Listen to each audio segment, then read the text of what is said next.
In a world where magic exists, there are 4 continents, 20 nations, and various species. In Rondel, after the era of myths and swords, the current Rondel is said to be in the age of magic, having developed magic extensively. However, despite the advanced magic civilization, the political system remains a feudal one with kings and nobles, which means classism still exists. Nevertheless, this current age of magic is known as the Golden Age of Rondel. Also, on December 29, 1999, in the Magic Century, the day before the new century arrived, the will of an archmage named Manuel Lucas was revealed, turning the world upside down. The old man informed everyone that he had hidden power, knowledge, and wealth somewhere in the world, and those who desired it could claim their ownerless fate. Manuel Lucas, the archmage who led Rondel into the golden age of the Magic Century and an archduke of the Bring-Up Empire, held the title of the Ninth Circle Lord Wizard. Upon hearing Archmage Lucas's message, citizens from various backgrounds set out on a quest to possess his legacy. Just like that, those who desired to find Lucas's fate embarked on their journeys, and numerous rumors spread.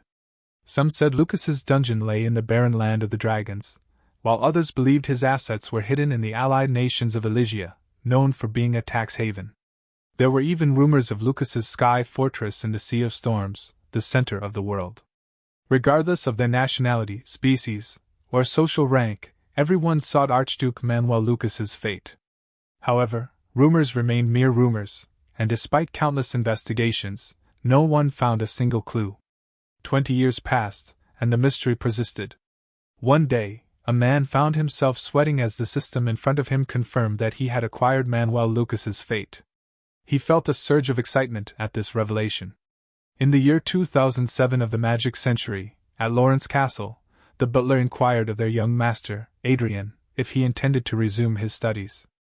Adrian replied in the affirmative, stating that he planned to return the books he had read. The butler suggested he could have someone else handle it, but Adrian expressed his desire to find a specific book, so he would do it himself. He is Adrian Lawrence, the second son of Viscount Lawrence, was reincarnated and retained memories of his past life. He remembered that nothing eventful had occurred in the last moments of his previous life. He had died in a truck rollover accident while serving in the military with just 1 month left until discharge.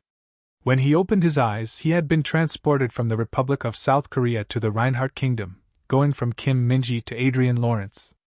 Coming from an ordinary middle-class family, he began a new life as the second son of a Viscount's family who owned an estate. Although he felt confused and distressed at the beginning of his reincarnation, his past life experiences became a significant advantage in his new life. While other children his age played without much thought, he was passionate about learning, starting earlier than his peers. The teacher told his father that it was his first time seeing someone so outstanding at learning. He thanked his teacher, thinking that he was able to successfully receive recognition from those around him and fulfill his father's expectations all at once. However, if he had to say one disappointing thing, it was all gone for him. He knows that Rondel was a world with a more advanced civilization than 21st century Earth. Due to this, his knowledge from his previous world wasn't of much help. So, he knows that what he can do in that situation is continuously strive to increase his value and keep acting like a genius. However, life isn't easy enough to be cruised through with effort alone. When he was 7 years old, someone attempted to poison him. His doctor told his maid that he was really fortunate because if they had taken action just a little bit later, he would have died, making the maid ask who did it. But he knows that the culprit was obvious. Then the woman told him that he didn't know how worried she was. He panically looked at the woman, and the official wife of the Lawrence family, Anna Lawrence, asked him if he was all right. He knows that to that woman who is of high birth, the fact that he, who is of common birth and therefore not her child, caught his father's eyes was enough to make Anna uncomfortable. He furiously punched the wall while wondering, so what if that world is so developed when the country's political system is so backward? He knows that convicting Anna without any background is impossible, making him wonder why father isn't reacting when there is no way his father doesn't know that Anna is the prime suspect. But then he realizes that his father is turning a blind eye and playing dumb even though he knows. Ever since then, he stopped acting like a genius. And about 10 years later, in the magical century of May 1, 2019, The store clerk welcomed him to Pod Convenience Store. He's now 20 years old, smiled as he looked around. The man asked his coworker if she knew him and if he was a celebrity, but the woman told him to be quiet and explained that he is the second young master of the Lawrence family. The man was shocked to hear it, and asked his coworker if it was Adrian from the Lawrence family. Shouldn't he be one of the lords of that area? The man was about to tell his coworker that Adrian's outfit wasn't much different from a normal commoner's, but then the woman silenced him because Adrian asked them. The woman asked Adrian how she could help him. He told her that he didn't see any online point cards, and she told him that their policy had changed, so point cards can only be purchased at the checkout counter. Then she asked him how much he wanted, and he replied that he wanted all of them. After that, he left, and the clerk thanked him for the purchase. The woman angrily asked her coworker if he could get himself together, and if he didn't know that if he lost the noble's favor, he could be punished. The man apologized to her, and told her that Adrian could have told his servant to do it, so he was just wondering why Adrian came to the convenience store himself. But the woman asked her coworker how would she know and told him that she was extremely scared when she first saw him too. The man asks her if Adrian comes often, and she replies that Adrian comes twice or thrice a month.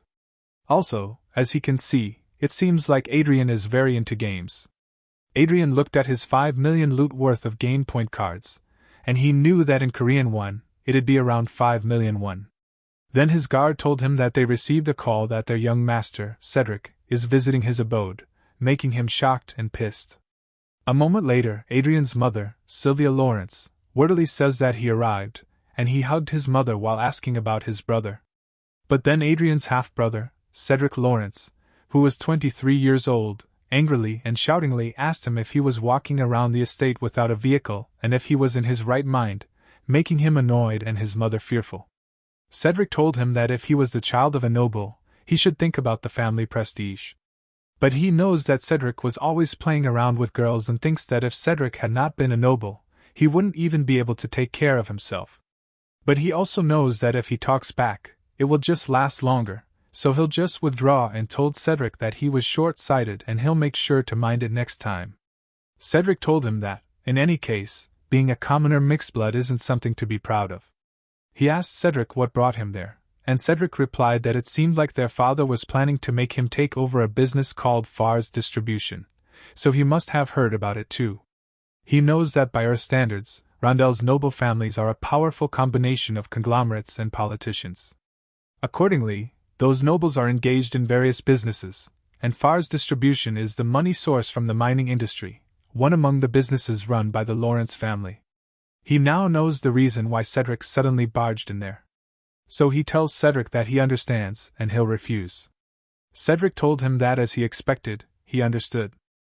Well, he told Cedric that if he was done with his business, he should return because he paid a lot of money to play games. Cedric tried to hold his laugh but, in the end, laughed loudly and told him that he should just do what he's doing. Sylvia asked him if he was all right, and he replied that he was. Then he told his mother that not getting involved is the best course of action. After the attempted poisoning incident, he abandoned his image as a genius and isolated himself by minimizing his interactions with his vassals.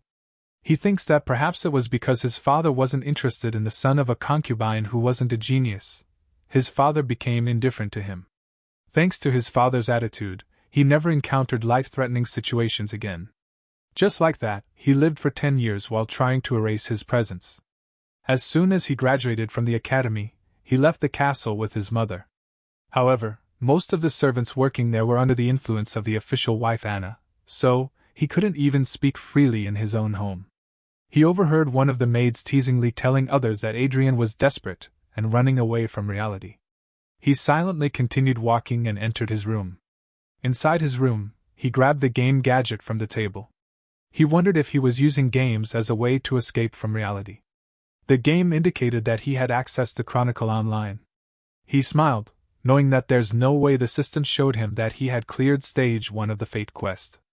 It analyzed his character and indicated that it had synchronized his character with his real-life body. He proudly stated that if he wanted to monitor someone, they should also do it in the virtual world. Then the system warned him that abilities in Chronicle Online would have an impact in reality. 10 years ago, when he was enrolled at the Royal Academy, he researched Manuel Lucas for his assignment. He discovered something unexpected when he saw Lucas's family crest. No matter how he looked at it, it resembled an English word, making him wonder how English could exist in that world. He guessed that maybe Manuel Lucas was from Earth too, but he told himself he couldn't come to a conclusion with just that. It might simply be a coincidence. However, it wasn't long before he could confirm that Archduke Lucas was indeed from Earth. He saw that Archduke Lucas had said those words before his death, expressing a desire to walk the California beach with Mary once again. Although he wasn't familiar with the place names as they were names he had never heard of before, it was the story of a great man, and he couldn't ignore it.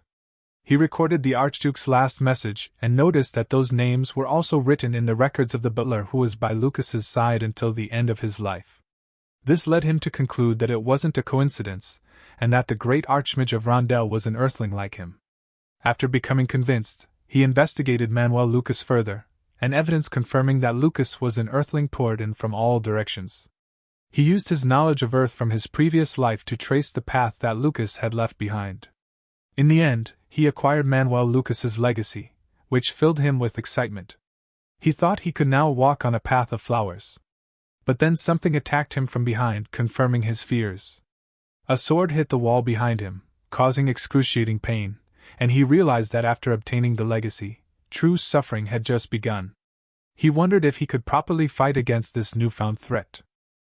Archmage Lucas's legacy was hidden in an unexpected location. It was online, inside a virtual world.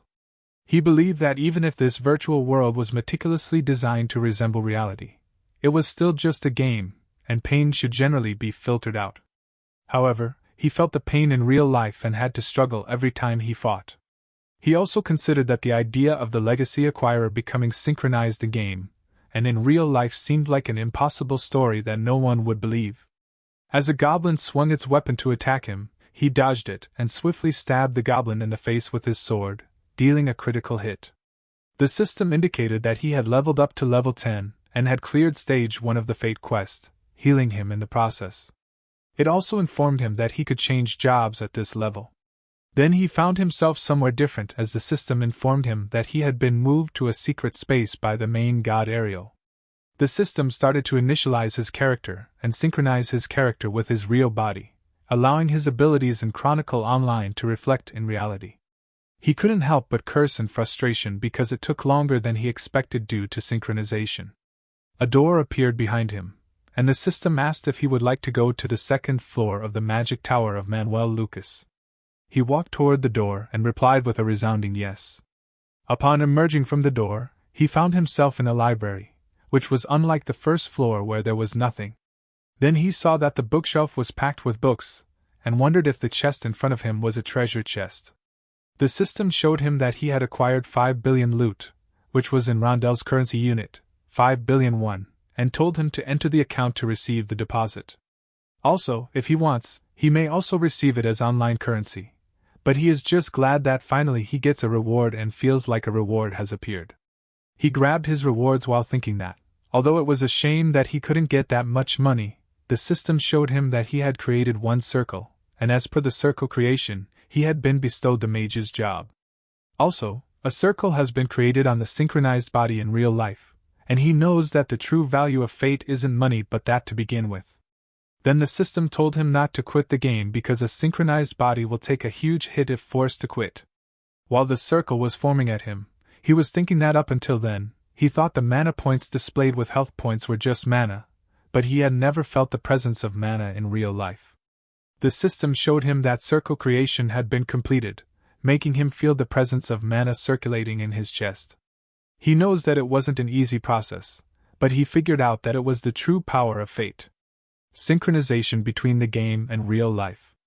He thinks that since one circle has been created, he wonders if he can't learn a technique that suits it because he was sure that those books are part of Lucas's work too. But when he is about to get a book, the system warned him and asked him if he would like to look up some materials, making him think that it was so convenient because he noticed that there are quite a lot of books. So he was wondering about when he'd be able to look through all of them, but he expected it from the best mage of humanity, Manuel Lucas.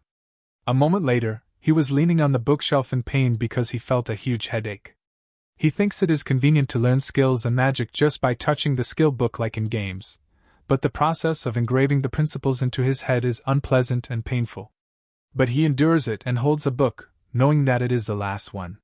Then the system told him that it was a circle concealment technique book that hid circles and possessed mana and was useless against aura master level knights, mages above the 7th circle, and top-level detection artifacts. He knows that it's the skill he needs the most, and it's as if they know his circumstance. Then he acquired it, and he felt dizzy and another huge headache in his head. He felt his surroundings move because of it and slowly fell, but he just laughed and thought that he hoped for nothing much through Manuel Lucas's fate. He was on the floor, knowing that he barely took one step forward and there were a lot of things to do in the future.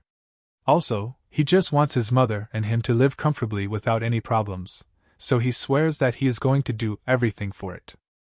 The next day at the mansion's training hall, the trusted friend and guard, Knight Vice, told him that he had more stamina than he thought.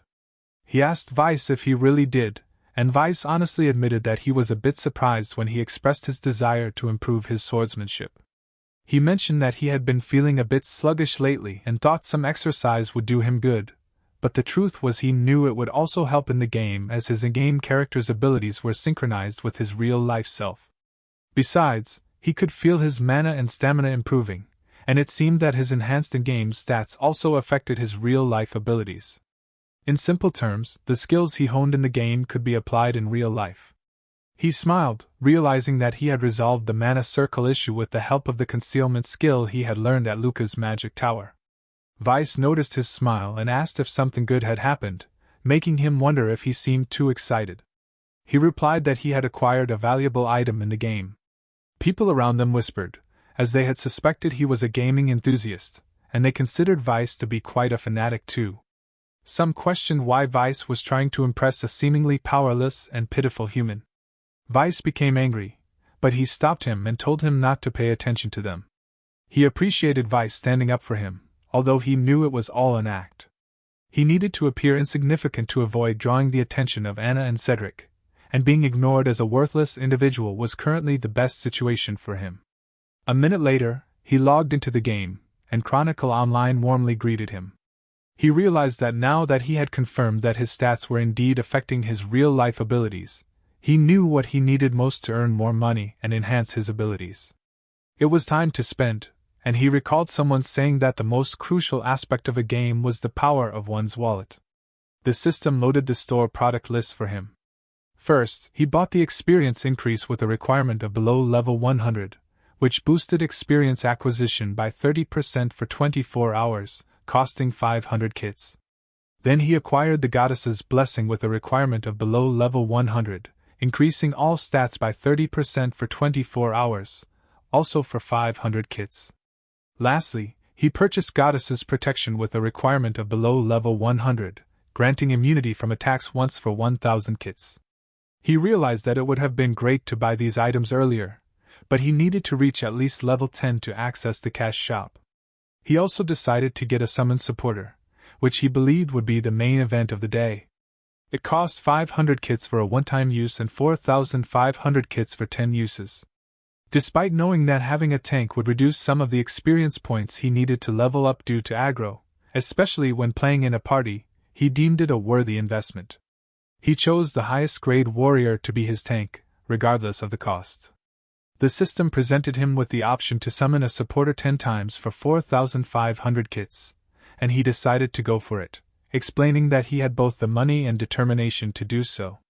The system then revealed a random summon class supporter.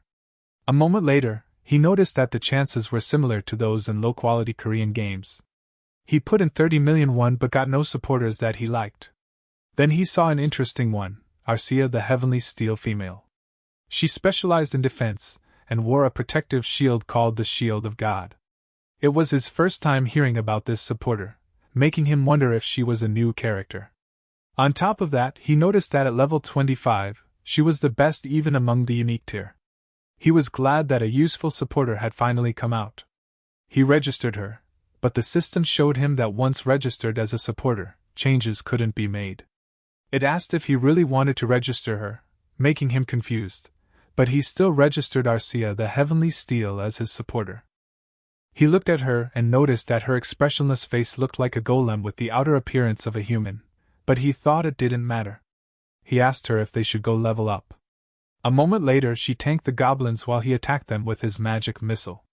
He stopped when the system showed him that he had reached level 20 and asked if he would like to check out the technique books and magic books that he had acquired. This made him happy because the hunt was going very comfortably with a tanker supporter. He sat behind the tree, thinking that even if it took some of his experience points, he didn't feel like he was at a loss at all, although it would be a pity since the higher the level, the more experience the supporter would need. The system warned him that he had been playing the game for 15 hours without a break in real time and begged him to log out of the game and take a break. He wondered if it wasn't more difficult than practicing magic in real life. Then he logged out. He stretched his body while saying that today was rewarding and planned to take a short break and go to the training hall. But then he noticed someone at his side and was shocked to see his supporter standing and looking at him. He panicky looked at her expressionless face and asked her who the hell she was. She replied that she was his support. He told her that it was not what he was asking and that he was asking how she came out of the game. She replied that she understood it now, and he must be curious about how she maintained her substance in reality, to which he agreed. While noticing that seeing how she can make a precise distinction between reality and the game, it seems like she understands her situation properly. She told him that she is an android, and her creator was Manhwa as predetermined by her master. Her appearance and combat characteristics are that of Asura of Heavenly Steel. He told her that in other words, she is one of Lucas's legacies, to which she replied yes. He frustratingly thinks that if he knew it would happen, he wouldn't have chosen that tanking supporter, but he knows that's something a little more versatile. He was not being picky because he didn't want her, but if it's something like that, the sister should have let him know in advance. He asked her if her stats were the same as in the game. She replied yes, and told him that the restricted stats will be recovered as his level in Chronicles Online increased. Functionally, she thinks her maximum stats were comparable to that of a Grand Master, making him shocked. Knowing that when the knight rankings are divided into 9 classes, it'd be equal to the 8th class, and the Grand Master is the same rank as an 8th Circle Mage. Also, it was on par with the continent's strongest, and even in the Reinhardt Kingdom, the highest ranked mage is at the 7th class. And there are only 8 mages in the 8th class in that world. He wonders if Manhwa created a monster of that level and thinks that at any rate, it was helpful to have a trustworthy and incredible ally who only listens to his orders. The problem was he wondered how he was going to hide her. He asked her where she was before she was summoned there, and what about reverse summoning. She replied that she was stored in a standby state in a maintenance warehouse located in Everhill, a holy city, and she was then transmitted by the Lucky Encounter Management server. Then she told him that transmission is only possible at the time of initial shipment, so after it, if she wants to return to the maintenance warehouse, she has to go herself. He asked her if there was a stealth or magic concealment function, and she replied that since she was in the warrior class, there was no stealth function, but mana concealment was possible. Then he ordered her to try it, and she obeyed him straight away. Then he noticed that the protective shield covering her armor disappeared along with the mana, and fortunately, like him, she has the mana concealment skill, so she won't be discovered by the knights. He said that there was no helping it, making her confused, and told her that his impression was already the worst. Anyway, a moment later, the people outside the mansion whisperingly asked if they heard the rumors that Adrian is now openly inviting a woman into the mansion, and the others replied that he heard it too. They say the maids caught him in the room with a woman. Also, they heard that they go everywhere together, and think that Adrian must be the most shameless person in the world. His mother asks him when he is going to get married and tells him that she doesn't mind if his girlfriend is a commoner, while Vice is shocked that he has already become an adult. He's shocked to see that he reached level 30 and his Lucky Encounter quest stage 2 with the condition of defeating the Orc Warrior Kants and a reward to unlock Manhwa Magic Tower 3rd floor. He thinks if he plays the role of an immature young master who brings a strange woman into his mansion, no one will suspect Arcia. Although his mother's reaction is quite embarrassing, then he asks Arcia what happens to her real-life body when she is connected to the game. She replied that it'll be switched to eco mode, so it's like her taking a break. However, her monitoring function is in operation for his protection. He asks her if it means if there is a problem outside, she can let him know or respond right away, and she replies yes while looking at their side. Suddenly, a loud growling sound can be heard, and Arcia shields him while he asks her if it has begun, to which she replies yes. While a huge monster is walking closer to them, the orc warrior Kants with health points of 5,500 glared at them, and the Fate Quest Stage 2, defeated orc warrior Kants started. Kants called him human, and told him that he could become special if he got rid of him. Then the system warned him using consumable attack items such as bombs and scrolls is impossible, making him notice that the use of items that make hunting easier is prohibited. He asks Manuel Lucas if he wants to raise his disciple to be strong. He called Arcia, knowing that it won't be easy to beat the guy. Kant swung his sword forward while telling him to die. But the sword hit Arcia's shield and made it bounce back a little because of the force, making him shocked and confused. Then he aimed at Kansan, attacked Kansas using his magic missile. The system showed him that his attack crit, and Kansas' health points decreased to 4,300. While slowly falling, he was thankful that he covered his entire body with high-quality equipment because the power of his magic missile had surpassed that of a first circle. He thought that if it was a monster of the same level, he could easily one-shot one kill. But then he heard a sound to his side, and Kants attacked him. Fortunately, Arcia blocked it in time with her shield. He says that it was crazy and notices that despite Kants' absurd health points, Kants was clearly critically wounded. He asks if Kants is abnormally tough. While Kants continuously hits our shield, he knows that he will die if Kants hits him even once, and he is glad that Arcia is there with him. Also, it would be a lie if he said he wasn't nervous with an enemy charging at him with that kind of force. He knows that he already died once. Then he activated his magic dig, which means earth digging magic, and made Kants trip and fall hard on the ground. While he thought that at that level, there was no way he was letting his fear cloud his judgment, then he ordered Arcia not to let Kants get up while he was attacking him, to which she replied yes. He continuously attacked Kants, who had 3,900 health points, with his magic missile until Kants stood up with 50 health points. He teasingly told Kants that he was persistently making Kants angrier and launched his sword once again. But he just aimed his finger toward Kants, and told him that it would have been better to put the sword down and act out some ground techniques. Then he activated his power and used his magic missile once again, which defeated the orc warrior Kants. The system showed him that he had cleared Fate Quest Stage 2, and the conditions for opening the next area of the Magic Tower had been met. So, Manuel Lucas' Magic Tower's third floor has been opened. At the same time, in Viscount Lawrence's office, he was silently looking out of the window. Anna asked him what he was thinking about. Viscount Lawrence looked at Anna silently. She told him that it was late at night, and he was all by himself. Then she asked him if it was because of the news that Adrian brought a commoner woman into the mansion. Rayford called her name, and simply gave her an envelope. In it, she read a convocation order of local forces that says the possibility of war against the Croixan Empire increases. The troops from each territory are gathered to form local forces, and Viscount Lawrence will join the Western Command with 5 vanguards, 50 knights, and 1,000 soldiers. She asked him if he was planning on sending Cedric to battle, but he just kept silent. Then Anna begged him to send Adrian because Adrian just plays the game every day at the mansion. She told him that as a member of the Lawrence family, Adrian should act his part sometimes. But he just asked her if she is going to summon and use Adrian when it's necessary after leaving Adrian alone all that time.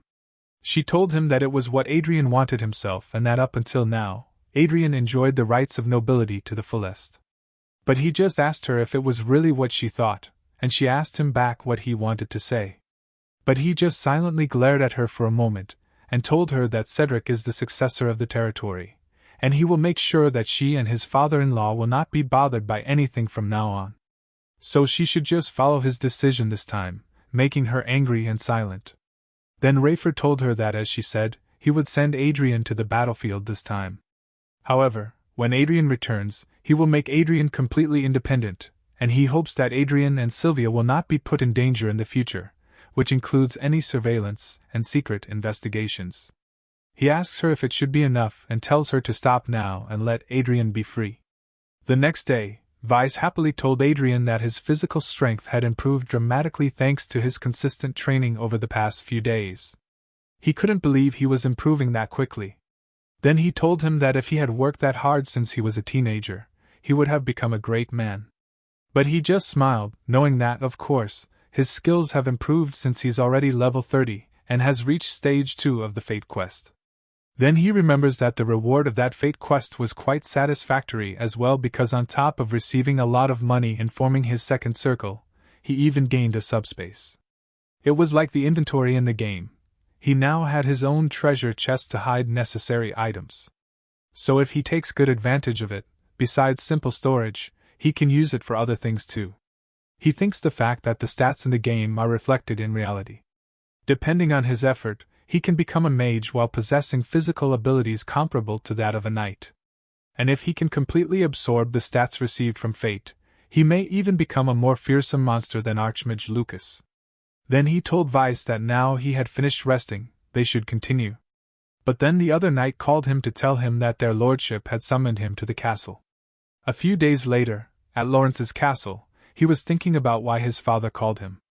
Cedric, in an angry tone, asked their father why Adrian was representing their family on the battlefield. Rayford explained to Cedric that he is the sole heir of their family, so he couldn't allow him to be on that dangerous battlefield. Sylvia inquired if Rayford was implying that Adrian wasn't as important as Cedric. Rayford replied that there's a difference in Adrian's value compared to the family heir. Adrian couldn't believe that Rayford had really called him in to say this, and it was making him quite upset. However, he also thought that it wasn't all bad for him. Anyone could enter the game with the headgear, and since he was a substitute for the heir, no one would interfere with him. More importantly, once he got out of there, he could escape Anna's watchful eyes. So he told Rayford that he understood and would participate as a representative of their family. Rayford thanked him, but Cedric issued a threat, saying he wouldn't say more since it was their father's decision. However, he warned that he wouldn't sit back if Adrian defamed their family, finding it somewhat amusing that Cedric was saying this to his younger brother who was going to war for him. Adrian also wondered why Cedric was acting so immature, guessing that they had gone a long way from each other. He assured them that he would try his best, but then his father called him over and asked if they could talk privately. A minute later, they arrived at the bridge, and Adrian wondered if Rayford had something private to discuss since Rayford had asked his guard to leave.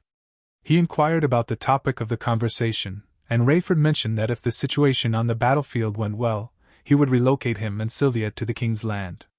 He added that Adrian should consider it a reward for going instead of Cedric, allowing him to do as he pleased without interference. Adrian knew that Anna didn't like him out of her sight, making him question if she had agreed to this. Therefore, he couldn't entirely trust Rayford yet. He told his father that he understood but needed to think about it.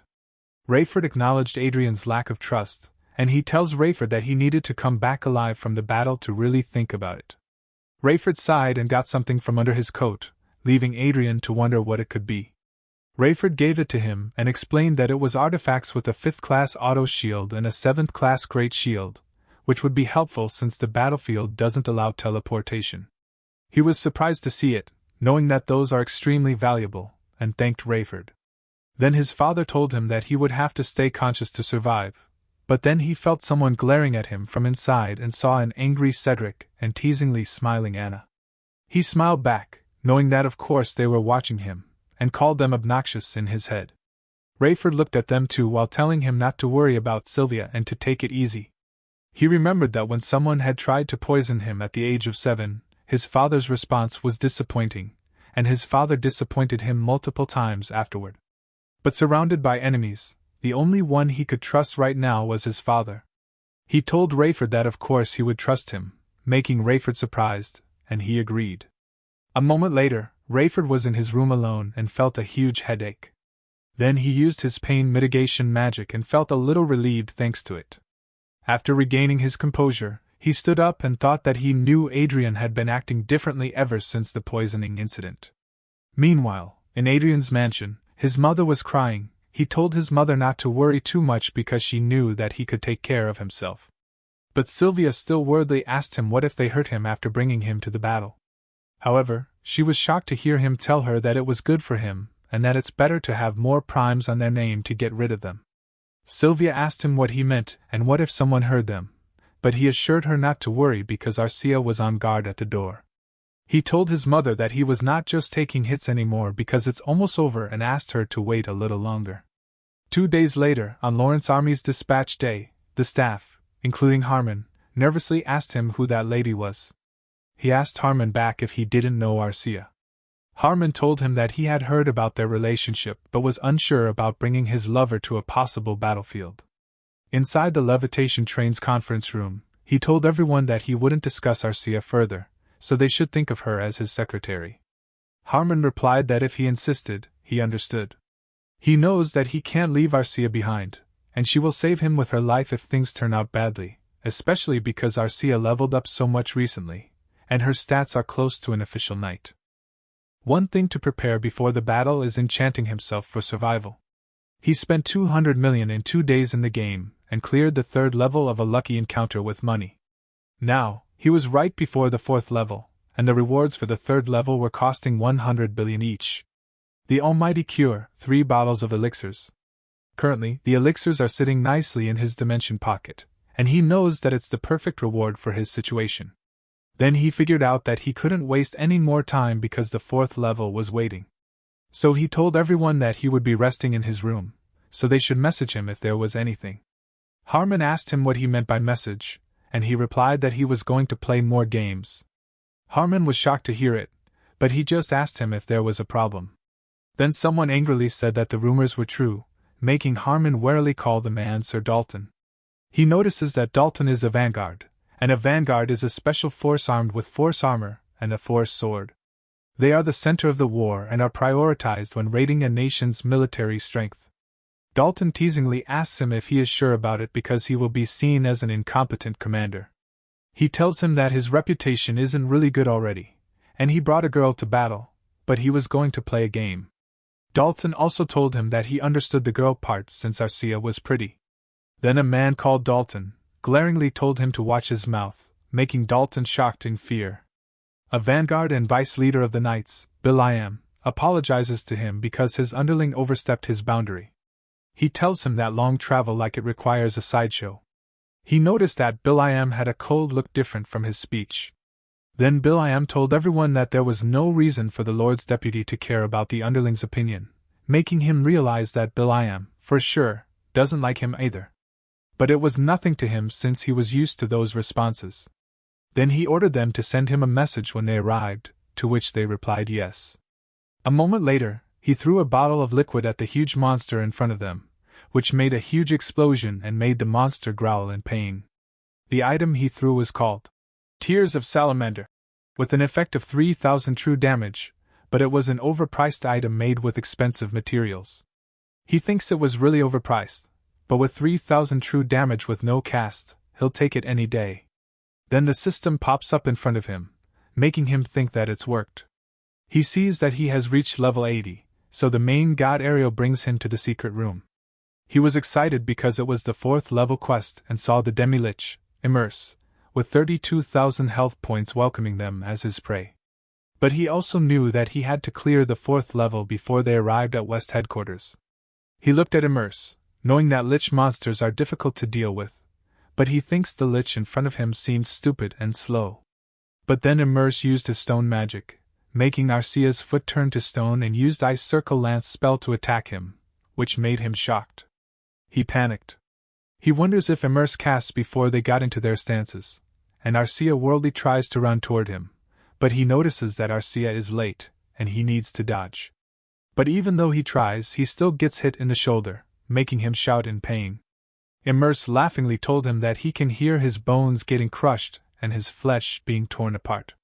He was on the ground shaking in pain while he thought he dodged it, and that he couldn't think straight because of the pain he felt. Also, he was annoyed at Immerse laughing because he felt like he heard Immerse laugh from somewhere. But then he remembered Cedric, making him pissed, and he forced himself to stand up while Immerse laughingly told him to stand still. Then Immerse uses Fireball to attack him, but he just dodged it while running forward with Arcia in front. A second later, they appeared near Immerse. Then he used his heal magic to attack Immerse, making Immerse's health points drop to 29,000. He ordered Arcia not to give Immerse time to cast, to which Arcia replied yes. He knows that the best way to go against a lich without a priest. Then he enchanted their equipment with the holy attributes and continuously attacked Immerse with it, knowing that the solution was holy attribute. Beat up Immerse, who was being attacked, asked them why they were doing physical damage with a staff while sneakily casting and cast a firewall, which released a huge wall of fire. Immerse says that if he can distance himself with it, he can win. But then he appears in front of Immerse, making Immerse shocked and telling him that he was a freak from running through the fire. But he just told Immerse to die and smashed his weapon on Immerse's head while calling Immerse a Cedric-looking bastard. Hours later, the system showed that he completed the Lucky Encounter quest level 4, but he was gasping in pain on the ground. Arcia dropped her shield and worriedly ran toward him. Then, Arcia grabbed one of the elixirs while he is remembering that they say he can't feel pain because of adrenaline during a fight, but as soon as the fight is over, he can feel it all. Arcia put the elixir in his mouth, and he slowly healed while he thinks that the servant opened the master's inventory by her own will, which means Arcia is really special. Then he thanked Arcia and told her that he felt much better. The system showed that he met the requirement to unlock the next floor of the tower, so it unlocked Lucas's 5th floor of the tower. Then it transported them to the 5th floor of the tower, and he immediately ran to the chest waiting for him. He excitedly opened it, saying they should see what the rewards were. This time, the system showed that he acquired 500 billion loots and acquired all-around glasses. He wondered what it was and knew it couldn't be random since it's a gift from Archmage Lucas. He opened the glasses' detailed description and saw that it was glasses with analysis, observation, clairvoyance, and enhanced vision. It analyzes a living thing, where objects use purpose and stats. It verifies the emotions of a living being and the truthfulness of a conversation. It can see through an obstacle, and it can see something at a distance of hundreds of meters to several kilometers away. He thinks he can see who are allies or enemies, which means it was a useful item for a doubtful person like him. Also, because he completed the quest, the 4th circle is generating for him. The next day at West Headquarters, the man asked if it was the second son of the Lawrence family because he thought the bigger one would come from the Lawrence family. The other man replied that his name was Cedric or something, and he heard Cedric got everyone's attention at an early age because of his talent. But then the man replied that it was probably the younger one, not Cedric, because he heard Adrian became a fool after eating poison. Without them knowing that he can hear them, he happily told them that indeed he was the younger one who ate the poison. One of the men told him that he doesn't really see a fool and can't trust rumors after all. Then one of the men introduced himself as Viscount Evans, the local headquarters chief of staff, and the other man introduced himself as Viscount Miller, the headquarters support chief of staff. He bowed respectfully, and told them that it was his honor to meet both of them. Evans looked at the monitor and asked him to confirm if their Viscount's troops were 5 vanguards and 50 knights. He replied that it was correct and told them that it was 5 vanguards, 50 knights, and 1,000 soldiers. Evans told him that he didn't have to report about the soldiers because that war will end with just vanguards. He just smiled, but the truth is he can't believe they're treating elites armed with artifacts like this. He knows that vanguards are monsters that only great wizards of the 7th circle or above can handle. So sadly, what Evans was saying is all true, and he remembers that Archduke Lucas was the one who made the vanguard system. Evans told him that Lawrence's army had been organized as the 2nd Independent Brigade under the command of the 3rd Division, so he should make sure to look after Division Commander Earl Otis as the brigadier. He politely replied yes, knowing that Earl Otis was the Great Lord of the East. After that, he told everyone that Lawrence's army had been organized as the 2nd Independent Brigade, and that they should move while hoping that this one had some elasticity. A week later, inside the game, he was excitedly thinking that Commander Otis was the best, while Arcia was busy hunting monsters behind. He thinks the best superior is an absent superior and remembers a man reporting to him that Commander Otis would be commuting back and forth with teleports until the war begins, making him wonder if Otis was commuting while leaving his army there when war could happen at any time. He knows that Otis's actions were absurd but good for him because it allowed him to play the game without any concerns. While he was busy looking at his stats, Arcia called him to report to him that someone came into the room, making him shocked and immediately logged out of the game. When he pulled out the game gadget, he saw Arcia stopping Dalton, who was wondering where that strength was coming from. Arcia wore his glasses while wondering why Dalton walked in there. Then he looked at Dalton while wearing his glasses and saw that Dalton's status was horny. He walked closer to Dalton and told him that he better explain what was going on there. Dalton told him that he was concerned about his health as a guard since he had been in the game for too long, and then that girl came to him. But he just kicked Dalton's knee, making Dalton kneel in shock. He just reminded Dalton that he told him to message him if something happens, and he has Arcia next to him always on standby, so he should give him a better excuse. Then he firmly told Dalton that he came into the commander of the brigade and the Lord Deputy's room without permission. Then asked him why and if he was going to assassinate him. Dalton shouted that it was too far, asked him who did he think he was, and told him that he was the Vanguard. He kicked Dalton's knee again while telling him that he has to convince him and called him a schmuck, making the 3 knights behind him shocked. He asked Arcia to tell him what exactly happened, and she replied that Dalton tried to separate her from him. He asked Arcia if she was saying that Dalton tried to drag her somewhere, and she replied that he was correct. Dalton angrily asked him if he was framing him right now and if he was doubting the Vanguard because of that woman who came from nowhere. While he was getting something from Arcia, he grabbed the knife near Arcia while thinking that Dalton is a real piece of shit and noticed that the knights who had just come up there were probably with Dalton. But he told Dalton that it was a violation of military discipline, and it was mutiny, so he needed to receive suitable punishment. Then he pointed the knife at Dalton's chest and ordered him to take 1 step forward. But Dalton still teasingly asked him if he was serious while the knights tried to calm him down. He kept it down not because he was a good person but because he wanted to stay alive, and he knew that it was somewhere Anna couldn't keep watch over him, which means he had no reason to back down. So, he told him that his ass should be the one who calmed down, and knows that it was a great time to show them. And firmly repeated to Dalton that he said to take 1 step forward. The scene shifts to outside. Someone in a panic called Bill.I.M. and informed him that Adrian urgently required his presence. The knight that informed Bill.I.M. that Adrian intended to execute Dalton, so they needed to act swiftly. This frustrated Bill.I.M. because he felt like Adrian was giving him orders and he couldn't fathom what was happening. Upon his arrival in the room, a knife flew towards Bill.I.M., but he skillfully caught it, noticing that it was covered in blood. Adrian angrily questioned Bill.I.M. about why he hadn't hurried, but Bill.I.M. remained silent and saw Dalton in pain on the floor. Bill.I.M. inquired about the situation, and Adrian responded that a knight harassing a girl made no sense to him. Dalton then asked for Bill.I.M.'s opinion, leaving him shocked. Bill.I.M., filled with fury, questioned the knights about their actions. He bowed to Adrian, apologized, and explained that it was due to his own shortcomings. Bill.I.M. then kicked the injured Dalton on the ground, relieving him of his duty, collecting Dalton's armor, and ordering his imprisonment. He declared that the 3 knights who allowed Dalton in were also accomplices and would be sent to jail.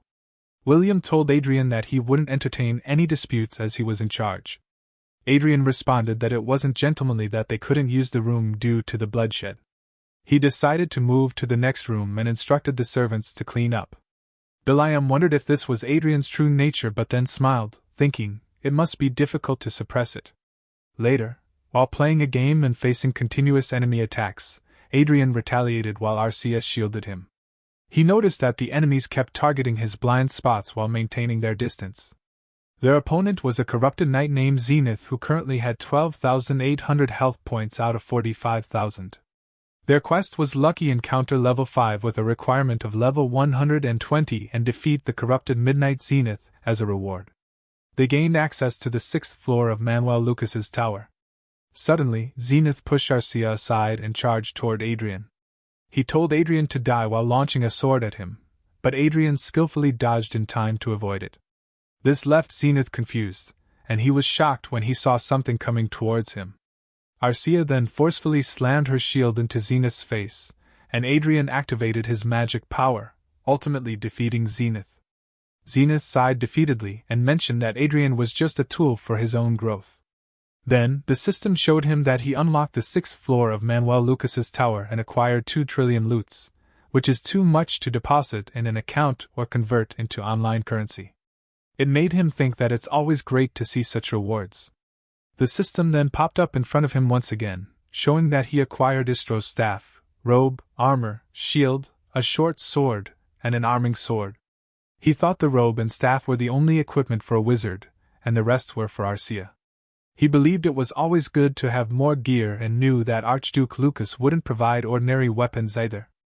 A moment later, the knight seemed shaken and excused himself. He asked the knight what was wrong, and the knight replied that he felt a strange energy. He assured the knight that he was just checking on artifacts, so there was no need to worry. The knight replied that he understood and left, leaving him to examine the items in front of him. He then retrieved the sword from his inventory, realizing it was the fourth sword that vanguards mainly used. He knew that anyone could temporarily use Vanguard's power if they charged it with an aura-like battery. Vanguard's force equipment amplified the knight's aura, and unlike mana, aura couldn't be artificially created. He guessed that maybe Wizard's equipment also had that feature. He noticed that Istro's staff and robe had special skills related to aura storage, which shocked him. He figured out why everyone wanted Archduke Lucas's fate. 2 weeks later, he realized it had been 2 weeks since he had been appointed as the representative of the Lawrence family. He led the army at the front lines against the Croatian Empire. He told the knights that he didn't need guards, to which they all replied with agreement. The tense atmosphere that felt like war could break out at any moment seemed to have diminished. They had been just sitting, but everyone was still apprehensive of him after the Dalton incident. He thought it was a good thing he had shown them who he was. However, one odd thing was Billiam's attitude towards him, which had turned friendly.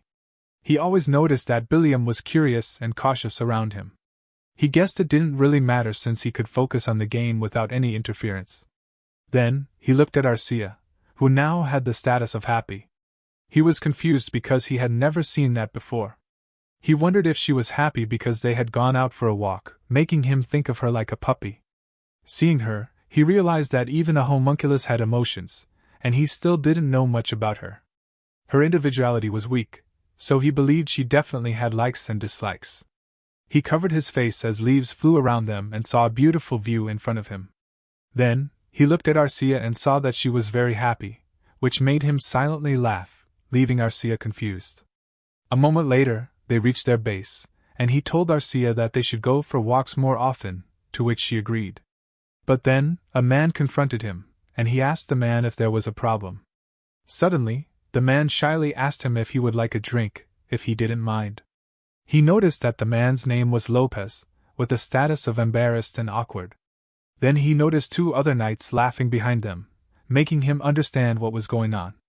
He asked Lopez if they told him to do that while pointing to the 2 knights behind him.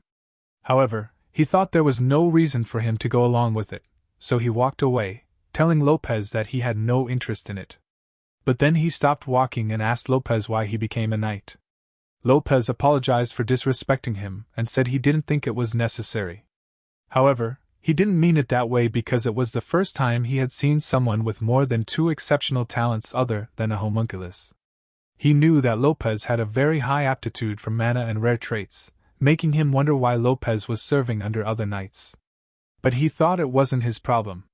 He then apologized and told Lopez that he could have been more successful if he became a wizard. This left Lopez shocked and confused as Adrian told the other knights to stop bothering him. When he arrived in his room, he thought it was a waste not to get involved with Lopez because he didn't want any problems. However, Lopez's talent was going to waste. He also believed that if Lopez could use magic along with the Vanguard's force equipment, Lopez could become a magic swordsman. But he knew that having talent didn't guarantee success. Nevertheless, Lopez had become a knight at an early age, so there was a chance. If he could recruit Lopez, it would be great. The problem was Earl Otis because Alan Lopez was a knight in a different earldom. He needed Otis's permission to recruit Lopez, which made him wonder if he should bribe Otis. He thought it wasn't a bad choice considering Otis's personality. He didn't know how useful high and very high talents were, but he knew he needed to start building his influence, and now was the best time as he was away from the earldom. Also, he knew what to do next and told Arcia that they would be busy. On the other hand, Lopez was walking in the corridor when he remembered Adrian telling him that he could be successful if he became a wizard. Instead, he thought that at first, he just believed Adrian was an arrogant aristocrat, but for Adrian to think he should have become a wizard instead of a knight, he was also considering it. Then he informed his commander, Otis, that he came as per his orders. He walked inside the room and asked Otis if he was looking for him. He was thinking that he knows rumors are not always right, but if it's to that degree, it is a bit scary. Otis warmly welcomed him, and he saw Adrian sitting in front of his commander, making him wonder why Otis had called him. Otis told him that he probably already knew, but the man in front of him was the representative of the Viscount of the Lawrence family, Brigadier Adrian Lawrence. Then Otis told him that from then on, he would serve Adrian as his lord, which left him confused. Adrian remembered that in his past life when China lost to Korea in a soccer game, one fan asked why they couldn't find 11 good soccer players when China has a population of 1.4 billion. Then someone replied that it was because the Chinese Messi or the Chinese Ronaldo is shoveling in a farm somewhere. So he thinks that no matter how much potential someone has, it wouldn't matter if there was no system that could bring out their potential. He looked at the room full of people and asked who could have thought that so many people were on the wrong path. He saw Earl Otis's unsuccessful knight, Alan Lopez, a peasant-turned-laborer, Barbara Henderson, one of the only soldiers who could play an instrument and became a trumpeter, Eric Jones, a daring boy who got caught trying to sell adult magazines to the army, Nicole Brown, a maid from the neighboring army, Linda Noah, and more. He knows that they each have amazing talents, but those geniuses chose the wrong path and therefore achieved nothing in their lives. Linda excused herself from him and asked him if he really thought she could be a wizard because during the test it showed a negative result. He told her that the testing equipment must have had problems, but she still couldn't believe it. He noticed that Linda's mana was very high and her learning ability and intelligence were also high. He knows that to recruit Linda, he had to hand over 400,000 in bribes and even a down payment, but he also knows that nobody would understand his actions right now.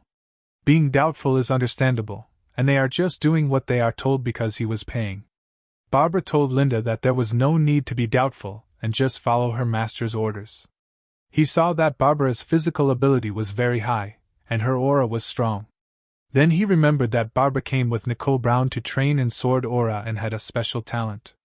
He believed Barbara almost wasted his life by doing only labor, and he doesn't know why. However, Barbara listens to him well. Then he asked them if they chose their outfits, and told them they were not in the barracks but in the royal palace, which is 100 kilometers away from the barracks. He noticed that everyone was somewhat frenzied. He thinks it was probably their first time in a luxury clothing store.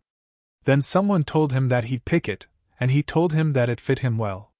Eric Jones holds significant political power, his administrative power is high, and his trade is being a smooth talker. Eric tells him that he shall follow his lord's orders. He thinks Eric's abilities could be more useful and rarer than magic or swordsmanship. Then he told everyone not to look at the price tag and choose what fits them best. He knows that even if they have talent, if they aren't nurtured they are useless. So they will start training outside their military bases and receive tailored education. Also, what they wear needs to fit their new environment. Hours later they had open mouths when they saw the place. They asked him if it was where they were going to stay. He replied that it was where they would stay, and the butlers and servants were already employed. So from now on, they don't need to focus on anything but their education. While he was sending money, he told them that, apart from the down payment, he would pay them right now in advance. Then he explained to them that their monthly salary is 20 million loots, and their annual salary is 240 million loots, regardless of their past status. The terms of their contracts are all the same. Then they all told him that they would try their absolute best to exceed his expectations. He told them that if they proved that his instincts weren't wrong, obviously their pay would increase. He understood if their development was slow, even if they gave it their all. So they should work hard to avoid disappointing him. He also told them not to make him uncomfortable by fussing or arguing, to which they all agreed. Then he told them that if someone offered a bribe to betray him, they shouldn't hesitate to tell him. If they did, he would give them twice the amount that was offered. This made them shocked and confused. He planned that from then on, that residence would be full of people recruited by him. He knew that it was his job to make it a place where their talents would prosper. Also, it may seem like wasting money, but for him, it was an investment. Invest assessment in obtaining quality human resources. Later, he was walking in the street with Arcia while thinking that when he confronts Cedric, he'll need a place to keep his mother safe, kind of like a safety jail, making him wonder if he should look for one before returning to the unit. But then he peeked behind him and saw someone spying on him. Arcia caught and grabbed the man's neck. Then he cheerfully said hello to the man. A few days ago, he didn't know if people found out that he was collecting what he called ordinary people, but Cedric called him directly and said that he needed to mingle with people like him. He thinks that the dumb bastard Cedric was basically admitting that he was watching his every move. While the man asked him, "What is it?" he just asked the man how he found him there and told him that it seemed like he teleported from the royal palace without an escort. He grabbed the knife from the man's waist while telling the man that he was pretty sure he had him detached. But the man told him that he didn't know what he was saying. He looked at Arcia while telling the man that he knew that he was the rat that Cedric planted. Then, Arcia slammed the man hard on the ground while he was asking him if he wanted to die or answer his questions. The man shook in fear when he realized that increasing his aura was doing nothing and wondered if Arcia was an aura expert. But then the man figured out that she was not just any woman, and if he didn't talk, he'd die. So he told him that he'd say anything. A few minutes later, he told the man that he got it and that he found where he was by using Cedric's rat at the teleporting office. He tapped his sword to the man's neck and guessed that Bertaud is telling the truth because of his fear, confusion, and understanding condition. It made him wonder if he should say some lies to scare them. Then he told Bertaud that he already knew about how Cedric was finding information about him. But there was something interesting. He pulled away his knife while he was telling him that he was just listening to Cedric's orders and not really opposing him. So he felt like he was just reluctantly finding information. Bertaud fearfully looked at Arcia and asked him if he is already ready to go against his master Cedric. Bertaud was about to ask him how he knew it, but he pointed his knife at Bertaud's head and told him that it was enough. Then asked if he wanted to live, to which Bertaud replied yes. He told Bertaud that he should be on his side. Then he pierced the tip of his knife into Bertaud's forehead, while telling him that he doesn't really order anything difficult. He should just give him an update every day, so he should say that he was just doing what he normally does and report that there is nothing special about him. Then he asked Bertaud if he understood, to which Bertaud fearfully replied yes. Later, in Lord Lawrence's castle, Cedric shouted and asked if Sir Metz was in jail for spying. The man replied yes and then explained that unfortunately, Metz was caught in Adrian's room, causing many problems that made Cedric angry.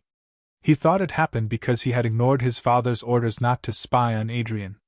He had to get scolded by his father who had been trying to figure out what was happening after the war. Cedric told his spy that he didn't want to do it, but he didn't have a choice. Then he ordered Bertaud to keep a close eye on Adrian until his father's anger subsided. Bertaud replied yes without knowing that Adrian was listening to everything. Adrian smiled knowing that Cedric's remaining spies have been punished and imprisoned just like in Dalton's case. He told Arcia that conveying his lordship wouldn't be easy. The talent gathering went smoothly, and Cedric recruited 20 people with innate special talents.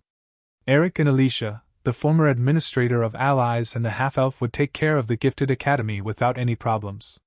Adrian knew that everyone was working hard, so he couldn't just sit around. He entered the game and saw that he was level 159. He excitedly said that if he leveled up one more time, he could become a 6th circle wizard. However, he was shocked when a system warning popped up, telling him that an emergency had occurred, and their division commander had issued an emergency order. He logged out, knowing that his current location was on the front lines, and he realized that if something had happened there, it would be a huge problem. He came out of his room and asked Miller panically what had happened. Miller told him that the Croizon Empire's Sky Fortress had crossed the border, and they were currently trying to gather details, making him wonder if everything had been calm before the storm. They all gathered in the meeting room, and Otis told them that once the local forces had been ordered to stand by, they should put the troops on the Leviathan train so they could be dispatched at any time. For some time, all their resting and eating would be done inside the train. He was worried that Otis clocked out earlier but was relieved that he was there. Then Commander Otis told them that from that moment on, spatial coordinate interference had begun across the entire front line bordering the Croizon Empire. They should not even think about teleporting because it was just suicide. While he was thinking that if Otis wasn't there, they would have had to plan all that without a commander, but it was a good thing that the Croizon attacked during the day.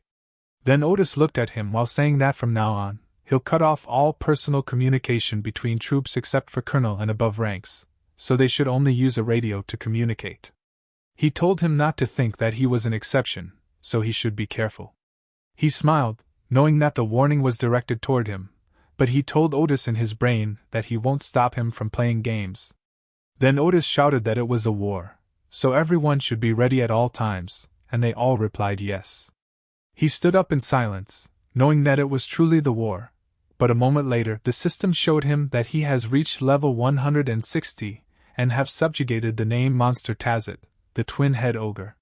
He looked at the fading ogre while wondering if it's how he hit the sixth circle and thinks that it was worth playing his game. Then he remembers Harmon asking him if he's really playing a game and told him that if he gets caught playing a game while everyone else is banned from using their devices. But he just told Harmon that he gets it and ordered him to command the unit. He feels bad for Harmon, but he knows that it is more important to him. Then the system shows that he has received 10 trillion loot, and also shows him that the money he receives will be kept in the Alicia Union Bank. Then he hears something on his side and saw a huge eagle, while the system shows him that he has received the sub-supporter Supersonic Black Eagle. He knows that there shouldn't be a sub-supporter in that game, but there is the combat support eagle that an archer could have, and there is not enough information to look at. Then he logged out, thinking that he might be better and more accurate at finding information and reality than in the game system, but when he sat up, there was nothing there, so he went outside guessing that maybe it was outside. He walks outside to look around and thinks that a big black eagle will appear like Arcia did that time, and it would cause chaos. Then he searches their surroundings when Arcia notices something and points in the sky while telling him that it is there. It flew down, making the knights panic and worriedly tell him to dodge, but when it flapped its wings, the knights were thrown away, leaving him and Arcia standing still. It glared at him, making him stunned in surprise, then it bowed to him respectfully. The knight was about to attack it, but he raised his hand to stop them and saw that it was a chimera that had the bones and leather of a black dragon. It has a body that was not easily damaged even by an aura blade with a very high recovery rate, and its basic option is a suicide dive. But he noticed that it only had one skill, which is the shared vision. He patted its head, thinking that just like how Arcia gets stronger with him, he needs to know how and under what conditions it needs to get extra skills. He thinks that the condition is likely to clear a quest.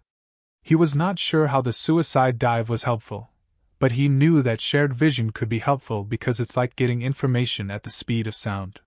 One of the knights worriedly called him, making him shock, and asked him what it was, making him realize that he was so focused on the black eagle that he didn't notice people gathering. He cleared his throat, guessing that it can't be helped. Then he extended his hand and asked the eagle if it wants to go with him. They gently put its beak on his hand to agree, and then he hugged it gently, which it accepted, making the knights confusedly ask why it wasn't attacking and if it looked like they were sharing their affection.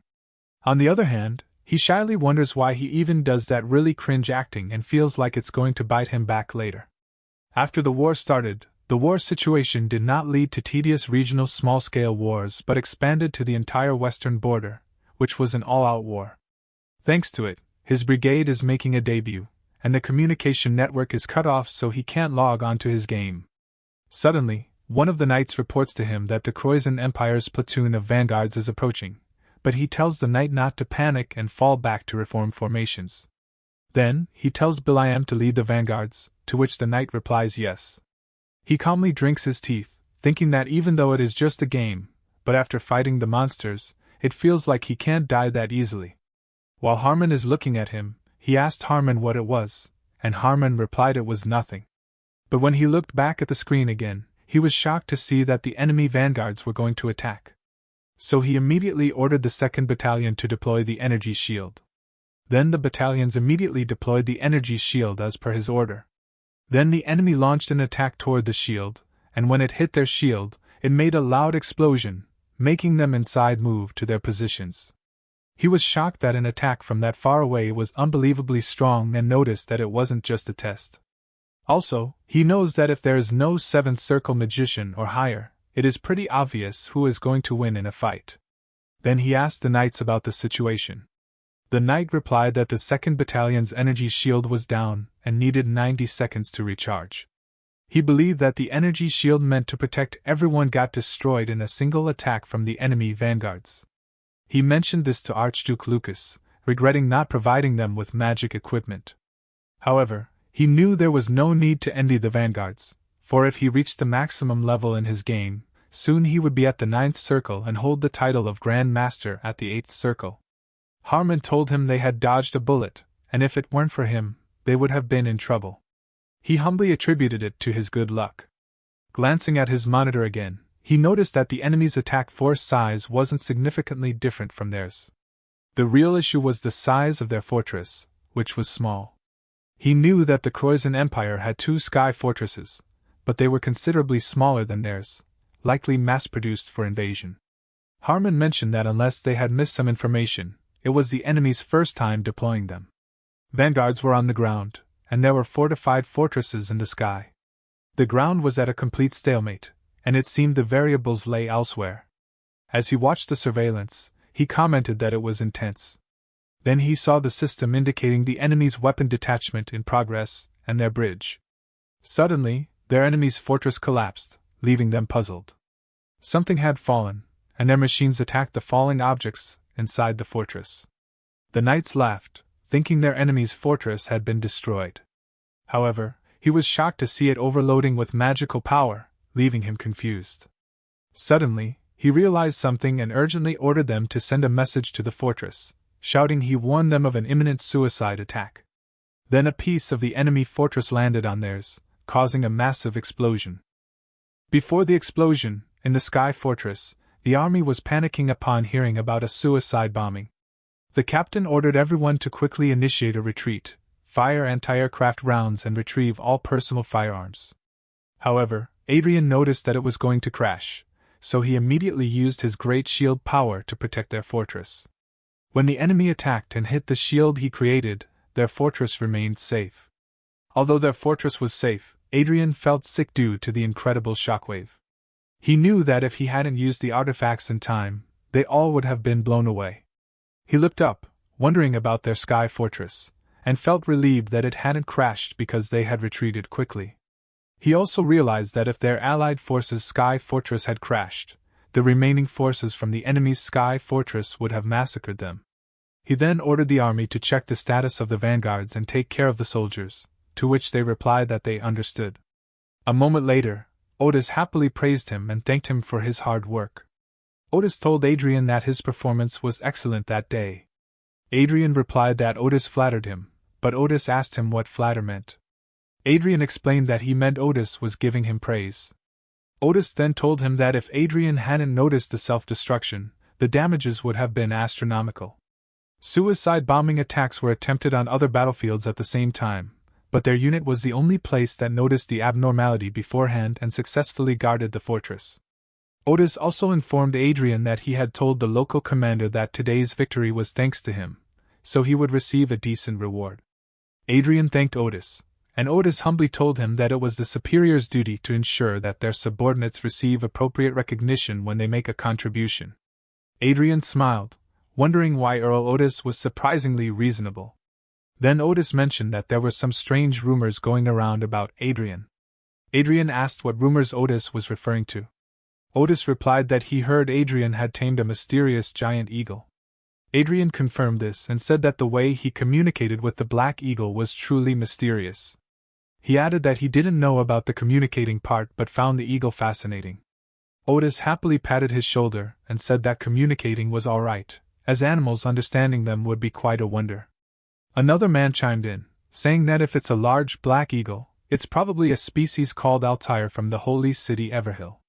They are rare birds born with a high level of mana and are said to be able to fly for 5 kilometers at a time. Adrian replied that he didn't know about it but secretly knew it to be true. The man proudly told them that it is said that once tamed, they will never betray their master and will not hesitate to risk their lives to protect them, making him act amazed and glad that Archmage Lucas made it based on a real-life species. Because if he had given him a flashy sub-supporter for no reason, people would have annoyed him, asking what it was, so it wouldn't have been easy to manage. Otis happily shouted that if that is so, the black eagle is no different from a dog and called it a dog eagle, making everyone in the room laugh. He asked Otis if he could use the personal communication now that their enemy had retreated, and Otis agreed, telling him that he should consider it his reward.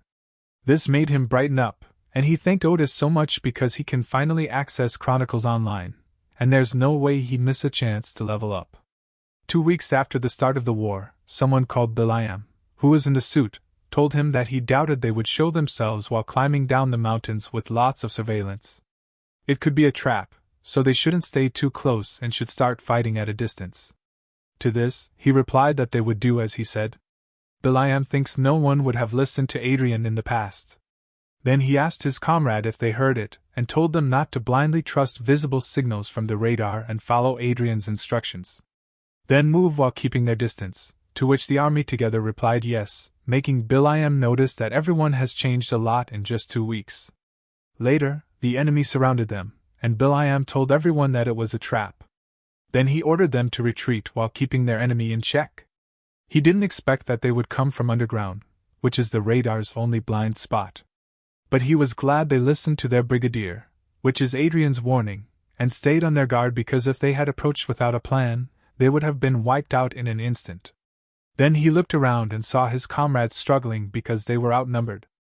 He thinks it was fortunate that they avoided total annihilation, but their situation isn't looking good, and they have to wait for support while blocking attacks from the vanguards, which are twice as many as their allies. Also, he knows that it will take at least 5 minutes for reinforcements to arrive, but it was impossible to hold out without taking any damage. Suddenly, Adrian told him to push forward, making him shocked. But then they heard a loud explosion from behind. Then someone asked them if they were all right and reported to him that 10 vanguards directly under the command of Division Commander Earl Otis have arrived, making him wonder how they were already there, and if Adrian knew that would happen and requested support in advance. But then Adrian asked him if he came out for a walk and why he wasn't attacking. Then told him that the enemies are having their backs toward the mountain range, making him unable to believe that computer's voice again, and really doesn't know who it is that came out for a walk. But Adrian just told him that it was not easy to get reinforcements, so they should defeat at least 5 units while they are at it. Meanwhile, in the meeting room, one of the men asked if they heard that under Adrian's command, they killed 5 enemy vanguards. Another man replied that Adrian is incredible. Not only he predicted the surprise attack but also turned a crisis into an opportunity. What's more, while other units are suffering, Brigadier Adrian's unit is steadily making contributions. Otis thought it was a coincidence at first, but with the way things unfolded, it was no longer the case. Remember, they say Adrian, the prodigy of Viscount Lawrence, became an idiot after overcoming a near-death crisis from poison. But the truth is, Adrian was a sleeping dragon who had been hiding his power all this time. Then he asked the people in the room if Brigadier Adrian is a similar age to Michelle. He told them that if Adrian's family has given up on him, he'd like to bring Adrian in, which shocked the people in the room. One of them told him that he heard Brigadier Adrian already has a lover and brought her to the battlefield. Otis asked if that was a problem when all that matters is if Michelle can become Adrian's mistress. One of the men reminded him that Adrian is a game addict. Still, he told them that it's still better than being addicted to drugs, alcohol, and women. This made the people in the room notice that Otis had already chosen Adrian as his son-in-law, and Otis won't change his mind no matter what they say now. One of the men asked Otis if it isn't better to keep an eye on Adrian for a little while longer, and the other man agreed, telling him that considering Michelle's fiery personality, if she hears about it, they would all disappear. Otis said that Michelle does have a bit of a temper, which the room agreed with, so he told them to stop talking about Michelle and ordered them to send a performance report to the Corps Command. Also, be sure to include how great Brigadier Adrian's contribution was. Later, Bilayam asked him if he had a moment. He tapped Arcia's shoulder and replied that he does, but unless it's something important, he should keep it short. He noticed that Bilayam's demeanor changed from curiosity and vigilance to favorable anticipation, and he wondered if it was because he saved Bilayam in battle. Bilayam asked him why he's hiding his strength, making him unable to believe that Bilayam is straightforward. Then Bilayam told him that many of their vassals are worried about the future of the territory. If Cedric becomes a lord like him, there will surely be a crisis. So he believes that Cedric does not have the qualification to be a lord. If he has any intention of competing with his brother, he would like to support him with all his might. He noticed that his magic glasses didn't show any change in Bilayam's condition, which means Bilayam isn't lying. He knows that Will.i.am is one of his father's closest aides, making him wonder if Will.i.am perhaps received some kind of instruction in advance, or is he acting like this simply because he was his benefactor? He told Will.i.am that he was thankful for his kind words, but he'll pretend he didn't hear it, leaving Bam shocked and stunned. He tapped Will.i.am, whose condition changed to disappointment, noticing that Will.i.am is surprisingly naive, and he was too rash with his remarks. Because he knows that no matter how much they try to restrict the information going to Cedric, he can't act hastily when there may be more surveillance systems that he doesn't know about. He also knows that it's entirely his job to get rid of Anna and Cedric, so he has no intention of sharing that joy with others. Then he peeked back at Will.i.am, thinking that for now, he will keep in mind that there are people who are purely concerned about the well-being of the territory. Then he remembered that he heard before that he'd be awarded with a medal after what happened and wonders if it shouldn't be that big of a deal. The next day, someone told him that having made many contributions, the second son of the Lawrence family, Adrian, shall be bestowed with a second-class Golden Lion medal. Then the man called Calitz van Reinhardt, the 23rd king of the kingdom of Reinhardt, while a swarm of people were cheering for him, making him know that every piece of Vanguard's equipment is worth as much as a fighter jet. But he didn't expect what he did would be so highly regarded. He thinks Otis must have chosen him to be the figurehead to accelerate the progress of the war, and told the man that it was his greatest honor, and he will cherish it for the rest of his life. Then he tried to smile confidently while the reporter and people captured them, making him sure that Cedric will probably go crazy if Cedric sees it. Meanwhile, in the mansion of the Lawrence family, Cedric slammed his fist on the table in anger and shouted that everyone is talking about that bastard Adrian, and if he had participated in the war, all those merits would have been his. Then he asked Anna what about his father? And Anna replied that his father is staying with that lowly woman. Cedric told her that Rayford seems to be spending more and more time with that woman these days and asked her why she isn't doing anything, but she frustratingly asked him back if she should poison Rayford too, making Cedric call his mother. Shouting, Anna told him not to raise his voice and that Adrian is the reason his father is with that woman, so she thinks his father is determined to protect the woman while Adrian is away on the battlefield from him and her.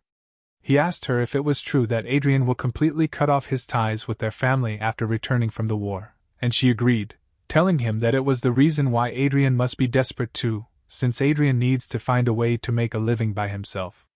It must be why Adrian has thought of the war as a great opportunity, because if Adrian makes a big contribution, Adrian may be able to receive a title, but still, Adrian isn't even his competitor. And she told him that his mother will make sure of it, making him think that everything is as his mother says, knowing that behind them is their maternal grandfather, and most of the Lawrence Viscounty is under his mother's control, so his father is merely a proxy who momentarily rules over that land until he hands it over to him. Making him wonder why and remember looking at Adrian when they were young, but Adrian is the only one getting praises, leaving him behind in the dark. He heard people saying that Adrian was a prodigy, making him pissed in annoyance, and thinks that Adrian has definitely been reduced to a good-for-nothing bastard after they attempted to poison him, making him wonder how Adrian keeps getting on his nerves, and he shouted Adrian's name, who was busy waving his hand at the crowd of people. 7 weeks, 48 days since the war started. He happily told the vanguards to have an energy drink before they go out and pour a drink one by one. Then he heard one of the vanguards tell another man that he felt really refreshed after drinking it, and the man agreed, saying that other brigades had become sluggish as the war dragged on, but their brigade was still lively. This made him think about how precious that energy drink was, even though it was just a diluted elixir containing a single drop of that legendary medicine. He felt it was a bit of a waste, but he had to do it for the war to end quickly. Will.i.am told him that they would go scouting, and he told Will.i.am not to push themselves too hard. But then one of the vanguards called him and said that the division commander was looking for him, which made him wonder why again. Before leaving, he gave something to the Black Eagle, and it immediately flew away. He tiredly told Harmon that Otis had been summoning him more frequently these days. Harmon laughingly told him that it must mean Otis trusts him a lot and asked if that wasn't good. He remained silent, knowing that even though it was bothersome to be summoned by a great aristocrat, there was nothing he could do. A moment later, he was looking in front of him in confusion because he saw that the other unit commanders were also there.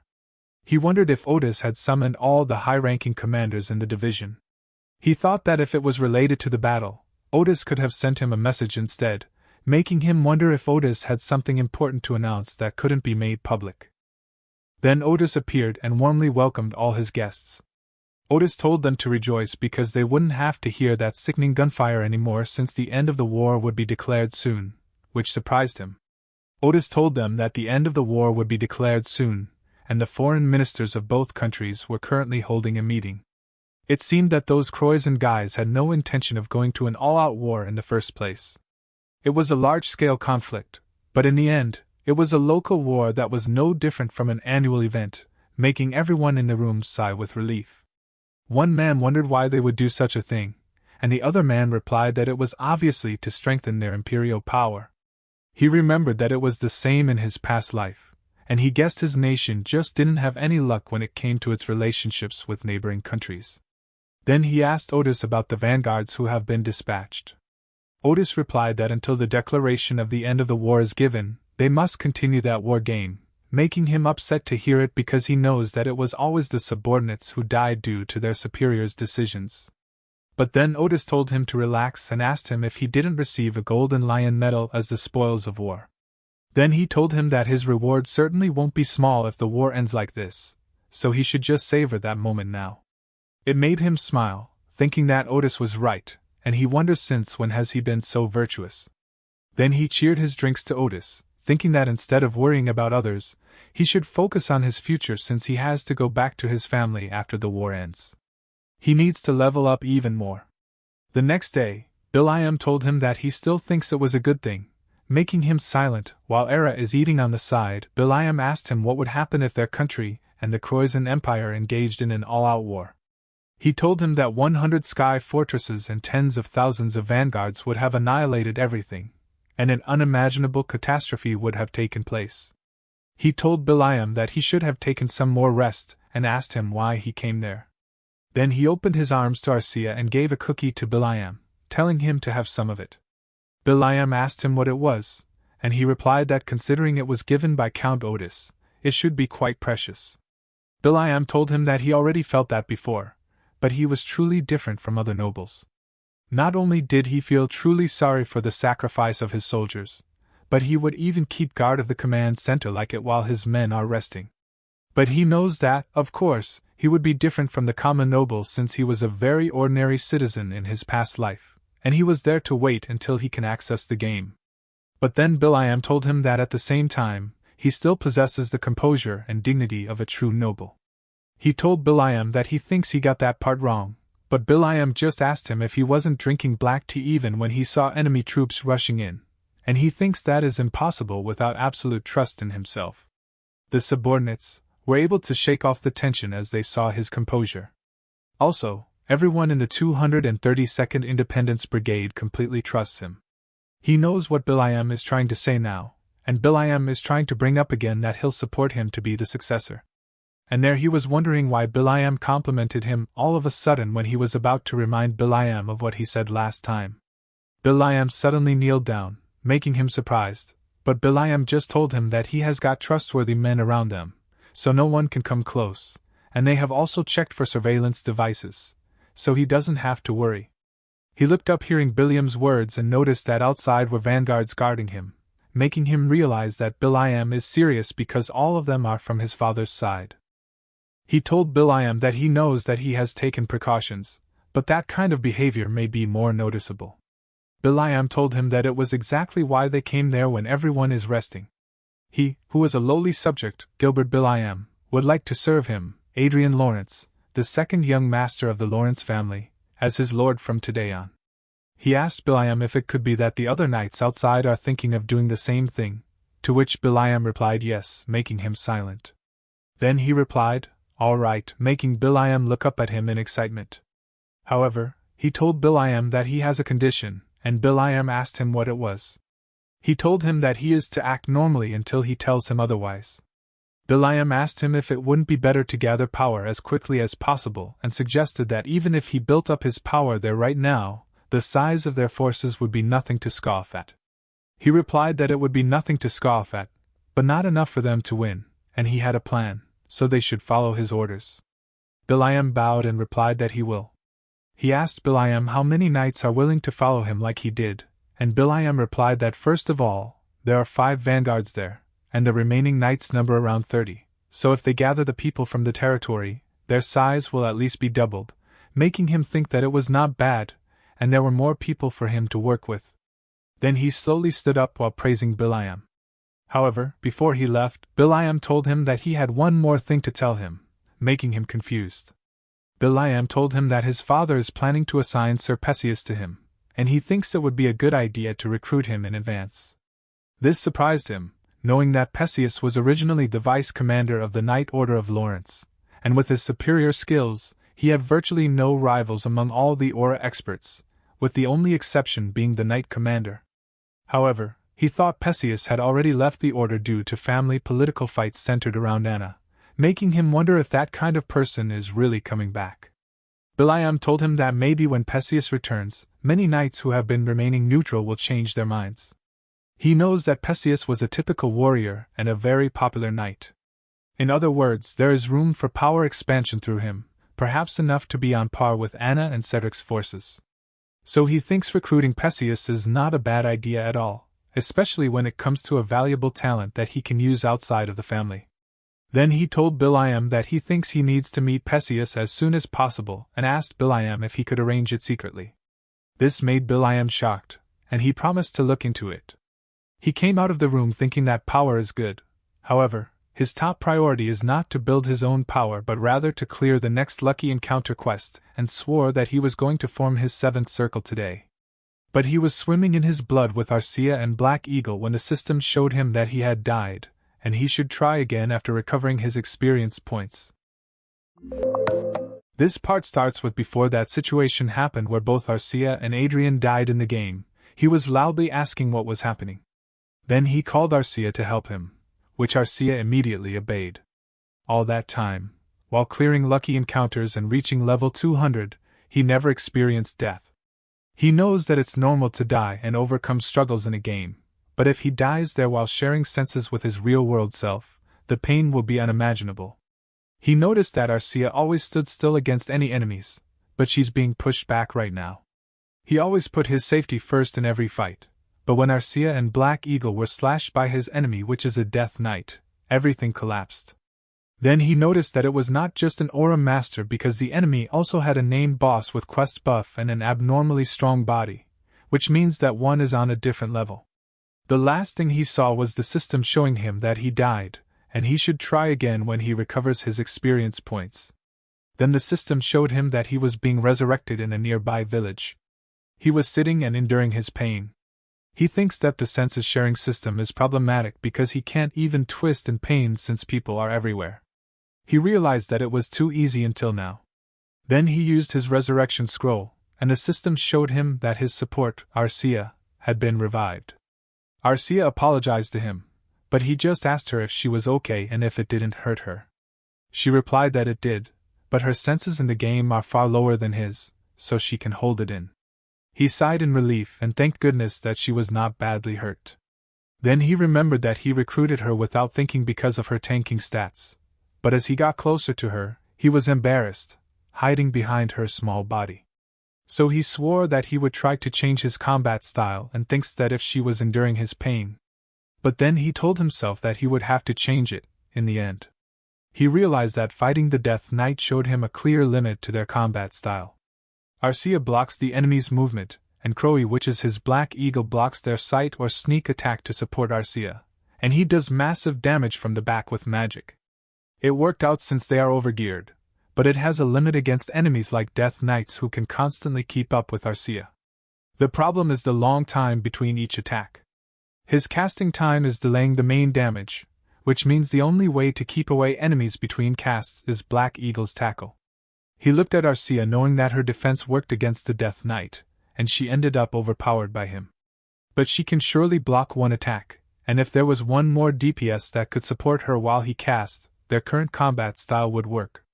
But he knows that he can't drag someone else into the lucky encounter quest, so the only solutions he can think of now are 3.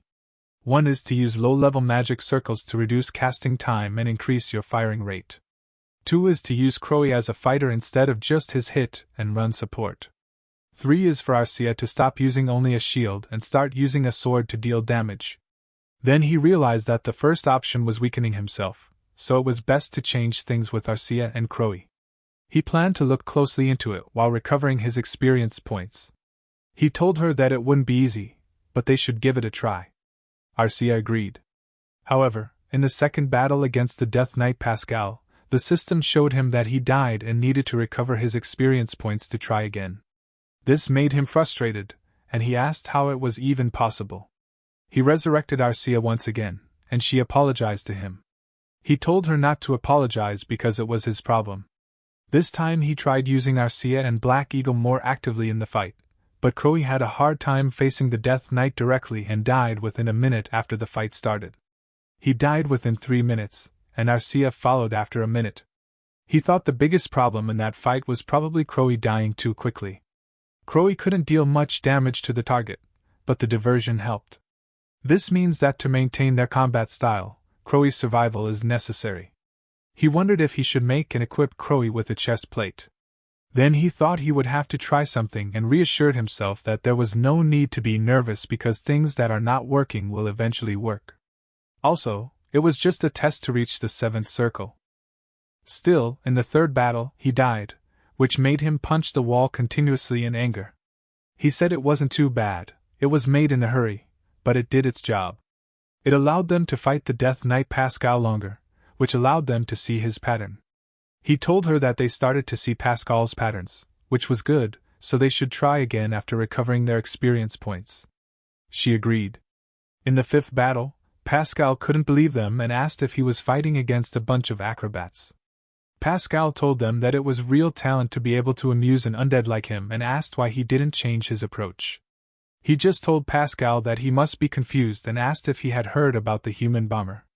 Then Crowy lifted him up, and he attacked Pascal using his magic, and he also shouted at Pascal to die while continuously attacking Pascal. Pascal blocked their attacks using his sword, while Arcia was running toward him. He laughingly shouted that it was nice without noticing that Crowy was exhausted. Crowy slowly fell to the ground with him, making him confused. Then Crowy put him down in front of Pascal. He told Pascal that it was nice to see him down there, and he fearfully greeted Pascal while Crowy collapsed on the ground, exhausted. Then Pascal killed him, and the system showed that he had died. In the 9th battle, he noticed that they tried different formations this time. Pascal asked him why a wizard was in the front line, and told him that it was fun, but he noticed that this time the damage dealt went up by much more than last time. Casting magic while dodging Pascal's attacks was the biggest problem, but he managed to last 25 minutes, so he thinks it was possible. He planned to try again with items focused on their reflexes rather than casting and tried to be an evasive wizard that no one wants to be. Then the system showed that he died once more in the 10th battle. He was dodging while using his magic to attack. Pascal attacked him, but he avoided it. When Pascal went on a rampage, he managed to slip through his attacks. Then he used his magic power together with Arcia to attack Pascal. They hit Pascal, but when Pascal raised his sword and swung it at them, they were both thrown away, defeated. But he smiled, thinking that it was it, and that battle gave him assurance. He tried to be an evasive wizard, and it decreased his damage, but allowed him to survive on his own, which allowed other members to attack freely, resulting in a 62-minute-long battle. Damage dealt to the Death Knight by 84%, so he knows that he can do it if he keeps trying.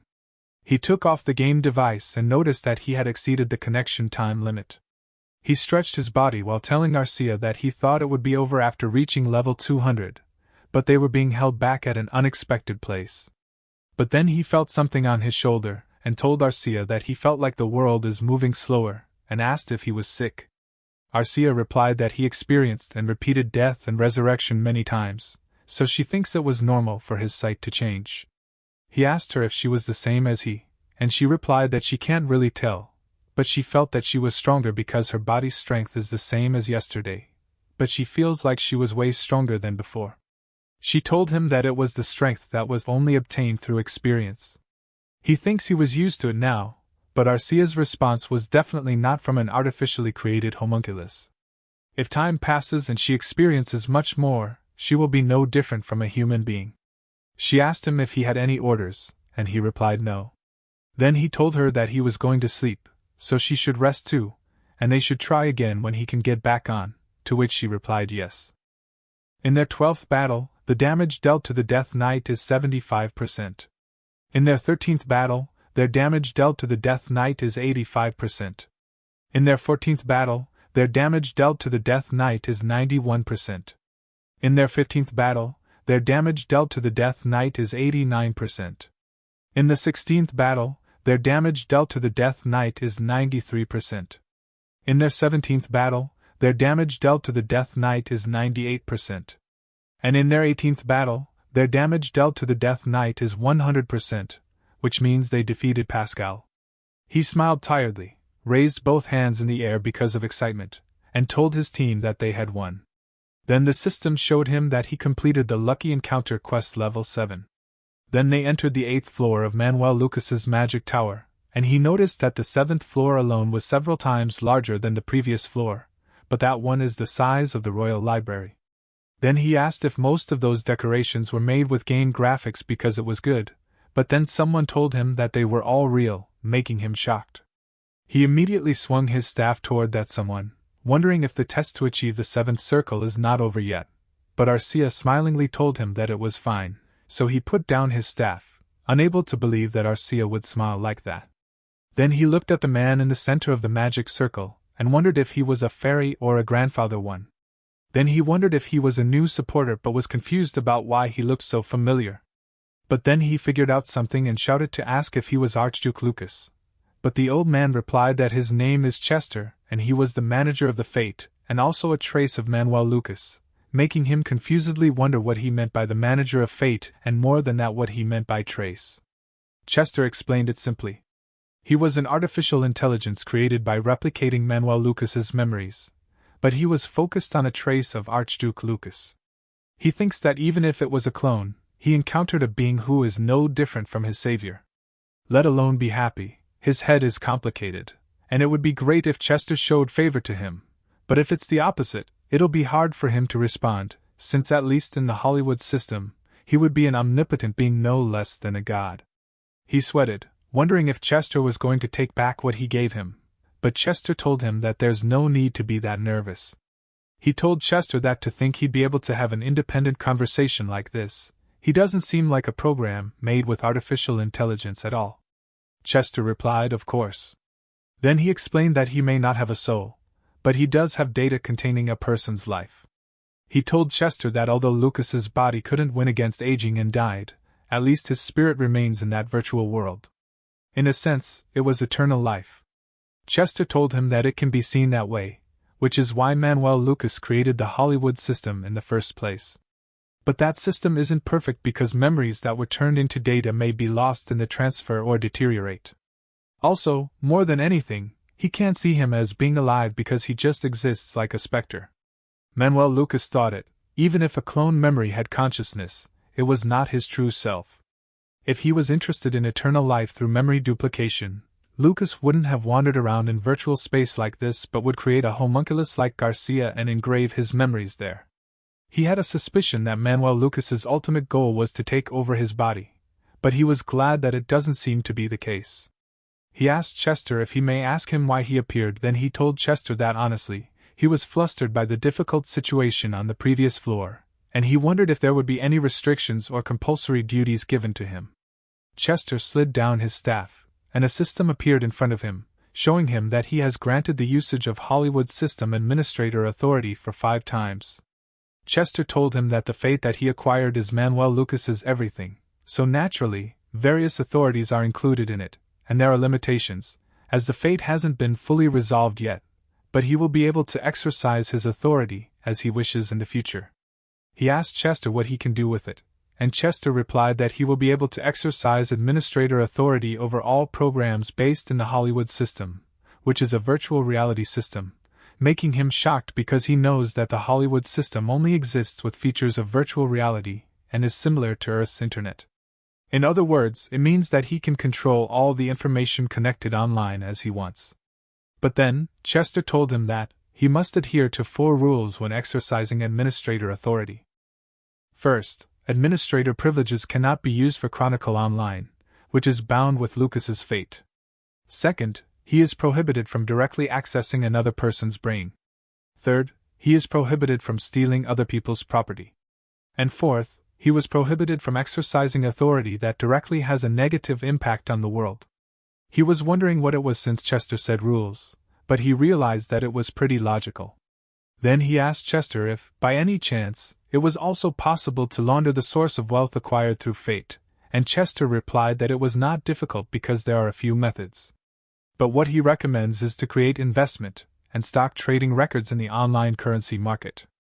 Then he asked Chester about the possibility of getting caught through investigation, and Chester replied that the probability of detection is extremely close to 0%. It was not just about manipulating the ledger, but it was about revising all the relevant information and making it appear as if it was a completely real event based on the records. He told Chester that he'd like to use administrator authority, and Chester replied that he understood. Then explained to him that the current assets held are 12.625 trillion loots, and his assets increased the moment he opened the treasure chest on the 8th floor of the Magic Tower. Then he asked him if he would like him to organize it too, to which he replied yes. Then Chester asked him if he had any additional requests. He told Chester that Arcia needs a legitimate family registered, and while they were at it, it would be better to put her as coming from the holy city Everhill. Chester told him that it was possible, and he shall make a family register that says all Arcia family members died, and she was currently an orphan, making him notice that Chester was no different from a genie from the magic lamp. He asked Chester if his role is to give him the administrator authority and help him process it, to which Chester agreed with him. Then he asked Chester why Archduke Lucas is going to that extent, and Chester replied that it was his way of expressing missing his hometown and consideration so that he doesn't live a bad life as he did. This made him wonder what Chester means by so he doesn't have to live a bad life like Lucas did, because those words don't suit someone who is called great. He knows that if Lucas isn't in that world, if Lucas isn't an earthling like him, and if Lucas didn't leave his fate for a future generation, his life would be more pathetic than now, and he wouldn't be as bright as now. So, bending on his knees, he thanked his master for everything. But Chester told him that he was not Manuel Lucas, but he noticed that the corner of Chester's mouth seemed to tremble slightly, but he wonders if he was mistaken. Then the system showed him that he had acquired 50 trillion loot and acquired Sky Fortress Icarus. Also, the seventh circle has been created.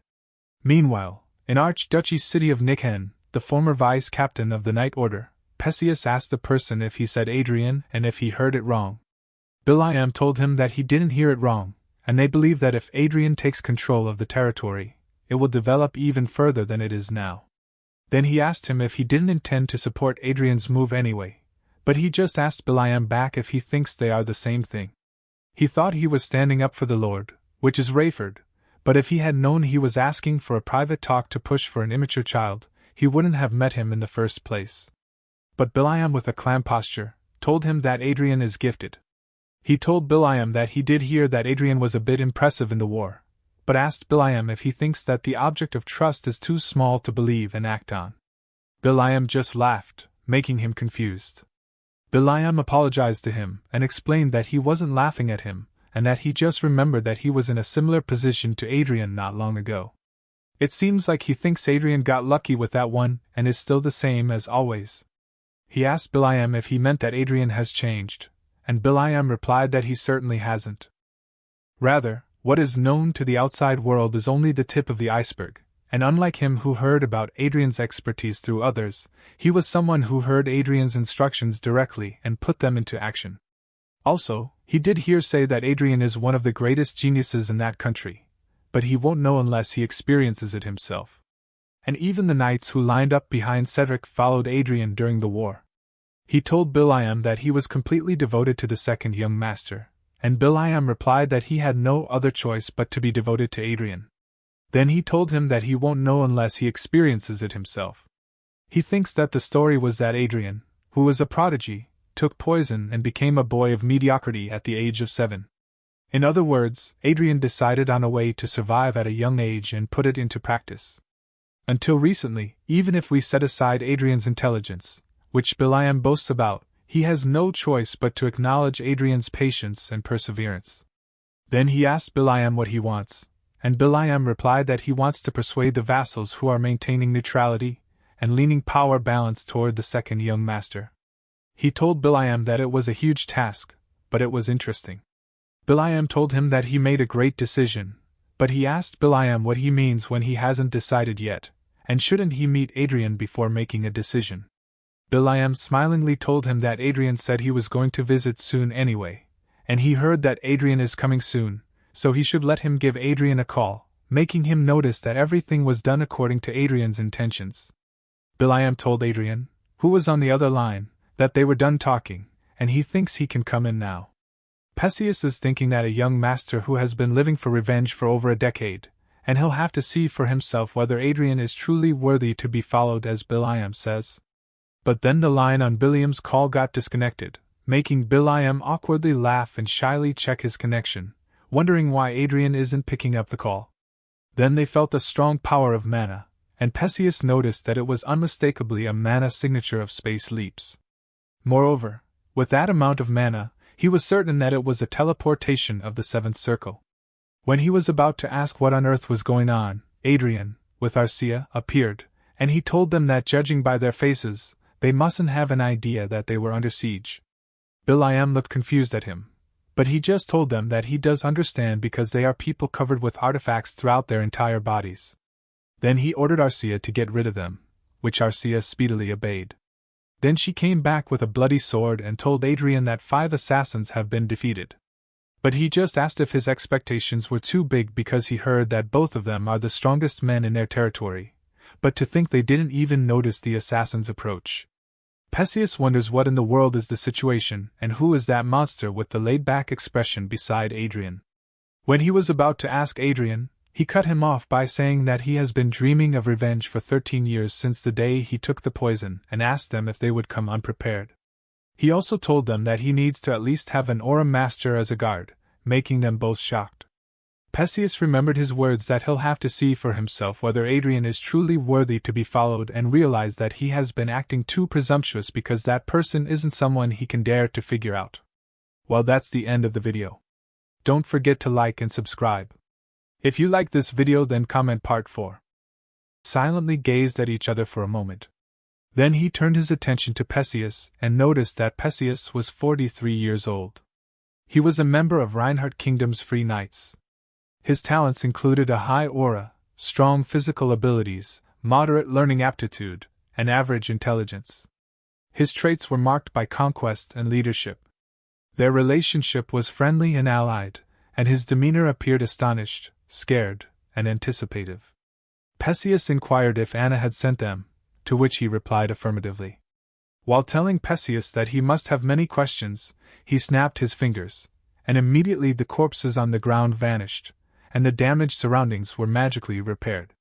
Bilayam was amazed to see the bloodstains and corpses disappear, but Adrian assured them not to dwell on it, explaining that it was merely a fifth circle magic spell.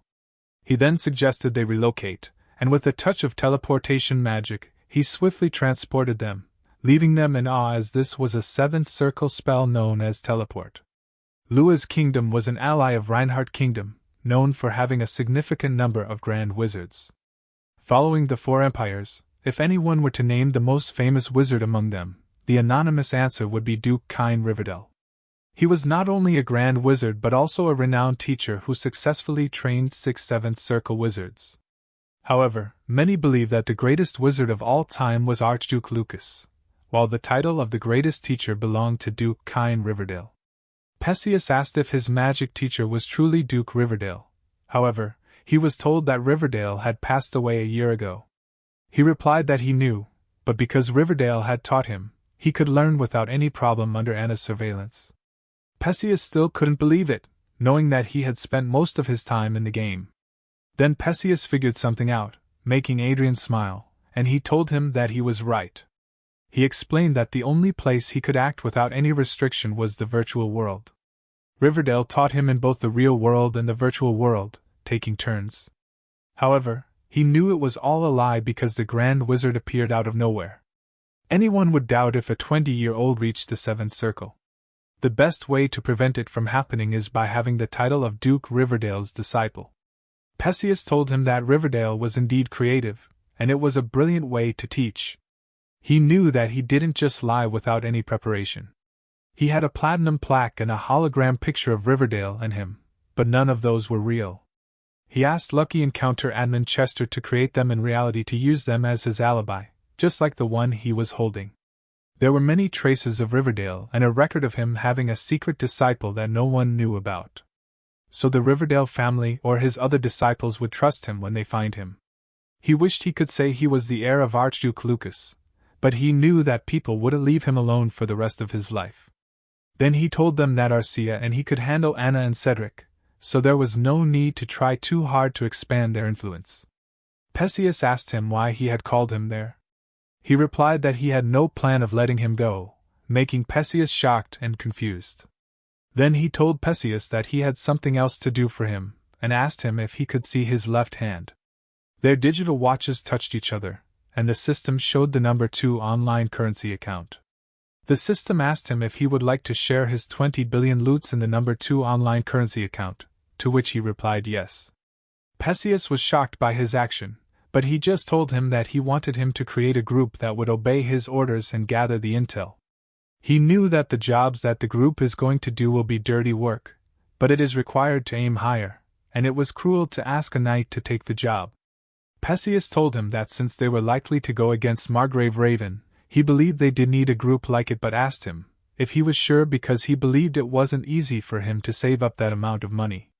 He told Perseus that he has a talent for investing and that 20 billion is a lot but not enough to worry about, making Perseus react that it was amazing. But he just stood up, knowing that Perseus would faint if he mentioned that he had 3,000 times the amount of money he just showed him. Then he offered his hand to Perseus and told him that he is going to push Cedric off his spot and inherit the family, then have the power that no one can disrespect in that nation, and asked Perseus if he is with him.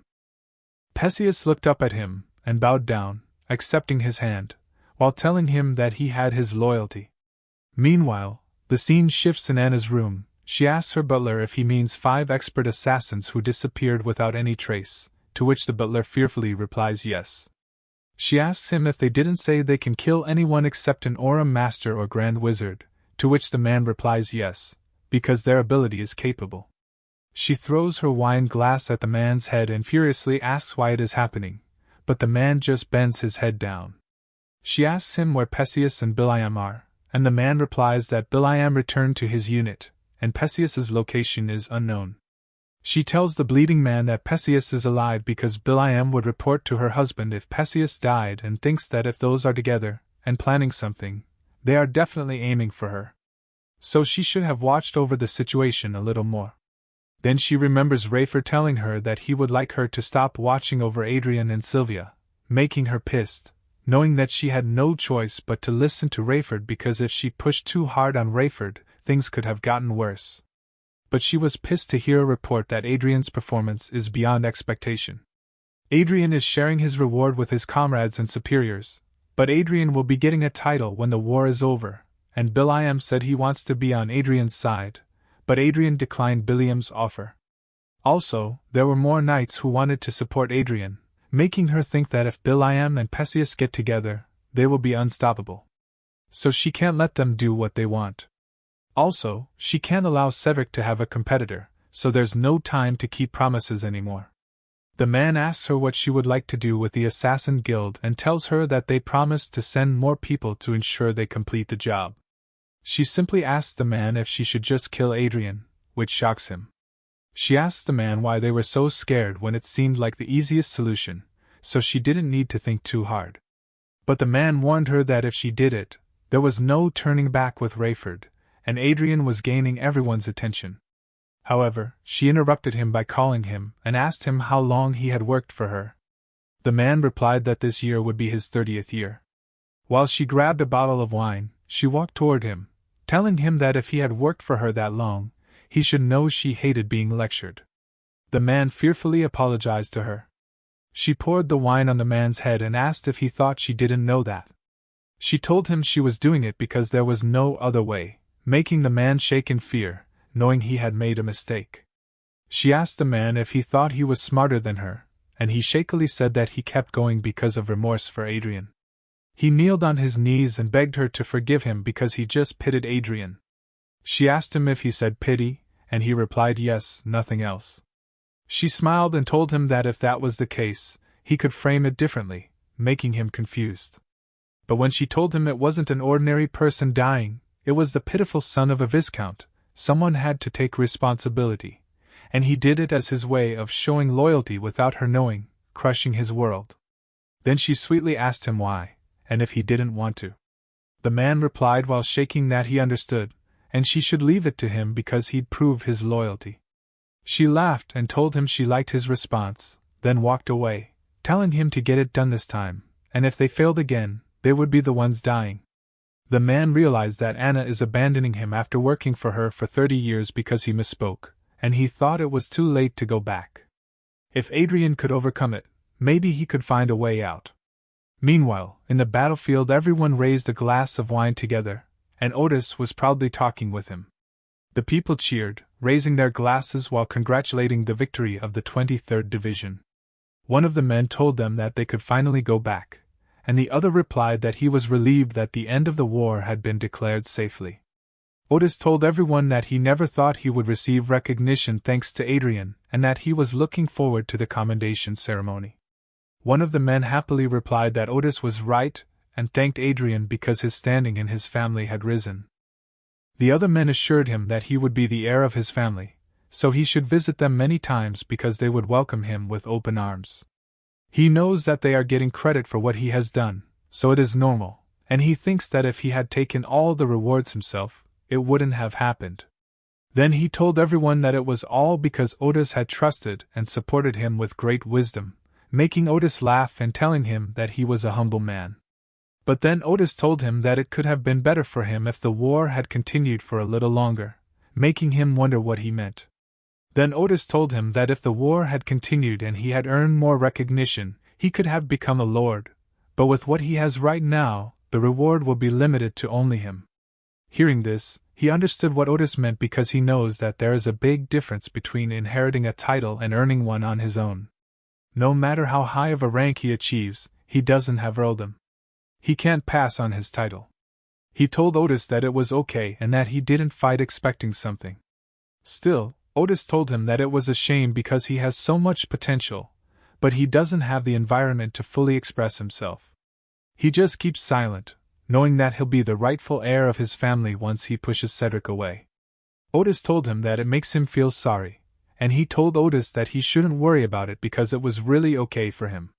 Then Otis cleared his throat and told him that maybe he could get engaged to his daughter, making him shocked. Otis shyly told him that he had one daughter, and if he would like, he could make it happen. This made him wonder why all of a sudden, and he thought it was a little too much. So he thanked Otis for the offer and told him that he'll think about it.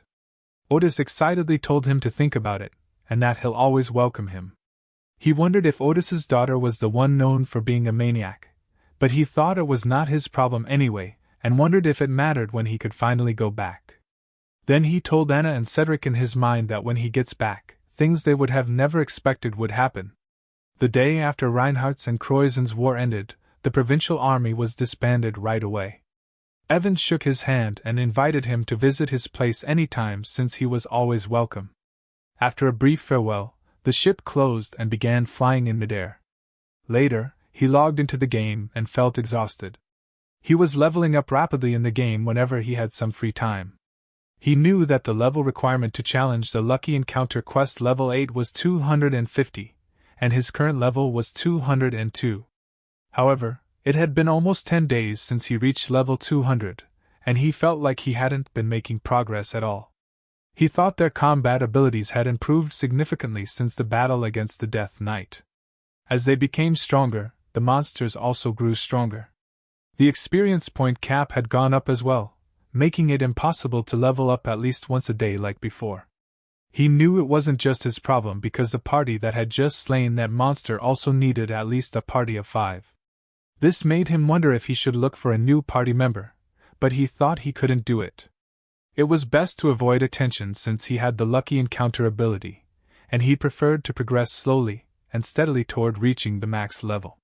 So he planned to take it as a lesson and a valuable experience. When he was about to say something to Arcia, he noticed that she wasn't moving, prompting him to ask her what was wrong. Then Crow landed behind him. He asked Crow what was happening, and it tried to explain something while flapping its wings. He looked back at Arcia in a panic, wondering if something had happened outside. He immediately logged out and saw Arcia fighting with someone, which surprised him. He closely observed her fighting and realized that it was a battle. He quickly used his great shield to protect himself, and stood by Arcia's side. She told him that they were assassins similar to the ones they got rid of last time. He asked since when assassins use force swords, and she replied that she was not sure about it, but they are armed with force armor and swords with a total of 3. He walked closer to her while telling her that it was too clean there, considering there were 3 vanguards trying to kill him. She told him that Biliam was ready for any attacks and that Biliam stalled their vanguards. He was relieved that they had 5 vanguards, so it shouldn't be too hard. But then Arcia looked up while telling him that, however, she didn't think that one would be so easy while the ceiling of the room was collapsing. Then they saw red eyes staring at them, and he noticed that they were armored golems. He guessed Anna changed her target to him from Bilam and Perseus, but he honestly preferred it too. Then he grabbed something from his inventory space while calling Arcia and threw a sword at her, asking her if 1 force sword should be enough for her, to which she replied of course. Then he grabbed his Istro staff while Arcia held her Istro arming sword. The golem pointed its sharp claws at them and jumped down to attack them, but he just said that it was pitiful and told them that they had chosen the wrong target. Circles appeared on his shield spell, and he used his flame blast to attack the golems. The force of his attack got out of the ship, making a huge hole in it. Then he flew out of the hole. He told Arcia that they should go, to which she replied yes. On the other hand, inside the ship, one of the enemies told his captain that it wasn't right, and they had to back off, making the captain's enemy wonder how when they should have been done by now. Suddenly, huge explosions appeared near them, throwing the enemy with the monsters away, and the captain's enemy was furiously sweating in pain. Then shouting, he asked why is that kind of monster hiding in the Lawrence family? He flies closer to his enemy while attacking them with his magic, and Arcia was in the front, busy attacking the monsters. The captain's enemy heard his people shout, outing that they couldn't run away to kill the Archmage because he was interfering with their teleportation.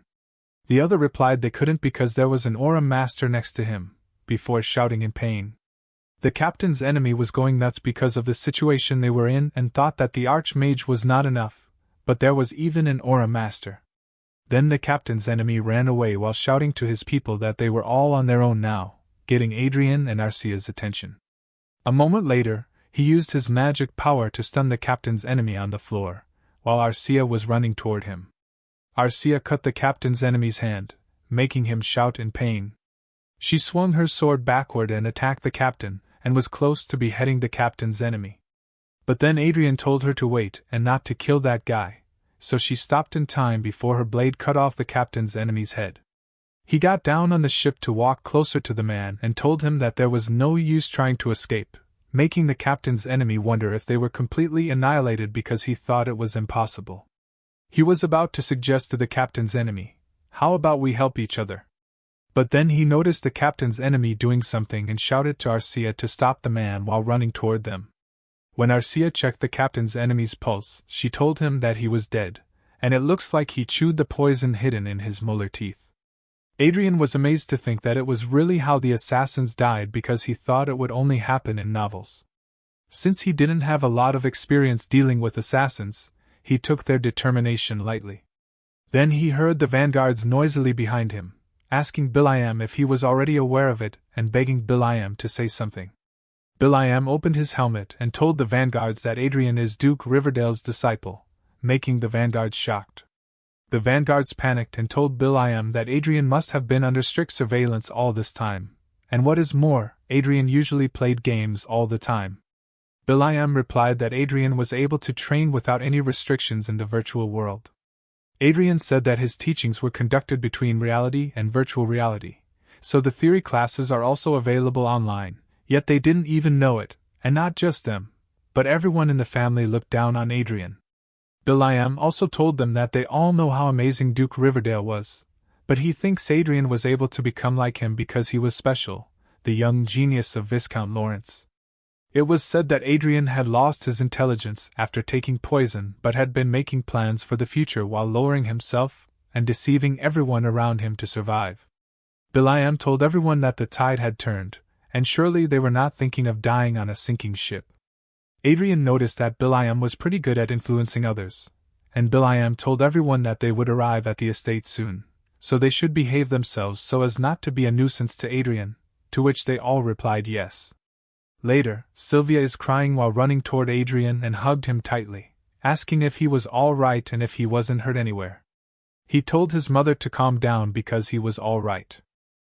Rayford told him that he had worked hard, and he thanked his father for the compliment, but he knew that in any case, it was totally normal to hold a parade in celebration of him receiving the medal on the battlefield, but it was too quiet. Rayford apologized to him because he should have given him a grand welcome. He told his father that he was okay because he was not into noisy events anyway, but he thinks it must have been Anna and Cedric's doing because who would bother to hold a parade for someone who was going to die anyway?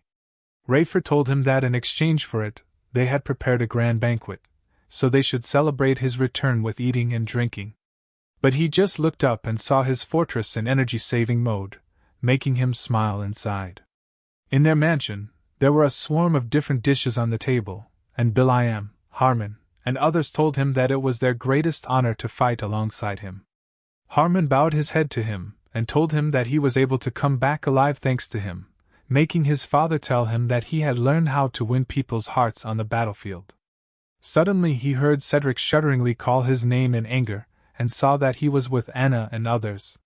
He bowed his head to them and told them that it had been 3 months since they last saw each other, making Cedric have no other choice but to welcome him back. But he noticed that Anna looked like she'd seen a ghost. More importantly, he noticed the guy behind Anna and wondered what was up with him because he saw that the man's name is Morris Gus Hire, and his condition was relief and joy. He heard that Morris had been working as Anna's right hand for over 30 years, yet he had a favorable impression of him. He thought that if he could convince Morris, he should prove to be quite useful. But then he saw someone walking toward him. He noticed that the man was Commander Kroondijk, who was an aura expert too, with doubt and distrust conditions as he expected from a knight commander.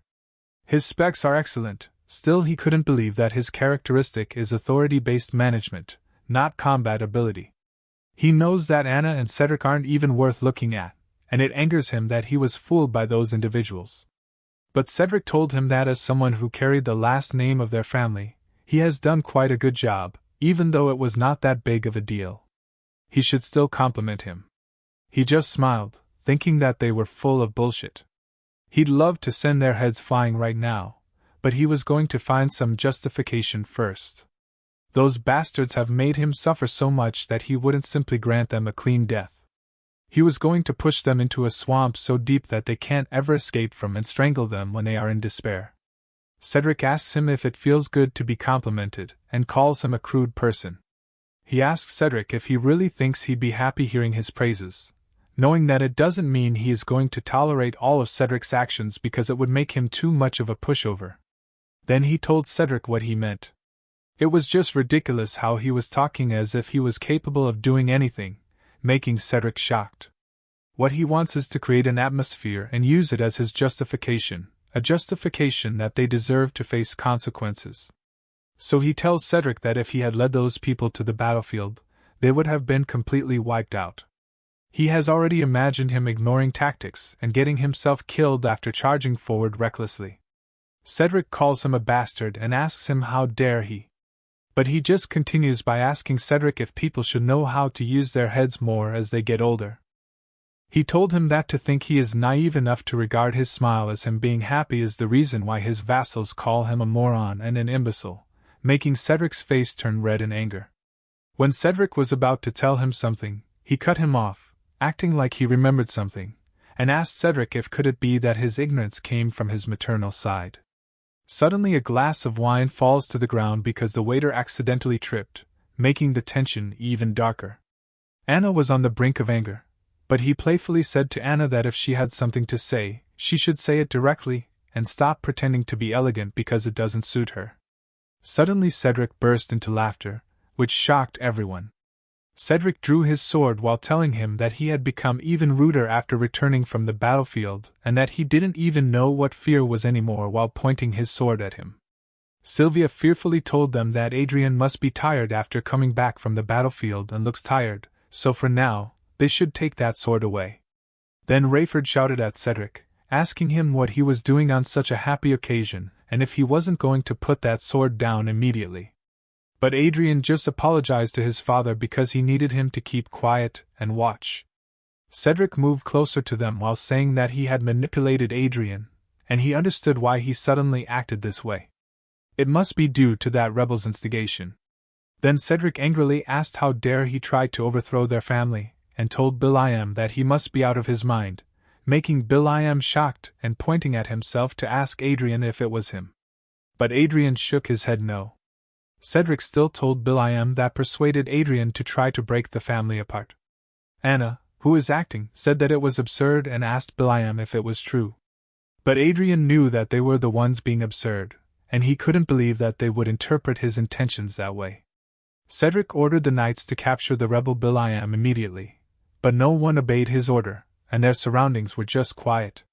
Cedric asked the knights what they were doing and told them to hurry up and carry out his order. One of the knights told Cedric that if he wanted to capture Vice Commander Will.i.am, he should do it himself, making Cedric shy and angrily asking the knight named Berto what he was saying. While Adrian tried to hold his laughter hearing his laughter, Cedric's surroundings turned black, and he snapped in anger and shyness at the same time, so he ran forward to attack Cedric with his blade, shocking everyone. But then someone grabbed Cedric's hand, and it was Arcia, who was busy eating a huge chicken drumstick.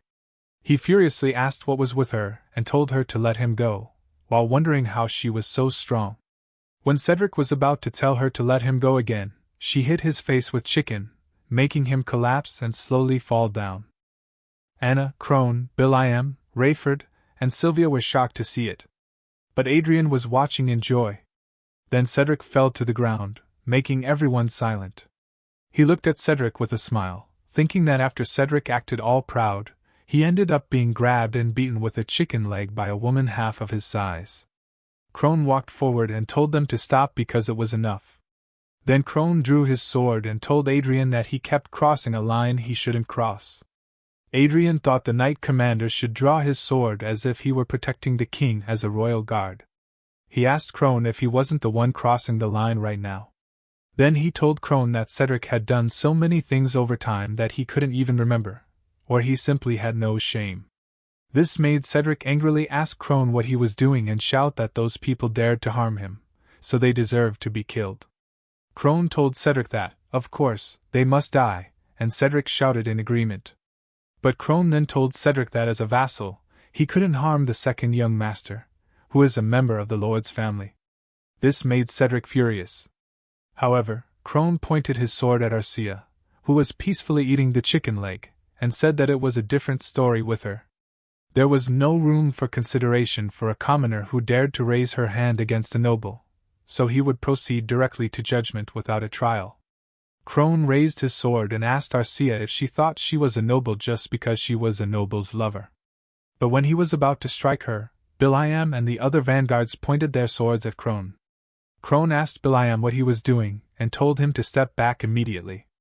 But Will.i.am said that he wouldn't have drawn his sword if he was going to back off. At Crone's words, he warned Crone to step away from Lady Arcia immediately. Crone asked if he said Lady Arcia and found it strange because he could see people from Cedric's faction too. Also, most of those individuals would prioritize profit over loyalty. He wondered why even such cunning individuals were willing to follow Adrian, making him think that something didn't seem right. Then a lot of knights appeared, and Cedric immediately ran toward his mother. Adrian noticed that reinforcements were there and wondered why Anna, who had always been sensitive when it came to Cedric, was so quiet, and if she had gathered the knights over the phone. Cedric teasingly told him that there was no use in regretting now, and including Will.i.am, all of them will be thoroughly punished for their crimes. He furiously told the knights that they were in the presence of the Lord and asked them how dare the knights of the Viscount stand on the opposite side of their lord. But Cedric just ordered the knights to subdue those troublemakers immediately. Then the knights ran forward and pointed their weapons at them, making him realize that in terms of numbers, their expeditionary forces had more soldiers, but they were not armed properly, whereas Cedric's faction had more than 10 armed soldiers, and their equipment was overwhelmingly better. So if a full-scale battle broke out, it would be a one-sided slaughter. Suddenly Crone asked him why he did such a useless thing and told him that it seemed like he was still drunk on his victory, forgetting his position. Then he told him that his family's system could not be changed, and because of his recklessness, the only people who ended up seeing blood were those guys. Also, he wouldn't be killed immediately, however, even if he lives only hell awaits him, a life that is even worse than it is now. But he just keeps quiet. Rayford shouted at him to use the artifact while Sylvia was apologizing in fear. Cedric teasingly told him to run away, no matter what. Crone told the knights on their side to be ready to attack, which the knights pointed their weapons at them. But he just called them foolish individuals. He told the knights on their side that they were rebelling, and those troublemakers were trying to harm the Lord, so they should protect the Lord, and the knights on Adrian's side replied yes immediately. This made Crone wonder what the hell those guys were doing. He told Crone that anyone could tell the ones committing treason were them, and they should put an end to that boring act. Then he removed the illusion magic and ordered Arcia to bring those 3 to him and take care of the rest, to which Arcia replied yes and disappeared. Anna and Cedric were shocked to see the knights surrounding them being killed rapidly. Also, the knights behind Crone were easily killed without a trace of who the killer was, making him fearfully confused. Suddenly, Adrian appeared behind Crone and asked him what he had just said to him. Then he slapped his staff on Crone's face while calling Crone a traitor, and told him that he required discipline. Crone shook in fear, knowing that it was impossible. Then he noticed that the woman just now is an Aurum Master, and wondered if that game addict Adrian just deals damage to him. Crone shouted to his people that Arcia was an Aurum Master, and ordered them to get into a formation centered around the armed knights and face her. Also, they should keep calm and be able to deal with her.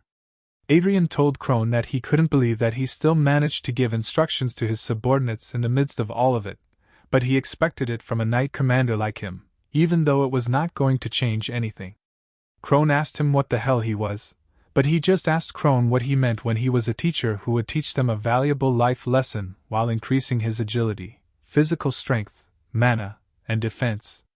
Crone knows that wizards can use magic 2 classes lower than their level without casting, which means that if they are a 7th circle wizard, they can use 5th circle magic without any casting, and a skill that proves their existence as an archmage, the skill that allows them to overwhelm the wizard killer vanguard, so the moment they become archmages, the so-called weakness of a wizard almost disappears. Adrian used his memorized cast-saved magic and attacked Crone with his flame blast, making Crone shout in pain. After that, he walked closer in front of Cedric and who fell to the ground in shock. He told them that he thinks they will have a lot of fun from now on, and asked them if they don't think so, while Crone attacked him from behind. Crone, who was burning, called him a bastard, but he just moved to the side to avoid Crone's attack. He told Crone that he should have stayed on the ground and asked him why he got up, making Crone look at him in anger. Anna and Cedric shook in fear when they saw him attack Crone. Then Crone fell to the ground. They both wondered how it could be and how Adrian Lawrence could become an archmage, but he just smiled at them, making them realize that they were screwed. Later, in another mansion, a man angrily slammed his hand on the table. He is Anna's father, Raven Margrave, furiously asked how that bastard Adrian dared to do those deeds to his precious daughter and grandson. The men showed Raven what happened at Adrian's mansion using a device, which made Raven furiously ask, "What the heck is this?" One of the men explained that the video is constantly spreading on various portals and platforms. By tomorrow, most people will become aware of the situation, and some even speculate that Cedric Lawrence and Anna Lawrence's acts of treason were done with his support. Raven told them that the things those commoners say in the virtual world don't mean much, but the man informed him that even among the nobles, some support those speculations. Raven arrogantly asked the man, "So what?" He told them that the best those people could do was file a few complaints. Raven thought that no matter how valuable an archmage and an aura master are, winning a war can't be done with just 1 or 2 superhumans. What's more, helping those 2 means opposing him, who possesses military power equal to that of a duke and marquis combined. He knows it would be troublesome if someone of his title, a duke or a marquis, sided with Adrian, but that is highly unlikely since they are the ones who would least welcome the emergence of a new rival. The man told him that the royal family may intervene. Raven replied, "It's obvious because a young archmage and an aura master would draw people's attention." However, he added, "Only if it was the truth," making the man shocked and confused. He told the man that they can just turn those two into swindlers, and as long as no one believes they are an archmage and an aura master, there will be no problem. He asked the man if there was any guarantee that it wasn't an artificially created video in this age and time. Then he suggested, "We can just announce our position like saying the video was fabricated." But the man warned him that once they had it authenticated, it would be over. Still, he insisted that they can take care of it before they have the video authenticated. He furiously told them that through that video, they were exposing that he was behind Anna and Cedric, and those commoners were acting exactly as they wanted them to. They were only trying to get a justification for what they truly aimed for, his war. The man fearfully replied that it was impossible and asked if they were out of their minds, wondering if they were thinking of picking a fight with the Margrave. But he just asked the man how much their Margrave forces could be mobilized in a territorial war. One of the men replied that it was about half of their total forces. For their territory, they can mobilize 3 sky fortresses and 150 vanguards or 2 sky fortresses and 200 vanguards. He asked what forces could be mobilized right now, and one of the men replied 200 vanguards and 1 sky fortress. He told them that it was enough and wondered how a brat who is still wet behind the ears dares to provoke him. Then he declared to everyone, "It's war, and I will make Adrian regret it." Meanwhile, in Adrian's mansion, he scratches his ears, thinking they must have checked the video they released by now and are preparing to attack because his ears are itchy, so they must be talking about him. He knows the relationship between Anna, Cedric, and Raven Margrave is inseparable. His blade of revenge is only complete when it reaches Raven Margrave. However, to solidify his position, there are conditions that must be met in advance. The lady introduced herself to him as the daughter of Kyne Riverdale, Olivia Riverdale. He knows that Duchess Olivia is an archmage belonging to the Lewis kingdom, and she was the daughter of the famous Duke Kyne Riverdale. While she is said to be the closest to the 8th circle, the archmages in the Lewis kingdom, her existence is equal to that of the patriarch of the Riverdale family, to which the 6 archmages belong. Unlike him, who gains strength through lucky encounters, Olivia is a true genius who reached the 7th circle at the age of 22. She gave the ID to the men with her, and told them that it looks real to her. Then the other men told her that it definitely seemed real, making him exhale in relief. He asked her if it meant that they had acknowledged it, but she told him that, however, she was only saying it looked real, as it's completely possible to forge that platinum plaque in the first place. She attacked him with strong pressure, making the glass on the table shatter into pieces. He notices that they are putting pressure on him by resonating with each other's circles, making him feel heavy and in pain. So he uses his magic power to make them stop, making Olivia surprised. He angrily asked them what the meaning of it is, but she just told him that it was incredible. While the men were cheering for him, she told him that it was nothing much, and they just wanted to test his skills while recovering the shattered glass cup. But he told her that surely she would have been able to check it without resorting to something like this. She told him that having 7 circles doesn't mean everyone is the same, and she just wanted to measure his exact level. He thinks, although Olivia looks delicate, her methods are quite tough, and he asks her if he has earned her acknowledgement now. She told him that she still had many questions, but there was no reason to turn away a genius archmage who claimed to be her father's disciple and was helping her family expand their influence. He notices that Olivia doesn't care much about whether or not he is real, and he feels like she is just welcoming another archmage. This makes him think that she has a sensible way of thinking, and he asks her what if he turns out to be a bad guy who will cause her family to suffer losses. She told him that turning their family into his enemy is no different from asking for death, and she doubts anyone can afford it. Also, they have already confirmed his identity because they don't take in just anyone. This makes him smile and think that since he has received their recognition, there is no reason to argue anymore. Then he told them that he'd like to make a request. The next day, Raven asks his butler how much longer it will take to deploy the troops.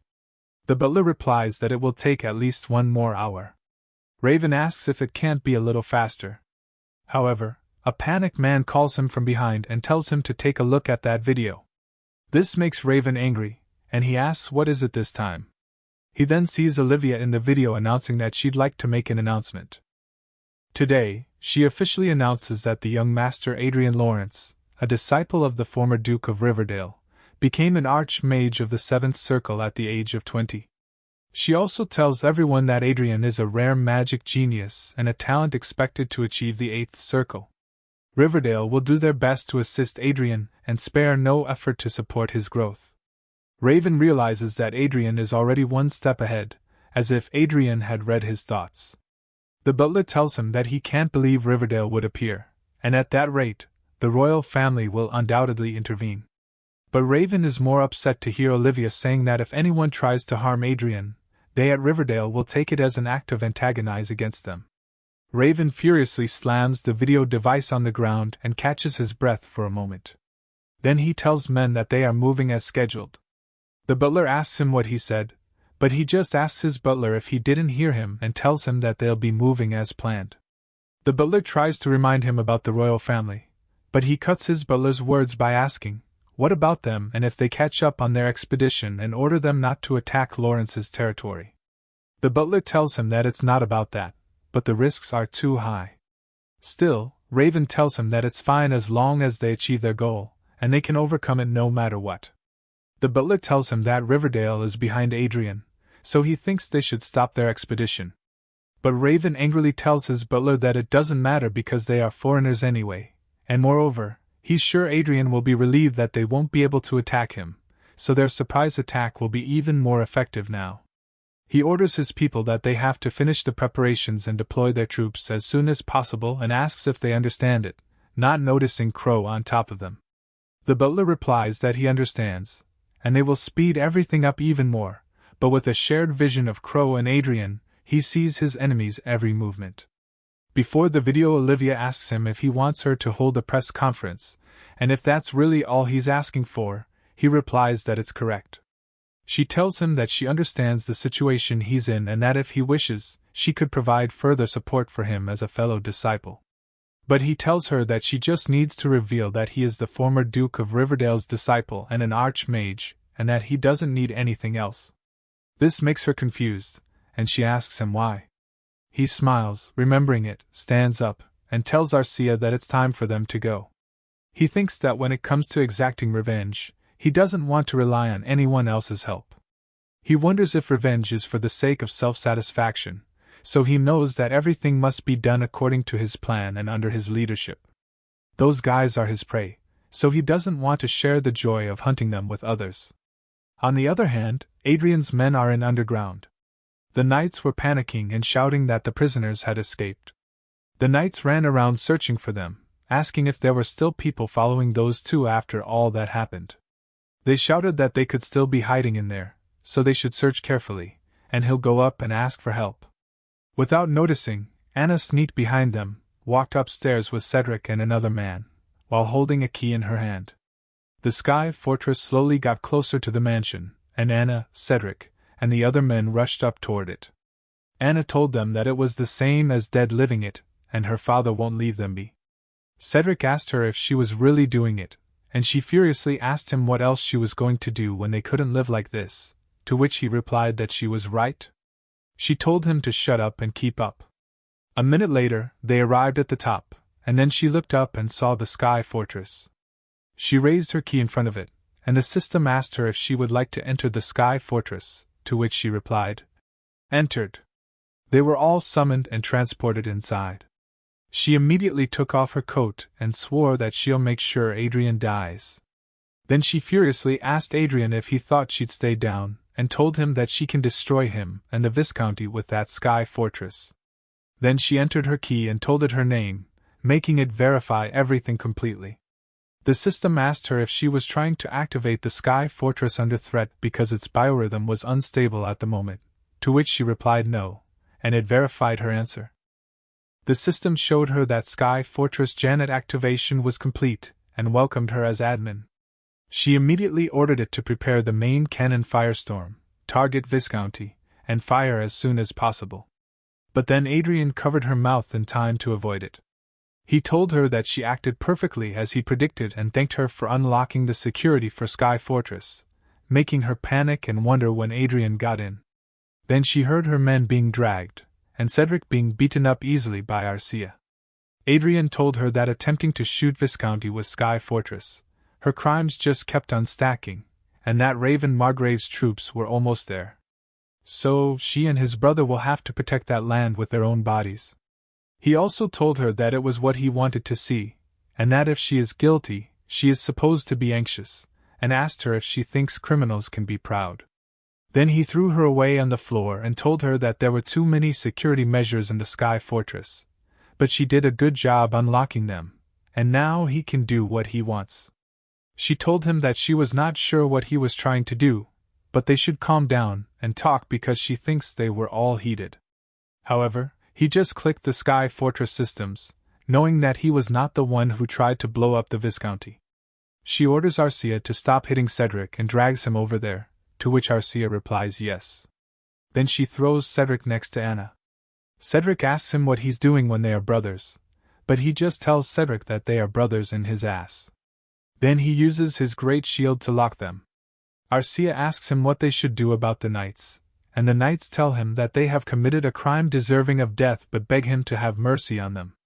He tells them that they seem like Raven Margrave's people, so he'll send them there.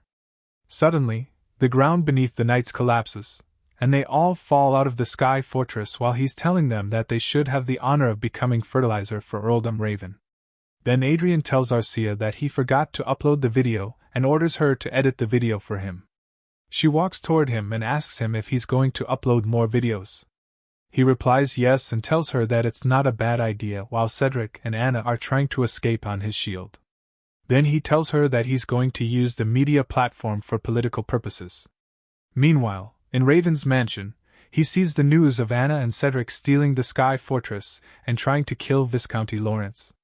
Then he sees one of the comments that he forcefully sold the retiring Sky Fortress to Lawrence's family, and gave the admin authority to his daughter, which means it's all his fault. After reading it, he asks his butler if he can kill every commoner who commented on it, and his butler replies that it's possible but won't be easy.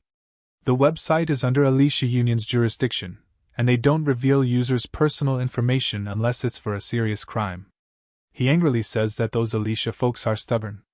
Then his butler calls him to report that 1 Sky Fortress and 200 vanguards are all ready to be deployed.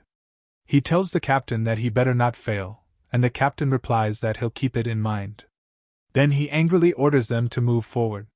The mages begin to use their teleportation magic circle to teleport the vanguards and Sky Fortress.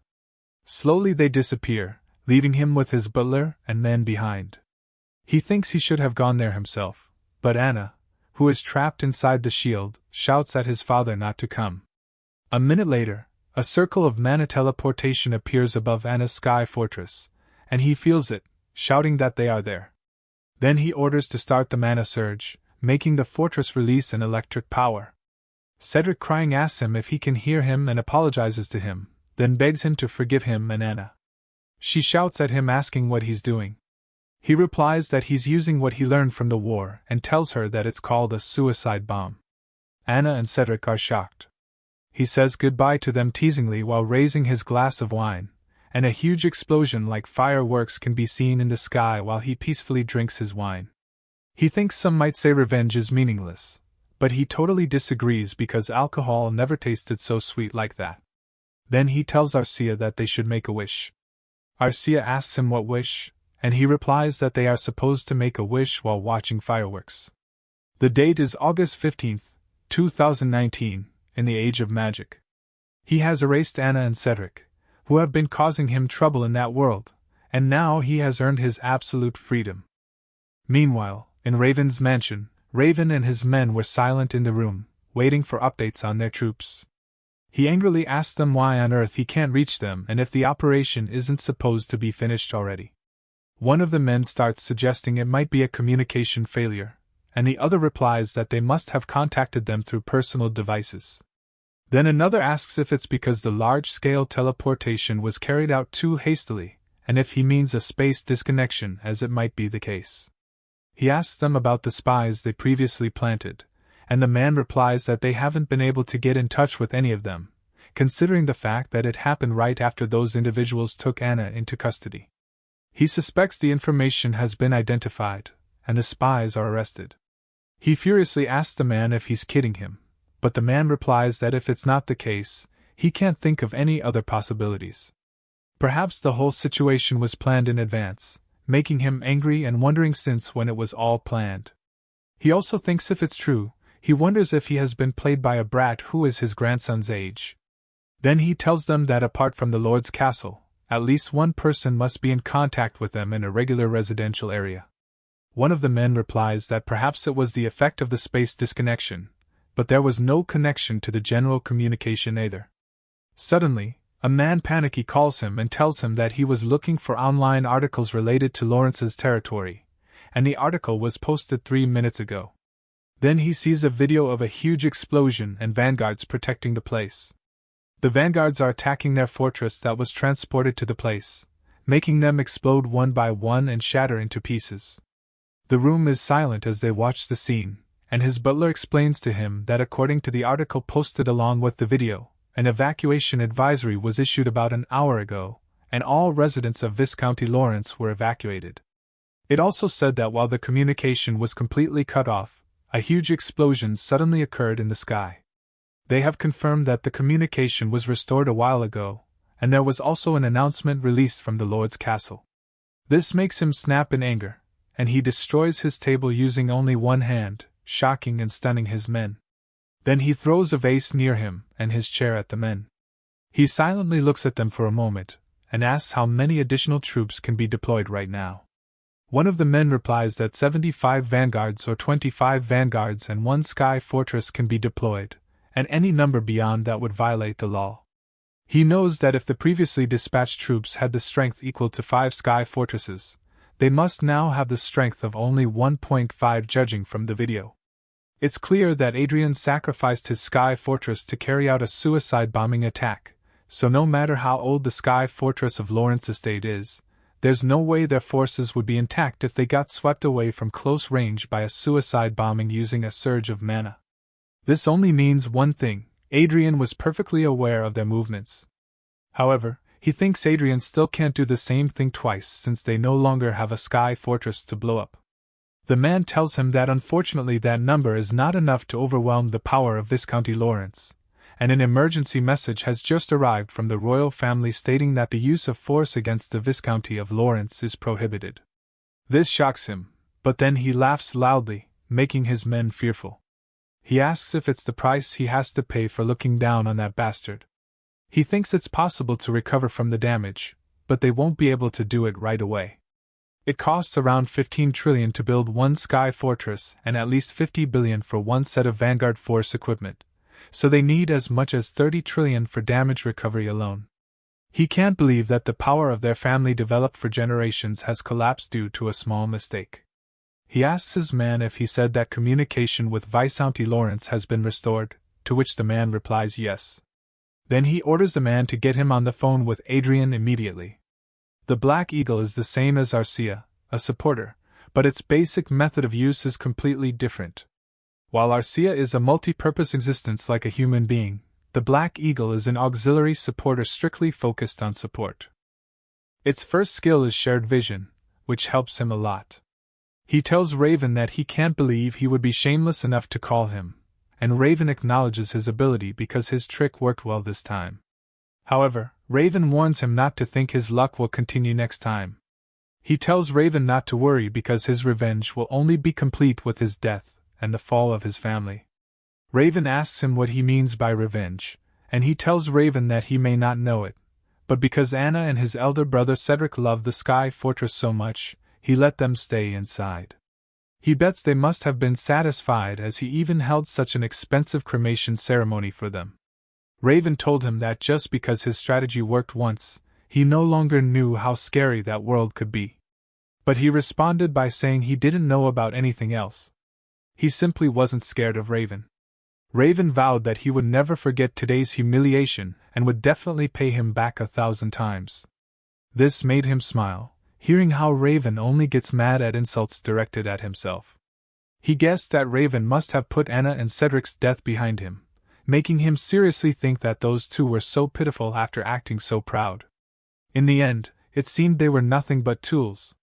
Then he asked Raven if he was currently on the 80th floor of the Lord's castle, and Raven asked him what he meant. He told Raven that he had prepared a present for him, and it should have arrived by now.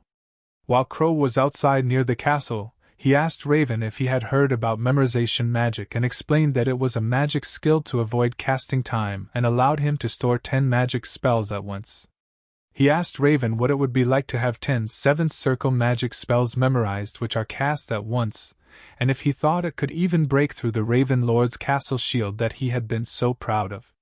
Then Raven saw Crow in front of them with 10 circles of magic, leaving him and his men open-mouthed in shock. He told Raven that the present he sent him was 10 rounds of 7th circle magic blaze blast.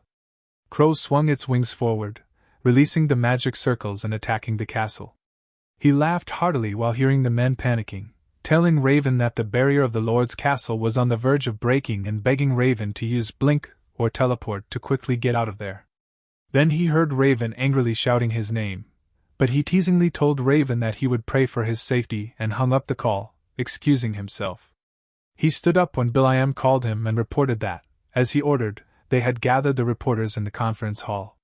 A moment later, the maid who was whispering behind his back before was fearfully bowing their heads to him as he walked past them. He looked at one of the servants, and remembered that among the maids and servants of the Lord's castle, there was no one who hadn't looked down on him. He walked past the servants and maids trembling in fear, thinking it was funny how they were all afraid of him. He knew it was time for him to say goodbye to his past of playing a dumbass because the second act of his splendid life had begun. In the news, it was reported that young Master Adrian Lawrence held a conference about the Sky Fortress suicide attack incident. It was revealed that Raven Margrave secretly deployed 1 Sky Fortress and 200 vanguards, all of which turned into ash in a split second. Some blamed Adrian for copying the tactic used in the war with the Croizon Empire, while others acknowledged that this was the result of great predictions in information warfare. Adrian emphasized that none of this would have happened if Raven Margrave had not planned his malicious attack, stating that he did what he had to do to protect his land. Raven Margrave's castle collapsed, and Raven survived but took massive damage from an unexpected counterattack. The most prominent headline was Young Prodigy Adrian Lawrence shuts down Raven Margrave. The Post asked viewers for their thoughts on the news, and the commentators shared various opinions. Some believed that the Sky Fortress of someone else's deserved defeat, while others praised Adrian's intelligence and saw this as a new era for the Reinhardt kingdom. There were also those who viewed it as a typical noble family feud and more. He smiled as he read the comments, thanking everyone for their support and expressing his gratitude. He told them that he would never forget it, and this made him excited as he realized he had reached 1 million followers in just a day, becoming an influencer. Will.i.am expressed his concern about people blaming Adrian for bringing down a renowned noble, but Adrian dismissed it, saying that he wasn't backing down anymore. Will.i.am remembered that Adrian had lived his whole life being suppressed, but now he seemed determined to take control of his destiny. Adrian noticed that the Raven Margrave incident had caused controversy both within and outside the country, with articles criticizing him as well. However, despite the Raven family's solid reputation, public opinion was biased in his favor, leading even those on the neutral side to join his cause. It was as if the entire nation was on his side, and public opinion was in his favor. Adrian knew that commoners were essentially slaves to nobles, but he felt different because he could benefit from the people's support. He has to prove himself that he is different from those people, and he'll do it by constantly communicating with them. He thinks discrimination toward commoners from nobles is a structural problem in Rondel, not because commoners are worse than them, and most of the talented people he found were commoners too. Suddenly, Rayford called him and told him that an order to appear came for him, making him shocked. Then he read that Arcia Klein and Adrian was ordered to present themselves at the Board of Inspection, making him notice that it was short but forceful. He can think of 3 things from it. First, Raven Margrave's play. Second, High Noble's plan to tame them. And third, the Royal Council's plan to tame them because he knows that they wouldn't send an order if they wanted to be friends with them. Will.i.am asks him if he has a plan, and he replies of course.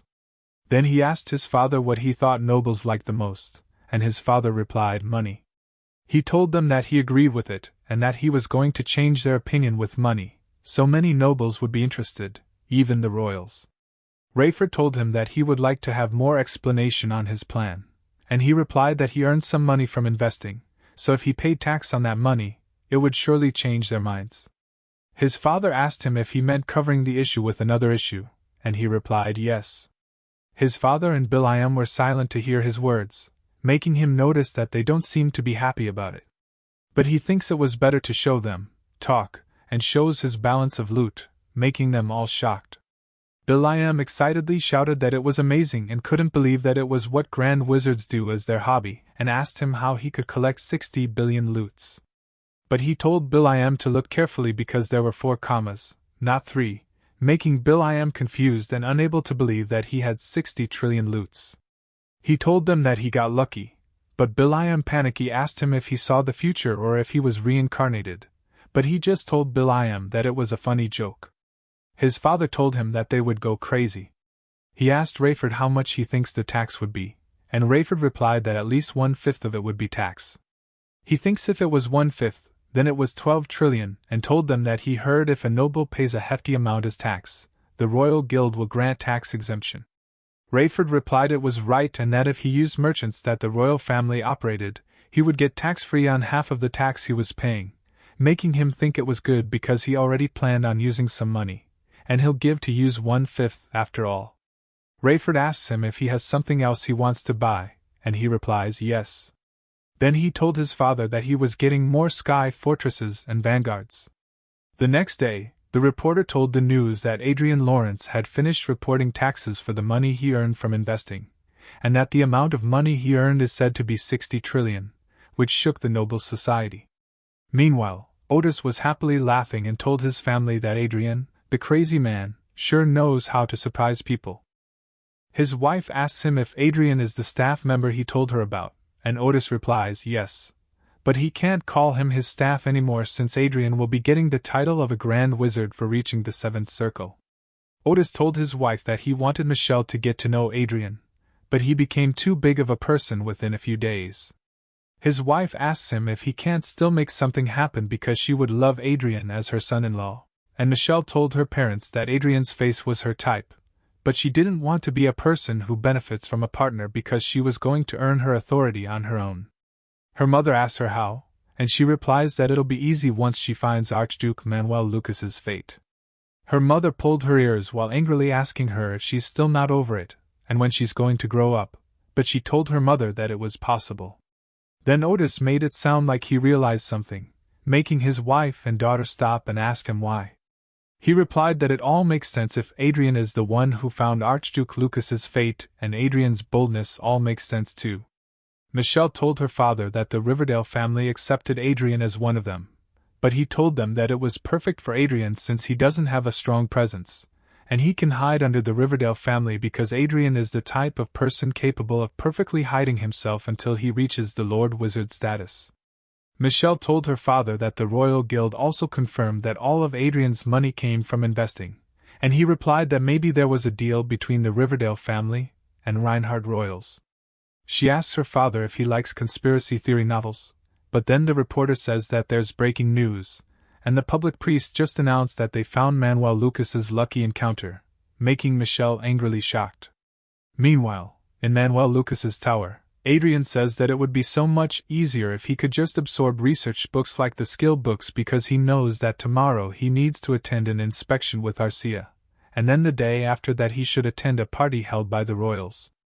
Another day after that, he needs to go look for sky fortresses and vanguard gears, so he can't stop leaving because he's busy, so he logs in every second he gets. Then he throws the books next to the other books he has done reading and goes to the shelves to get more books, knowing that there is less than 1% of military research in those thousands of books of research. The weapon Archduke Lucas invented changed the way of war, but still, Lucas is against war. Also, the research Lucas spent most of his time on is dimension teleportation. He knows that Lucas never married, never had a disciple, and spent his entire life researching his way back home. So everyone says that Lucas is the one who changed the world, but the truth is that Lucas missed home. The reason why Lucas left traces showing he is from Earth is probably to meet someone from his home, but sadly, it happened after he passed away, and Lucas's legacy became his hope. He wanted to go back too, but he was not dying to go back because he didn't have the ability, and his mother was there, so he guessed it'd be cool if he could wander around two worlds. He wonders if maybe Lucas wanted someone else to finish his research, and maybe Lucas wants him to go back because Lucas couldn't. He told Lucas that if it was what he wanted, he would, and he would try his best. Chester tells him that he knows how to respect, and he replies that he is just a normal person, so he thinks his reaction is normal, making Chester say that he is a humble man. He told Chester that he was going to look for him since he had a question, and Chester told him to go ahead. He asks Chester if they won't catch them laundering money, and Chester replies that there is a slight chance. Then he explains to him that if they look for every single investor in that entire world and combine them all, they will see there is more money than actual trades, making him relieved, knowing that no one would do it. He thinks it is a good idea to cover the Raven Margrave incident with money, but there is too much attention on him because he was the 7th Circle Grand Wizard and has Arcia, who was an aura master, so if anyone finds out he was the one who found Manuel Lucas's fate, there is a higher chance of him losing what he has. So he plans to make sure to keep it a secret. He told Chester that it was just his confirmation, and he'll ask his actual question, knowing that he thought of a plan, and it was a fake lucky encounter. Then he asks Chester how the fake lucky encounter operation is going. Meanwhile, outside people were cheering for Louis Fairmont and calling him the Prius Republic's national hero. A swarm of people filled the streets, cheering for him, while in the top of the car, and had a lot of bodyguards in the side. He waves his hand to all of his supporters. Louis Fairmont, the fake lucky encounter possessor, smiled while telling everyone on his mind to keep cheering for him because he was their savior. Louis was 29 years old that year. He was an intelligence agent for the Prius Republic and the son of President Cartro. He is the second-generation tycoon who shamelessly takes advantage of his father's name. The fake lucky encounter possessor operation is to make someone act like the possessor of Archmage Manuel Lucas's lucky encounter and divert the world's attention away from Adrian. Through that operation, Adrian can shake off any doubts people may have about him and gain some time until he reaches the 9th circle. He tells Chester that although he doesn't feel sorry at all for putting a bomb in Louis's hands, it bothers him to leave Archmage Manuel Lucas's name to someone like Louis. Chester told him that there was no helping it, and he wasn't strong enough to protect the lucky encounter on his own yet, so he thinks it was a smart response. He knows that the Prius Republic is considered one of Rondel's 4 major empires, and it is almost the only country that advocates democracy and elects its president. But in reality, corruption and collusion between politics and businesses are fundamental, and prosecutors and the media are the government's tools, so it is no different from a dictatorship in which the president has been in power for as long as 14 years. He asks Chester if it will increase President Cart's approval rating even further, and Chester replies that it is possible. But the situation in the county would not have changed whether or not the news about the lucky encounter existed. He told Chester that other than Louis and Cartro, he hoped that no one else would become a victim of that incident. But Chester told him that sadly, a diplomatic war involving many countries would begin, so it would be difficult to avoid damage. Still, when the bomb named the fake lucky encounter possessor explodes, it'll be difficult for Louis and the president to be safe in the long run. His action will likely bring about change in the corrupt Fairmont regime. When they take the future of that country's citizens into consideration, it was a very good operation. He told Chester that in the event innocent victims arose because of that operation and asked Chester if he could identify them. Chester told him that originally, he would have said no, but he would accept his request this time since the reason he had to go that far was because of their lack of consideration. He can't believe that Chester readily accepted it, even though he asked him just in case, and asked Chester what he meant by a lack of consideration when it was not the case at all. But Chester told him that still that is truly unexpected. To think that he cares this much about other people's lives. Then Chester asks him if he didn't burn down Anna Cedric and Raven Margrave's force without hesitation, and he replies that it was because they were his enemies, which is a different story. Chester told him that it was a good mindset to have, and they must prevent innocent casualties while showing no mercy to their enemies, making him think that in times like this, Chester seems just like a human, not an artificial being. He wonders if he will be able to create beings like Arcia or Chester, just like Archmage Lucas when he achieves the 9th circle. Chester told him that he still had one last administrator privilege left, and asked him if he didn't want to use it yet. He replied not yet, and that he would save the last one in case of an emergency. He told Arcia and Croy that they should go hunting while thinking that he was currently level 205, and it looked like it would take a while until he reached level 250, the first condition of the 8th Lucky Encounter quest. The next day in Lawrence's mansion, the servant asks his friend if they heard that Adrian said he is planning to purchase 5 sky fortresses this time. His friend asked the servant back if it was possible when the maximum number of sky fortresses a Viscount and Baron can possess is limited to 1. But the servant called his friend an idiot, and told him that Adrian must have made that plan while keeping in mind the fact that he and Arcia would be bestowed the Earl's title. The knight told the other knight that Adrian even planned to meet the military limits of Vanguard force equipment. Then the maid asks the head maid if it is okay for one family to have so many lords, and the head maid replies, of course, since the titles were given based on their merit, and asks what they are going to do if those kinds of talents move to a neighboring country because they were treated poorly. The head maid also told the maid that Adrian is not just a new great noble in name, but someone who will be equipped with corresponding military capability. In other words, there is a new power in the Reinhardt kingdom. The conversation of the maid was interrupted when they heard a jingle sound. One of the maids told the others to wait, and that they should pause their conversation. One of the maids asked her why, and she replied that Arcia had just called, so she had to go quickly. The other maids asked her what she was talking about when it was her turn this time, and the other maid wanted to go too. But the maid who was walking first told the others that there was no chance, and she was in charge of Arcia today. She walked with the trolley of food, feeling angry about how the other maids had crossed their senior because most of the servants working at the Lord's castle were from Anna's side. Now that Anna has passed away, they feel like they are walking on thin ice every day. Although the people of the Lawrence family don't want to see their young master's face because they committed many sins against him, they don't want to quit their jobs that have a good working environment and a guaranteed future. As a result, they argue with each other to see who could come and serve Arcia, which was relatively less burdensome. The maid put the pancake on the table and shyly looked at Arcia, knowing that contrary to Arcia's fearsome or a master title, she has a gentle personality and often shows a soft smile. The maid looked at Arcia, thinking that Arcia came from the same commoner background as she did. But it's truly incredible how she rose all the way to the rank of enro with her power. Arcia asked the maid if she wished to say something to her, and the maid, shuddering, asked if she may ask her a question if she doesn't mind. To which she replied that as long as she can answer it. The maid asked her if Adrian fires the castle's managers, and she replied that Adrian is a good person, and he absolutely hates it when others have to suffer because of him. However, Adrian is cold to those whom he deems his enemies. And asked the maid if she is Adrian's enemy.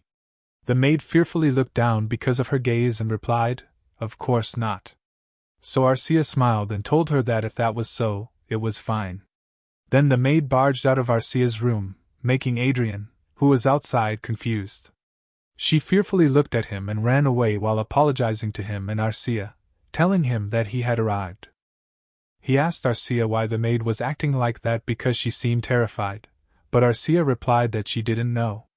That day a rumor spread that Adrian never forgets favors and spite, and that Arcia hates people who look down on her lover. Lopez awkwardly asked him if they could really follow him to the royal castle, making him confused and asked Lopez what he was talking about. Lopez replied that it is just that Eric and he are still lacking. Then he remembered swearing that when the war against the Croatian Empire was in full swing. Besides leveling up in the game, there was one thing he was preoccupied with: discovering talents with great potential using his magic glasses. Eric calmly told Lopez that he didn't think Adrian would summon them for no reason and that Adrian must have a plan. Adrian explained that he called them because he wanted to give them a little more experience. Currently, there are 4 vanguards who act as escorts, along with Lopez and Eric, who are members of the Institute for Gifted Talents. They are heading to the royal castle to be investigated by the Audit and Inspection Board for nobles. He told them that they would probably see many nobles in the royal castle today, and if they were lucky, they might even be able to see the royal family. So they should pay close attention to the individuals leading that country. It's what they have to do today. Lopez shyly replied that he would do his best, making Adrian notice that if Lopez wanted to rise up in the future, he must learn to be a little bolder. The knight informed them that they had arrived at the teleportation gate, and Adrian told the knight to depart immediately, to which the knight obeyed. They departed to the place with huge buildings. Lopez was amazed to see it, but he just silently looked out the window and knew that they had arrived at the capital of Reinhardt's kingdom, Liano. A moment later they were met by the maids who were amazed to see him with people, telling him that he looked much better in person. In the royal administrative building, the nobles were cheering for him and Arcia. The man told him that they both were very popular, but he just shrugged it off, saying the media hyped them too much. The man mentioned how crazy things had been lately because of them, making him notice that it wasn't crazy in a good way. He informed Adrian that, as expected, the major power class didn't like it, but he was famous among the non-inherited nobles, having earned his place through his own work. The man's name is Baron Harris Walker, a high-ranking administrator and a noble inspector leader. Baron possesses exceptional intelligence, high administrative power, strong leadership abilities, and a high learning ability. His defining trait is integrity as a leader, and his relationships with others are generally friendly and neutral. Currently, he feels mentally exhausted and skeptical, wondering why he possesses 4 high-end talents in the integrity leader trait. He called Baron, who immediately bowed and apologized for talking too much. Adrian, however, handed Baron his card, telling him that it wasn't about his chatter, and insisted he take the card. Baron asked why he was being given the card and whether it wasn't his own. Adrian explained that when he becomes a viscount, he plans to appoint a talented administrator to manage his territory. If Baron is interested, he should call him, as he'll ensure he receives the best treatment. This left Baron stunned and confused. A few minutes later, Baron informed them that they had arrived at investigation room number 1. He explained that only Adrian and Arcia were allowed in that room, and the inspection would take around 2 to 3 hours. He suggested that their servants wait in the lobby. Adrian then told Biliam and his scholars that he preferred they go on a tour around the area, and he would let them know when he was done. He also offered a generous allowance of 3 million loot. Lopez asked if he was sure, and he reassured them, stating that it was just a perfunctory inspection, so he'd be fine. Biliam, his scholars, and the vanguard saluted him and wished him to stay safe. He agreed and told them to ensure that everyone had a good time as well. Baron whispered to him, cautioning him to be careful as he wasn't certain about what might transpire inside. The chief inspector was not pleased with him, and this had raised Baron's concerns. He thanked Baron for the information and opened the door, pondering that he could always leave the county if problems arose. Inside, they were greeted by 4 men, and he was taken aback when he recognized one of them. This was the reason Baron had been worried. The group included Noble Chief Inspector Douglas Hamington and the Second Prince, who was also the Royal Guard's No. 2 commander, and an Aurum master named Luke Wynne Reinhardt. He could understand why the Chief Inspector was present, but he wondered why the second in line for the throne was sitting in front of him. He bowed to Luke Wynne and expressed his honor in meeting the commander of the Royal Guards. Luke Wynne enthusiastically responded, noting that he noticed Adrian right away and acknowledged his status as an arch-wizard. However, Adrian pointed out that he'd be quite the spy if he didn't recognize Second Prince while living in the same country. Luke Wynne allowed him to raise his head, and the system displayed Luke Wynne's affiliations: Reinhardt Royalty, Second Prince, and No. 2 Commander of the Royal Guard. His talents included a very high level of aura mastery, high physical strength, and medium levels of learning ability, intelligence, leadership, and administrative skills. His traits were enhanced muscles and an arrogant leader. His relationships were marked as interested and hostile, and his current status was observing and curious. Adrian noticed that Luke Win's stats were high, as expected from an aura master, but not as high as his fame. He speculated that Second Prince probably had an aura master as his teacher and had consumed expensive elixir and medicines regularly. Second Prince informed him that he would be leading the investigation and asked if that was acceptable to Adrian. Adrian responded that he would follow whatever the noble inspection decided. Douglas agreed to proceed, announcing that the investigation would be conducted by Prince Luke Win, to which Adrian replied with a yes. He observed Luke Win, who appeared uncomfortable, prompting Adrian to wonder if Prince Luke was uneasy due to his requests. Adrian apologized for his impoliteness, and explained that he had questioned Luke Win's decision. However, Luke Win assured him not to worry about it, for which Adrian expressed his gratitude. After they both took their seats, the investigation began. Adrian recognized that there was nothing particularly unusual about the investigation. Even if they held something against him, he had a solid alibi. Prince Luke acknowledged that there seemed to be no other solution for Adrian's situation. Still, Douglas pointed out that it had caused one-sided damage to the Raven Margrave's side.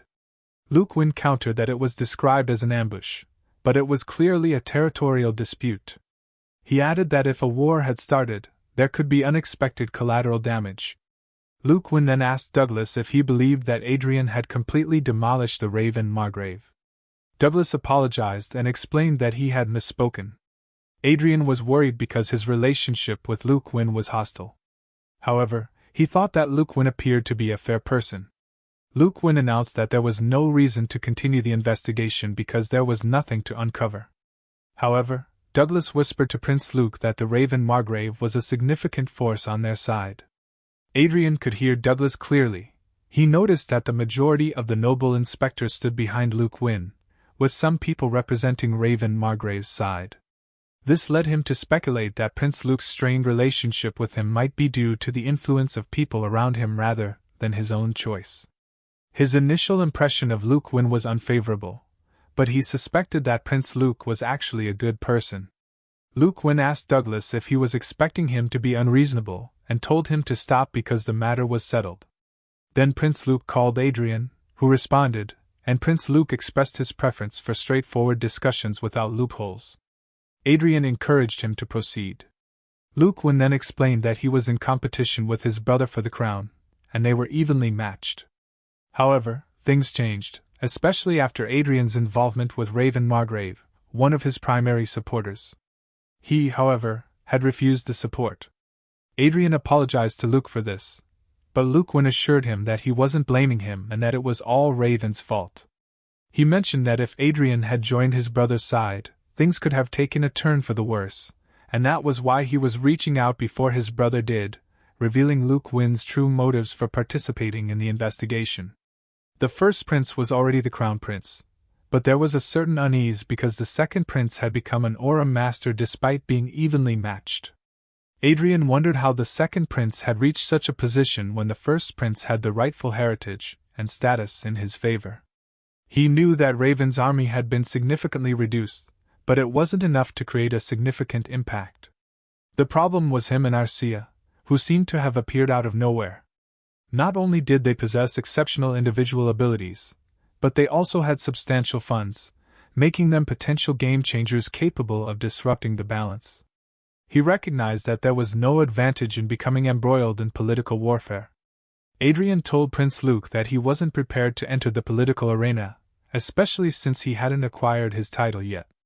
However, Luke Win explained that this was precisely why it mattered more.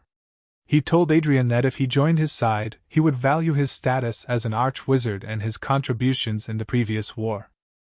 He also promised to support him in obtaining the Marquis title, making Adrian surprised. Adrian inquired if it was really possible, to which Luke Win replied that it wasn't easy but he could make it happen. Prince Luke also mentioned that Adrian's Viscount Marinov sounded appealing. Adrian intended to remain neutral, but Prince Luke's offer was incredibly tempting.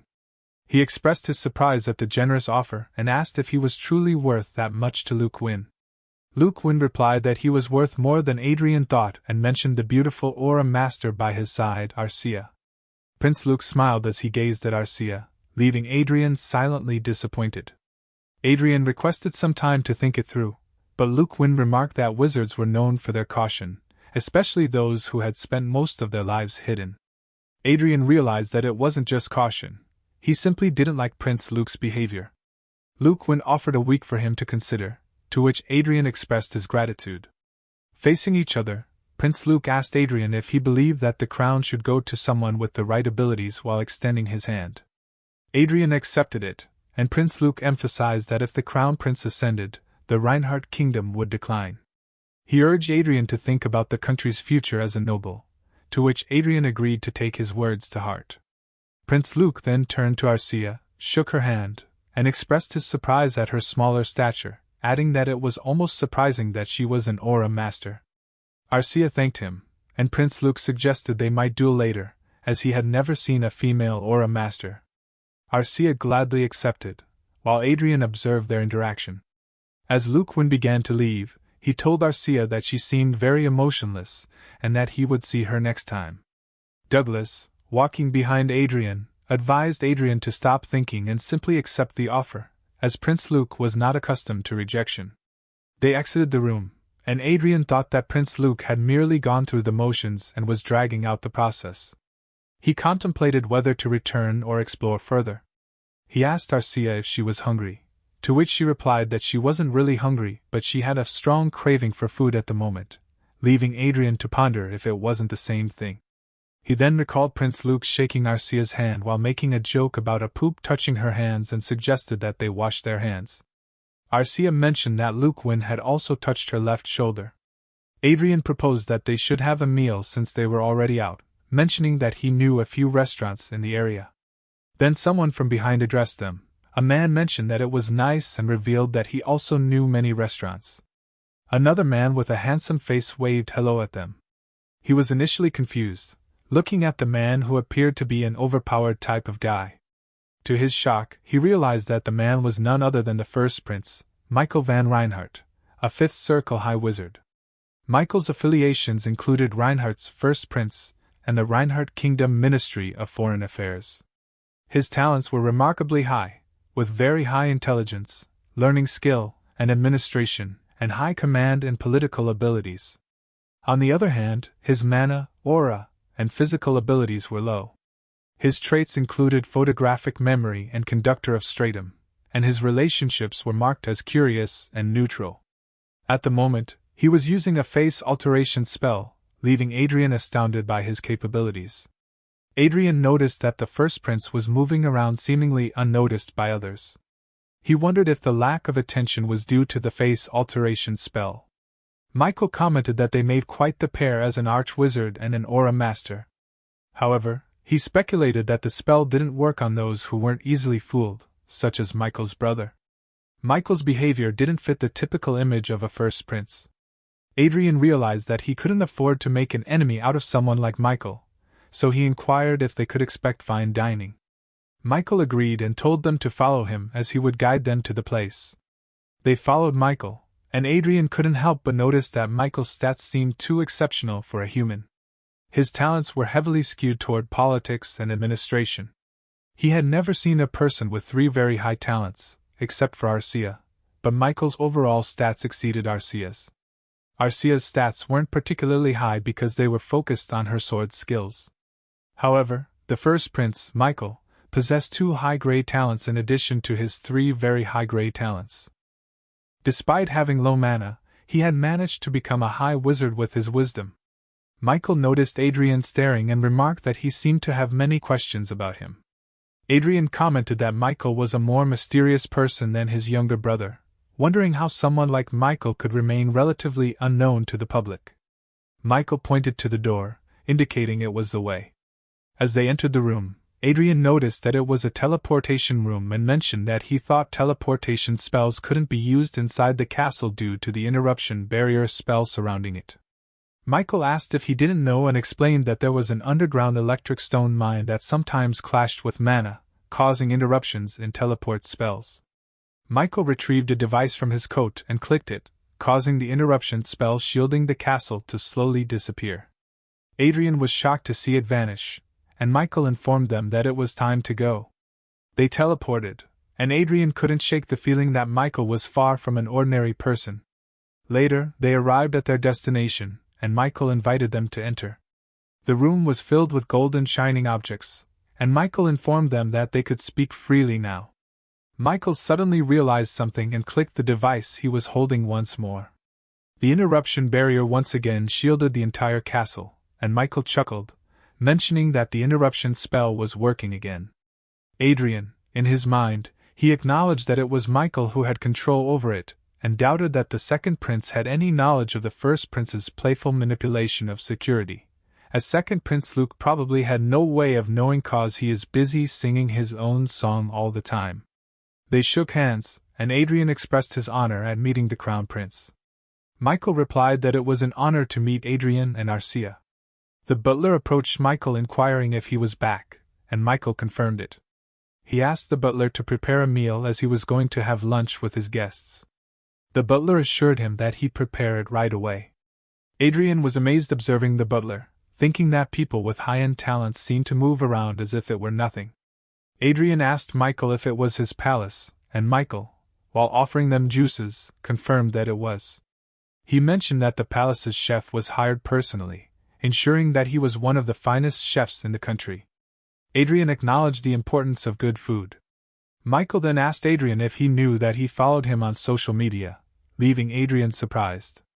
Michael showed him his own social media account, which featured the overpowered closed eyes profile picture. Adrian was shocked by this revelation and admitted that he hadn't expected the crown prince to have a social media presence. Michael explained that many nobles look down on the virtual world, but he was an exception as he enjoyed it. Adrian knew that Michael van Reinhardt held the title of crown prince, but he treated him like a best friend. It felt genuine, unlike the second prince's behavior towards him. Adrian commented that Michael had a sense of humor, to which Michael responded that he did and that he enjoyed reading Adrian's posts mocking the Raven Margrave. Adrian was surprised and asked if Michael had seen his posts because they had significantly helped him gain followers. Michael suggested that it was probably Adrian's looks that played a significant role in gaining followers. Adrian proudly acknowledged that indeed his appearance was a contributing factor. Michael laughed and agreed, saying that he knew Adrian was a handsome person. Arcia paid no attention to their banter and was focused on the food in front of her.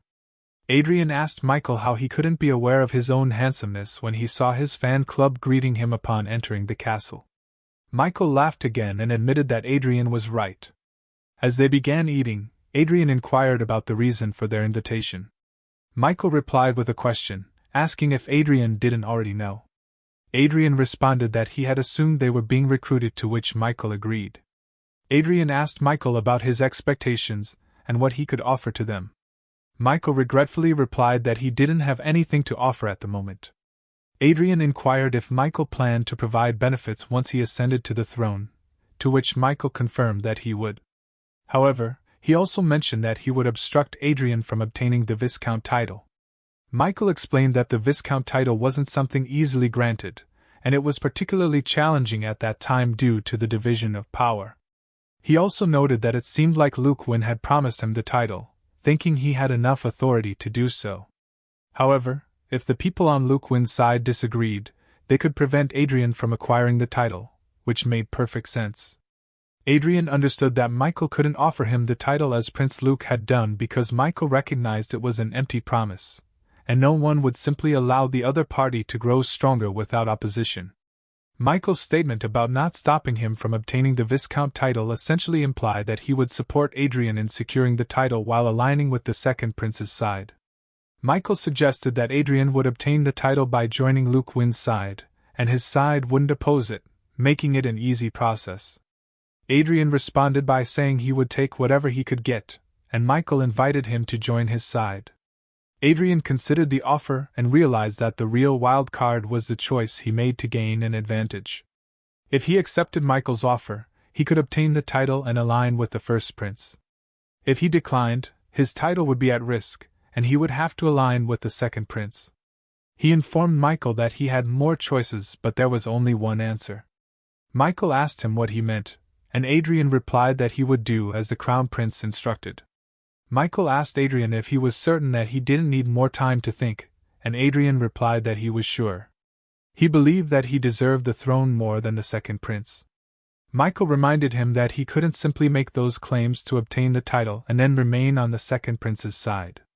Adrian stated that he couldn't betray his followers, and he had no intention of doing so, as he believed the first prince would likely win against the second prince even without his support. Michael responded with a cheerful nice, while Arcia continued to enjoy her meal. Michael turned to Arcia and inquired about her choice. Adrian noticed that the first prince's interest was different from the second prince's more malicious demeanor, which made him feel better. He asked Arcia for her thoughts, and she replied that as long as Adrian was okay with it, she would follow. Adrian asked if she truly meant it, even though he expected her response, and he still felt somewhat awkward. Michael cheered for them, commenting that they looked good together. This made Adrian turn as red as a tomato and plead with Michael to stop. A little later, when it was time for dessert, Adrian told Michael that he had a question.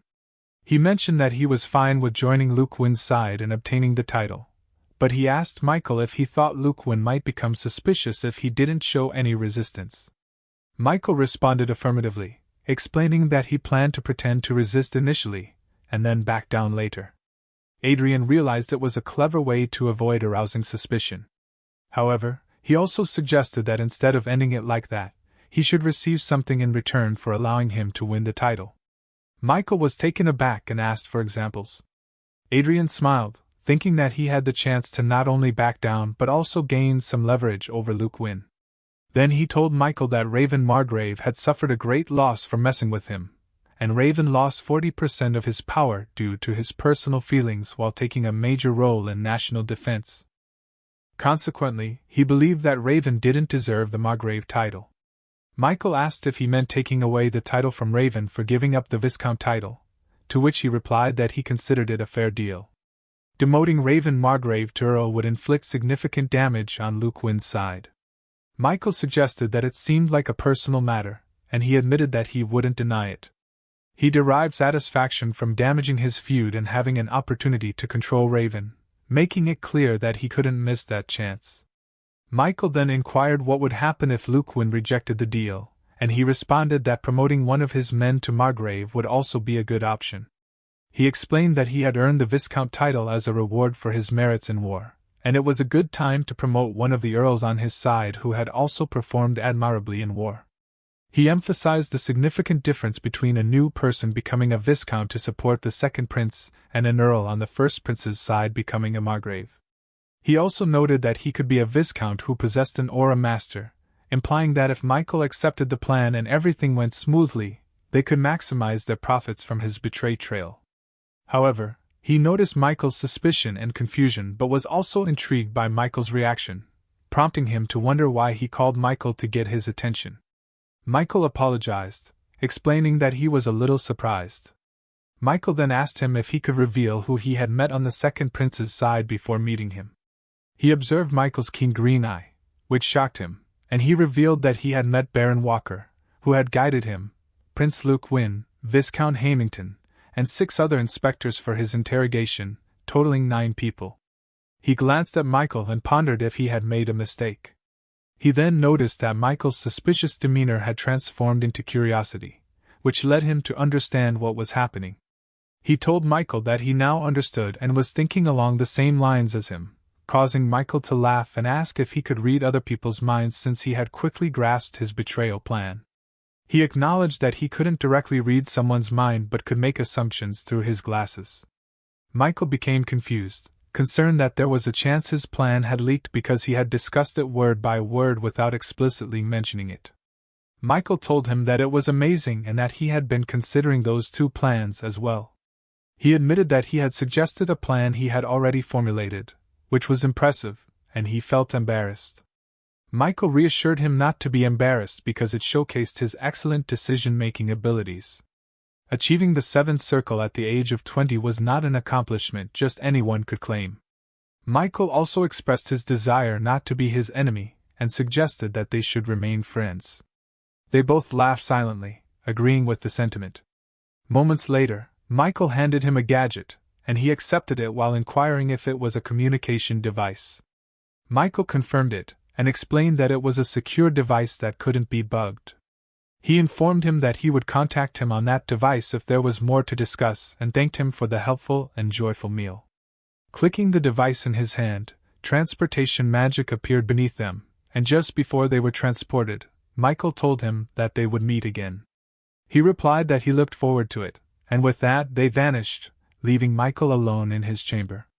A minute later, they found themselves in a different location. He asked Arcia where they were, and she replied that they were in storage near the entrance, revealing that it was a place Michael had taken care of. He wondered how many similar places Michael had. Realizing Michael was a meticulous person, he suggested they leave the storage, and Arcia followed him. As they were about to exit, he spotted Bilam and Lopez in the storage, both holding a variety of items. They were equally surprised to see him and greeted him with respect, concealing the objects they were holding behind them. Curious, he asked them what they were hiding behind their backs. However, Arcia tapped him to get his attention and pointed to miniature figurines of him and her scattered throughout the storage. He was astonished to see that in Reinhardt Kingdom star figurines of himself and Arcia had been stocked for sale in souvenir stores inside the castle. Arcia noticed the paper bags Bilam and Lopez were holding and asked them if they were purchases, to which Lopez shyly replied no. Bilam explained that they had merely been admiring the figurines. Meanwhile, on the internet, the trending news reported that Frias Empire's debt-to-GDP ratio had increased by 12% within the year, and there was severe corruption that had made Recess Island hesitant to consider introducing a republic. The economy showing signs of inflation had taken a backseat as the Fest Republic focused solely on its military strength. The hope of the Fest Republic rested in the hands of a lucky encounter which the president's son Louis Fairmont had obtained. A question arose about whether the lucky encounter of Archduke Lucas acquired by the president's son was even real. Someone clenched their teeth furiously, shouting as they questioned whether Archduke Lucas's supposed lucky encounter had fallen into the hands of these clueless individuals. In the Brigham Empire's Palace Gold Dragon Castle, Emperor Edward Noah Brigham passionately declared that they deserved the lucky encounter, asserting that Manuel Lucas's home country was the nation that had led Rondel into its golden age. Edward urged the people around him to speak up, questioning whether they were not investing enough effort and funds into the search for the lucky encounter. Despite their apologies, he expressed frustration and summoned the Director of Information Earl Alfred, a member of the Seventh Circle, to confirm Edward's inquiry, prompting him to ask for her thoughts on the claims made by the Frias Empire. She calmly opened her red eyes and expressed the view that it was a 50-50 situation, leaving Edward curious about her reasoning. Alfred explained that she had assessed their exploration methods, finding their approach outdated compared to their own. Additionally, the discovery of the lucky encounter had occurred in an unexpected and seemingly random location. If this was something discoverable, it should have been found years ago. Crucially, she highlighted that they had no knowledge of the core of the lucky encounter, including the ciphertext Archduke Lucas had hinted at in English. The fact that the lucky encounter was found without deciphering these hints seemed illogical, suggesting either the hints were misleading or there was more to the discovery than met the eye. Edward questioned why she still offered a 50-50 chance considering these suspicious circumstances. Already proposed two possibilities. Either the hints by Archduke Lucas were mere diversions or someone had already found the real lucky encounter, drawing in the Frias Empire to mislead others. Edward wondered why someone with the real discovery would create distractions instead of remaining hidden. Alfred theorized that the individual might have been exposed or was an unknown variable, prompting the need to explore all potential scenarios thoroughly. Edward fell silent in frustration, concluding. Edward suggested the possibility that the real owner of the lucky encounter might indeed exist, orchestrating a grand deception to mislead the Frias Empire. Such an elaborate ruse would require manipulation on a national level, narrowing down the potential suspects to 4 possible nations. Edward listed the potential culprits: the Croizon Empire, the Elysia Allies, Lucia's Kingdom, and Reinhardt Kingdom, expressing a higher suspicion toward the Elysia allies due to the capabilities of the elves in manipulating situations. He had also heard news from the Reinhardt Kingdom. Earl informed Edward about a young man who had achieved the Seventh Circle at the age of 20, causing a stir in the country. This prodigious individual had amassed assets of 60 trillion through investments. Edward found this exceptionally unusual and suspiciously talented. Earl added that no single person would likely possess the power to orchestrate everything. Additionally, the Lucius Kingdom had acknowledged him as one of their own, and investigations into his investments hadn't revealed any ties to the lucky encounter. Edward found this intriguing and questioned if it was all accomplished solely by the individual's talent, wondering about the possibility. Earl recalled that their empire had long harbored someone with talents surpassing even Adrian Lawrence. Edward acknowledged this and noted that the Reinhardt kingdom was already entangled in succession conflicts, making it seemingly illogical for them to orchestrate such a scheme. Earl suggested ranking the potential culprits as the Elysia allies, Lucia's kingdom, Reinhardt kingdom, and the Croizon Empire. Edward commanded an increase in surveillance on royals and nobles in that order, and they complied as instructed. He further instructed his people to send a stern warning to the Empire laying claim to Archduke Lucas' lucky encounter, asserting it was their nation's property. If they disregarded the warning, it would escalate into a threat, showcasing their power to the world. Everyone agreed to this strategy. Edward brazenly declared that sacrificing one country to acquire Archduke Lucas' lucky encounter was a small price to pay. He stood up, indicating there was one more action to take. When asked, he ordered Earl to attempt to contact the young man in Reinhardt. She inquired about the nature of this contact. Edward instructed her to propose immigration, suggesting that becoming an earl in their empire would be more beneficial for the young man than his current situation. In a castle, shocking rumors circulated among the nobles about Adrian. They heard that Adrian had imprisoned and ultimately killed his half-brother and mother in a flying fortress because they had troubled him. The audience was stunned into horror upon hearing these accounts. One of them questioned the veracity of the rumors, while another described Adrian as a lunatic who had callously observed his family's demise, even posting celebratory images online while drinking wine. One of the men exclaimed that had they known this, they wouldn't have dared to cross paths with Adrian. Another individual expressed surprise, remarking that they had seen Adrian as merely arrogant without any substance, never realizing he was the Duke of Riverdale's disciple. A concerned lady inquired about their safety considering Adrian's prowess as a grand wizard and the presence of an aura master, speculating that both might soon receive the earl title. A man among the nobles emphasized that this union of two earls and one viscount consolidated a significant power base, almost rivaling that of a margrave or marquis. He questioned if this aggregation of influence wasn't excessive for a new aristocrat. However, a lady among them dismissed their concerns. Isabella Cascabel pointed out that Margrave Raven's struggle stemmed from Adrian's reckless intrusion with his troops. She queried whether it would have been an equal match in a direct confrontation. Agreeing with her sentiment, one of the men supported her standpoint. Another member asked if she wasn't worried given that she particularly antagonized Adrian.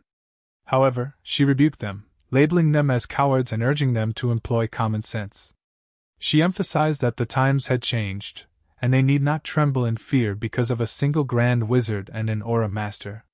She expounded on the strengths of their defenses, indicating that the flying fortress could withstand multiple attacks from a grand wizard. Furthermore, with the right strategy and sufficient forces, they could neutralize the aura master.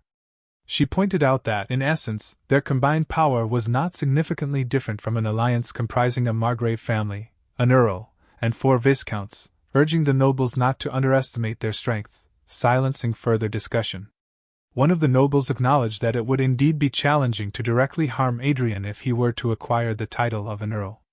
Another noble agreed, sharing the insight that if Adrian did become an earl, he would be a high aristocrat in name only for a while.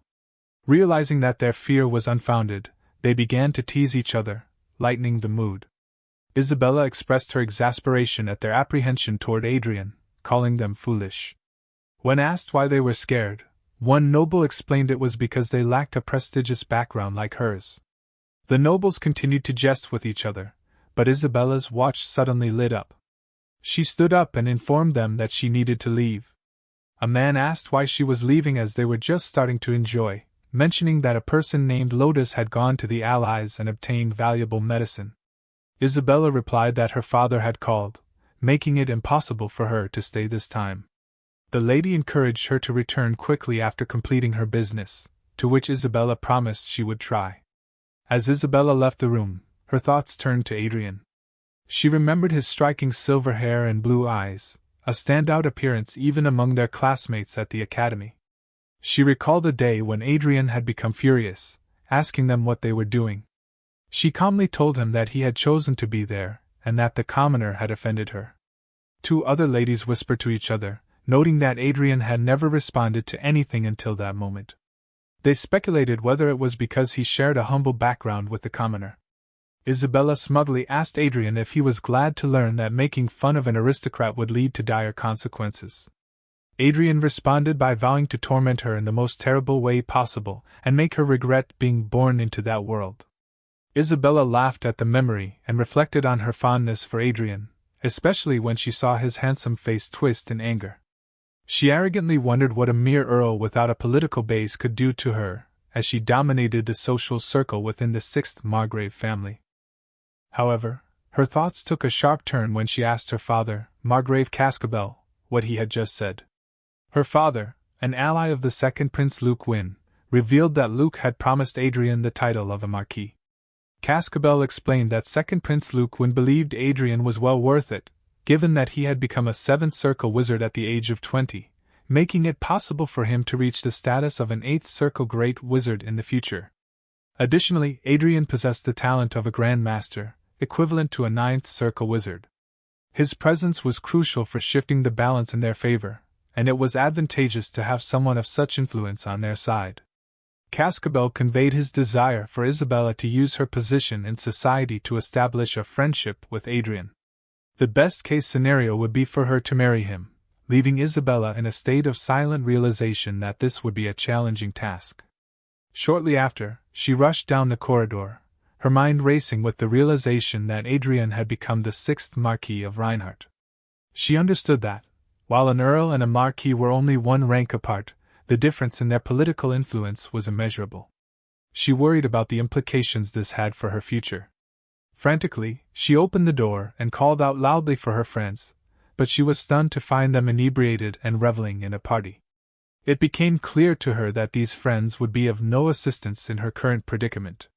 Meanwhile, within the game, Arcia's hair underwent a transformation, turning into a shining white hue. She asked Adrian if this change was acceptable, and he complimented her, saying that it looked good on her. After returning from the royal palace to express his gratitude, Adrian had logged back into Chronicle. To avoid the presence of a character bearing a striking resemblance to the celebrity Arcia, he decided to give her this simple disguise by altering her hair color to white. Moments later, someone inquired if he was contemplating entering the military industry. When Perseus turned to look at the person, he was taken aback by the individual's presence.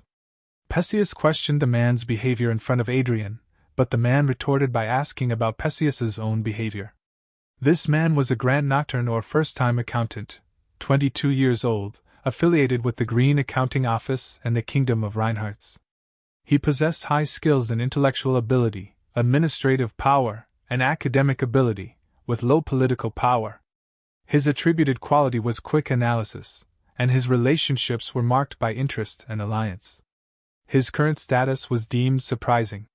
Adrian was astonished to see that Perseus's son shared 3 high-ranking abilities identical to those of his father. He inquired about the reasons behind this similarity. The man explained that the industries they had taken over, such as cult steel manufacturing, Zenith artifacts, Konia magic towers, and Panic mana, were akin to hippos that didn't yield immediate profits but instead consumed capital. Adrian had acquired all 5 of these companies, and the man believed that it was a strategic move for future investment. Adrian grinned, acknowledging the man's astute observation. He told the man that while the mining and distribution industries, the primary sectors of their Lawrence estate, were viable, they had clear growth limitations. Hence, he saw the military industry as a promising venture in that regard. The man expressed his surprise, remarking that the plan seemed fitting for a grand wizard. He asked Adrian if he might know what specific items he had in mind, but Adrian countered with a question, wondering if the man's inquiry stemmed from mere curiosity. The man clarified that he sought to understand the priorities for future instructions. Perseus, in response, sighed lightly.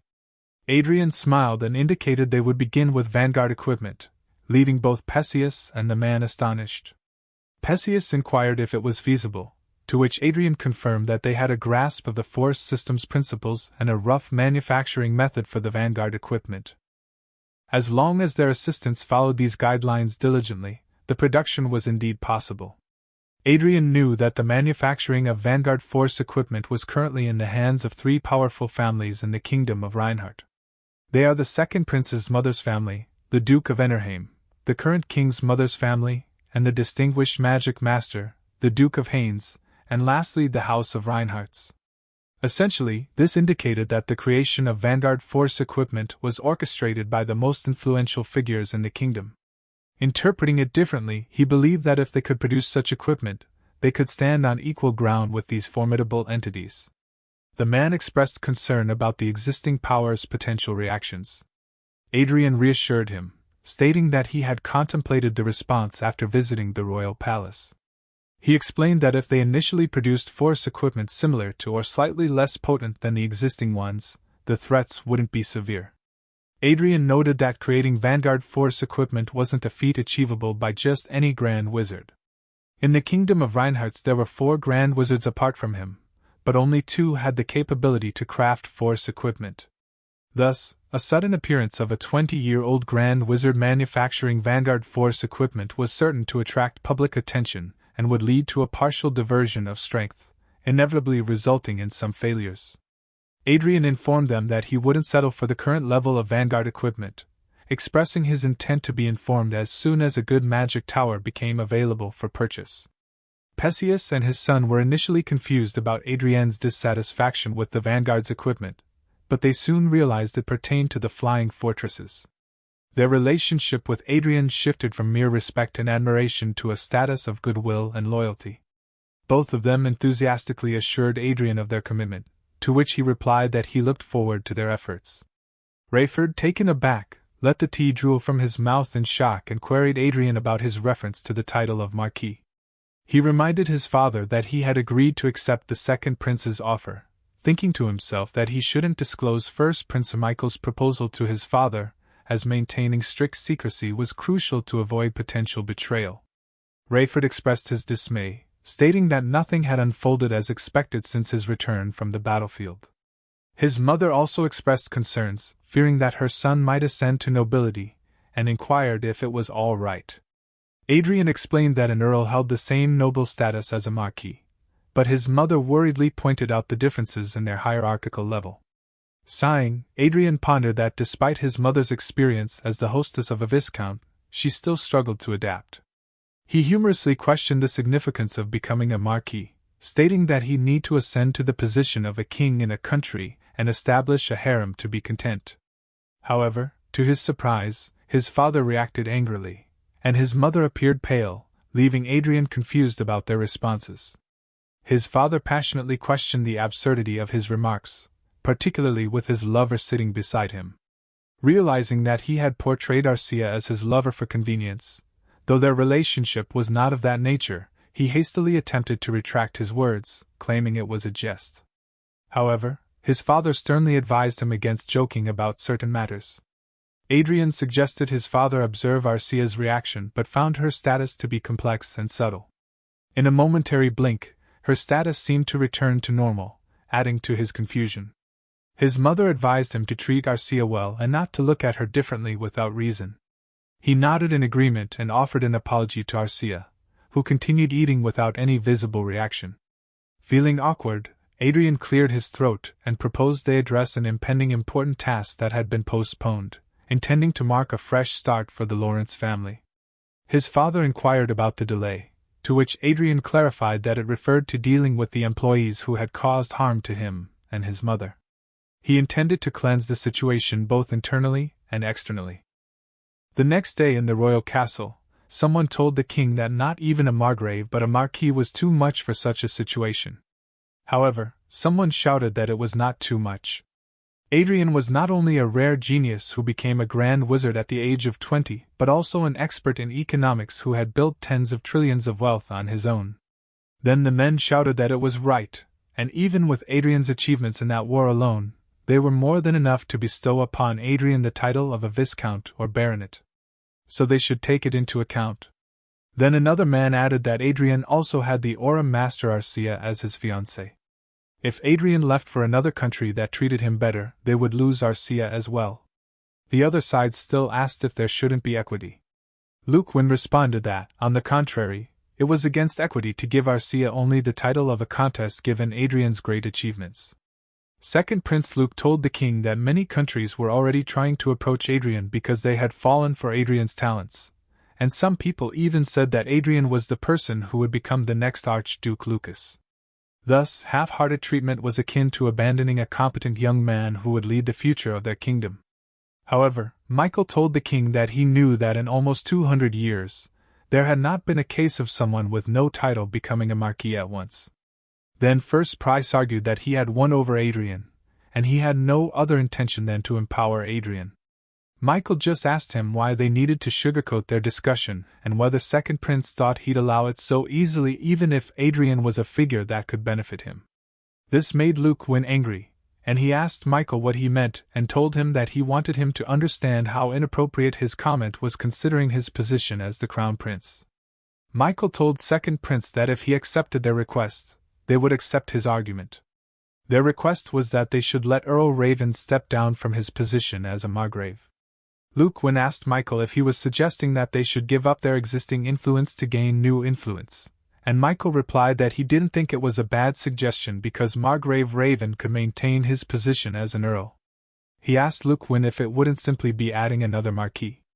Luquin shouted that it was not possible, and he could never do something so despicable as risking the well-being of his people for personal gain. This was how people trusted and followed him. Michael laughed and told Luquin that he was quite amazing, just as he expected from a leader. Michael thought that, as he had anticipated, Luquin refused the proposal due to the nature of the Second Prince. He didn't believe the proposal would be accepted. He told Luquin that if that was the case, he'd make a new proposal. Michael expressed that Earl Otis, who made a significant contribution as Adrian's superior during the war, would be appointed as a Margrave, which surprised and confused Otis. Michael then addressed everyone and admitted that Adrian had made a great contribution to the war, but it was no exaggeration to say that about half of the credit belonged to Adrian's immediate superior Otis. Michael suggested this in response to the rather unreasonable Marquisate proposal and as a way to overlook Margrave Raven's mistakes. Luquin fell silent. The king intervened and put an end to their debate, making a decision. The king announced that they would accept the requests of Crown Prince Michael and Prince Luquin, to which both princes thanked the king. A few days later, on the day of the victory celebration, Sylvia excitedly exclaimed that it was the place as she looked at the grand royal castle. She then asked Adrian if she looked weird and if her dress was too flashy. He reassured his mother not to worry about it, and mentioned that there were probably many esteemed sons who would ask her for a dance without knowing she was a noblewoman. Sylvia commented that Arcia would look good in a dress, but Arcia told her that she liked her outfit very much. Sylvia explained that there was going to be an official ceremony, but she hoped they had time to change into a dress before the party began. Suddenly, some nobles appeared in front of Adrian in surprise, and he recognized them as Viscount Doherty, Viscount Parma, Viscount Karma, and Viscount Ronier. He noted that those were the faces he had missed and inquired where their master had gone. One of them sweetly asked him what was wrong and reminded him that they were also alumni, but he turned around and told them that he'd visit them later when he had time and that they should enjoy themselves. This left them confused, but Ronier mentioned that Isabella would be arriving later as well. Sylvia asked if they were Adrian's friends, and he replied that they were his academy classmates. Doherty asked if they noticed Arcia's gaze because she seemed as if she were going to kill him.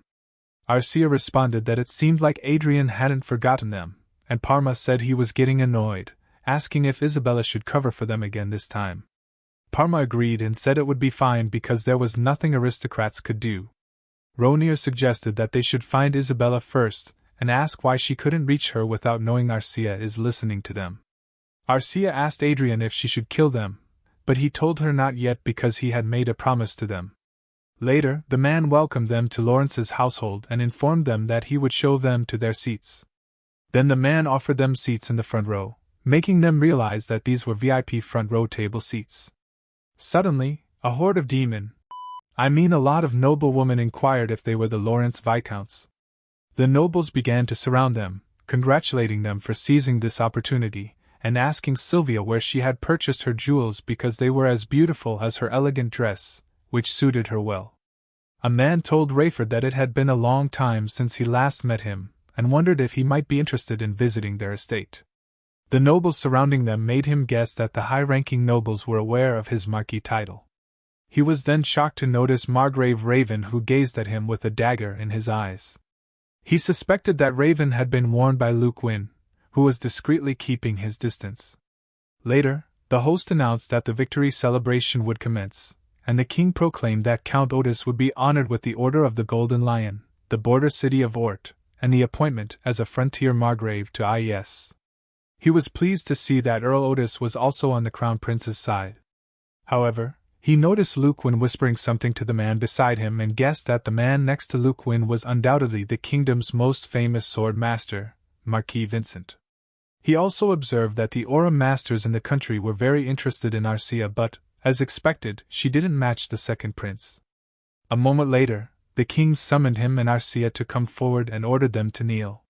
The king announced that he was bestowing upon him the title of Marquis in the Marienkoff area as his estate. Arcia was granted the title of Countess in the Glendale area as her estate. Additionally, they were each given a fortified fortress. The king hoped they would do their best to protect their country. They both expressed their gratitude to the king while the nobles whispered about Adrian's title's sudden elevation to Marquis and asked if there had ever been a case of someone becoming a Marquis so suddenly. The king inquired if he had anything to say. He then addressed the nobles, expressing his gratitude to the king, the heart and fair administration of the country, as well as the crown and second princes. He revealed that as a new aristocrat within a state he had a wish to fulfill. He called Doherty, Parma, Karma, and Ronir and declared a cooperative effort to wage war on estates involving these four families. The king, the princes, and his parents were shocked and asked him to explain, but he simply smiled calmly. Calitz van Reinhardt, the king of the Reinhardt kingdom, had been growing increasingly concerned in recent days. His worry centered around the issue of selecting a successor, a decision divided between his two sons, Crown Prince Michael and Second Prince Luke Wynne. To compound his worries, a new eccentric individual had emerged in the country. A moment later, Luke Wynne angrily confronted him, stating that he must have misunderstood Marquis Lawrence's character. He had initially believed Lawrence to be a typical scholarly type, but was taken aback by his aggressiveness.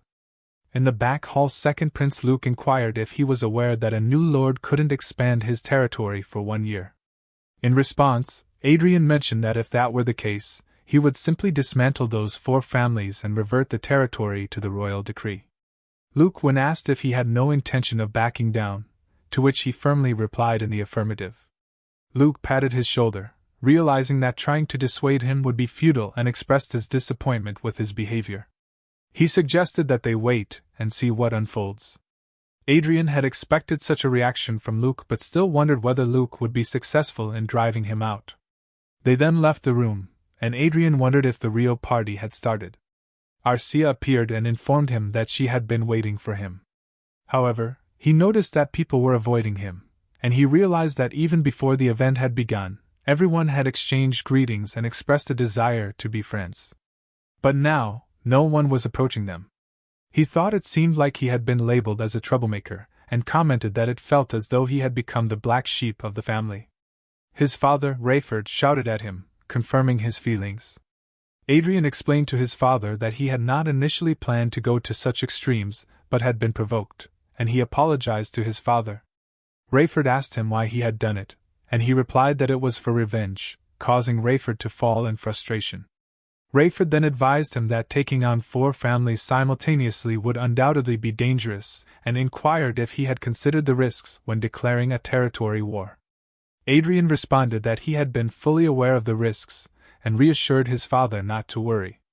Rayford sighed and expressed his trust in him, while his mother anxiously observed them. His father added that it had been a long time since he had attended a party hosted by the royal family, and he intended to enjoy it. Rayford addressed Sylvia, his wife, telling her not to worry and to have faith in their capable son. Sylvia nodded, and Sylvia accepted his hand, all while smiling, knowing that Rayford had been treading carefully around Anna all this time. But he was aware that he would now look after his mother just as diligently. He turned back to the nobles and asked if they should continue with what they were doing. Meanwhile, on the side, someone shouted that even territory wars should have valid reasons and asked if it made sense. Karma questioned if their actions were the reason, and Ronir replied that those were merely their childish actions from their youth. Suddenly, Parma inquired if they would lose, leaving everyone confused. However, Parma asked once again if they couldn't unite as the four families when Adrian declared war. Ronir acknowledged that it was true, but their opponent was a marquis. Parma suggested they calm down first, emphasizing that although they were smaller in comparison to Isabella, they were a noble family with a viscount. Combining the strength of these four families should be sufficient to deal with a newly appointed marquis. Doherty panicked and asked if that was the case. Ronir explained to Parma that it was true. With their four families uniting, their combined power would be greater than that of a viscount but less than that of a margrave. Karma exclaimed that it sounded entirely plausible. However, Adrian suddenly appeared behind her, energetically greeting them, leaving them shocked and calling his name. He questioned how they dared to address the Marquis by his name in such a casual manner. Parma shouted back, telling him not to make him laugh and asking if he thought they would respect him after he had declared the territory war. Adrian removed his gloves, declaring that he would make them respect him, and tossed his gloves at Parma's face. He challenged Parma to a duel, but someone behind him informed him that he was not allowed to participate in that duel. The man, along with 3 others, told him that he had provoked them first and explained that given the significant differences between the two parties, a duel could not be sanctioned under national law. Adrian smiled, acknowledging their quick response, and mentioned that it was unfortunate because if they had let him behead young Master Parma, he would have spared them from the territory war. The man questioned the nature of his relationship with his son, expressing concern that he might be going too far. Adrian retorted that he wasn't going too far and claimed to have a clear relationship with his son, implying that if he lost something, he expected it to be repaid. The man asked for clarification, and Adrian suggested he inquire about the details from his son. Parma then told them that the announcement letter of the territory war should arrive within a week unless they wished to have their family suffer because of their foolish son. Arrest him and bring him before Adrian. The man asked him if he was telling him to sell his son off and told him that he keeps crossing the line, but he just peeked while asking if it is so. And then he saw Isabella hiding behind in fear. Then he walked away while telling them that they'll see them on the battlefield. Parma fearfully called his father, but his father just told him that they should go back and talk. Parma was shocked to see someone and called Isabella, who was hiding behind and shaking in fear. Parma asked her why she only appeared now, and he begged her to speak to his father, but she was lost in her thoughts, wondering what in the world is going on. Meanwhile, on social media, the news wrote that the new Marquis Adrian Lawrence declared a territory war against the 4 viscounties as soon as he was given the title. The new Marquis's fighting spirit embarrassed even His Majesty the King, leading to the question of why Marquis Lawrence took such action, ruining the atmosphere of the commemorative event. Marquis Lawrence's ill-fated relationship with the 4 families dates back to his school days. Then he read the comments saying that he was a victim of school violence and group bullying, and someone replied that it was severe to the point that there wasn't a day he walked around without injury. The commenter replied that he heard he was from a noble family, so he wondered why he was so pitiful, and someone replied that he was only a noble on paper but he has lived a life worse than a commoner. Also, he suffered an assassination attempt at home and was bullied and violently assaulted at school, so he respected him for becoming an archmage under those circumstances, making him realize that there was no secret in that current world and it revealed itself without him having to leak it to the media himself. Also, with it, there wouldn't be any problem with the justifications of the territory war. But that situation aside, he couldn't believe that so many people were rooting for him even when he induced that situation, which is so touching for him. But then a man called him, making him snap, and asked the man what he was saying. The man replied that they were informing him of the specifications of the Sky Fortress that could be shipped immediately. Then the man gave him a book and explained to him that it was the catalogue of the Sky Fortress. He looked at it, thinking that as he expected, the Sky Fortress was really expensive, and that was why someone said that noble will be dreaming of having one sky castle in the territory. He knows that people look at him and say that he's reckless. They also say it was illogical for him to engage in a territory war when they didn't yet have proper military power, but it was obvious that they were mistaken about something. If they ran out of military power, shouldn't they just buy some more to make up for it? Then he told the man that he'd buy everything. He knows that as of now, he has 48 trillion in cash. If he adds together the property confiscated from the vassals belonging to the Margrave Raven faction, including Anna and Cedric and their families' assets, the amount easily adds up to 70 trillion. Additionally, if he adds installments based on his credit rating, the man told him that the transaction amount is so large that half of the selling price must be paid in advance. He tells the man that he paid a lot of taxes recently, and asks if he can get some tax exemption, while Arcia next to him is just thinking about cake. The man shook his hand and thanked him for his purchase. He smiled, knowing that even if he had just bought 8 sky fortresses, he still had 20 trillion in change. He thought it was too big of a deal that it didn't feel real. Even if he excludes the prepayment, he'll be paying a whopping 50 trillion in installments. But then Otis saw them, and he was surprised to see Otis too. He excitedly calls Otis a Margrave, and Otis excitedly calls him Marquis. He tells Otis to speak comfortably and asks him if they weren't going to the battlefield together. But Otis tells him that he is the Marquis and asks if he may do it. He tells Otis that he can if he was Earl Otis, but he can if he was Margrave Otis, making Otis laugh hard. But then Otis remembers something and asks him what the meaning is he is coming there. Then he replied that he just purchased all the sky fortresses, making Otis shout that as he expected. Otis tells him that he has no other choice but to make a reservation, but he expects it too because now that Otis has become a Margrave, the military power restrictions have been lifted to the level of a Marquis, and Otis must be there to try to buy additional sky fortresses. Then he asked him if it was his first time seeing her and introduced his daughter that he was talking about, making him remember that she was the famous one for being a lunatic. Michelle gracefully introduced herself to Adrian and smiled at them like a shining blue rose. He greeted her back and introduced his fiancée Arcia to Michelle, to which Arcia bowed gracefully while he was confused because according to the rumors, Michelle is a psycho with a bad reputation, but she doesn't look like one at all. Then he sees her status that her talents are exploration, which is very high, learning power and intellectual ability, which are high. Her traits are English and interpretation and reasoning ability. Her relationships are interested and neutral, and her current status is favor and fascinated. But then he was shocked to see one of her talents, and read it over and over again in shock, wondering what it was and if it was the English that he knows of. Margrave Otis revealed that Michelle had been tirelessly searching for Archduke Lucas's fate until it was found in the Post-Republic. He playfully teased Michelle for falling into despair after hearing it was found. Michelle, however, contradicted him and stepped on his father's foot, insisting that the founded fate is fake and real fate existed but was hidden in an undisclosed location. Adrian considered the possibility that Michelle, with her English interpretation trait, might have found the fate if he didn't possess the advantage of being born on Earth. Adrian found Michelle's claim intriguing and asked about the secret location. Michelle, maintaining secrecy, hinted that it was a difficult place for nobles to find. Adrian speculated that it might be Hollywood, a virtual reality system viewed by nobles as an escape for commoners, making it inherently challenging for nobles to locate.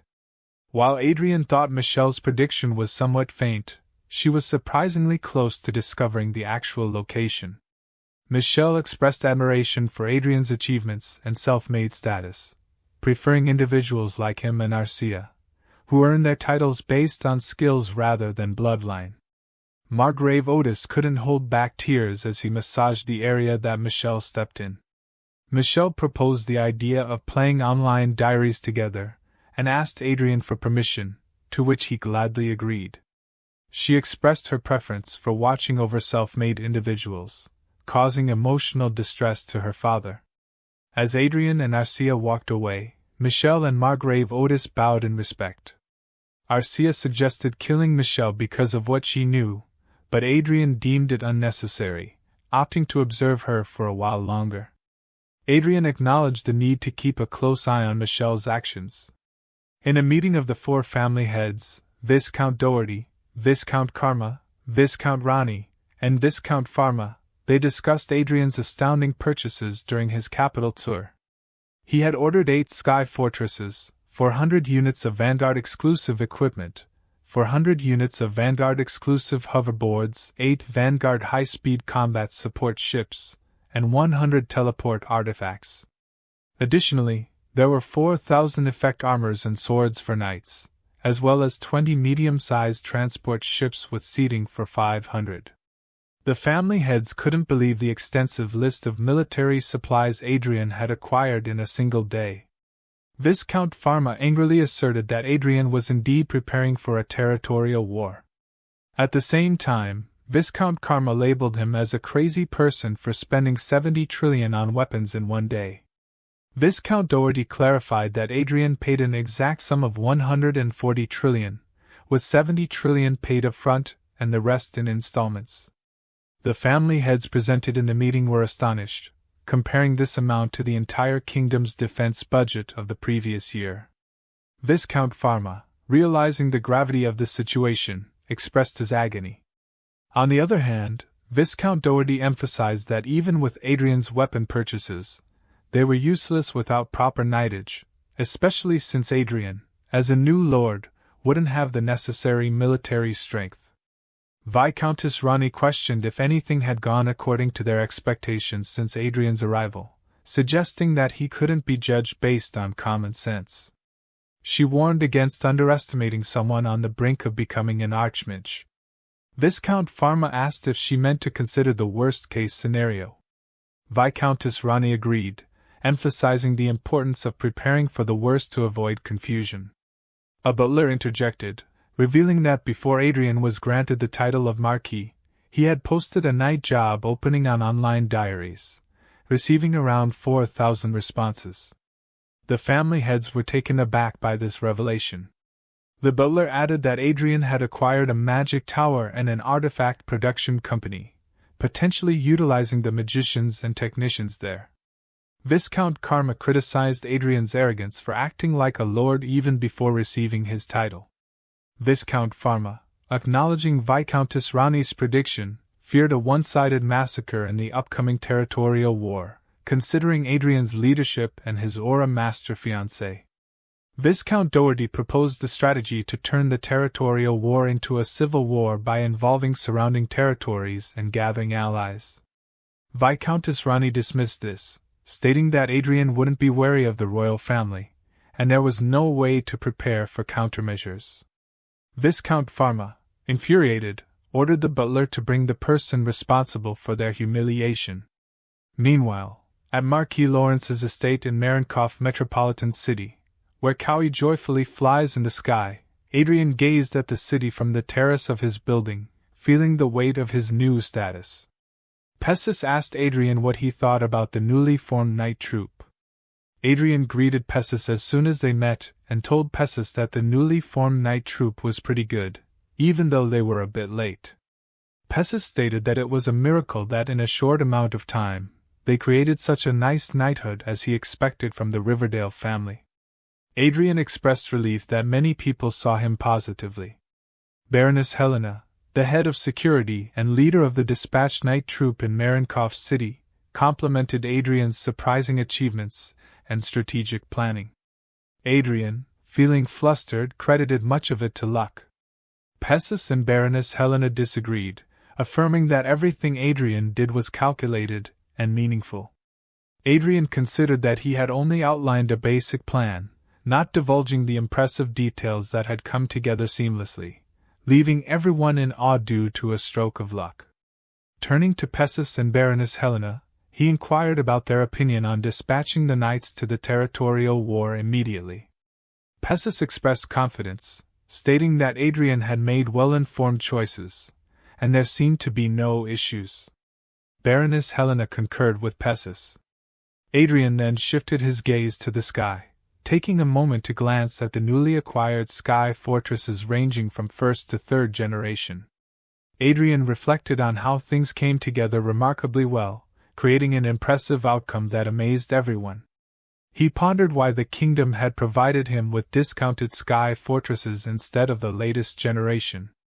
Although they were royal gifts, Adrian saw an opportunity to use them temporarily and later sell them to smaller estates at a reasonable price. He shared his plans with Pessis and Baroness Helena, assuring them that there would be no issues. Observing the sky fortresses, Adrian decided it was time to move forward. Pessis and Baroness Helena were puzzled, prompting Adrian to announce that they were going into battle. Pessis questioned when they would begin, to which Adrian replied that they would finish preparations in 3 hours. He outlined the strategy of dividing into 4 groups to lock the enemies in their territory and capturing each territory one by one, with the main force, including Arcia and himself. Pessis raised the concern of needing permission from the royal family to attack. Adrian acknowledged this but emphasized that the permission would come eventually.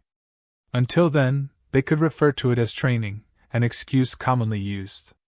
Adrian declared his intention to lead from the front, showcasing his military prowess directly alongside Arcia. He aimed to capture the hearts of his subordinates early in his leadership. Meanwhile, the heirs of the Viscount families faced backlash from Adrian's declaration of war. As Adrian prepared to leave the estate and initiate the war, the stage was set for the unfolding conflict.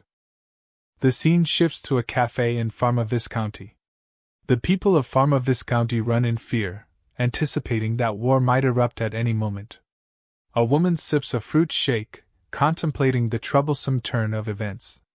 She never imagined Adrian would be bestowed with a title. The Emperor ordered her to recruit Adrian, but to her surprise Reinhardt had already taken action. Most shockingly, as soon as Adrian received the title, he requested a territorial war with the 4 Viscounties simultaneously. Earl Alfred from Brigham Empire finds it most perplexing. She must determine if Adrian is a lunatic or an eccentric person. Another woman, Duchess Olivia Riverdale, appears beside her, expressing disbelief at the unexpected visitor. In the residence of Lawrence, Adrian and Arcia sit in a room facing the representatives of Pharma Viscounty. The representatives express their awareness that permission for the territorial war is yet to be granted, questioning why Adrian deployed his troops in front of their Viscounty. They demand to know if Adrian is ignoring the law. Adrian responds, suggesting that the people in Pharma Viscounty might be in delusion. His army is only training, coincidentally near the border of the Viscounty.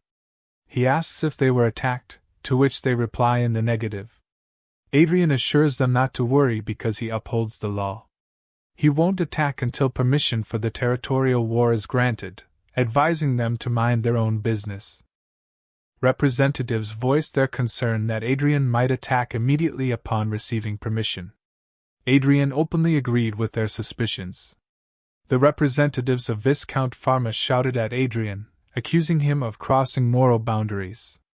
In his mind, Adrian conceded that he might be pushing the limits, but he retorted by questioning the morality of their young master bullying him during their school days.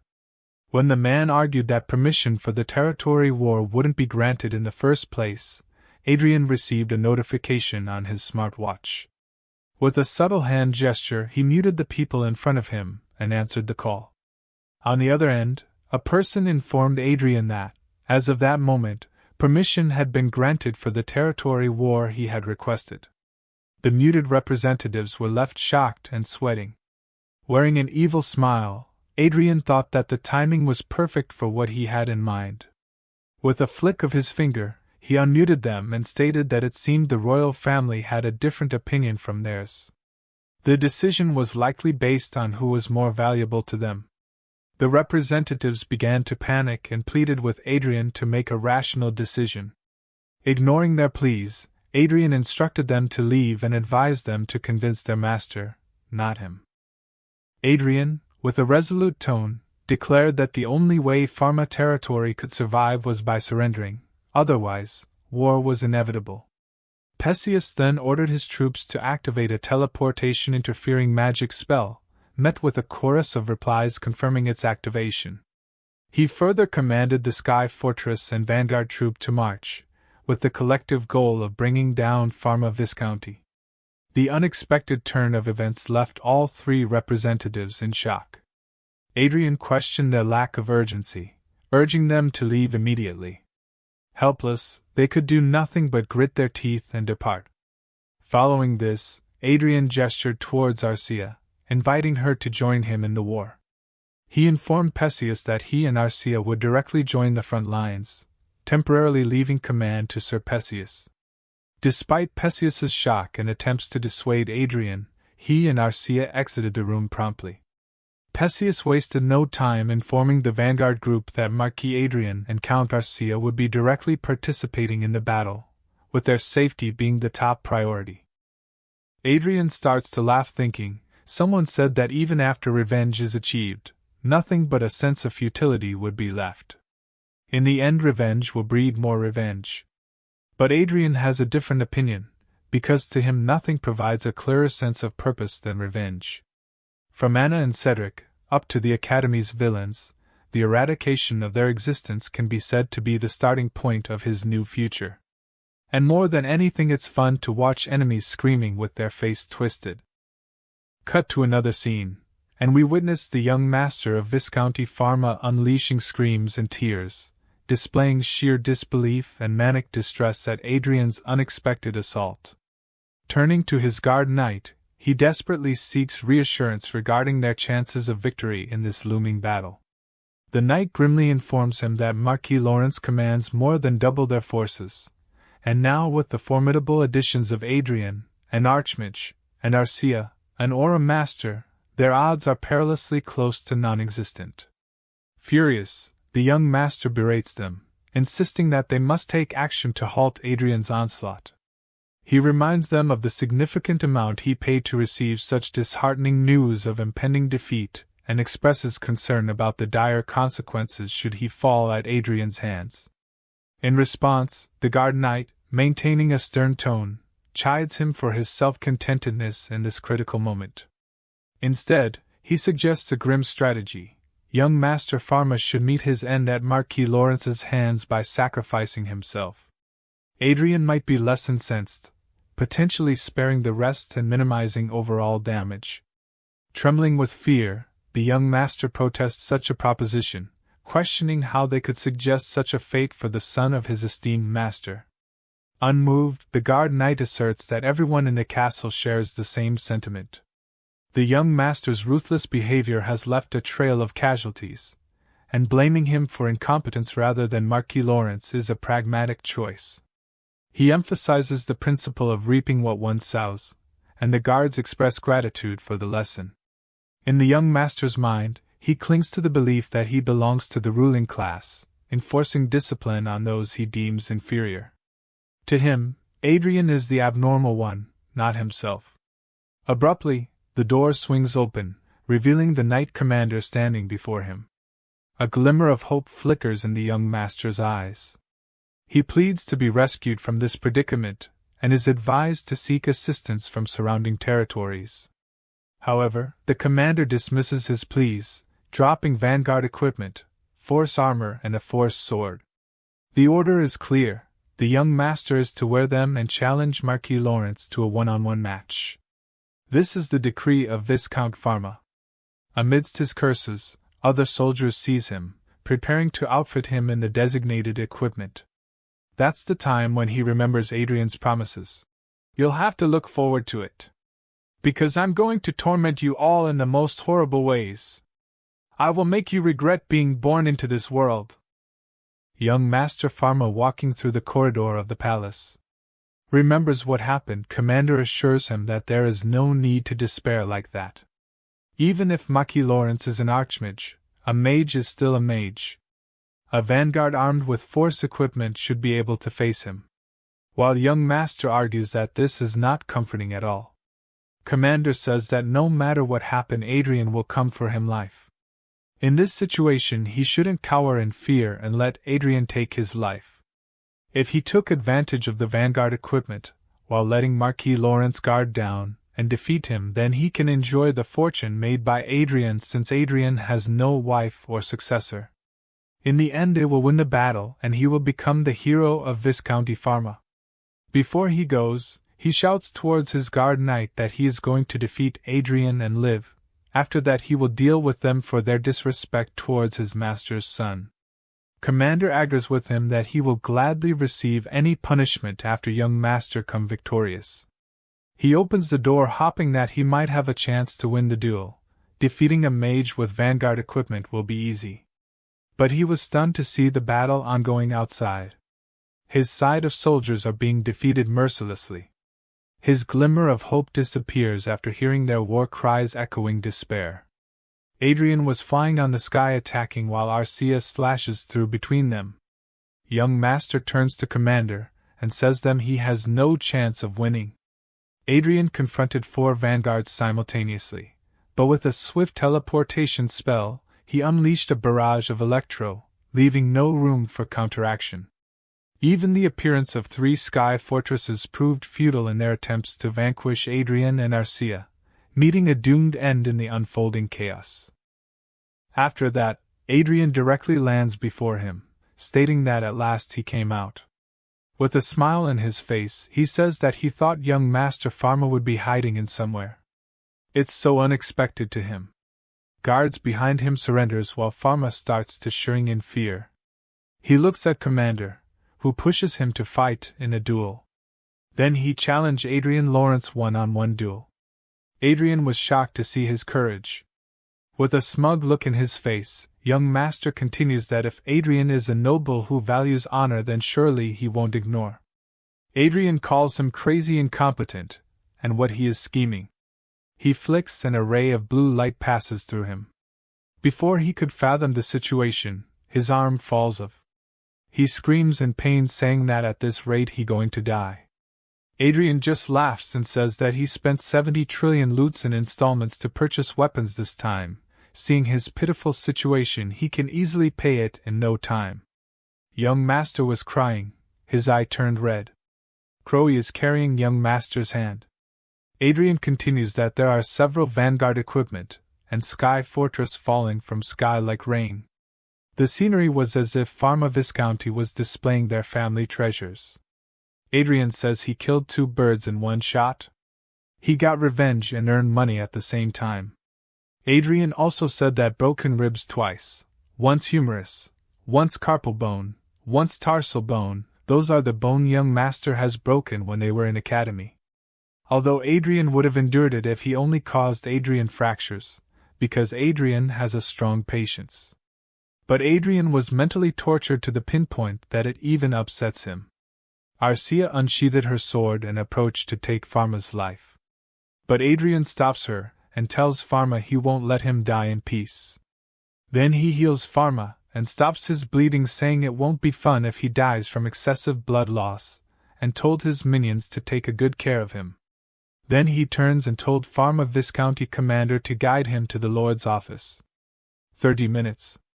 The battle between the Marquis Lawrence and the Pharma Viscounty ended in just 30 minutes. Meanwhile, nearby at Pharma's Viscounty, Earl Alfred asks Olivia if she is right that Adrian is from the social circle of the Riverdale family. She tells Alfred that she wouldn't have come here to help Adrian either, and wonders if she came there to check for herself because she suspected that Adrian wasn't from the social circle of the Riverdale family. Olivia tells her not to frame her strangely and says that Adrian is indeed from their social circle. However, she can say that she was there to cheer on Adrian as an excuse. She then asks her what brings the head of the intelligence department of the Brigham Empire there, and tells her that if she was thinking of taking Adrian out of the Empire, it'd be a good idea to stop. The 2 ladies smile at each other with killing intent, but Olivia breaks the tension by telling Earl that they should just keep it at that. Earl agrees with Olivia and tells her that even if they fight each other, it'll only tire both of them out. Suddenly, they feel a teleportation interfering magic spell, making them realize that the war had begun. They use their eyesight skill to see how good Adrian is, but then they are surprised to see that a mage is engaged in a short-range battle. Olivia looks at Adrian carefully in confusion, but Earl knows that the biggest reason why mages' movements are limited in the modern battlefield is not because of compatibility with vanguards, teleportation interfering magic spell was a short movement magic spell that can increase the survivability and mobility of mages who are relatively less agile. As the best evasion technique to that teleportation interfering magic spell became more common, the spell can no longer be used on the battlefield. She also knows that it ultimately forced mages to be eliminated from the battlefield, but Adrian's battle seems to suggest that he can just dodge it himself if he can't use teleportation. She asks Olivia if she thinks that kind of battle is possible, and Olivia replies that even with a lot of aiding magic spells, it won't be easy. It looks like it requires an ample amount of combat experience, a trained physique, and battle sense because it's not something just anyone can pull off. She tells Olivia that she has an amazing priest, and Olivia tells her that she was telling her in advance, but she should stop with her interest in their people. She tells Olivia that it's unfortunate because she quite liked Adrian in many ways and says goodbye to Olivia because she has seen everything she wanted to see, and the result of that territory war is obvious. Olivia sighs and tells her okay. Olivia knows that she came there to check just in case, but Adrian showed many habits unique to their Riverdale school while casting those magic spells, and she tells herself that she shouldn't have doubted Adrian. She got to watch a good show thanks to Adrian. Then Olivia stretches her body, wondering if she should also head back now because she has done checking it for herself without realizing that Chloe saw her from the top. Sharing Chloe's vision, Adrian also saw that Olivia and Earl had finally left, and he was glad that it looked like he had tricked them. Well then, the Knight Commander of Pharma guided him to Pharma's office, and he blew the office door open. Pharma looked back and was shocked to see him with Arcia. Pharma shouted for him not to come any closer, but then Pharma tripped on his own feet and slammed onto the ground. Adrian hit the ground near Pharma and asked Pharma why he didn't sign the surrender document. Pharma asked him what Adrian was going to do to him and his entire family. He told Pharma not to worry because he would not kill anyone except for the main culprit, and in return, they would become a fallen noble family who had been robbed of their property and titled, or else he wished for death. Pharma cried defeated and told him that he would sign it. The moment Pharma's Viscounty collapsed in the war between Adrian and the 4 Viscounts, everybody knew the war was basically over. Later, in Doherty Viscounty, Adrian's sky fortresses attacked Doherty's sky fortresses while Doherty reported to the other families that Adrian, who had occupied Pharma Viscounty, was said to be heading to their territory. But to be clear, Adrian and Arcia may have already arrived there. Then he shouted to them that they must not forget that if he loses there, it'll just be their turn next, to which Karma replied that he knew. Then a loud explosion could be heard outside, making Doherty jump a little in shock. Karma asked them how about they just hand over their children, but Ronnie told them that there was no use for it because they said that as soon as Adrian subdues the young master of Pharma, Adrian enters their castle on foot. Karma asked her what she meant by it, and she angrily told them that to Adrian, revenge was just a justification for war in the first place, and it was obvious that it was to fill Adrian's treasury while building an army. Also, so Adrian is planning to pass along his military supply shopping receipts to them. Doherty worriedly asked them if it wouldn't be an even bigger problem, and Karma asked Ronnie if she had any way to stop it. She replied that not that it was obvious they couldn't ordinarily win that war, so they must change their method. Later, Ronnie's vanguard army reported that they had arrived at the teleportation area, and a few seconds later, Karma's vanguard army reported that they had arrived too. Then a man named Dennis called his lord to report that Doherty's vanguard army had just arrived at the teleportation area as well. Doherty told Dennis that teleportation would be carried out at 12:10 based on Rondell Standard Time, to which Dennis replied that he understood. Then the vanguard commander of Karma told his comrade that it was a battle of time, and the march would be empty right now. The vanguard commander of Ronnie told his people that they should take advantage of this time to take the march's facilities and citizens hostage. Then Dennis, the knight commander of Doherty, told his people that if that operation succeeded, the tide of the war would be upturned in an instant, and they must succeed at all costs. Then one of Dennis's people reported to him that it was 15 seconds until the operation time, to which he replied okay.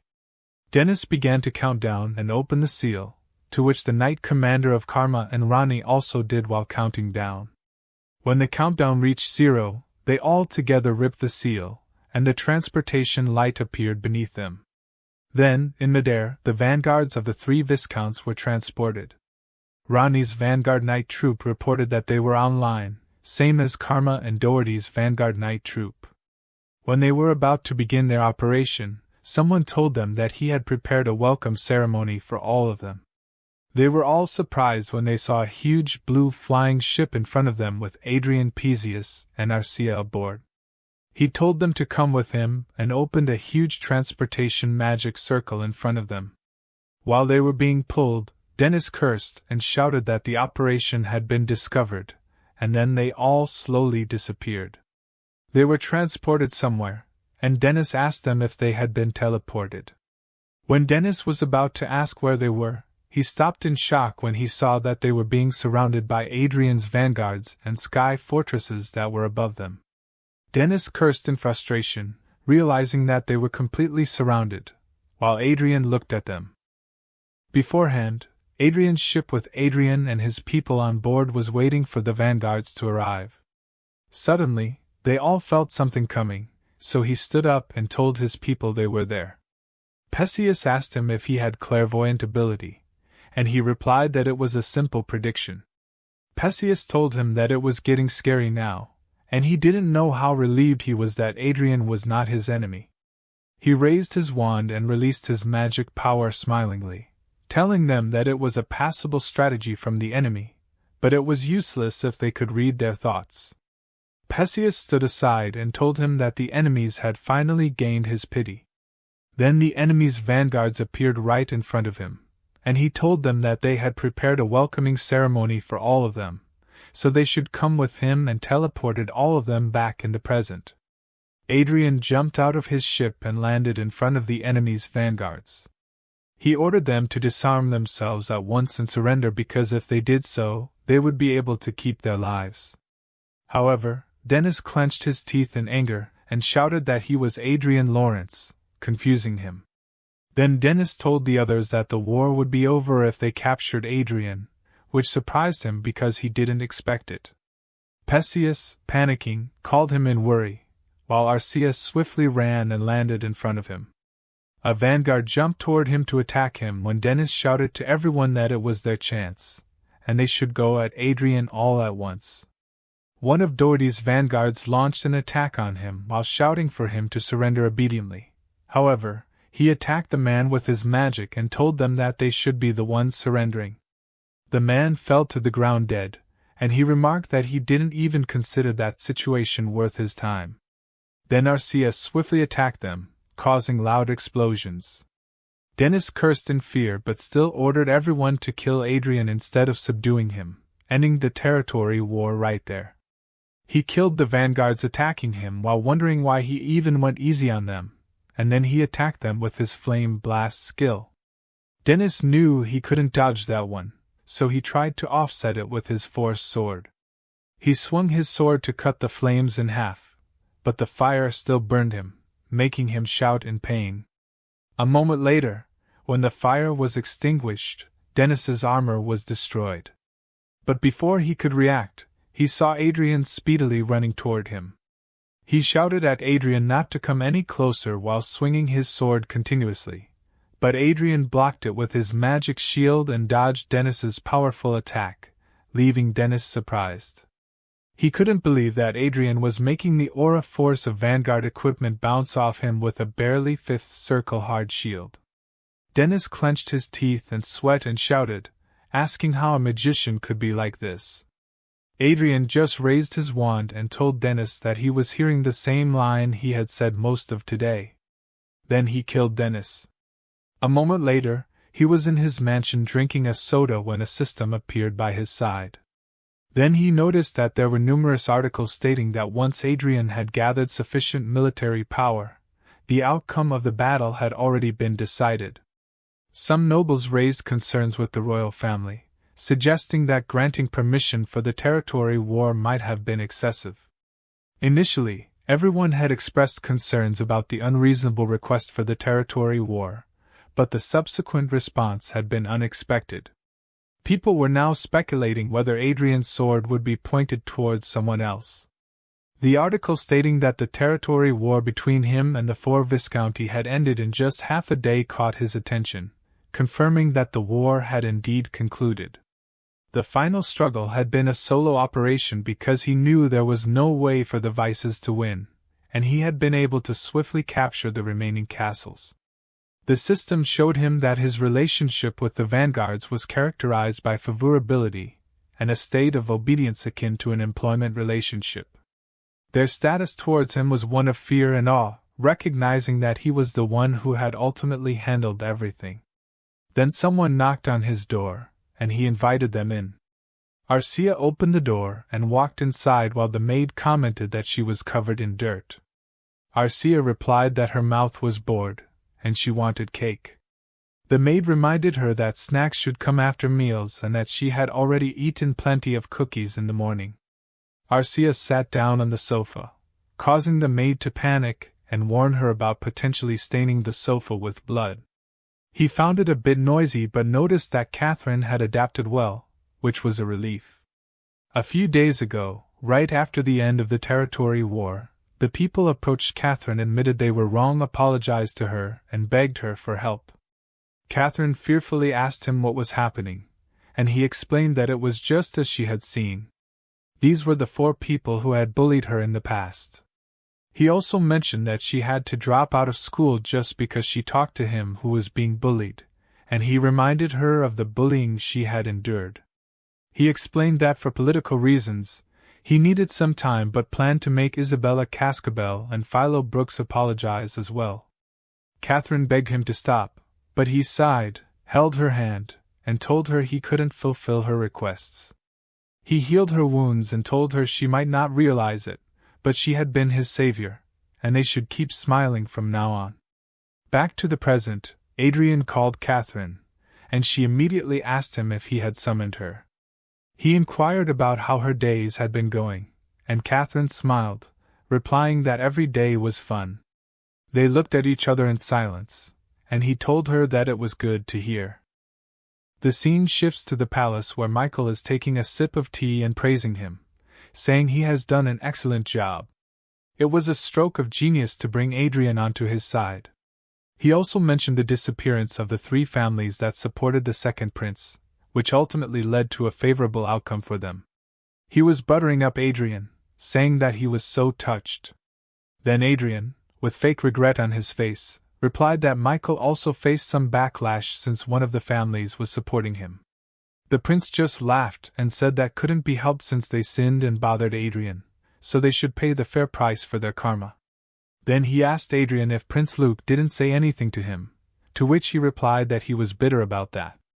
He also added that Prince Luke asked if he had to go to such lengths for nobles of the same side, even if it was for revenge.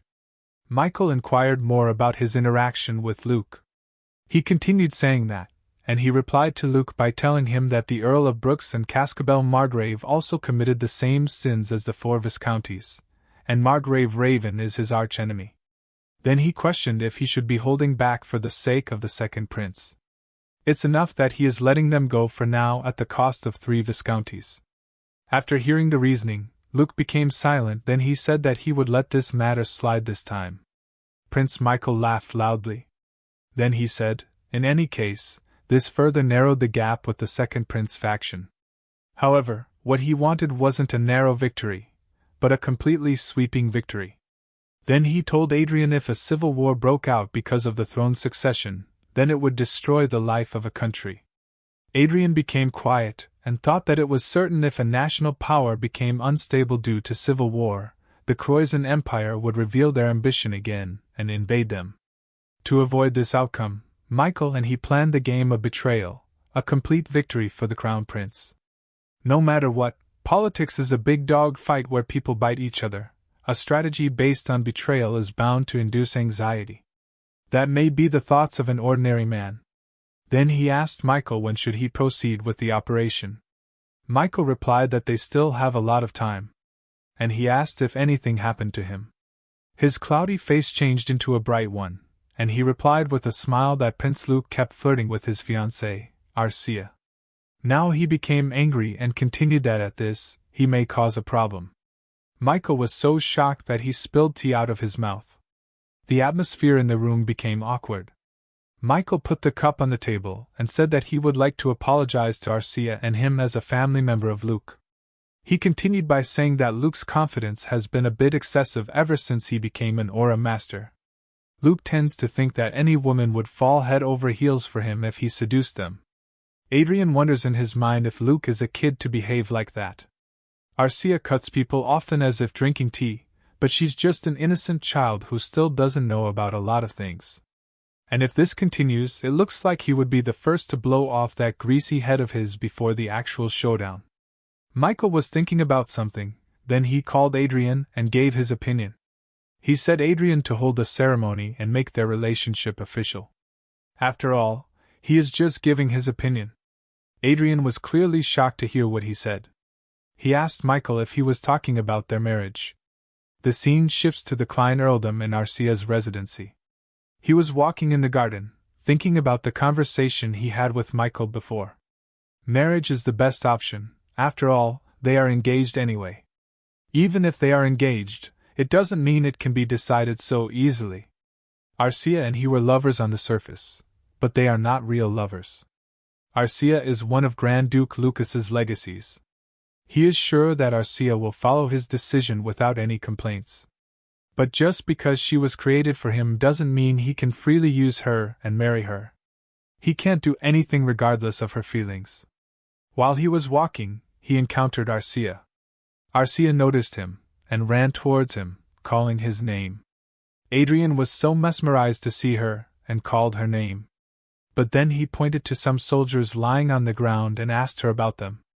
Arcia, with no emotion on her face, just replied that she educated them a bit. He doubted her education process. While they were talking, Catherine hurried and called Arcia. She was startled to see Adrian. He asked Catherine if something happened while wondering about her being restless. Arcia asked her what happened. Catherine hesitated for a moment, then shouted, saying Prince Luke had sent someone saying he wanted to meet Arcia. Perplexed, Adrian said Prince Luke might be insane as he is crossing the line.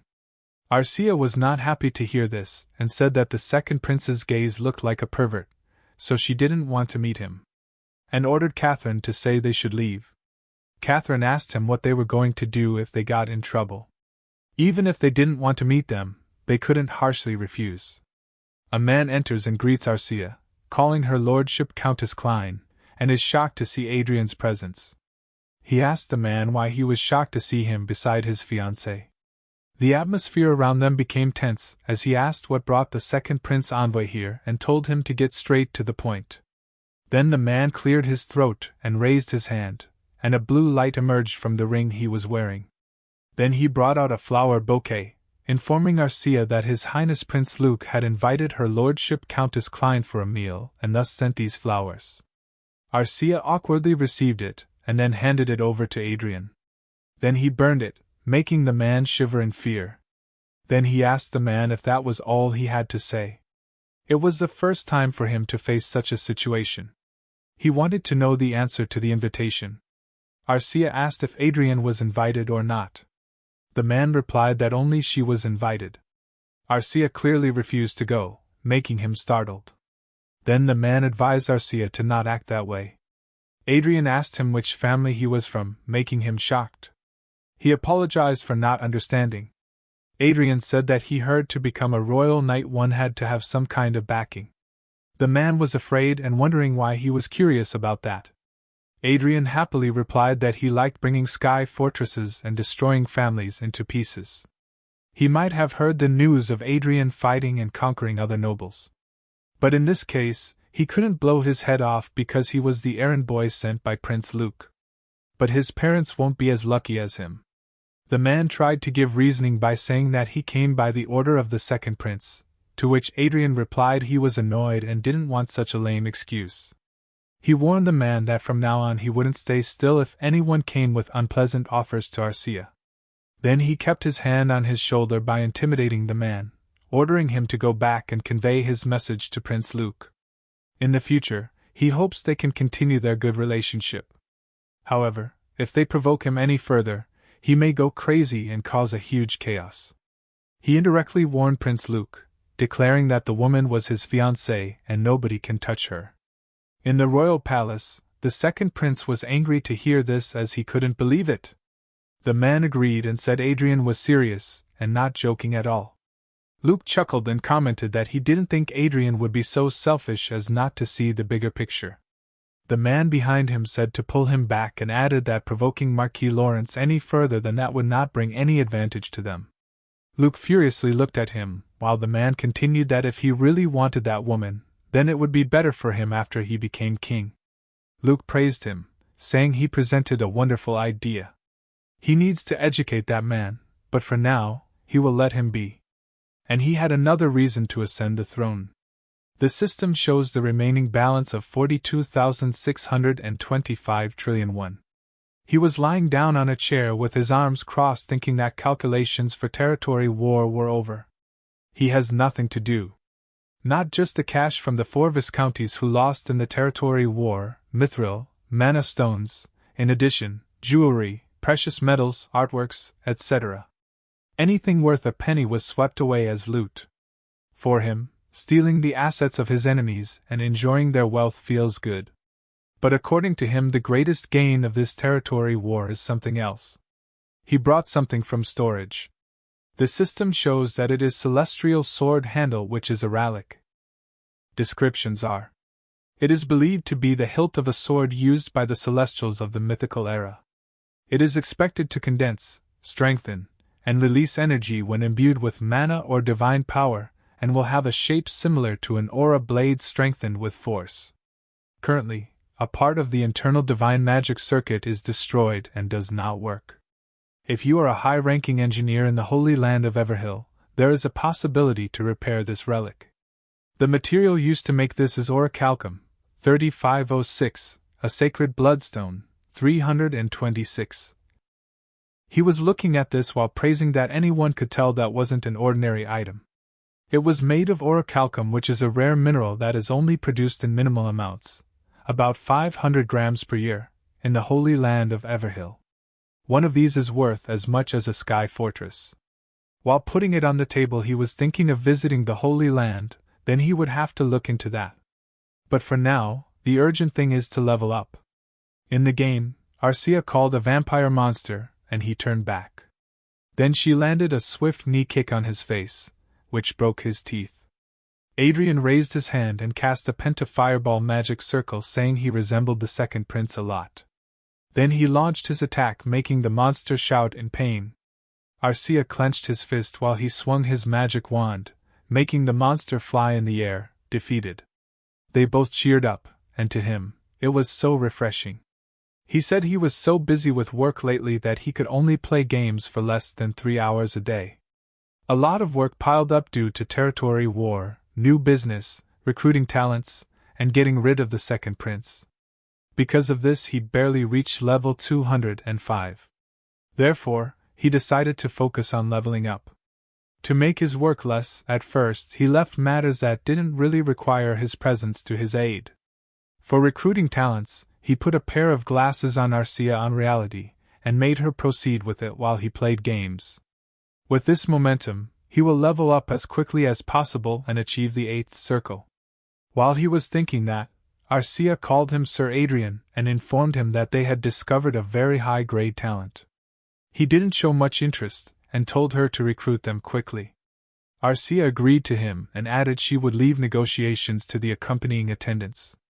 Adrian asked her about her talent, which is very high, to which she replied with no expression on her face, divine power. She informs that the person also has a unique trait of the nature of a saintess. He said that was unique, but the next moment he screamed. The scene shifts to the front of a shop where Arcia and her 2 attendants are staring at a girl. The girl called her and asked her if she needed anything. Another girl beside her was shaking in fear. Her name is Evan Barnett, a commoner. Her age is 15, her talent is divine power with a grade of very high, and her trait is the nature of saintess. Only one God and one religion exist in Rondel. They worship the creator of this world, and a being known as the only God, Sepia. The doctrine of that one God is called Sepiaism. The headquarters of Sepiaism and the place where its leadership is located is called the Holy Land of Everhill. It is famous as a golden country that even the Brigham Empire would not dare to invade. The three rulers of the Holy Land are the Holy King, the Saint, and the Saintess. The Holy King looks over the overall administration of the Church, the Saint looks over the army including the Holy Knights, and the Saintess looks over all priests performing divine miracles in the world. He inquired Arcia about the whereabouts of Saintess. Arcia said Sir Eric escorted her to the Gifted Talents Hall. They meet each other. Everin and Eric greet him. She was so nervous to see such a domineering person. He welcomed Everin and checked her status. He remembered that Arcia found her working part-time at a convenience store due to her family's financial circumstances. Then he praised Arcia and Arcia thanked him. Then they entered the meeting room and sat while facing each other. He asked Everin if her dream was to become an administrative official. Everin worriedly but still smiling said yes. Then he reveals that unfortunately, her talent wasn't suited for the administrative branch, which makes her downhearted. She was cheered up thinking she could become something, but Adrian made her demotivated for a moment. Then he reveals that she has a talent for divine power, and her nature is amazing to the point that she might even aim for the position of saintess. His statement fell like a bomb in the room, making Everin confused. Eric, who was sitting beside him, was also shocked and couldn't believe what Adrian said. Then he put down the cup and said that was right what he said, but also added that she can't become a saintess just because she has the potential. He explained to everyone present in the meeting hall that the Holy King, who received the blessings of the Holy God Sepia, was elected from the Holy Royal Family by blood. But that's not the case for rest two positions. Saints and saintess are chosen by God's choice every 50 years, regardless of their status, which means saintess can be commoner, noble, or even beggar. Because of this, in the contest to select the saintess, one must perform well and stand out to the god. Everin asked Adrian what he suggested for her to do in this situation. Adrian cheerfully replied, since God had sent this kind of talent to him, he couldn't just stay still. He looked into it, and discovered that a contest to elect a new saint and saintess would be held soon. In that case, he plans to give his full support to Miss Everin to make her saintess. Everin was shocked to hear that, as she couldn't believe that someone like her could be a saintess. Adrian eased her mind, saying that 7 out of 10 saintess used to be commoners. So nothing is impossible. But she still hesitates. Then Adrian, crossing his hands, said that doesn't happen overnight, because to become a saintess, one needs effort and will on their part. Before the contest, she will have to learn a lot of things, including etiquette, theology, and divine magic. Then he said for that moment he was thinking of giving her a down payment of 200 million and a monthly salary of 500 million, which shocked her. Adrian thought that it wouldn't be a waste even if he gave her 10 or 100-fold the amount. Because if he could create a saintess with his own hand, that alone would give him immense power. He assured her not to think much about trivial things like money and told her to focus on becoming saintess. To make matters easy for her, he said if it is not transition from an administrator official to a priestess. Both of them are professions to manage people. Then Eric told her that His Excellency wasn't someone to joke about these things, so Everin could trust and follow him. Everin seems to be convinced by him. Adrian praised him for his assistance in convincing Everin. But then an evil idea emerged in his mind while he was looking at both of them. He put Eric here without much thought, but he didn't think the combination of these two would be a bad match. If Eric, who has political traits and talent, assists her, won't it be possible to create a synergy effect on their own, lovey-dovey, and so on? Then he said to Everin that she would be a family member of the Lordship Castle from today on. He will let her parents visit Lordship Castle anytime and told her to think of this as her own home. Everin was happy and thanked him. Then he turns towards Eric and orders him to take good care of Miss Everin. He also praised Eric for being too close to her in such a short time. Eric nodded his head and said he understood his command. Adrian smiles, looking at them thinking it will be fun to watch the Saintess battle. Look, even Eric got a girlfriend, and here you are still single. As Evra was adjusting to her new environment, he was playing game, leveling up. He called Arcia to cover her 10 o'clock direction, to which she replied yes. Then he called Crowy flies toward the orange monster scratching his right eye. Both of them charged toward him. The monster throws his axe but he easily dodges it. Then he cast a magic spell defeating the monster. After some time, Arcia was making sure that the monster was killed while Crowy was bothering him pinching his head. Adrian was so annoyed because he just leveled up by only 3 levels. Then he petted Crowy by scratching his neck gently, making him happy. He thought that although it was bothering him, he couldn't level up fast.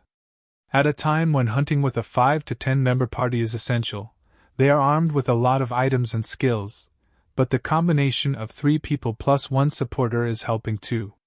The real problem was encountering with other players is increasing. They are in a safe village, 4 players not far from them are chatting with each other. While he was just about to leave, a girl from another party noticed something and ran to him. She told him that she had never seen a supporter like that eagle beside Adrian. She asked how she can get that. Adrian, while preparing to leave, said that Crowy was a wild animal that had been temporarily tamed using taming magic. And that's not a supporter. The girl felt awkward, turned around, and left while thinking about where she could capture that kind of supporter. He doesn't want to interact with others, it's not his first time having to explain it that way, he refused to attract more attention than necessary. A moment later, he was on a quest mission. He was thinking of the market capitalization of the Chronicle online production company. Arcia was killing the monster mercilessly. Suddenly a string crossed his mind, thinking of himself as a genius. He doesn't lack money.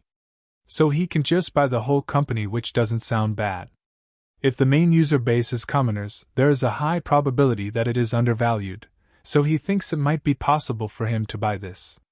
Then the system showed him the market capitalization of the world games is approximately 102 trillion gold.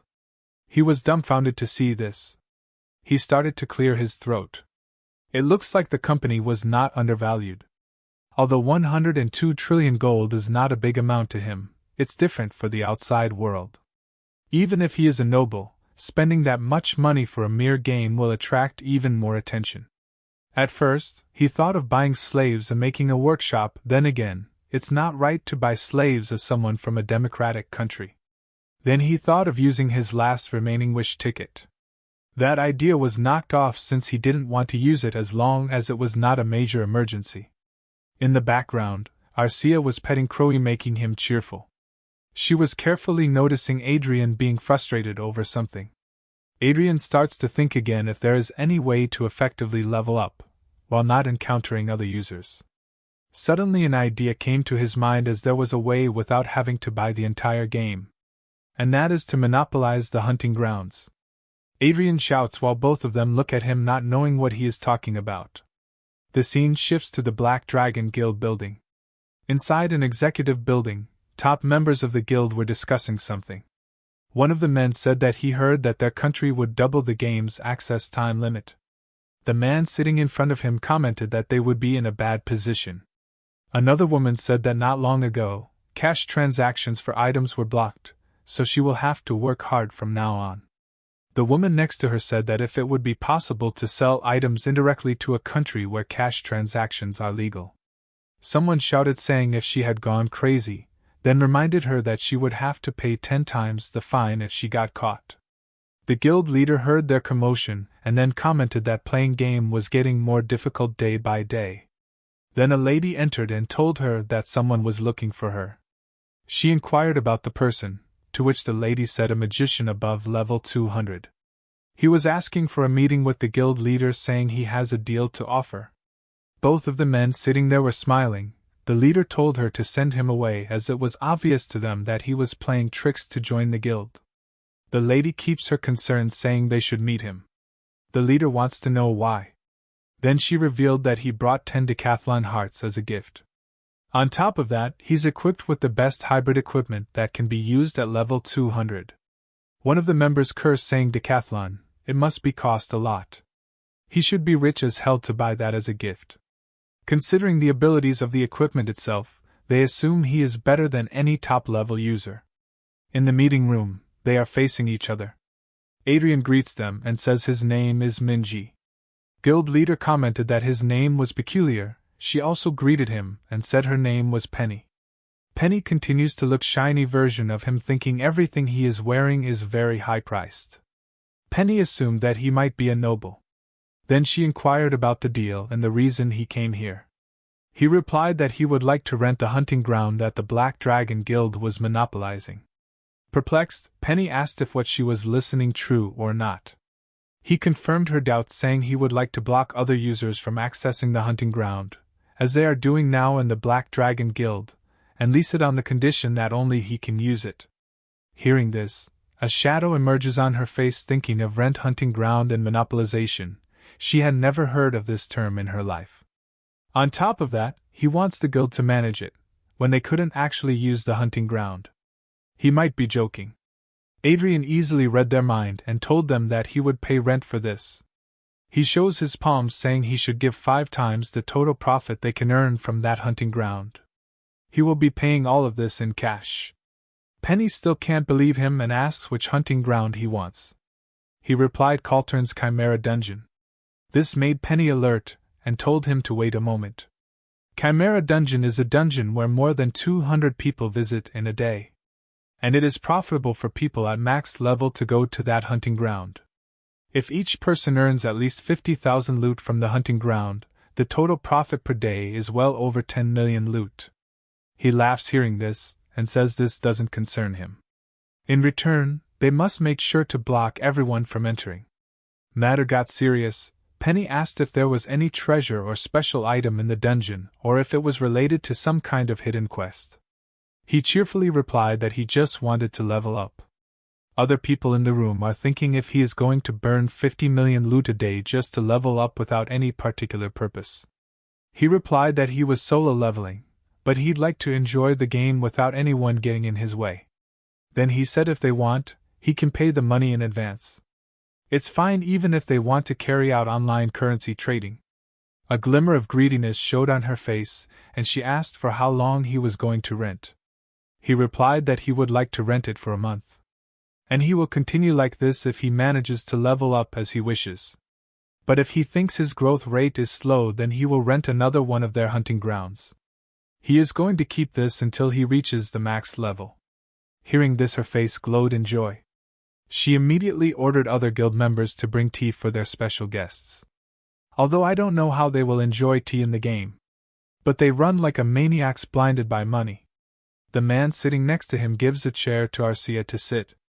Penny and others opened their account, and were so happy to see that they got 350 million for the next week. Members in the hunting ground ordered another one that Master Minji wanted to see the hunting ground. They should send a message to the guild members to empty out the Chimera Dungeon. Many ferocious beasts and monsters died in his hand. He said Arcia to notice at the EXP acquiring speed. He almost immediately reached level 220. Arcia was surprised too, as she said the EXP acquiring speed has doubled compared to before. At this rate, he expected to reach level 250 much faster than he thought. But things don't go easy even if he is the lead role. In real world, Perseus informed him that the selection contest would be held at the Holy Land sooner than they expected. Hearing this, the atmosphere around them becomes heavy. Just when he thought he would be able to level up without any interruptions for some time, things became even harder for him. Perseus reported to him that the Saint and Saintess selection contest had been moved forward more than what they planned. He heard that if everything goes as planned, it will be held in the second half of next year. But they're currently looking for a candidate, and plan to finalize it within this month. Adrian was annoyed to hear this news, as he was just thinking that he could level up without any interruptions for the next few days. Then he reassured Perseus, saying, "To be honest, this is a bit sudden, but this situation wasn't bad. As the contest progresses more quickly, the number of rival candidates may decrease just as much. What they have to do there is create a winning strategy for Miss Everall to stand out among the rest, which is not a worry." Then Perseus asked if he had any specific plan for that. With a smile on his face, he says, at first, they must turn Everil into a saintess candidate that represents the Reinhardt kingdom. 2 weeks ago, a donation was sent in the name of Everil to the Archdiocese of the Reinhardt kingdom.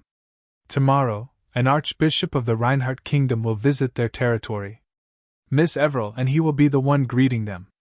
Pessis interrupts him, saying that now he understands, he was planning to pull in the kingdom's archbishop fist.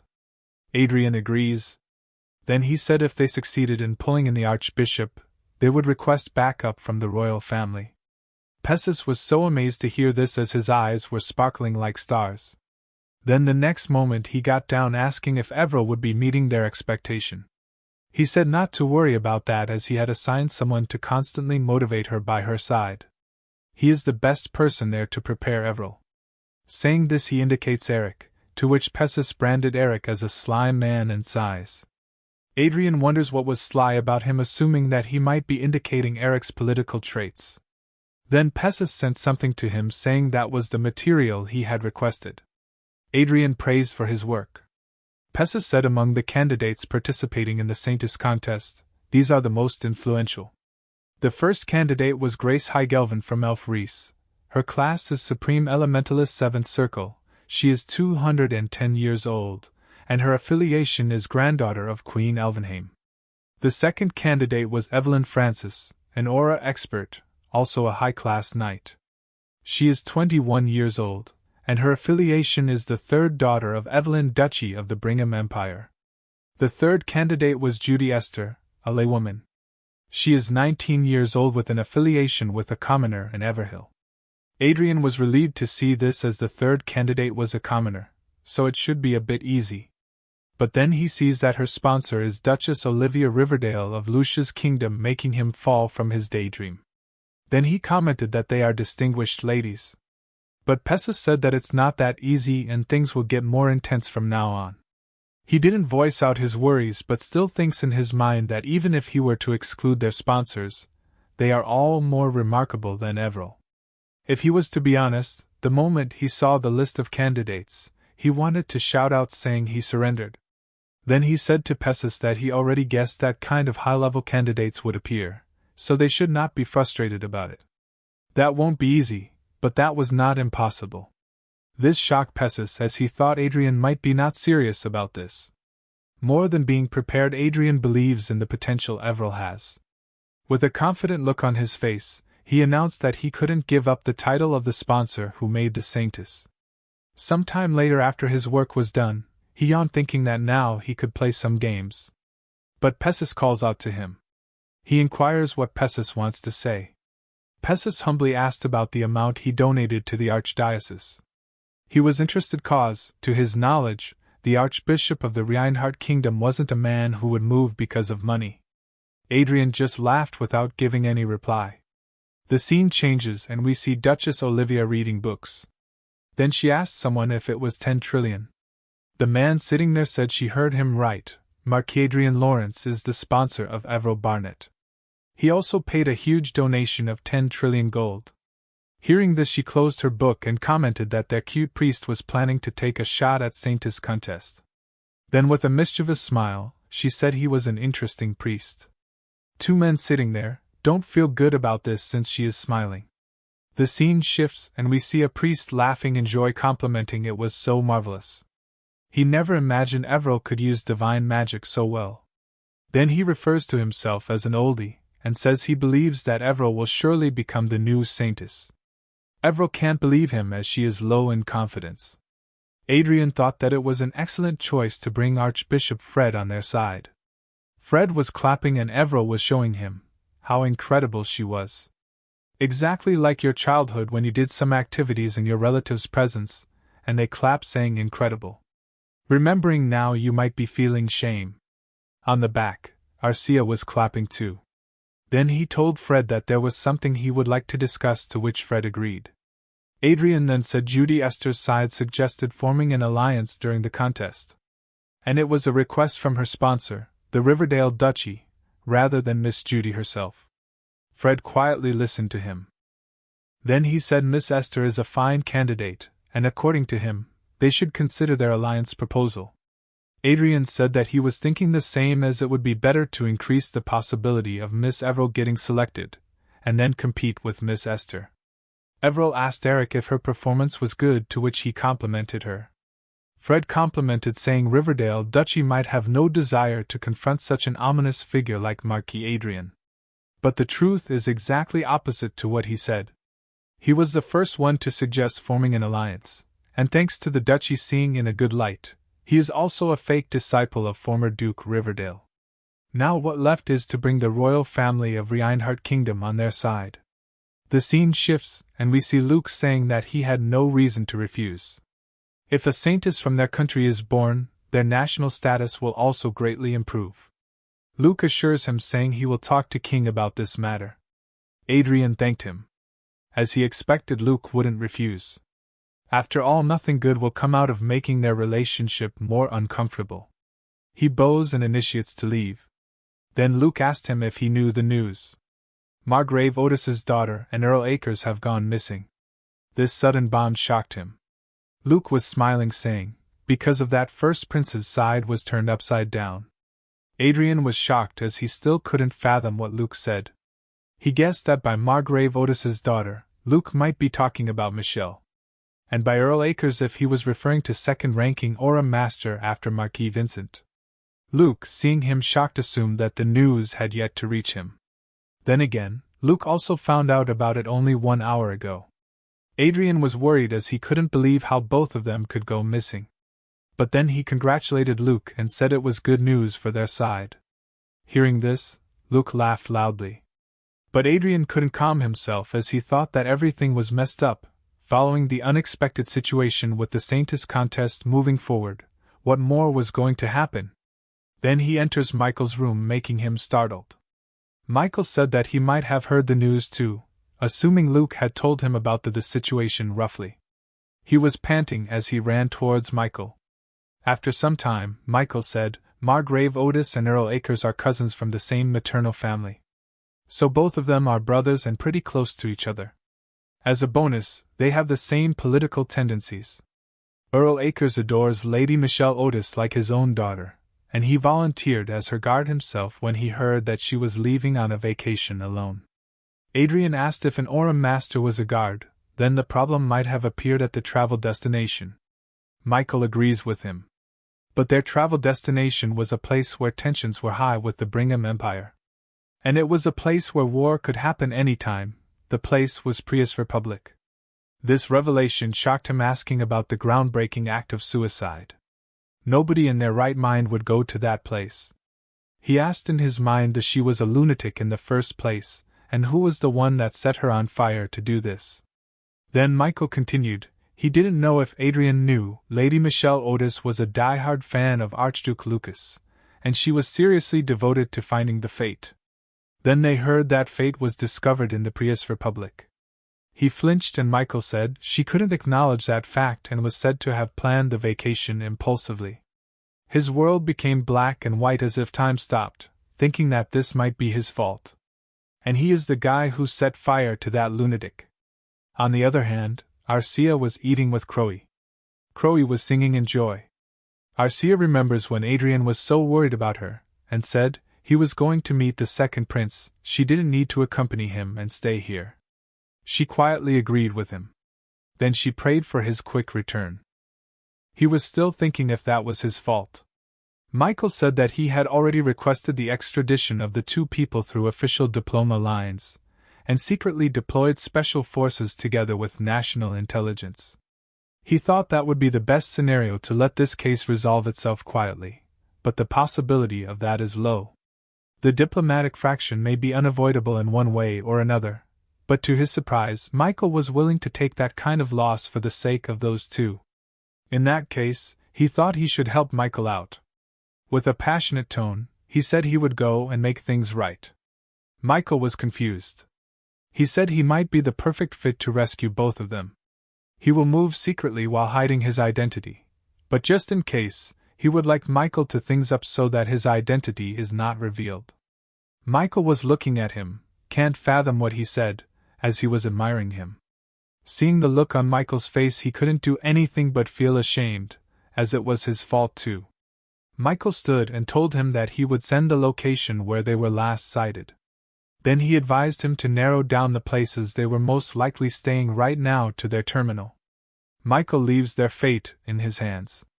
Adrian bows thinking that was an unintended illegal immigration. Akers and Michelle running for their life. One of the attackers was too close to Michelle. Before a huge explosion, Akers grabbed her and dived to the ground. Michelle called out to her uncle. Then 2 men appeared in front of them, and more of them also joined, bringing Akers and Michelle into a corner. They pressured Akers and Michelle to give up and surrender. Akers shouted at them saying that they were misunderstanding. He and Michelle came here as a tourist, and they have no intention of being hostile towards their country. To support his statement, he told them to think properly. If he had sinister intentions, then he wouldn't have brought a woman with him. As he was saying this, Michelle, while grabbing his shoulder, was shaking in fear because, until now, she was Daddy's angel, not knowing that this world can be as cruel, as beautiful it is. A vanguard just waves off his reasoning as the moment that woman, which means Michelle, approached fate, their death sentence was decided. Thinking of this as her last day, Michelle asked for forgiveness. If she had not been so stubborn, they would have not fallen into this critical situation. Seeing no option or way to escape, Akers whispered to Michelle to notice the thin perimeter of the left siege. Then he said to her that once he said the word run, she should run to that place without looking behind. And if she roughly moves 300 meters, then she will be able to use a teleport spell. She cried and asked what would happen to him if she ran away. He grabbed his sword while smiling and said he could run away by himself without her help, so she didn't need to worry about him. Then he shouted out loud and told her to stop talking and go. Perplexed, she ran out of their grasp, running as hard as she could. 2 of the vanguard run towards her to catch her. Akers swings his sword, infusing his aura and temporarily stopping them. He told them if they wanted to get her, they should face him before. One of the vanguard jumped to kill him while cursing them. Akers prepared himself even though he couldn't do anything with his injured body. Then a surge of blue aura smashed Vanguard's head, making Akers shocked. Akers looked back and was shocked to see something. Sky Fortress Icarus is using invisible magic. Inside Icarus, Adrian was still mumbling that even though he did provide the cause, logically that doesn't make sense to go to the Prius Republic in such a situation. Arcia said she discovered their target, making him shocked as he wasn't expecting to find them so soon. Then he came closer to her, watching at the map, said their work would done sooner and easily than they expected. Then they used teleport magic and appeared outside Icarus, flying in the sky. Perplexed, he saw 2 groups of Vanguard fighting against each other. One force is from the Republican Vanguard unit, and the other unknown force who were helping Michelle and Akers escape. They are the Prius Republic's Revolutionary Army. Arcia asked him what he would like to do. He wore a mask and ordered Arcia to join them and fight. Both of them fly towards them, and he cast a magic spell. A flame blast caused a huge explosion of flames, engulfing everyone from enemy forces and burning them. They started to shout and scream in pain. Then Arcia with her sword slashes them mercilessly. One of them warned others to be careful about her, but their efforts were futile as nobody could avoid her. After finishing all of them, he and Arcia landed on the ground. Then he noticed Akers and Michelle. He told them that they came to meet them and they should return with them. Then he cast a recovery magic on Akers that imminently healed him. Michelle looked at him and realized who he was. But he signaled her to stay quiet. She was so happy to get someone she knew beside her in this situation, while in the back, Akers was still wondering what was happening to them. Then Michelle grabbed her uncle's hand and urged him to go with them. Adrian sighs in relief, thinking it is over, they could wrap up everything and go back. While they were preparing to leave, someone stretched his hand indicating not to leave. He asked the man why were they stopping them, and what they wanted. The man apologized and said they had something they would like to ask Michelle. Adrian clearly understood that they might have some goal, and that was why they tried to protect the 2 even if they had to fight the vanguard unit of the Prius Republic. The man turned to her, then he said that he heard she had accessed Louis Fairmont's fate. The name of Louis Fairmont's fate shocked Adrian. Then the man continued and asked her if the fate was real or not. Adrian was in a state of shock thinking that Michelle accessed the fake fate. Michelle said that judging by the shape, that was plausible. But after Michelle took a quick look around, that's contents were more inadequate than she expected. The man in the Vanguard suit said there was a slim chance that was real, but that also cleared the fate was not real. The man said that as their commander expected, the fate was fake and created by a real discoverer. This made Adrian worried. He sneakily cast a magic spell intending to kill them. The spell in his hand started to grow bigger. But then he stopped himself. He didn't know how big and powerful was the Revolutionary Army, or who was behind them. Taking action without knowing all this was a dangerous move for him. No one knew that he discovered fate and was the real owner of fate, so it was better to keep his mouth shut. Then the man asked Michelle how she approached fate and told her that she wouldn't be able to trespass the president's palace. Michelle replied that she approached fate online. Michelle thought that fate was hidden in a virtual world rather than the real world. When Michelle remotely accessed Louis Fairmont's terminal, she was able to confirm that he had frequently accessed a certain domain. So Michelle thought that was the entrance to the fate. Adrian was looking at her. It was as he expected, she was not an ordinary person. He had a hard time believing that someone would be able to dig that deep. If he hadn't occupied the fate first, she would have been the owner of the fate. The man in the Vanguard suit was also amazed after listening to her. He couldn't imagine that Michelle would remotely access Louis Fairmont's terminal, and then complimented her saying she had a unique talent. She said she had a tool given by Mr. Robot. That was why Michelle easily got access. Adrian intervened in their conversation and said that the pursuit team was going to arrive soon, so they would have to take leave. The man stopped him and said he had more business to do. Then he informed them that their commander had invited Michelle and Akers. The scene shifted to the Prius Republic Northern Glacier. All of them were teleported there. 3 men appeared in front of them. 2 were wearing Vanguard suits. The man in the middle was Ian Jeremy, an Aura Master. His age was 49. His affiliation was Prius Republic Revolutionary Army Commander, and Attack Squad 1 Commander. The man in the front was Grace Declan. He was also an Aura Master. He was 38 years old. His affiliation was Prius Republic's Revolutionary Army Commander, and Commander of Attack Squad 3. Those 2 Aura Master Guards made Adrian wonder how powerful and magnificent their leader might be. The man in the back greeted all of them and introduced himself as a citizen of the Prius Republic. But it was his first time coming to the Northern Glacier because, unfortunately, there was no Aurora in that place. Adrian used his glasses power and saw his name Israel Oscar Prius. He was a 7th-circle Archmage. Species human, his age was 27 and his affiliation was with the Prius Republic Revolutionary Army Commander, and former Prince of the Prius royal family. His talent was mana at the highest level, intellectual capacity at the highest level, learning power at the highest level, political power in high level, administrative power in high level, and commanding power in high level. His attribute was a schemer of justice and artifact craftsman. His relationship was interesting and neutral. And his status was observing and amused. Unlike Adrian, he was a true genius, enough to launch his manhwa comic, where he can be the main character. After Israel saw them, he made a casual joke saying that he was curious since they said that the aurora seen in the northern glacier of Prius Republic was a rainbow one. What a pity. Though I didn't understand the joke, if you do let me know in the comment. Then he bowed a little and said it was a pleasure to meet Earl Akers and young Countess Otis. Both of them also bowed and greeted him. Michelle thanked Israel for saving them and told Israel they would never forget his kindness. Akers also thanked him. Israel mischievously smiled and told them that, as a human being, it was right to help another human.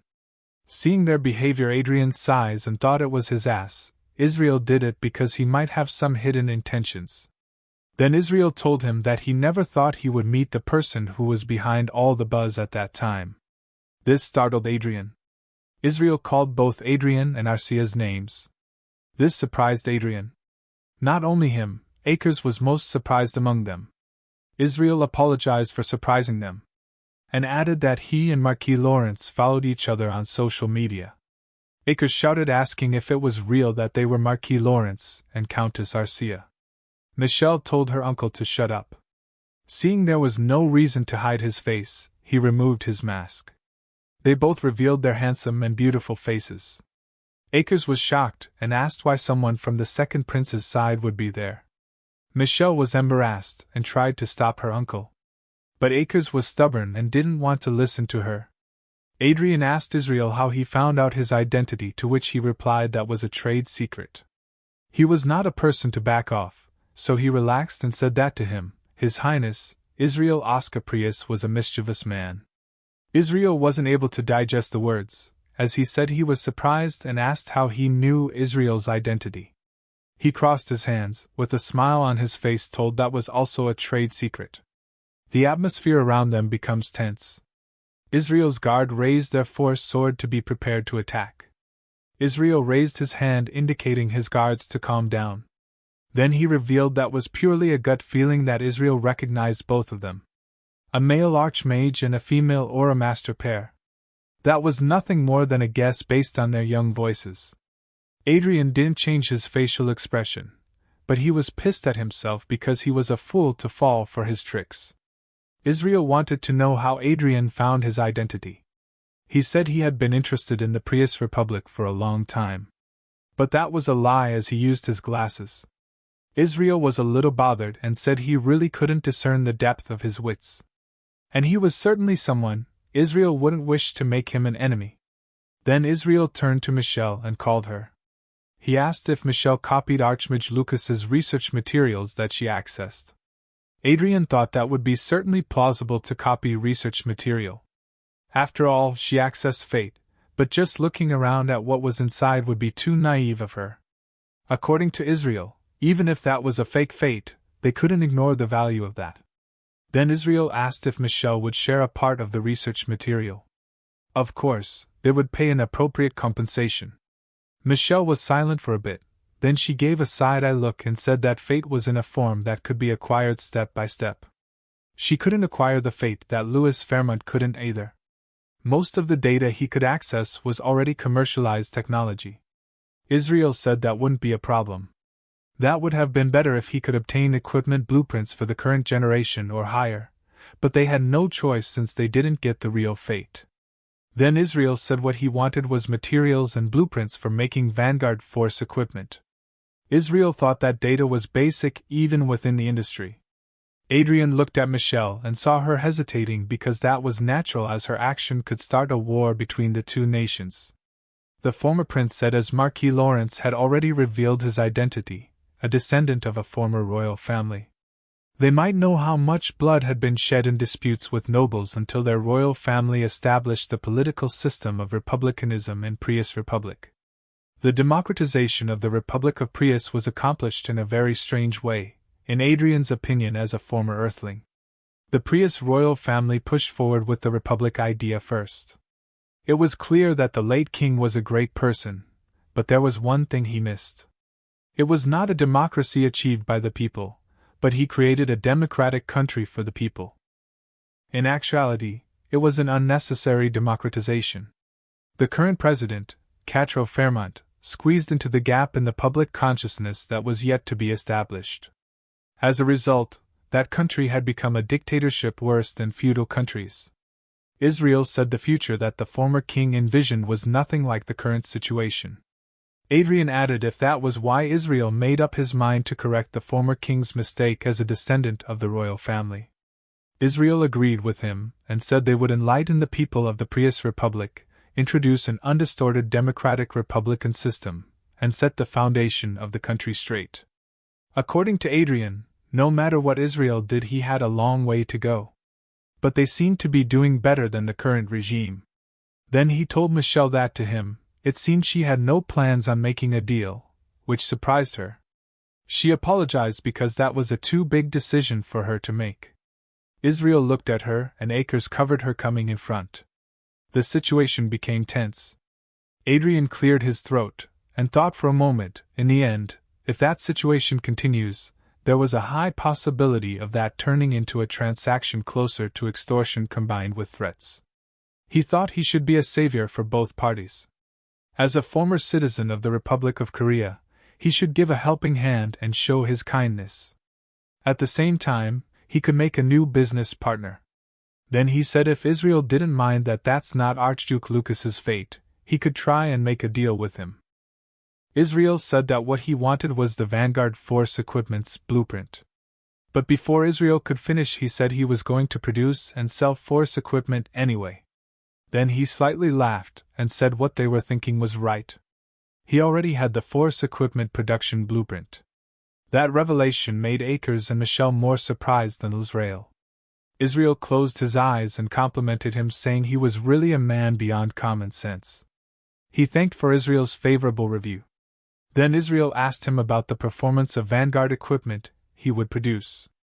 He said that he could confidently assure Israel that the Vanguard equipment he would produce was not lacking anything compared to others produced in their kingdom. Their conversation was going over the heads of both Akers and Michelle, as they both were standing there not knowing what to do. Then Israel praised, saying the Force equipment produced by Reinhardt Kingdom had excellent quality, and asked him if he had any prototype. He told Israel that he didn't have the full set, but what he had was only a Force communication device. Then he brought out a hexagon-shaped device, different types of mathematical shapes drew on it. Israel took it and inspected it carefully. He commented that the device had a unique design. Adrian said even if the performance of that device was important, but he also wanted to make its appearance good-looking. Israel was happy and complimented for its excellent quality. But then Israel looked at him and said Adrian helping him was an unexpected situation and wanted to know why would he wanted to help them by revealing his hidden secrets. He said he liked Israel and others in the Revolutionary Army. This surprised them. Israel laughed slightly. But then he couldn't control himself and laughed out loud, saying he never had expected that he would pique the interest of Marquis Lawrence. For a former prince like him, that was an unexpected gain. Adrian said if that was the case, then they should pay a fair price. Akers shouted, raising his hand and telling them to stop immediately. Then Akers asked if they would be all right. After all, trading of technology without an approval from the royal family was illegal. Adrian calmly told him that wouldn't matter, if everyone presented there could keep their mouths shut. Akers was so dumb, as he said he didn't understand. Adrian said, what he meant was, they all know each other's secret, so they should behave well. The identity of those people who are treated as rebels by the Republican government, the young lady of the Earl Otis, who got her hands on the treasure. It wouldn't be unusual even if they got attacked by the Brigham Empire. And the last thing was his illegal trade with the Revolutionary Army. They were all entangled complicatedly with each other. So if one got exposed, others wouldn't be able to escape their fate. Then Michelle got excited and almost jumped on her uncle. She asked Adrian if they were in a relationship to share secrets. Akers was embarrassed to hear that. Adrian replied in the affirmative. Michelle assured him, saying she would keep their secret. He laughed mischievously and thought that didn't matter if someone found his secret. After all, he could make up bias something later. He poured 10 trillion gold into the plan of making Miss Everell a saintess, which made a hole in his pocket. Then was the time to fix the hole. Then he told Israel that they should discuss the transaction amount. Sometime later, the scene shifted to the First Prince's palace, where Adrian and Arcia were taking a sip of tea, relaxing after finishing their job. Before them, Michael was standing and greeting Akers and Michelle. It had been a long time since Michael had seen them. Michael was laughing and said he heard that both of them had come back from the Prius Republic. That Prius Republic, the place where the fake user had appeared, so the war could break out any time, and the place which had been determined as one of the most dangerous areas due to the rebels. Then he laughed even more and said they even went there without any vanguards. Both Akers and Michelle were sweating, bowing their head. Michael continued, saying at a time when the whole world was sensitive and the battle for the throne was heating up, an uncle and nephew visited a dangerous area and even came back after being attacked. It was nice for him to see that. Also, it was fortunate that Marquis Lawrence stepped forward. and asked them what they would have done if something had gone wrong with either one of them. Michelle apologized to him, and Akers thanked him for his kindness. After a good scolding, Michael warned them to behave well in the future. Adrian then understood what words cut deeper than swords mean, although he wouldn't be able to copy the first prince in that matter.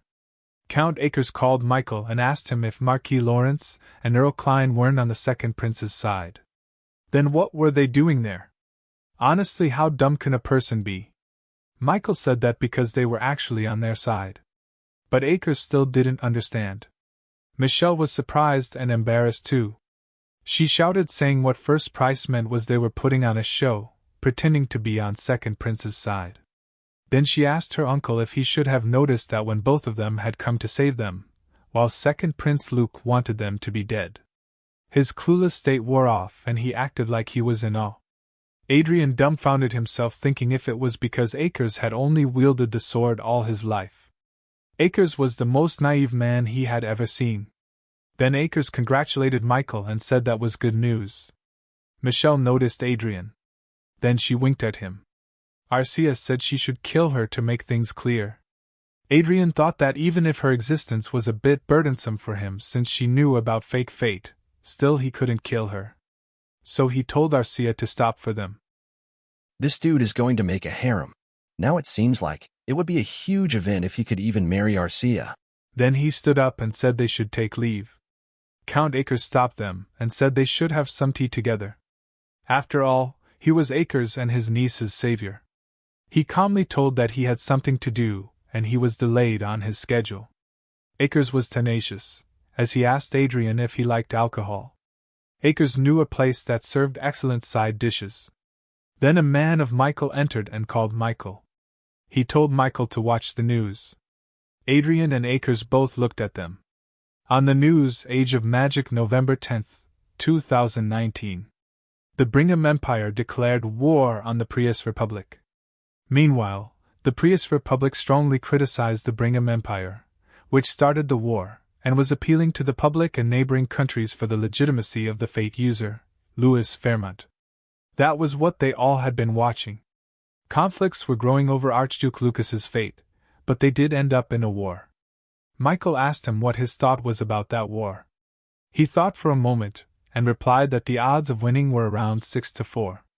Michael said 6 should naturally be for the Brigham Empire, and he didn't seem to like the Prius Republic, but he evaluated them generously.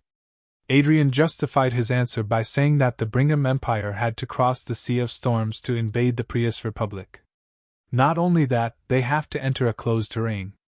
According to Michael, Prius' defensive position was bound to have some advantages. Adrian agreed and said that as long as the opponent was Brigham's empire, that would be a difficult fight for the Prius Republic. Adrian thought that Reinhardt Kingdom couldn't do anything in that war. They could just hope that the war would proceed without any major casualties, and end with the Brigham Empire adjudicating the regime of the Prius Republic.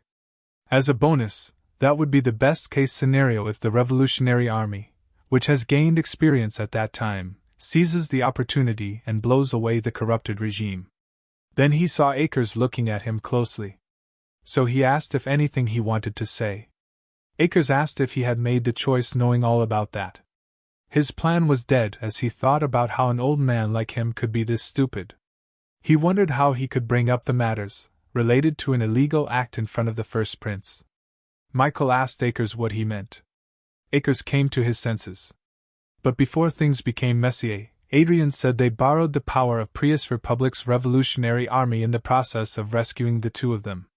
They would need some local information network, and he happened to have some ties with them. Michael asked about their ties. Then he said that the leader of the Revolutionary Army and he followed each other on social media. Michael laughed as this was interesting to him. Michelle pinched his uncle in anger. Then he said due to that, he had to spend quite a bit of money, but he was surprised that their army scale was bigger than he thought. Arcia was out of their conversation as she was quietly finishing the pudding. Michelle said there was chance that the rebel army might use the situation as an opportunity. But Adrian advised him not to make any statements, to which Michael agreed. Then Michael thought something for a moment and stood up. He told everyone to end the meeting. Then he turned to Acres and Michelle and told them that they had to keep their mouths shut about Marquis Lawrence and Countess Arcia at any costs. Two of them were Michael's biggest trump card in the upcoming battle for the throne. Both of them replied that they understood. But Michael was not a bit assured by their reply. So he told Acres not to meet with anyone at all, while he stayed at the royal palace. Michael didn't know, but he got a gut feeling that Acres might spill the beans, which hurt Acres. Adrian praised Michael in his mind for giving Acres proper treatment. Acres said agreed to Michael.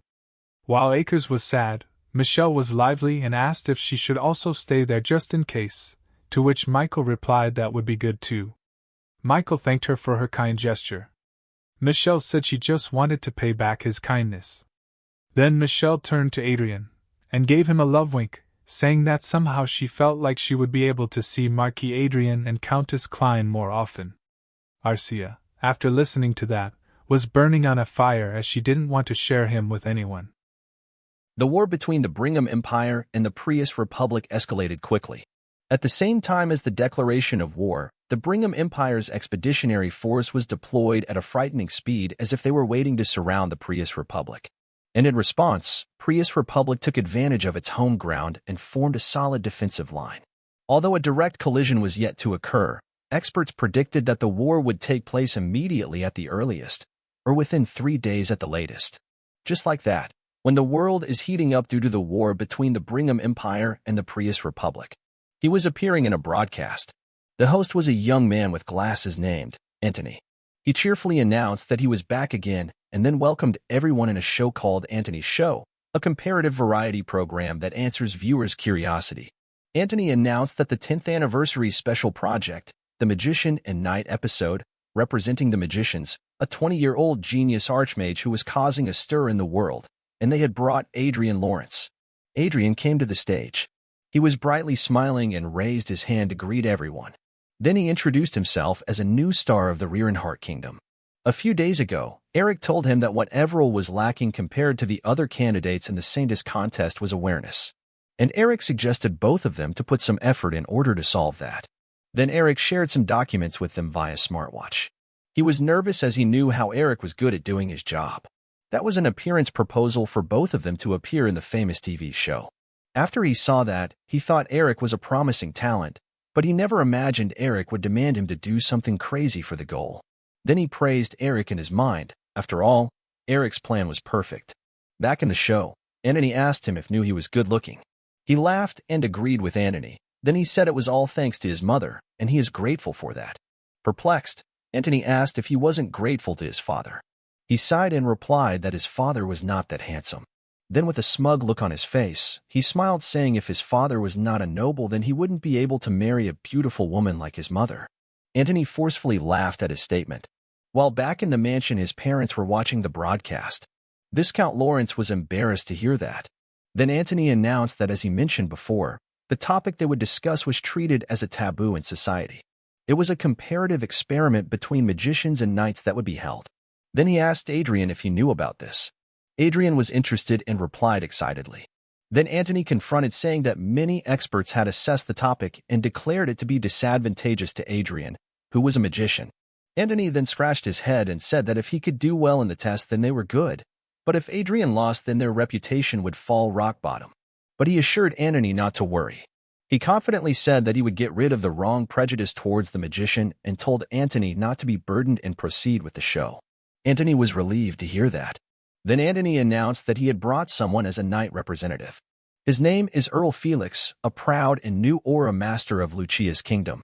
Adrian was in a bit of doubt as he looked at Felix. He wondered if Felix resembled someone.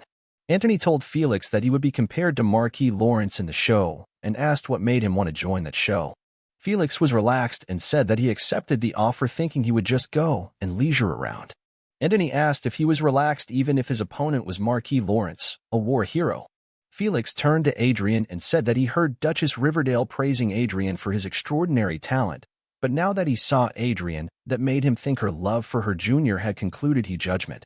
Which means Duchess Oliver Riverdale overpraised her fellow junior. Then Felix declared that today he would show the Marquis that reality was not as simple as it was in his imagination. Aha! Now Adrian understood why he looked so familiar, It was his late half-brother Cedric. Felix resembled exactly Cedric. No wonder his first impression of Felix was not very good. He was surprised to see that Felix's behavior was also the same as Cedric's. Felix was still in his own world. To lose the tense air, Antony told his viewers that the announcement of Felix felt like a declaration of war and wanted Adrian's comment on this. He repositioned his glass and then asked Felix if his name was Earl Odwell Felix. He told Felix that he had no idea who Felix was because that was his first time hearing the name, which made Felix angry. He also commented that an interesting man had become an aura master, interpreting that Felix was a try-hard nobody. Their intensity made Antony worried, and he again announced to his viewers that the battle between Archmage and Aura Master was a heated battle of nerves from the beginning. Then he suggested moving to the test location to get the comparison started. On the back, the show's producer and director were happy to see that turn of events, expecting that episode to be a huge hit. But the cameramen were not too relaxed as they were the ones who would be in danger of capturing their fight scene. Cameraman never dies. The scene shifted to a Colosseum-like place and Antony announced that that place was where Felix and Adrian would be sparring. An island located in the middle of a beautiful lake. A place called the Island of Duels. They also especially invited experts who will be breaking down and reporting on their duel. People were cheering for Adrian, which made Felix jealous. Antony came forward and suggested they not use force equipment. After all, knights gear up with force equipment and magicians fight barehanded. Felix looked down on Adrian and said that he didn't care about such trivial details. He could fight with normal equipment if Adrian wanted. Adrian replied that he didn't need any favor. As he was not a person to back down, he told how he would lose to a newbie Aura Master. This got to Felix's nerve, and he angrily asked if Adrian was not a newbie Archmage, to which he calmly asked if he and Felix were on the same level. While Felix was angry, Antony agreed with Adrian and said that he would arrange it as Adrian wanted. Then Antony started to count down. 3, 2, 1. Felix was still angry and thought how a greasy little mage like him looked down on Felix. Felix decided to show him who was on the top G. Felix charged towards him, raising his force sword and telling him to die. But reality hit him hard as his force armor was destroyed, making the newbie Aura Master defeated. After the fight, Antony told that the last magic spell was the Razor Cannon, which is a 6th circle magic, and asked him if he memorized that in advance. He laughed lightly and replied that he cast while fighting. Then he turned back and called Miss Everil to heal that man. Everil ran there and immediately cast a holy magic circle, making everyone present there shocked. All of the respected judges were stunned by this mesmerizing view. One of them wondered if that was an angel's feathers. Antony commented that he heard Adrian personally invited the medical team. Looking at Everil, Antony, he never expected them to be a young girl. Adrian replied that he trusts Everil, so he brought her. Antony asked if she was a bishop-level priest at such a young age, which is a shocking matter. He replied negatively and said that she had only been baptized and hadn't joined the church yet. Her name was only listed as a vassal of their march.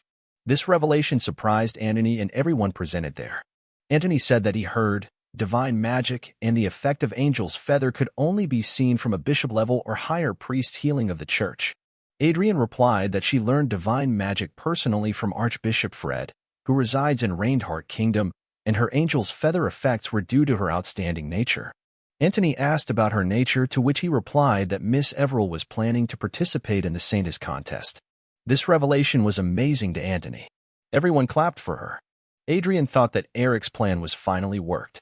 Everil's unique good impression and soft voice fit perfectly with the image of a saint that everyone imagined. Even if she was shown for a short period, the impact might not have been small. The cameraman and Mike Boy both focused their attention on her. Everil greeted everyone and told her name Everil Barnett, who was in charge of the medical support, and she promised to do her best. Then she took a pose of a Korean idol and requested everyone not to get hurt. Everyone was dying for her cuteness as their soul left them. Adrian once again praised Eric for doing a fantastic job. The show had ended and we saw Everil walking on the road. A stranger man saw her and asked if she was the one who appeared beside Lord Adrian. The woman beside him confirmed and told him to be careful with his word as she may become saintess in the future. Everil was hearing all of them, and that was too burdensome for her. She was following Adrian's words and working hard to become a saintess. But she doubted if she really could achieve such a great thing. Not long ago, she was just a part-time worker at a convenience store. While thinking about those, she reached her residence. She entered and her mom welcomed her. Then someone said that they had such great luck since Everil was there. That unfamiliar voice caught her attention. A middle-aged man called her Eve and told her that they had seen her after such a long time. After she saw them, instead of being happy, she became annoyed. The man basks and laughs out loud. Then he asked her if she remembered he was her uncle. Her aunt said that Everill's shoes looked expensive. That was a royal elven brand. According to what she remembers, they were made by elves and cost 5 million gold per pair. Everill's cousin was mesmerized by her clothes and other expensive stuff. They commented that Everill was getting those not because she was a saintess candidate. Lord Adrian might really adore her a lot. Their behavior didn't make Everill feel easy. Then Everill asked her parents why their relatives were suddenly visiting them when they acted like strangers. Her uncle stood up holding a stack of paper, then told her that their lives had become very difficult all that time. So his uncle was there to gather the family together and proposed a business deal.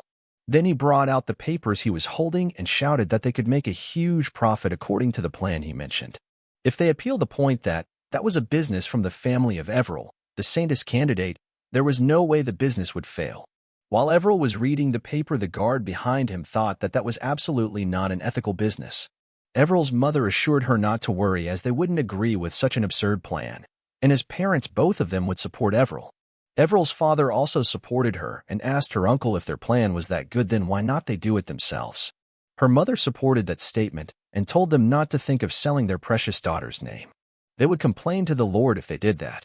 Hearing all this, Uncle said that as a family, if they could not do a little favor, then there was no need to have a family. Her cousin supported his dad and told her that they were doing this for their prosperous future, and by refusing, Everill was being too cold-hearted to them. Everill's dad shouted, saying that 4 years ago they cheated them, took their money, and ran away. How he can say that they were being cold-hearted?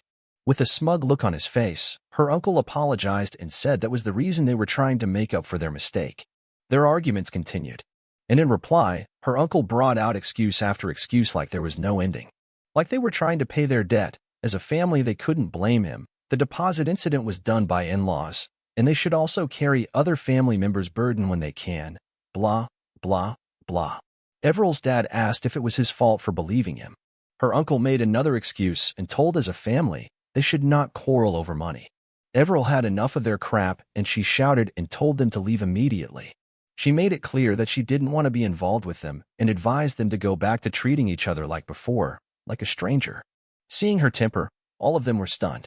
They started to explain to her that she should not talk to the elders like that. After all, they were the siblings of their parents who gave birth to her. They were just asking for her help, nothing much. She should remember how much her aunt adored her when she was young and lots of emotional crap. Her guards couldn't stand any more of their rudeness and were going to bring out their weapons.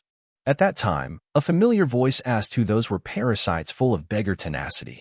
Making everyone surprised, Adrian appeared behind Everill. Everill was also quite shocked to see him. Everill immediately greeted him, and so did the guards. The female guard was the 3rd Company commander of the 1st Battalion of Lawrence's Strategic Mobile Knight Troop, Jasmine Trenton. The male guard was a 1st-class knight of the Holy Knight Troop of the Reinhardt Kingdom's Grand Church headquarters, Rick Castro. Everill's mischievous uncle also greeted him, but he shut their mouth and stopped their movement with just a flick of his finger. Then he smiled and asked Uncle if he knew what was so great about being noble. Uncle apologized and mumbled, saying how they, a bunch of lowly beings, could know what a great nobleman like him was thinking. Adrian answered his own question, saying that he could do whatever he wanted with a trash like him. Adrian could make him disappear in thin air like nothing. Then he used his magic, lifted him, slams him down like a rice bag. He turned to Everill's cousin and called him near. He also met the same fate as his father. But before he could punish both of them, mother and daughter pair knelt down and kowtow him. He asked them if they knew what they did wrong. She was afraid and replied that they were blinded by money and made Everill's family suffer. Adrian denied it and told them that was not the mistake. Their mistake was to harm one of his people. He added that their behavior was a declaration of war against him. They apologized. Then Adrian commanded the guards to arrest them while they were begging for his forgiveness. This turn of events made Everill surprised. Adrian then gave his hand to Everill's parents and apologized for unintentionally hearing their family matter. He promised that he would make those pay the debt they owed to Miss Everill's family through forced labor, compensation for psychological damage, and even interest. Her mother was surprised and thanked him. Then he invited both of them to move into the lordship castle so that they could live and enjoy the luxury of having an outstanding daughter. Her father didn't understand and asked for further explanation. Adrian explained that they would be doing this for Miss Everill's sake. They hesitated for a bit but agreed with him. Then he turned to Everill and showed an okay sign. He told them to let him escort them to the lordship castle. Everill was shy and blushing in the back. Then she looked at Adrian, and to her, he looked like a strong, dependable man. She wanted to be someone who could be a help to Sir Adrian. With a determined look, she made up her mind to chase after Adrian. She wondered if he would mind even if he had a fiancée. Then again she shook off her thought because her action might trouble Adrian. Then she again made up her mind to assist him as an aide. The scene shifted to the Brigham Empire's Francis Duchy, and we see someone tapping on a table while looking at Everill on Antony's show. She was telling them not to get hard. Duke Francis, one of the 4 greatest dukes of the Brigham Empire, was annoyed by her. Because if that kept going on, then his grand plan of making Evelyn a saint would be interrupted. He was pissed and called for Gregory. Gregory appeared out of thin air. Then he knelt and waited for the Duke's order. Gregory is an assassin of the Francis ducal family. Duke Francis ordered him to get rid of Adrian and Everill. Adrian was in his study room doing his work. Suddenly a message popped up, making him startled. That was a message from Duchess Riverdale. He opened it, and the message was some kind of unexpected to him. Duchess Riverdale told him to be careful, because Duke Francis was making a move to harm Adrian. The scene shifted to Lawrence March's Lord Castle emergency waiting room, and we see some soldiers gossiping about their comfort in the workplace. One said that was because their master was too strong. Another said that only Aura Master or higher level can harm them, so no one even comes to attack them. The third one leaned on the sofa and said about his experience that he worked at a barony before and they had a private loan business. There were so many enemies that even the reserve team was extremely busy. Compared to that, this place was paradise to him. The Lord strictly manages their working hours and pays attention to their welfare. Their captain Sir Damien was eating and crying because he was so touched to see their management. Damien was sitting on the sofa and lowered his head. One soldier kept his hand on Damien and apologized for making a joke about him.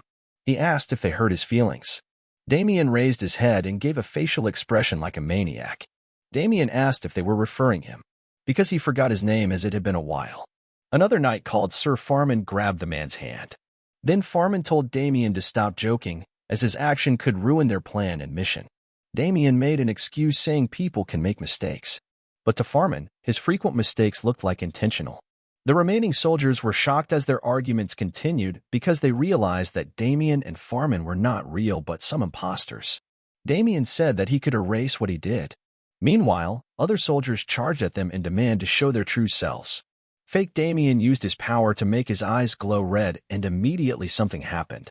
Other soldiers who were charging at them suddenly stopped. Then they started to look at each other as if they were falling from the sky. One started to wonder if he had fallen asleep. They felt like they blacked out for a second. Fake Farman warned Fake Damien not to blindly trust his abilities. With a smug look on his face, Fake Damien said that he was successful every time he did something like this. He could twist their memories like that and make something that never happened. Farman was annoyed by his statement. He told Damien not to forget their mission. Their target is not Marquis Lawrence, but the girl named Everill. There is no need to put themselves at unnecessary risk. Damien mocks him by saying that he looks worried today out of all days. Farman explains that before he stacked out on the Lord's castles, he had watched Marquis Lawrence from afar. Damien asks if Adrian feels extraordinary to him. Farman declines and says that their eyes met. Damien asks what there is special as he meets his eyes hundreds of times a day too. But to Farman, it is not something like ordinary. In a flashback, we see Adrian and Arcia walking through a crowd cheering their name. In the middle of that crowd, Fake Farman looked at Adrian. But to his surprise, Adrian also looked at him. And he gave a very cruel smile as if his soul would leave out of his body. From then his mind is buzzing that something is not right. But then Farman says Damien forgot, assuming he may be overthinking. During their conversation, alarm rings informing everyone that intruders are in the East Wing. And all of them were ordered to get moving right away. Both of the imposters looked at the soldiers preparing. Someone shouts that the intruders are 5 expert-level assassins armed with force daggers. Another said that the Lord and his guards were fighting them. They will have to support the reserve team in the East Wing and block the assassins from running away. Meanwhile, imposters leave through the back door. Damien was happy as all the things were going according to their plan. Farman informs him that the target is staying in the very last room of the East Building near the Lord's office. After some time, they reached where Everill was staying. Farman opens the door and sees two guards guarding Everil sitting on a sofa. The female guard asks if they are from the reserve team, and what they are doing here is their duty is to protect the Lord. She clearly ordered them to stop their approach. The male guard says that no one in this castle should approach Miss Everil except for those designated by the Lord. He advised them to go away as Miss Everil's guarding guard troops would arrive soon. Farman sighs and brings out his sword, making them shock. His sword is illuminating a blue aura. Before they could realize both Damien and Farman were assassins, Farman charged at them. And from behind, fake Damien uses his power to hypnotize them. Everil's guards easily fall for the trick. Seizing the opportunity, Farman approaches Everil to take her life. But before he could reach her, something happened, and someone slammed and threw Farman on the wall. Damien is shocked to see this as well as the rest of them. It is Miss Everil who punched Farman. Perplexed, Farman was gowning in pain. He still can't believe what happened to him. They are quite late to realize that they attacked the wrong person. Meanwhile, Everil brings out a sword from under her skirt. LOL. Her hair changes from yellow to brown as she walks to the imposters.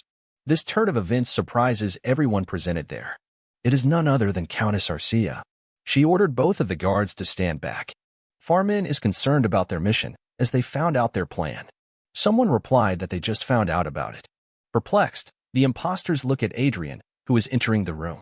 Adrian asks Farman if he remembers that their eyes met. He welcomes them into the Lord's castle. Then he called one of the imposters by his name, Gregory Hayden, and August Knox, making them surprised. He is an aura master. His race is human, age 39.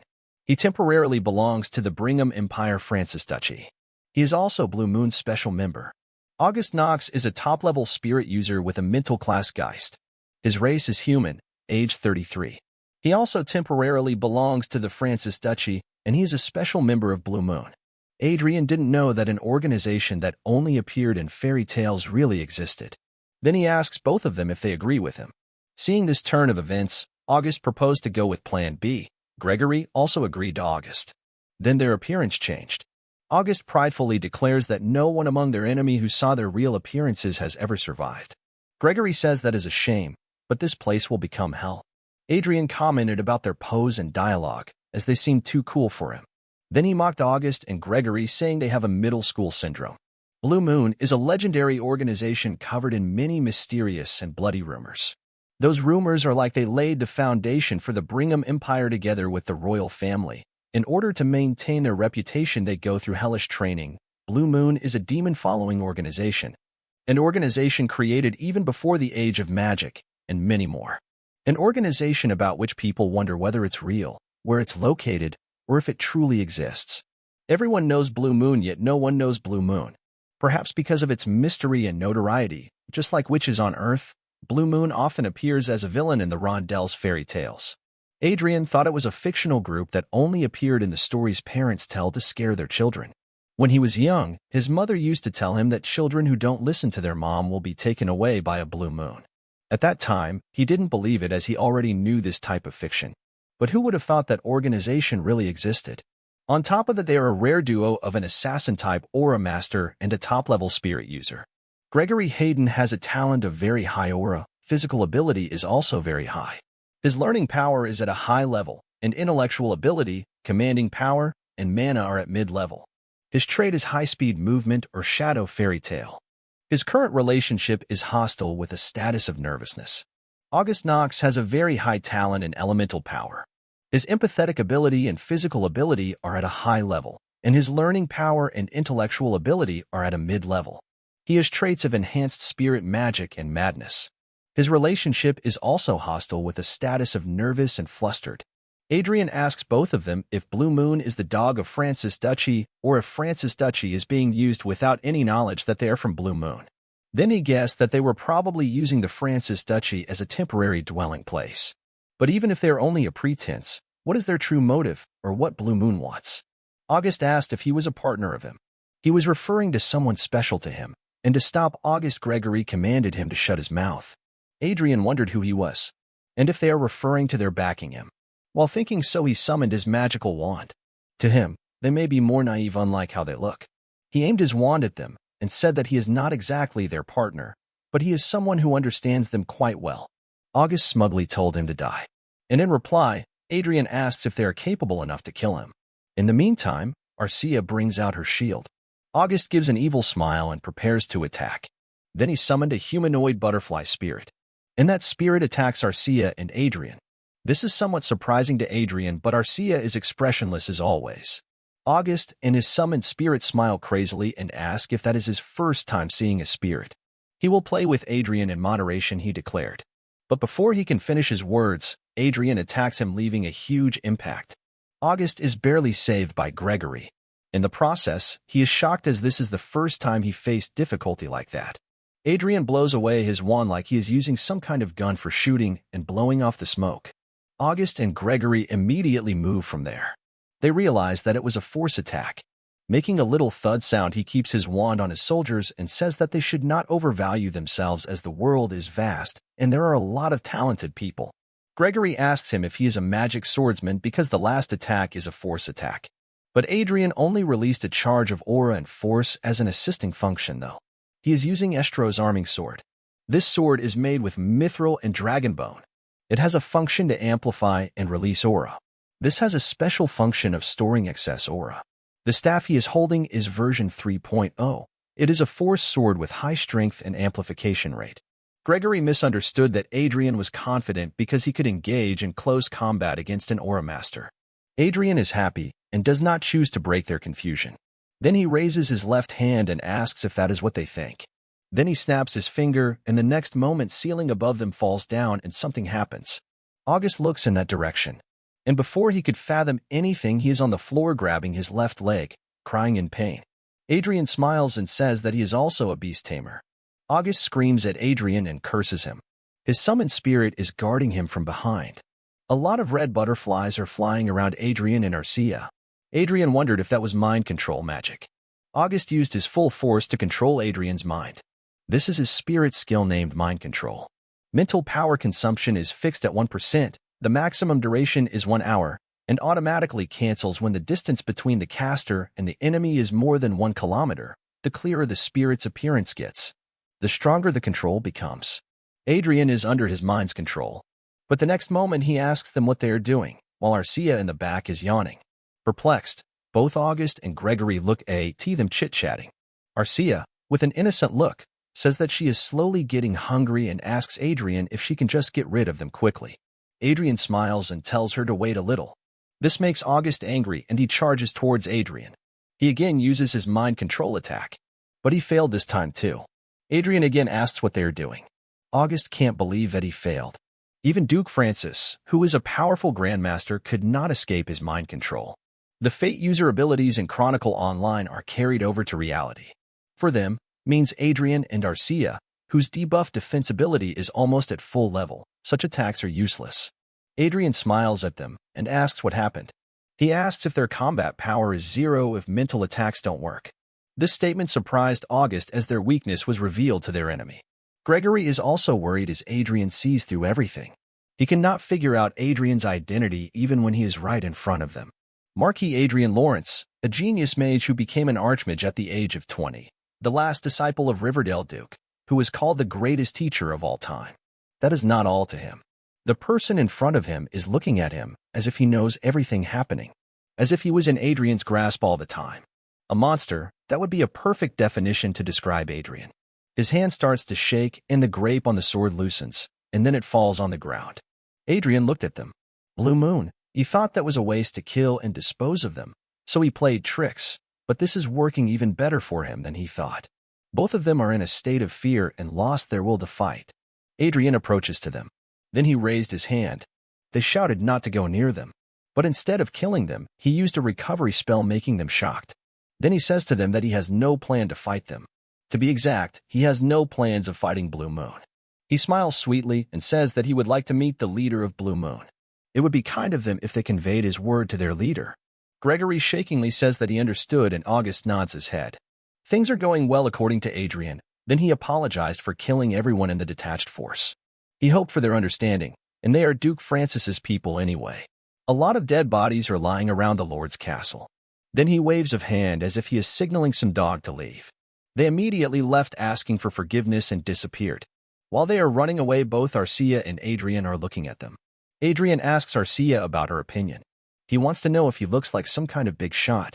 Arcia smiles a little looking at them and says that is amusing. Then he sighs and is concerned about making Everil a saintess as a difficult work. Just like that, time passed quickly. Age of Magic, November 25th, 2019. A proclamation was sent from the Holy Land Everhill to the entire world. Having selected 15 Saintess candidates and 11 Saint candidates, the contest to select 2 leaders to lead the church begins.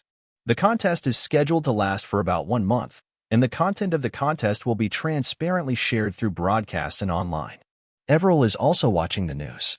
So Adrian, Arcia, and Eric. Everil calls out to Adrian. While he has yet to receive a reply from Blue Moon, the real Saintess contest finally begins. The scene shifts to the Holy Land of Everhill, and inside a grand mansion people are singing and dancing. Some are chit-chatting with others. Suddenly everyone's attention diverted to a single direction. They are diverted by none other than Adrian's gang. One of them starts to wonder if the man before them is rumored Adrian. Some doubt him, considering the degree of influence his position grants. He looks too young to them. But another person cuts him, saying Adrian has outstanding abilities. What's certain for now is that he is someone that no one here can underestimate. On the other hand, Adrian is ignorant of what others are saying and continues to walk. Sinai flute and welcome music start to play. The main attention of the ceremony, Holy King, appears. The current saint and saintess of Everhill also entered, followed by him. Everyone presented their bows down and shows their respect. The Holy King raised his hand and instructed everyone to raise their head. Then they go to the stage. Holy King announced that they would like to welcome and thank everyone who participated in the contest opening ceremony. Everyone listens to him with attention. He continues saying, having selected 15 saintess candidates and 11 saint candidates, the contest is scheduled to last for about a month. And every single thing that happens in this contest will be transparently shared through broadcasts and uploaded online.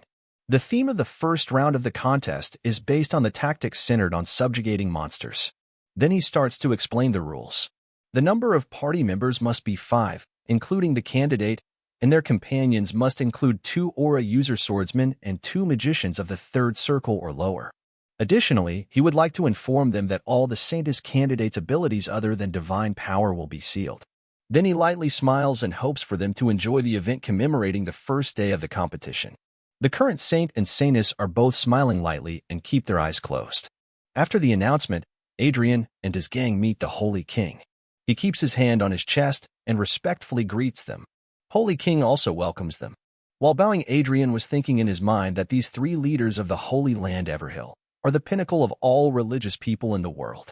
But the person Everil must pay attention to among them is the current saintess, Sharon Sylvester. Her race is human, age 67, affiliation is Saintess of Sepia Church and Holy Land of Everhill. She has a very high talent in divine power, high intellectual ability, high-level commanding power, mid-level administrative power, and mid-level communicative power. Her traits are just leader, goddess's blessing, and demon slayer. Her current relationship is neutral and interested in the people before him, and she has a status of observing and curious. Saint Sharon called him and asked for his confirmation if he was called Marquis Adrian. Adrian respectfully agreed to her. She places her hand on her cheek and with a mischievous smile says that he is very young, and if she was just a little younger she would be seducing Adrian. For reference, the Saintess and the Saint of Everhill maintain their youthful appearance thanks to the goddess's blessing. In other words, although she may look Adrian's age, she's a real grandmother who may have gotten married about 40 years ago and even has a great-grandson. Adrian cannot reply and give an excuse to handle this awkward situation by telling her that, for him, it was difficult to comment as his fiancée is right beside her. Arcia is so annoyed by their comment that she gives them a death stare at her. In defense, Saintess just laughs and replies that it was senseless of her. Then Adrian changes the topic and presents Everil to her. He revealed that he is sponsoring one of the Saintess candidates, Miss Everil, and requested her to take care of Miss Everil. Upon seeing her, Sharon was stunned. Her eyes glowed as if she was looking deep into something. She was shocked because Marquis Lawrence had selected a proper candidate. She can't hide her emotions and says everything in loud. Adrian smiles because everything is going according to his plan. As he expected, she recognized Everil's value at a glance. He smiled a little and replied that if he had not discovered her, he would not have even stepped foot in this contest. After all, he did not participate simply for political gain. Hearing this statement, Sharon's relationship turned to the Adrian's favor but still in neutral. After some time, they depart from the location of the main stage. While leaving, he thought that if he had given a strong impression, it would be a success. He wondered if he should find Duchess Riverdale, whom he allied with. Then something caught his attention, and he approached them. They are none other than Duke Isaac Francis, his daughter, and his followers. He mockingly greets them. Duke Francis is not so happy to see them. But Adrian did not lose his composure and says that he is pleased to meet Duke. Then he introduced himself as a Marquis of the Reinhardt Kingdom. His face suddenly turned from appealing to hostile, and he says that he saw the present sent by Duke Francis. He complimented Duke for sending him a really big gift. Then he said that he heard there had been a big incident in Duke's territory. This statement made the Duke speechless, and then he remembered what happened to his territory. The two bastards announced their sudden retirement and ran away while evading pursuit. Two members of the Blue Moon made a pile of corpses and stood on them. They warned Duke and gave advice saying to never make Marquis Lawrence an enemy because that man is a monster. As he expected, Adrian is the reason why both of them left. Adrian also says that Duke's Sky Fortress crashed out of nowhere and the industrial district was blown away. As if his luck is devoured by a demon. How unfortunate. He asked if the pilot of the Sky Fortress suddenly lost his mind or something. Duke Francis called him a bastard, but paying no attention, Adrian turned to the lady beside him and asked if her name was Lady Evelyn Francis. He requested her to go easy on Everil. In reply, she said that she would consider it. Her attitude pissed Adrian off as she is the same as her father. As a gentleman, he cannot do anything to her. So he decided to rub salt on her father's wound a little more. He revealed that he had decided to meet Sir Gregory and Sir August again. Duke Francis completely lost his mind. He smiles seeing Duke's reaction and tells him that he must have lost contact with them since he did not know about their meeting. This made Duke even more angry. He left the place and promised to meet again. While departing, Everil asked if he meant Brigham Empire's Duke by Duke Francis. Adrian confirms. But Everil is not released as this was her first time on an outing with Adrian. She realized that Adrian had to be a big figure in order to talk to a powerful Empire's Duke like that. Adrian closed his eyes and replied that that was nothing, and she was also a sanest candidate out of those many applicants. So she could have more confidence and hold her head up high. And more than anything, she is the one Adrian chose. The last statement makes her blush, and she just keeps looking at him. Olivia appeared in front of them, catching their attention. While Everil was wondering what to do, Adrian looked at Duchess Olivia. Perplexed, Adrian says that he was just about to look for her.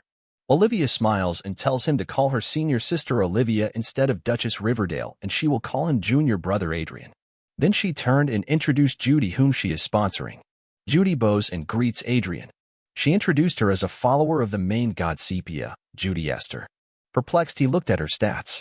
Her talent is very high divine power and her trait is Great Holy Lady. He was worried about the Great Holy Lady and wondered if she was superior to the Saintess.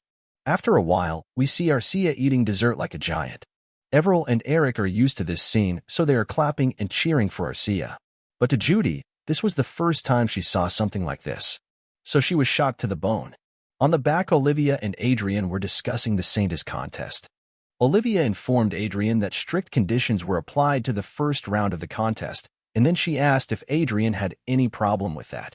Adrian waved off her worries and said that he would be fine. He reveals that he has appropriate personnel for this kind of situation. The first round was about tactics centered on subjugating monsters. To him, this doesn't look bad for Miss Judy Esther, who is already at the level of a first-class priestess. Olivia agrees with him and says, at worst, she will be able to use divine magic one level better than the other candidates. With this statement, she wanted to say that Judy Esther, whom she is sponsoring, is better than others even in her worst state. But she will be having problems with the personnel who will become Miss Esther's comrades. She reveals that she has 2 knights, but there is no magician with real-life experience.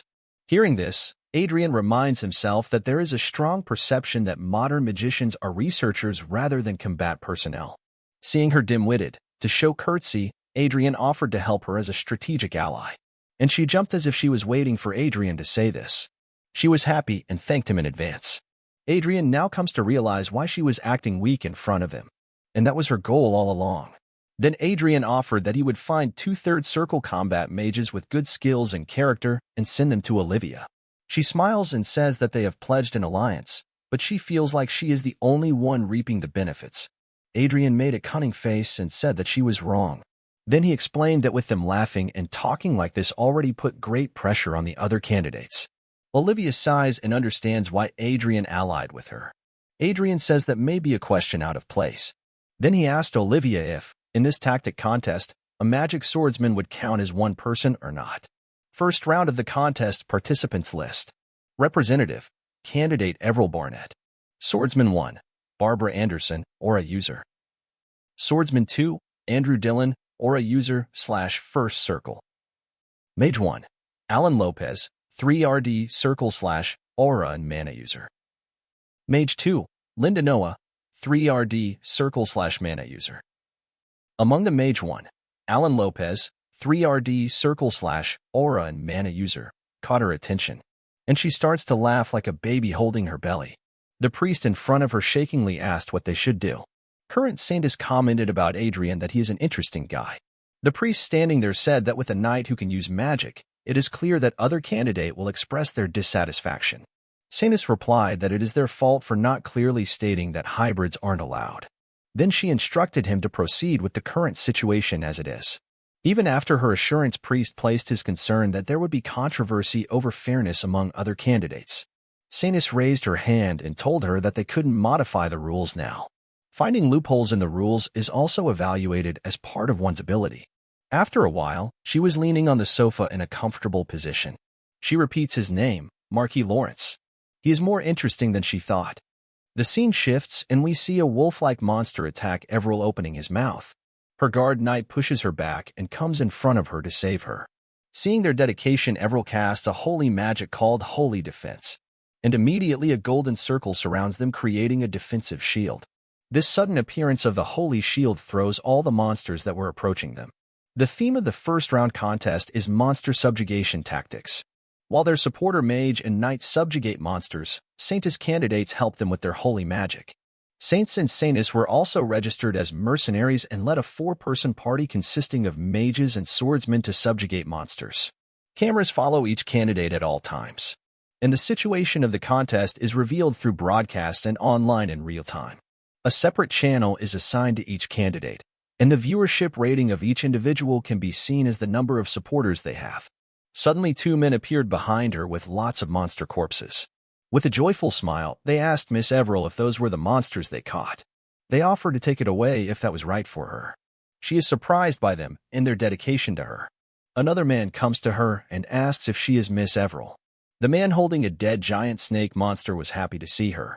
He thanks her because they have been enjoying her broadcasts. Then he also offered his hunted monsters for the competition. Everil can't do anything but stand there, because all of this is new to her. Many people gathered there to offer their hunted monster core as a tribute. Perplexed, Everil wants to stop them. But before that could happen, a little fight broke out. They are fighting because all of them want to be the first ones to offer their tribute. Perplexed, Everil turned to the cameraman beside her and asked if they could just let them continue their fight, as she was worried that this event could turn into something big. Perplexed, the cameraman replied that this was his first time too. At the beginning of their appearance on broadcasts, the elves received a lot of attention from viewers with their gorgeous looks. Humans are the biggest audience group in this broadcast, and they are mad about elves. But with their characteristic stiff personalities, they focused only on the tasks and carried them out with perfection, turning the atmosphere of the broadcast itself into a documentary. No matter how pleasant they may look to the eyes, if the content is boring, people are bound to get bored. Those commoners wonder if they should watch something else. That's why the moment the contestants started to settle down, viewers began to move. Unlike the channels of the other candidates, Everil's channel contained entertainment and development elements like youth dramas, which began drawing much interest. Moreover, Saint and Saintess candidates from high-ranking noble families became villains, and public opinion was increasingly weighted toward Everil. A Saintess candidate acts smug and asks why she should do as they say. One of the Saintess candidates refuses his helper's proposition, saying he does not want to do the work of commoners. Duke Francis's daughter Evelyn has the most nasty personality. She told them that she hired them to do the dirty work, so they should do it by themselves. While her troops were trying hard to defeat monsters, risking their life, some of them were on their knees in the process. She did not even flinch and continued to enjoy her tea. The scene changes and a mercenary soldier is saying that the world points fingers at mercenaries, calling them low-class people who risk their lives for money. But according to him, Miss Everil is different. She treats everyone kindly without discriminating. He is standing on the dead giant monster, and a lot of other mercenaries surround him. He raised his hand and told others that the other channels were ridiculous. He thinks that even without their help, someone like Miss Everil would have easily become the saintess. All of them present their cheers for Everil. Ever tried to stop their overexcitement as she was a little embarrassed by their behavior. Suddenly a white-haired old man appears beside her and says to her that everyone sincerely wants Miss Everil to become the saintess. They did this out of their own volition. He assured her by saying she should not feel burdened by that. He continues saying that he may look like this, but he can guarantee that he looks the most rogue among all the mercenaries, yet she approaches him first and casts healing magic on him. In his mind, she is like an angel to him. He almost cried while saying this. A young man appeared behind him and asked why he was praising Miss Everil when he was the first one among them who scolded Miss Everil in the beginning. The old man becomes shy and loudly asks if he is the only one. In the beginning, the young man also picked a fight with her, talking about how he hates newbies loitering around in his hunting ground. While Everil smiles lightly, the young one replies that he is just worried that Miss Everil will get hurt. While both of them continue their fight, their captain comes in front and offers all the monster corpses they had hunted. Everil was worried about them and said that they were people who fought for their livelihood, so if it was all right for them to give her. Captain smiles and sighs, saying they are doing this to set the stage. Everil did not understand and asked what he was talking about. He says that if Miss Everil, whom they helped, becomes saintess, then their reputation will also increase. The old and young man is still fighting but agrees to their captain in the meantime. Everyone in that group cheers for her. Seeing this, she becomes shy and her face becomes red. Then she also raised her hand and promised that she would do her best in the contest. And this time, everyone cheers even more for her. Her guard knight commented that it is a very young drama and this will give them a hefty amount of viewers. Current viewership rating of contest channels: 1.52% Everil Barnett, 1.16% Lloyd Heigelvin, 0.95% Grace Heigelvin, 92% Judy Esther. The scene shifts and we see Reinhard Kingdom's Archbishop Fred wearing merchandise of Everil. He was happy to wear all those as money can make everyone do anything. Adrian awkwardly smiles in reply. Then he corrects his composure and reveals the reason why he wanted to be with Archbishop Fred in the Holy Land. While they are discussing all those, Arcia is looking at the banners of Everil. He asks the priests presented there if those are called merchandise goods. Then she revealed that she saw something similar in the capital Lionel too. Adrian brought out the orichalcum and placed it on the table, making Archbishop Fred. Archbishop Fred immediately recognized and asked if that is orichalcum. The next moment he is shocked to his bone, realizing that is not just a lump of orichalcum. There is divine power subtly flowing inside. Adrian nodded his head, indicating that Archbishop Fred had guessed right. The thing in front of him is a relic, and it is predicted to be 20,000 years old. Archbishop Fred proposed to advertise about it. Adrian, in his mind, everything is happening as he expected. As soon as Archbishop Fred saw the relic, he thought about how he could use it to benefit Everil. But Adrian does not want to use the relic like that. He proposed that with an outstanding artificer, there is also a possibility to repair this relic. Archbishop Fred asked if he intended to revive an ancient relic. Archbishop Fred picks up the relic and takes a closer look. After a while, he says that it is possible.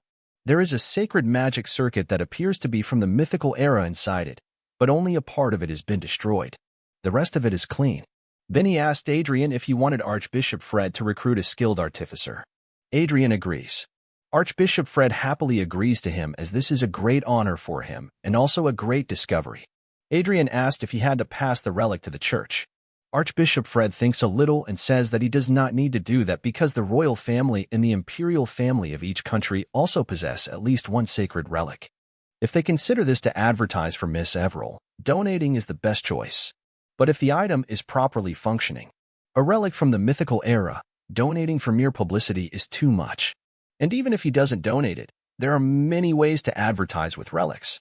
Adrian smiles and laughs lightly and agrees with him. If he is, to be honest, he wasn't thinking about donating it in the first place. He talked of donating because he wanted to appear a good man to Archbishop Fred. At the end of the meeting, Archbishop Fred promised to look for a good artificer, and Adrian entrusted that to him. Arcia is still talking to those priests and looking at them. They are also happy to talk with him. Archbishop Fred bids farewell. Before leaving, Adrian looks at them and thinks that, to make Everil the saintess, there are so many people working hard behind the scenes. In his mind, he also promised himself that he would do everything so that their efforts wouldn't go to waste. The funny thing is Arcia picked up a hand-fan merchandise of Everil. On the broadcast channel, someone is watching Everil. Hearing everyone cheering for Everil, she bites her nail. A few days later, Archbishop Fred introduced Adrian to one of the top 3 holy artifact artificers in the world. A dark-toned, huge-looking man introduced himself as Kobe Ventry. Adrian used the power of his glass and read the information. He is Kobe Ventry, a master engineer. He is a half-dwarf species. He is 98 years old, and Kobe belongs to a highly skilled artificer of the Sepia Church. He has a very high talent in technical skills, his communication power is at a high level, and his intellectual power is at mid-level. He has a trait of equipment appraisal and new technique acquisition. His current relationship with Adrian is interesting and neutral. His status is favorable and curious. Adrian handshakes him and introduces himself as Adrian Lawrence of the Reinhardt Kingdom. Kobe told him that he had seen Adrian a lot through broadcasts and online news. It is an interesting matter to him to meet such a famous man in real. Then Kobe took a close look at his robe, making him wonder. Kobe said that he couldn't analyze Adrian's robe easily. It seems like Adrian possesses a great treasure. The next moment he apologized because an artificer's inquisitive mind makes it difficult not to observe new equipment when he sees one. Adrian is surprised seeing him recognize it at a glance just by a rough look. He thanked Archbishop for introducing him to the right person. He brings out the orichalcum and tells him that this is an item that needs the attention of Kobe. After taking a closer look, Kobe said that was a handle of a sword with ancient divine magic. He asked Adrian if he was right. Adrian agrees. Adrian requested Kobe to repair it so that he could use it properly. After thinking a while, Kobe said that it was possible. He has also seen similar items somewhere deep within the church, and compared to those, this one is almost in its original condition. Adrian was so happy to hear this that he could jump, breaking his noble composure. He asked Kobe if he could use mithril for the blade since it is difficult to obtain orichalcum. Kobe declined and told me that this handle does not need any blade. Adrian did not understand him and asked to explain. After a brief pause, Kobe said that this is a finished product in itself. Kobe told Adrian that this sword handle does not need a blade, rather, this is a finished product in itself.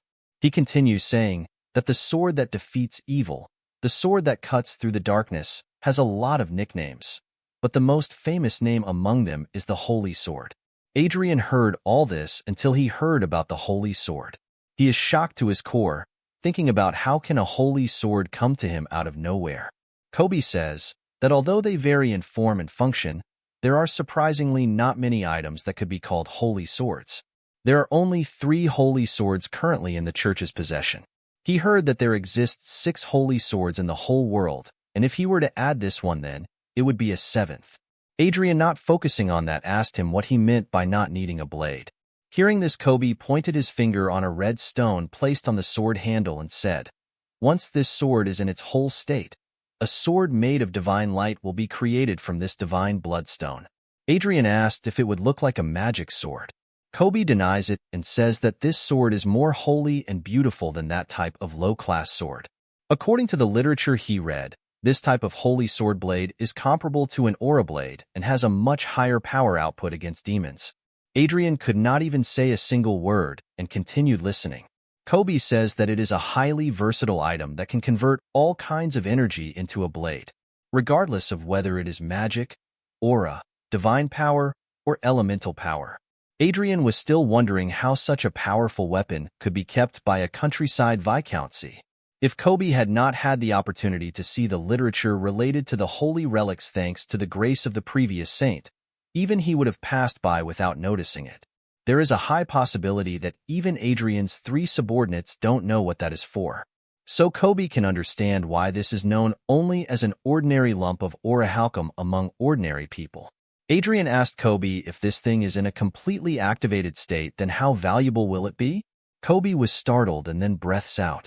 He says that in the worst case, Adrian can buy one big city. And to be honest, it is hard to put a price on it. This revelation greatly shocked Adrian, and in his mind, little cute angel Arcia was singing and cheering for him. He was so happy hearing this, as if he won a lottery. He immediately corrected his composure and then asked Kobe if he could get it repaired right away. Kobe touches his chin and says that he will need a divine bloodstone and a few new tools. But before he can finish, a status screen pops up in front of him. Kobe points to it and says to Adrian that he paid more than what Kobe wanted. Adrian smiles and says Kobe to think of that as a labor cost and material cost. And then he promised Kobe to give twice if he succeeded in repairing it. Kobe closed his eyes and said that in this case, he would not refuse it. The value of the item is just that good. Then he smiles and shows an OK sign, tells Adrian to give him a week, and he will give his all to fix it for the sake of his honor as an engineer. After a while, Adrian is walking by while smiling. He is thinking if he can form an aura blade level blade with mana, then he can just step up and play the role of a magic swordsman. Or he can even connect it to a magic staff and use it like a spear. People around him wonder why he is in such a good mood. But such a good time did not last long as he got a call from one of his subordinates, Arcia. He is shocked as he leaves Arcia in charge of Everill's security. He asked Arcia about what happened. In the place where Arcia is, people are in a very bad situation. One is injured laying on the ground as if they were attacked by a gang of thugs. Arcia reported that Miss Everil had been kidnapped. Adrian shouts out saying what? The scene shifts to the Dragonland and the Croizon Empire borderline. There we see volcanoes and many volcanic rivers. Everil is there floating in the sky. Two men stood there, one with a magic wand and another one with a sword. The man with the sword is very pissed and cursed her. He asked why he was not able to attack her. Another one is a little calm and said that she may have linked to an 8th circle artifact. They were ordered to neatly get rid of a sloppy Saintis candidate. So he thought this would be easy, but this is getting troublesome now. Someone says that they are fools and advises them to attack her mind. The magician asked if he was telling the truth because it was his first time hearing about this. The swordsman asked the magician who he was talking to. The magician asked if he become mad. A moment later, both of them realized that there was a third person beside them. This was none other than August, a special member of Blue Moon. Even if you and I know August, that is not the same for those two. So they asked who he was. August pointed his finger to his face and asked if they were talking about him. Then he raised his hand while activating his mind control spirit magic and replied that he was just a passerby. After some time we see Adrian and his gang are shocked to see something. Gregory bowed and greeted Adrian. Adrian awkwardly said that he was hoping they were not the culprit. August, startled, said that they caught the culprits who kidnapped Miss Everil. And there they are. August was horrified to see Adrian as his last meeting was not so pleasant. Before him, there are two men tied down. Adrian asked for Miss Everil, to which Gregory replied that she was resting inside the cabin. And because Adrian was prepared from before, she is safe and sound. Gregory rashly replied that they had yet to confirm the culprit's backing. After a little investigation, he came to know that those attackers were hired by a middleman. Adrian was not surprised and thought that unless they were fools, there was no way they would do such a foolish thing and leave their tail behind. But Adrian was concerned about something else. He asked Gregory why they helped him. After all, he punished them greatly in their previous meeting. Gregory replied that this place was their playground and they were passing by. Adrian is not someone who will believe in coincidence. He replied that Miss Everil must be the luckiest person in the world to help them. By saying this, he is interpreting that if Gregory wants him to believe such trash talks. Gregory finally understood that he could not fool Adrian. So he revealed that this was an order from their leader. In that order, it was said that Miss Everil seemed to be in danger, so they were ordered to save her and make up for what happened back then. Adrian asks what about the makeup. It was Gregory's first time seeing the leader get that furious. Their leader said that Francis Duchy was of no value to them any longer and ordered them to move their base. In other words, what happened with Adrian back then was because of their individual decisions, without any involvement of their leader's will. Gregory said that Adrian guessed correctly. At Blue Moon, they do not have much interference from the leader. Excluding truly necessary orders, acting autonomously is almost guaranteed. But ever since the assassination attempt on Miss Everil last time, instructions were given to the entire Blue Moon not to harm anyone involved with Marquis Lawrence and Earl Klein. He was shocked to hear this. The more he heard about their stories, the stranger this is becoming. He thought that their leader is being too wary of him.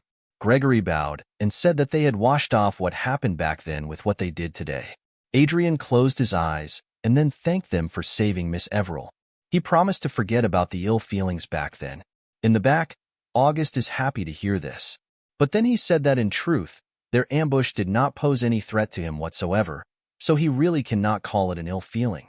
His bold statement made both of them awkward.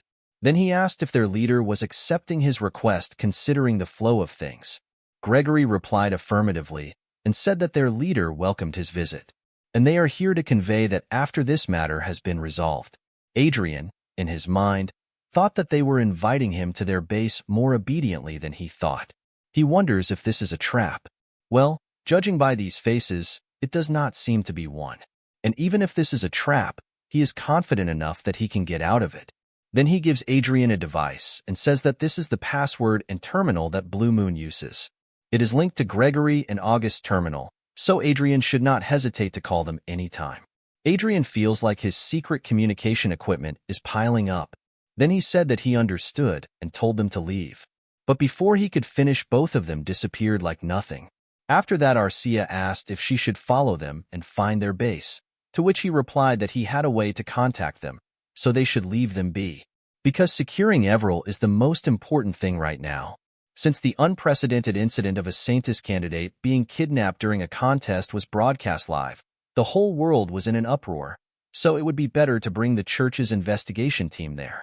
While he was explaining this to Arcia, Everil woke up, and being in an unfamiliar place, she asked where she was. Adrian stretches his shirt and tries to take a deep breath, while Arcia notices him. Not only did they readily accept his request, but the leader of Blue Moon personally ordered everyone not to mess with him. Something is happening, but he cannot fathom if this is good or bad. The next day at the Holy Kingdom, we see Saintis sitting on a chair smiling, and in front of her, Adrian also sitting there and smiling. Saintis asked him if he knew what the upper echelons of their church call him, to which he guessed that they call him a young, handsome, and competent man. Sharon slams her fist and tells Adrian that he is called a rule breaker. Perplexed, Adrian realized that things were going as he thought. Sharon asked if he knew they were not allowed to use anything except the designated equipment in the mercenary tactic contest. She asked about the necklace because she did not remember allowing something like that. Adrian replied that this was an inevitable choice for me, who had recently experienced an assassination attempt. If he had not taken any measures, Miss Everil would have lost her life. Sharon made an excuse saying this is a matter of hindsight, to which he replied that hindsight is everything. After all, she got a chance to take a hand in church, so he did not want to lose it. He blames the church, saying that if only the church had done a better job at managing the site in the first place, this kind of thing wouldn't have ever happened. He protested, saying that a Saintis candidate was kidnapped by people who broke in during the contest, and the church was unable to find her until he had to step in. He was frustrated because, with this, his good image in front of Saintis Sharon had ended. He closed his eyes and requested her to evaluate Miss Everil's potential. He continued, Ms. Everil is a victim, and she is also not someone who should be failed because of something like this. Since he is responsible for breaking the rules, he thinks it is only right for him to be the only one being punished. Sharon had a mischievous smile on her face while listening to this. After he completes his speech, Sharon smiles lightly. Then he leaned on her palm and told him that he was an interesting man. She chuckles, saying she would have seduced if he had just been 10 years younger. Her status is in Adrian's favor and neutral. She admires and is interested in him. Adrian is like, "What's wrong with you? You are a grandma who even has a great-grandson." Sharon says that if she has to be honest, there was a suspicion within the internal board that this incident was a play of his own making. Adrian asks if she is trying to test his reaction with this conversation.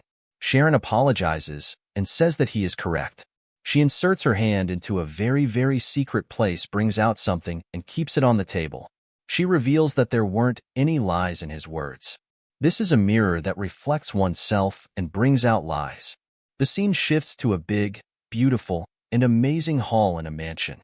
All the Saintis contestants are present there along with current Saintis Sharon Silvestar. They start to wonder why the Saintis has summoned them. Others replied that they didn't know the context. Sharon thanks everyone there for answering her call.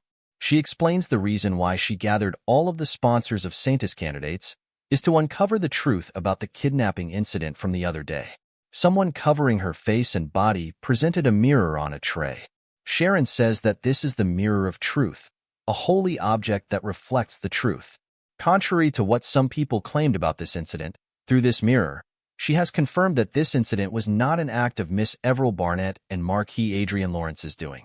Therefore, she would like everyone to come forward individually and prove their innocence in front of the mirror of truth. Duke Francis of the Bringham Empire is quite angry to hear this. He said that the people gathered here now are the highest-ranking nobles, including the royal families from each country. He asked if they were being a bit excessive or not. Sharon is not pleased a bit and asks him if he is the culprit. Duke shouts out saying, "What?" Saintis says that, in that case, there should be no problem and asks if it is difficult for them to say a sentence in front of the mirror. Someone approaches Duke, startling him. He is none other than Adrian. The Duke asks him what brings him here with the Holy Knights. He doesn't reply and greets Duke. He explains that he is here because the culprit who tried to harm Miss Everell may have been a Grand Master. This does not make him calm, and Duke asks how can Adrian dare to doubt him. To stop their dispute, Sharon calls Adrian and tells him to maintain his composure because they have yet to confirm the culprit. Then she announced for everyone to come forward one by one. This made the atmosphere around them even darker. Someone said that she would go first. She is Claudia Hygelvin, allied nations of Elysia, Queen of Elvenheim Kingdom. And with her is Grace Hygelvin, a Saintis candidate. I, Claudia Hygelvin, have nothing to do with the kidnapping incident of the Saintis candidate. And with her, her granddaughter also pled that I, Grace Hygelvin, have nothing to do with the kidnapping incident of the Saintis candidate. The mirror glows brightly, proving that they are innocent. Sharon announced that they had been proven innocent. Duchess Olivia proposes to go next, and Duke Francis sighs to see this. After some time, they were also proven innocent. Then Sharon announced the remaining 2 people to come forward. Duke grits his teeth and then comes forward. Both of them denied having any relation with the Saintis kidnapping incident. It is quite surprising to see the mirror glowing and indicating their innocence of them. Seeing this, Adrian chuckled, being disappointed. And this did not go unnoticed by Duke Francis. He turns and shouts angrily, asking if he had just clicked his tongue. Adrian's behavior cut the last string of his patience and made Duke forget about etiquette. He asks Adrian how a noble can fall this down, showing their true color openly. Adrian replies that judging by their past actions, that is a natural response. Francis says that his life will be short-lived, indicating to kill him. Adrian understands the real meaning, but to pull his tail he says that he is younger than Duke's daughter, so he will live longer. As Adrian intended, Duke got angry and explained that Adrian would die in his hand before he filled the term of life. Things got further escalated, so Sharon stopped them. Then she says that everyone should be quiet because there are a lot of people left. People in the hall were also surprised to see that it was not the Duke. Then the remaining one should be the last. Prime Minister Trino Ost of Prius Republic and the Saintis candidate Miss Miel Australia. Hearing their name, both of them were terrified. They declared that they did not do anything wrong. Sharon warns them to stand before the mirror of truth. And if they do not want to, then there is no other choice. She announced that from this point on, they are under arrest for the kidnapping and attempted murder of Saintis candidate Miss Everell Barnett. Adrian also cannot believe that the culprit was the Prius Republic. Duke Francis sighed and branded them as an idiot for doing something like this during the Saintis contest. Then he laughs like a maniac and says it is an unexpected gain for him. Attempting to murder the Saintis contest was undoubtedly an act of apostasy. Prius Republic will be greatly shaken both internally and externally. Adrian thinks this is an unexpected gain for the Bringham Empire, which is in a war against the Prius Republic. But it will be a good opportunity for the Revolutionary Army as well. So he thinks if this is a relief for them. Everell's kidnapping case, which had perplexed Adrian, the church leadership, including the Saintis and people watching the competition worldwide, surprisingly wrapped up blandly. And unlike that bland ending, with this incident, the flow of the first contest for the Saintis selection changed slightly. Among the remaining candidates, the top 5 are considered the strongest candidates. Elf Queen's grandmother, Grace Hygelvin, possessing the nature of a Saintis, Everell, one whom they allied with, Esther, Duke Francis's daughter, Evelyn, and the powerful nation of the Eastern Triton continent, Princess of the Roberto Kingdom, Xia Lin. After the Prius Republic's candidate's humiliating elimination, they started to actively support Princess Yalin, saying they would support the amicable continent of Triton, and the original four-way match unexpectedly became a five-way match. To Adrian, from the perspective of Prius Republic's government, which was in turmoil both internally and externally, they must have needed something to divert all the attention from them. Even so, it is only a matter of time before the Republic collapses, whether because of the Revolutionary Army or the Brigham Empire. And then Princess Yalin will fall like a kite with a broken string, so it is not something to worry about. Then he stands up and orders Arcia to level up together, to which Arcia agrees. After the kidnapping incident, the awareness of Everil and her popularity increased, and Adrian officially released the force equipment he developed, Fencer 1.0. There was no problem in the territory. The magic tower was also doing well, and he did not have to worry about Everil either. He could finally relax for the first time in a while and make the most of each day, or so he thought. I am George Vason, the leader of Blue Moon, a man with long hair said, sitting on a sofa in front of Adrian. He cursed himself for not getting a single day of break.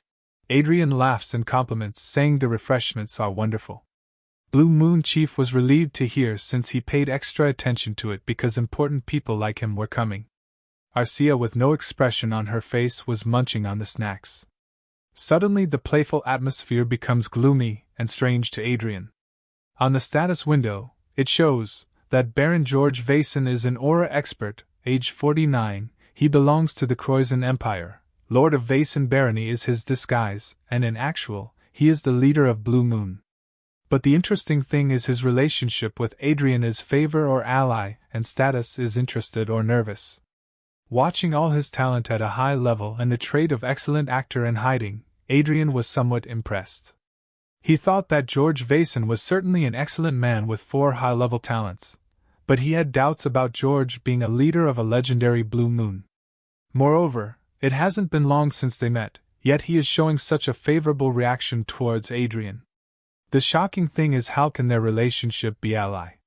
He had a feeling that the information written on the screen was not all there was to him. After a brief pause, Gregory, the Blue Moon leader, ordered both of his minions to stay outside, which shocked them. He ordered both of them not to eavesdrop and stay back completely. They hesitated but could do nothing and left. Adrian told George that no one is listening to them, so they can openly talk. Adrian asked about his true identity. George did not reply and stood up, shocking both of them. Adrian wonders what's happening all of a sudden. His status changed to nervousness. Arcia immediately takes her position to defend Adrian, but suddenly something happens. Shocking both of them, George knelt down and says meeting Adrian is an honorable matter for him because he is the one who took after the great magician, Manuel Lucas's legacy. Adrian was like, what the heck, how did he know? After some time, the environment was kind of lightened. Breaking the silence, Adrian asked if he was related to Archduke Lucas. In reply, George said that he was correct. While being Neil, he revealed that Archduke Lucas was the previous master of Blue Moon.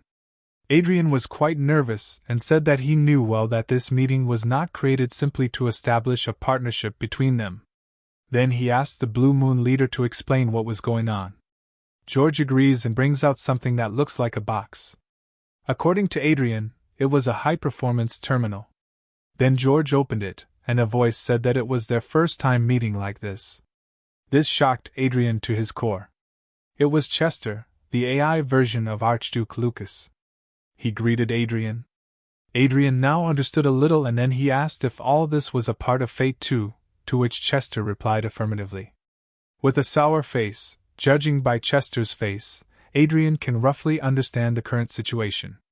Chester said that Blue Moon was supposed to be a part of the Fate quest. It was the clear reward for the 8th level. Adrian ended by saying that they made a contact advance unexpectedly. Chester admits and says that this was his fault. 5 years ago, as Adrian embarked on the final route to acquiring Fate, various assignments resumed their activities. And Blue Moon was one of them. Adrian was somewhat surprised because 5 years ago it was when he first found the traces of Archduke Lucas in Chronicles Online. Chester continued, the sleeping Blue Moon awakened and they began external activities to expand their influence. Thanks to that, the organization is stable now. But as a result, they ended up getting in contact with them ahead of schedule, and an error of choosing this way for the sake of efficiency occurred. Then Adrian asked, "Who is this guy called George Vason?" In response, Chester said he is an assistant and Blue Moon's manager. He started to think, since Blue Moon is a level 8 reward, doesn't that mean it's useless to approach them now? All of a sudden something triggered his mind. If that's the case, Chester should have told him inside the game. He wondered why Chester made him come all the way here. Chester responds saying that he can do nothing about the spilled milk. Although he still can't acknowledge Adrian as Blue Moon's master yet, he permits to establish a relationship with Blue Moon for now. Adrian was so happy to hear that, he almost jumped from his seat. Chester sighed and said that this all happened because of his negligence in management. He told Adrian to think of this as compensation for causing harm to the user as an administrator. Then he apologizes to Adrian for all of this. Adrian smiled in his mind and took back all the bad words he said, since he got a lot in return. Then he sits and says to George that he will be in his care. Sir Vason bows and expresses his happiness. But Chester modeled in them, and said something that made Adrian's jaw hit the ground. Chester said Blue Moon has a total of 8 special members consisting of Aura Masters and Archmage levels, 1,200 high-ranking Knight-level assassins armed with Force daggers, 450 vanguards, and 5 sky fortresses.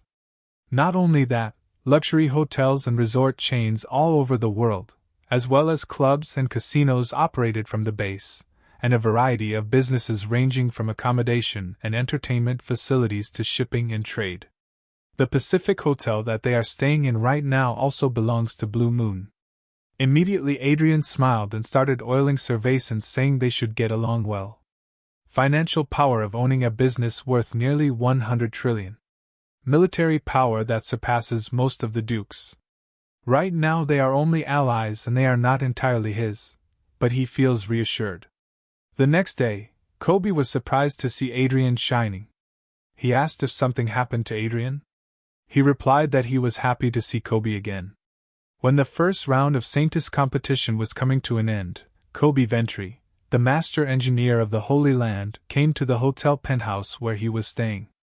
The reason he visited was because he had done his share of work perfectly.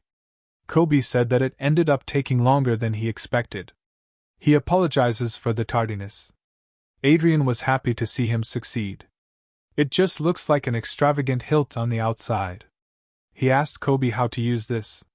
Kobe replied that he could just pure any kind of energy like aura, mana or divine power, electors, but before he could finish Adrian injected mana into it. And imminently it became a lightsaber. He wonders if this is influenced by Star Wars. Kobe confidently told Adrian to try swinging it. He swings the blade or sword or light, whatever you prefer, and finally cuts out the little innocent tree and a statue. Then he flips the light and catches it with his hand, displaying a beautiful sword play. Then he brings down the sword and compliments it about its cutting power. But while doing that he accidentally cuts himself. His white suit was full of blood. Kobe was afraid that he might die and called for Adrian. But he had a sense of it since he was still laughing and said that he did not feel that he was cut. Arcia stands up and continues to walk toward Adrian with a worry-free face. Kobe now started to shout out loudly since Arian fell on the floor. Arcia picks him up and then brings out a potion from her dimension storage space. Then she started to pour it on the wound, making Kobe shocked. Suddenly Adrian sits as if he is back from death's door. Arcia calmly told him that according to her analysis, it appeared that considerable training was required to use this item. Kobe asked Adrian if he was alright. He is shedding so much blood. Adrian told Kobe to rest assured because he wouldn't die with just this. Hearing this, Kobe was embraced and says that a relief to him. Although Adrian said that this was the biggest threat to his life since his reincarnation other than Rondell and Anna's attempted poisoning. Suddenly a system window popped up telling him to choose the holy sword's name. He picked it up and asked Kobe if this sword had any name. To which he replied negatively and told Adrian to give it a name. Adrian called it Excalibur, since he is an earthling so he should name it befitting itself. Holy Sword Excalibur, which is a holy artifact. embodies all types of energy, including aura, magic, divine, and elemental power in the Holy Blade. The Holy Blade is structurally similar to the Aura Blade, but it is imbued with the energy to destroy demons, so it deals more powerful damage to enemies with the Dark Attribute, or Immortal Attribute. Holy Blades can be unleashed by injecting a large amount of energy like the Force. Now that he sees it, it's not just about making a sword, but it's not much different from a Force sword in terms of functionality. Moreover, it can unleash an Aura Blade level strike. He thanks Pharma Viscounty since he obtained looting them. The next moment he slept on the ground, making Kobe worried. But Arcia was unfazed. She coldly told Adrian that the floor was dirty so he should get up. But Adrian was smiling and thinking about his next course of action. He has to think about using this to take advantage of Everill's competition. The scene shifts and we see Miss Everill's supporters. They are crying and telling Miss Everil to work hard and become saintess. They promise to cheer for her through the broadcast. Some of them are rotting for her, since they cannot be with Miss Everil. Everyone prayed for her to stay healthy. Adrian was in the back watching all of this melodrama. He can never get used to this no matter how often he sees these tough-looking uncles acting so softly. The result of the competition is Grace Heigelvin is first in mercenary tactics, third in viewership ratings, and second overall. Judy Esther is fourth in mercenary tactics, second in viewership ratings, and second overall. Xiao Lin was fifth in mercenary tactics, fourth in viewership ratings, and fourth overall. Evelyn Francis is fourth in mercenary tactics, fifth in viewership ratings, and fifth overall. Everil managed to perform well and got placed at second for mercenary tactics, and first in viewership ratings, and an overall ranking of first place. She promised all her faithful followers that she would do her best. While all this happening, Adrian was thinking something else. Setting aside the other candidates, he honestly thought Princess Xiao Lin was just a candidate who was just lucky to get the Prius Republic on her back first. But in the end, she even beat Lady Francis and rose to fourth place. She is a dark horse that Adrian did not expect. While he was thinking all this, Everil calls out for him. Adrian complimented him, saying that she had worked hard, to which she thanked him. Everil was shy and said that she hoped she had met his expectations. Adrian told her not to worry as she was doing well enough. The purpose of the Saintess contest is to choose the candidates to be chosen by God.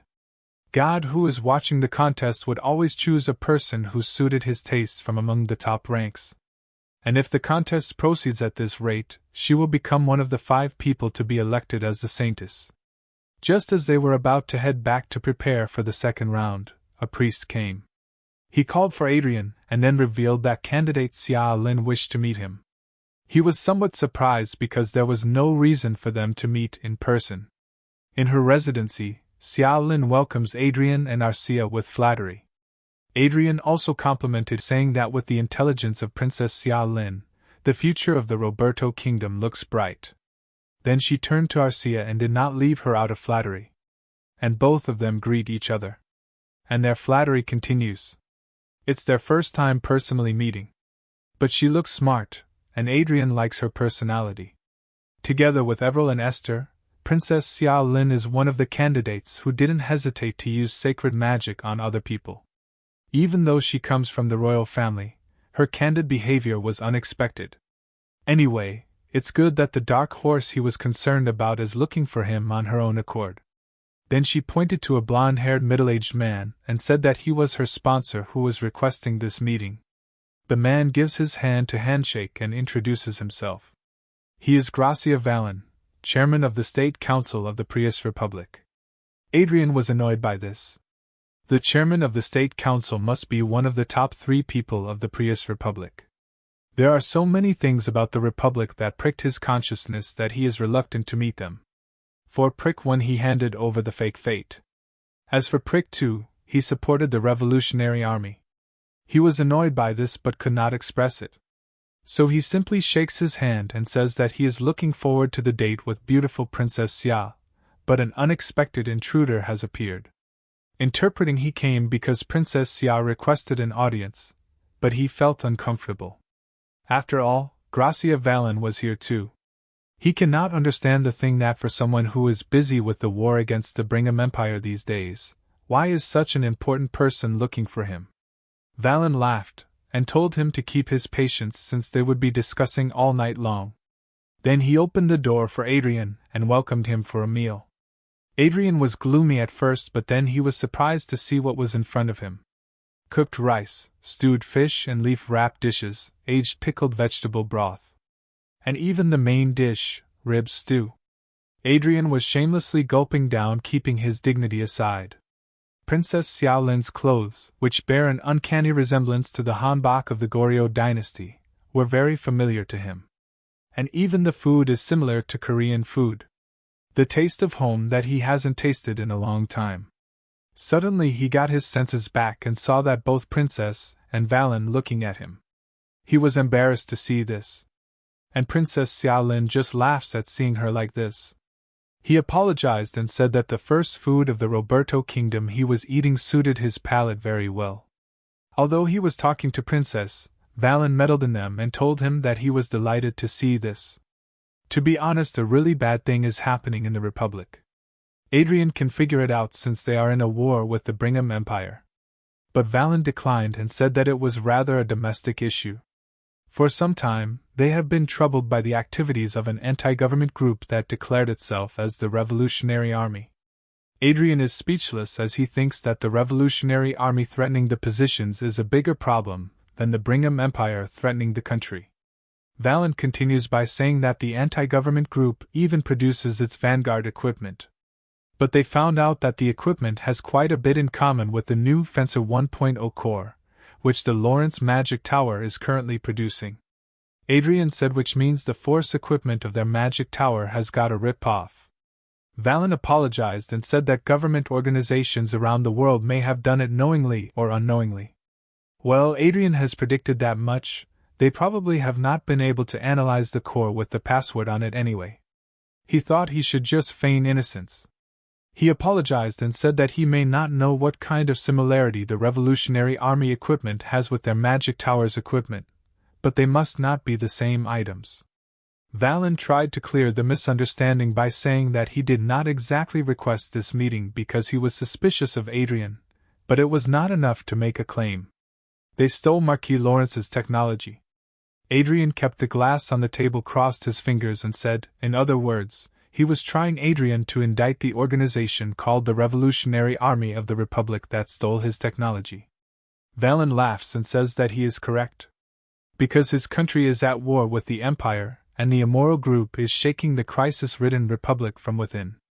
Adrian now finally understood his intention, as they needed a scandal to break the people's trust in the Revolutionary Army. In any case, they are smart when it comes to mean-spirited things. He gave a mischievous smile and asked what will he get in return. Valen promised to pay a hefty amount. In the name of the Republic Army, they will buy 100 force units of Lawrence Magic Tower's force equipment, and they will buy it at 10% more expensive than the regular price. After hearing this, he turned to the princess and asked about her opinion, to which she acts like she does not understand. Then Adrian asked her if she thought he should accept the offer or not.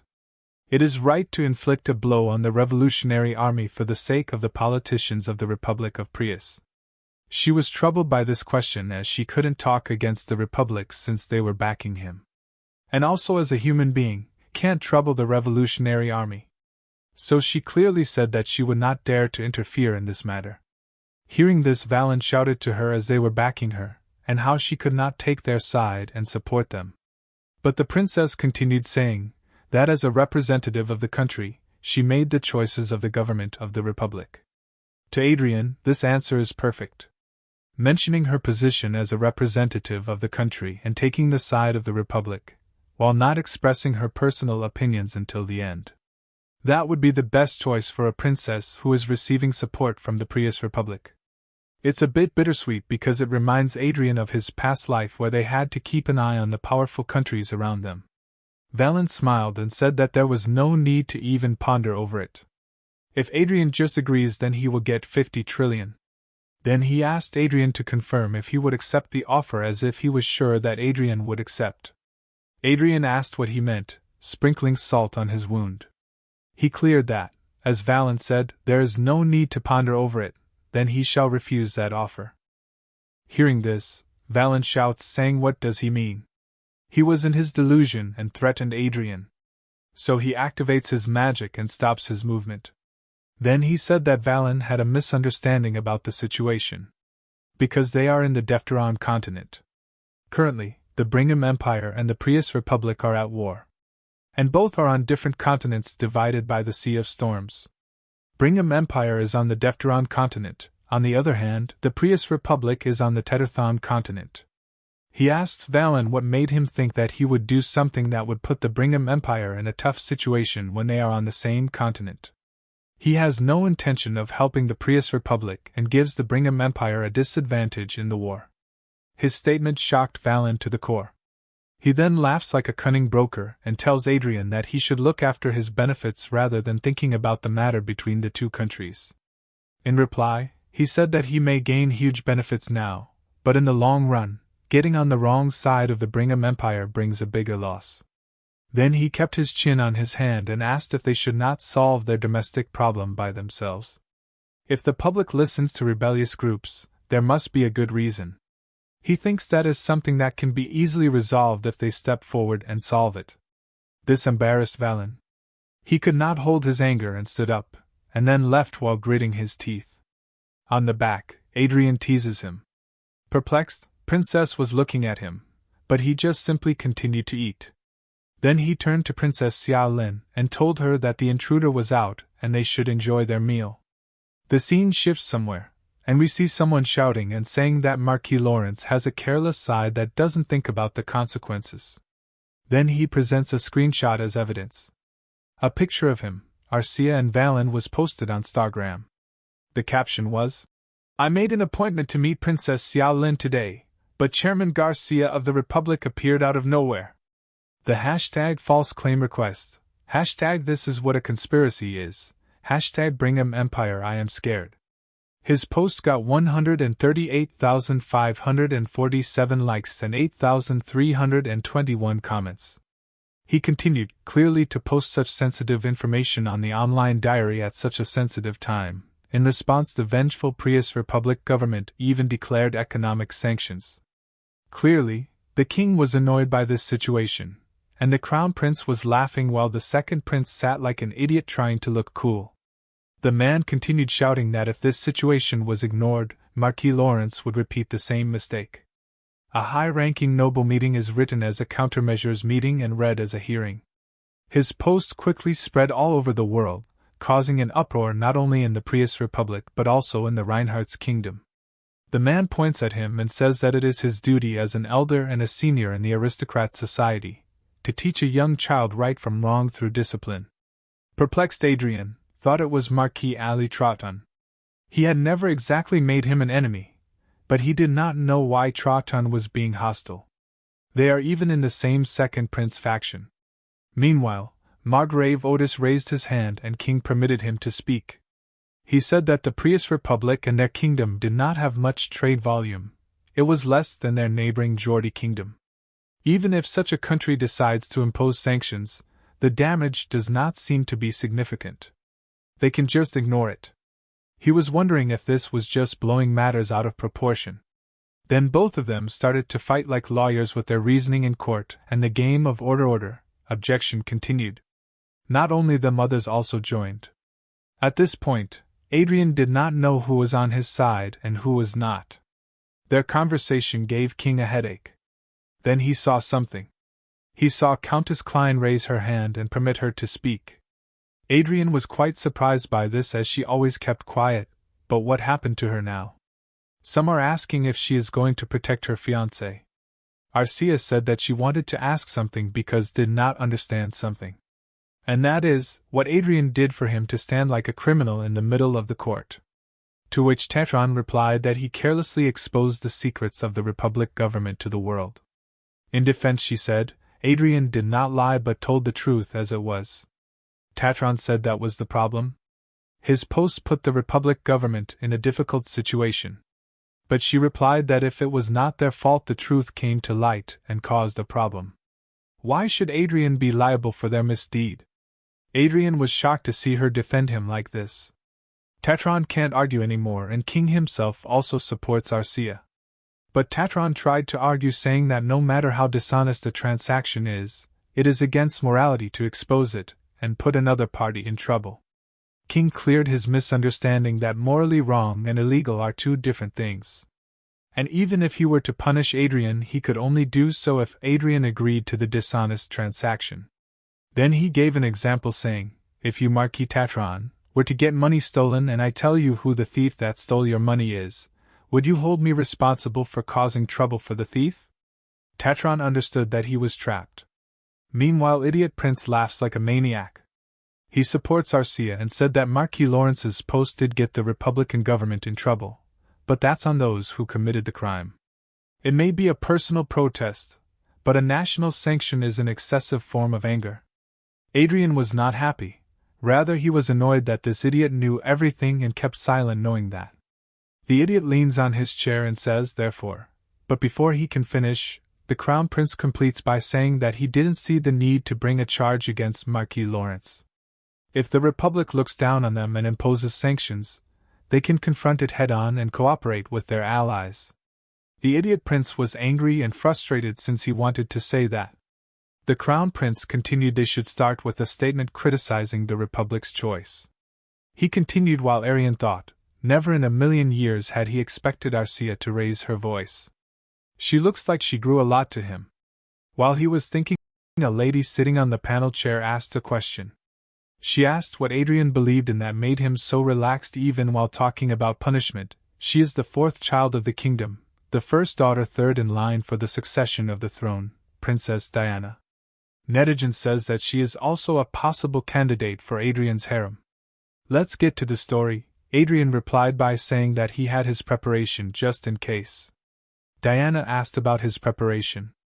Then he pressed a button on his smartwatch and showed them that he had already recorded what happened in their meeting. Everyone presented their surprise by this. While Crown Prince started to laugh loudly, asking if this is what he meant when he wrote #BringhamEmpire I am scared on the Stargram. He also said that if this clip is revealed, the Brigham Empire has no choice but to step in. Because those who value their face will have no choice but to protect those who have suffered losses for themselves. He agrees with the Crown Prince. That's the reason why I took the side of the Brigham Empire and mentioned the Defteron continent. Because of this will no longer be a problem just between the Reinhardt's kingdom and the Prius Republic, but will also spread into a matter of face for the Brigham Empire. Noble presented there and talked between them. They can't think how the state chairman could be so foolish not to take any precautions for being filmed. Another one defended him, saying he might have taken it, but he was up against an archmage. Furthermore, it will create a foundation for other countries on the Defteron continent to join in on this problem. The video of the conversation with the chairman of the State Council, Garcia Valen, was released after the countermeasures meeting ended. The video was titled False Claim Request. Video had 9.47 million views and 8,424 comments. When the video was released, as expected, not just the Brigham Empire, but also the allies of the Reinhardt's kingdom released statements in favor of the Reinhardt's kingdom. And like a chain reaction, all countries on the Defteron continent except for the Holy Land joined in a statement criticizing the Republic. Different countries released a statement. Brigham Empire said the Prius Republic's economic sanctions against the Reinhardt's kingdom are unacceptable behavior. We will actively provide support to protect the kingdom of Reinhardt. Lucia's kingdom said we will not sit idly by and ignore the difficulties faced by our ally, the Reinhardt kingdom. If the Republic of Prius seeks to impose economic sanctions, the kingdom of Lucius will respond strongly in cooperation with its allies. Walter Kingdom said, why do they try to blame their mistakes on other forces and countries? There is nothing wrong with Marquis Lawrence's remarks and actions. Chase Kingdom said the Republic of Prius is inciting intercontinental conflict. Prius Republic's announcement of economic sanctions became the worst exchange and resulted in counter-sanctions. Declaration of the surrender of the Prius Republic? Decided to lift economic sanctions against the kingdom of Reinhardt's. Princess Xiaolin was watching this and said that the situation was scary. Her maid asked what she was scared of. To which she replied that Marquis Lawrence is only a year older than her, but he is rocking the world. Unlike her, who has only the position of the princess, he has too many things. His maid said that such kind of man would be a perfect match for a princess. Princess agreed, but then she stopped as if she had misspoken. And then she shouts and says he already has a fiancé. The maid was afraid and said she was just saying in case, and the princess should not overreact like this. Princess was angry and pouted her cheeks, saying not to joke anymore. Another maid came in and informed her that they received a message from the Holy Land. The second competition will be held simultaneously with 2 participants each. An aggressive environment will be used for the round, assuming that she asks who she will be doing it with. Maid said that she would be with Miss Everett Barnett, the one whom Marquis Lawrence sponsored. The cameraman, lightman, and others are doing their best to prepare for the second round of the contest. The second round of the contest, unlike the first contest, which took over a month, will be held briefly at an outdoor performance hall set up in the Holy Land. Each Saintess candidate has a limited time of 2 hours to showcase their abilities in front of the camera. Simply put, it is the time for them to show off their talents. Princess Xiao Lin and Team Adrian greet each other. Xiao Lin said that she is a little scared considering the things that have happened recently. Adrian in reply told her to relax, because he treated those he liked well. Princess Xia asks if he likes her too, to which he replied affirmatively. Then suddenly his gaze fell onto her dress and commented that she looked like she was going to dance. She agreed and said that today's concept is dancing and enchantment. Adrian praised her, saying that he had been curious about the enchantment arts of the Triton continent anyway, so he is looking forward to it. Then her maid came and they left. While they were leaving the place, the maid said that if they were competing against Miss Everett, then they should not be worried. Because even though she made a big splash in the first round and has a lot of fans, she was a very ordinary commoner before participating in this contest. As far as she knows, Everett has no talent to show off other than the divine magic she learned in a hurry. Princess was silent. She knows that too, but she was not worried about her but him, the person sponsoring Miss Everett. The announcer announced the beginning of the contest. He told everyone related to the contest to get ready. Princess breathed out heavily and promised herself to become a saintess, to become her country's strength. A majestic music was played in the background while she danced on its beats. She then pointed her finger and commanded someone to charge from the northwest. A fierce white tiger came out above her. Adrian was amazed to see this. To him, it may be only the fourth circle at best, but its extravagance is as good as any archmage's. If it wrapped up this way, he was sure that Princess Xiaolin would receive a good score for the second round of the competition too. But of course, they could not lose either. While they were thinking that Everett entered the stage. She welcomes everyone to the food convenience store. Perplexed, everyone thought about what she was going to do with a convenience store. Adrian bought something and paid for that. Others were thinking that it might be a joke, but it wasn't. He turned to everyone and advised them to try buying something. Because entering the store as a customer where a saintess candidate works would be a rare experience. Everett genuinely served everyone as best as she could. Customers are happy about her service. The cameraman and director on the back complimented her, saying she is an idle part-time worker. According to them, this was good. It shows a familiar image of a saintess candidate who is in a sacred position. The cameraman, while sucking a candy that was brought from the convenience store, said that her acting may lack in extravagance compared to spirit arts or enchantment arts. But he ended up feeling good if he watched her. They asked if this was a talent too. Adrian was happy as he was expecting this kind of reaction. The emphasis was on portraying her as a familiar presence, no different from the common viewers. Rather than forcing artificial talents and performances, the aim was to amusingly highlight the advantages unique to Everett. Well, this idea actually came from Eric Jones, not himself. But soon the public started to grow bored. They asked if she was only going to show herself working at the convenience store. Because there is nothing special aside from the fact that the part-timer is candidate Everett. And also wondered if they are showing this for the whole 2 hours. While showing her enchantment arts and dancing, she concluded that they succeeded in making the saintess candidate feel familiar, but that's all. because people who are tired of monotonous acts are coming back to her side of the stage. She was nervous because Everil was sponsored by Marquis Lawrence, but before she could finish her thought, Adrian announced that they continuously could not show her to keep working. Every matter requires a beginning, development, and conclusion. Then he flicked his finger, and a red and blue beam blasted on the stage where Everil was working. Everyone was shocked because they could never imagine the stage to explode like this. But that was not all there to be shocked. Because something else was waiting for them, as Adrian wanted her to see a diverse variety show. People presented. There were people and could not believe that they were watching Countess Arcia in this cosplay. She started to laugh like a witch. Then she said, I am the gluttonous Aura Master Demon, who craves meals 3 times a day and snacks, Arcia Klein. In the name of the devil, I shall take everything here. Perplexed, everyone just stood there. Adrian showed an okay sign. The cameraman turned to him and asked about something, to which he replied that it was a part of the act. On the stage, Everil shouts that a demon has attacked and guides everyone in the store to the emergency exit so that they can safely retreat. After that, they both faced each other. Demon brings out her sword and threatens Everil that she will take all the snacks in the store.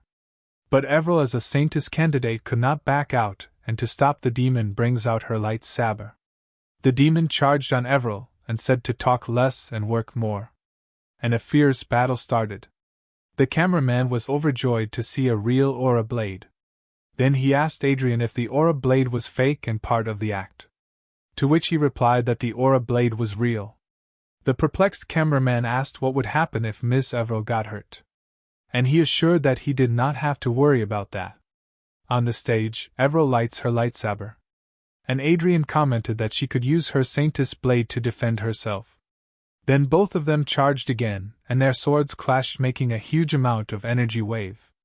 Adrian immediately creates a shield to protect the crew members. Some even fall on the ground due to the events. While fighting against Countess, Everil was feeling a little tired. She wonders if it was because of her nervousness.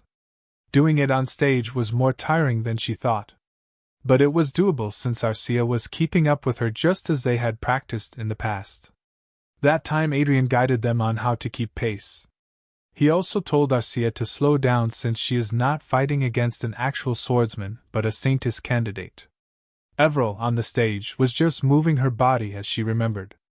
In the meantime, Arcia falls back. She was acting like Everil was a tough nut to break. She mocked her, saying how a mere part-timer gave her a tough time. According to the script, Miss Arcia will fall back while saying that. So it was her time to shine and deal a final blow. Then she gathers all her divine power on the tip of her sword. And then she shouted, saying Excalibur. Crew members and others including Princess Xia Lin was shocked to their core. And then she slashed Arcia into half.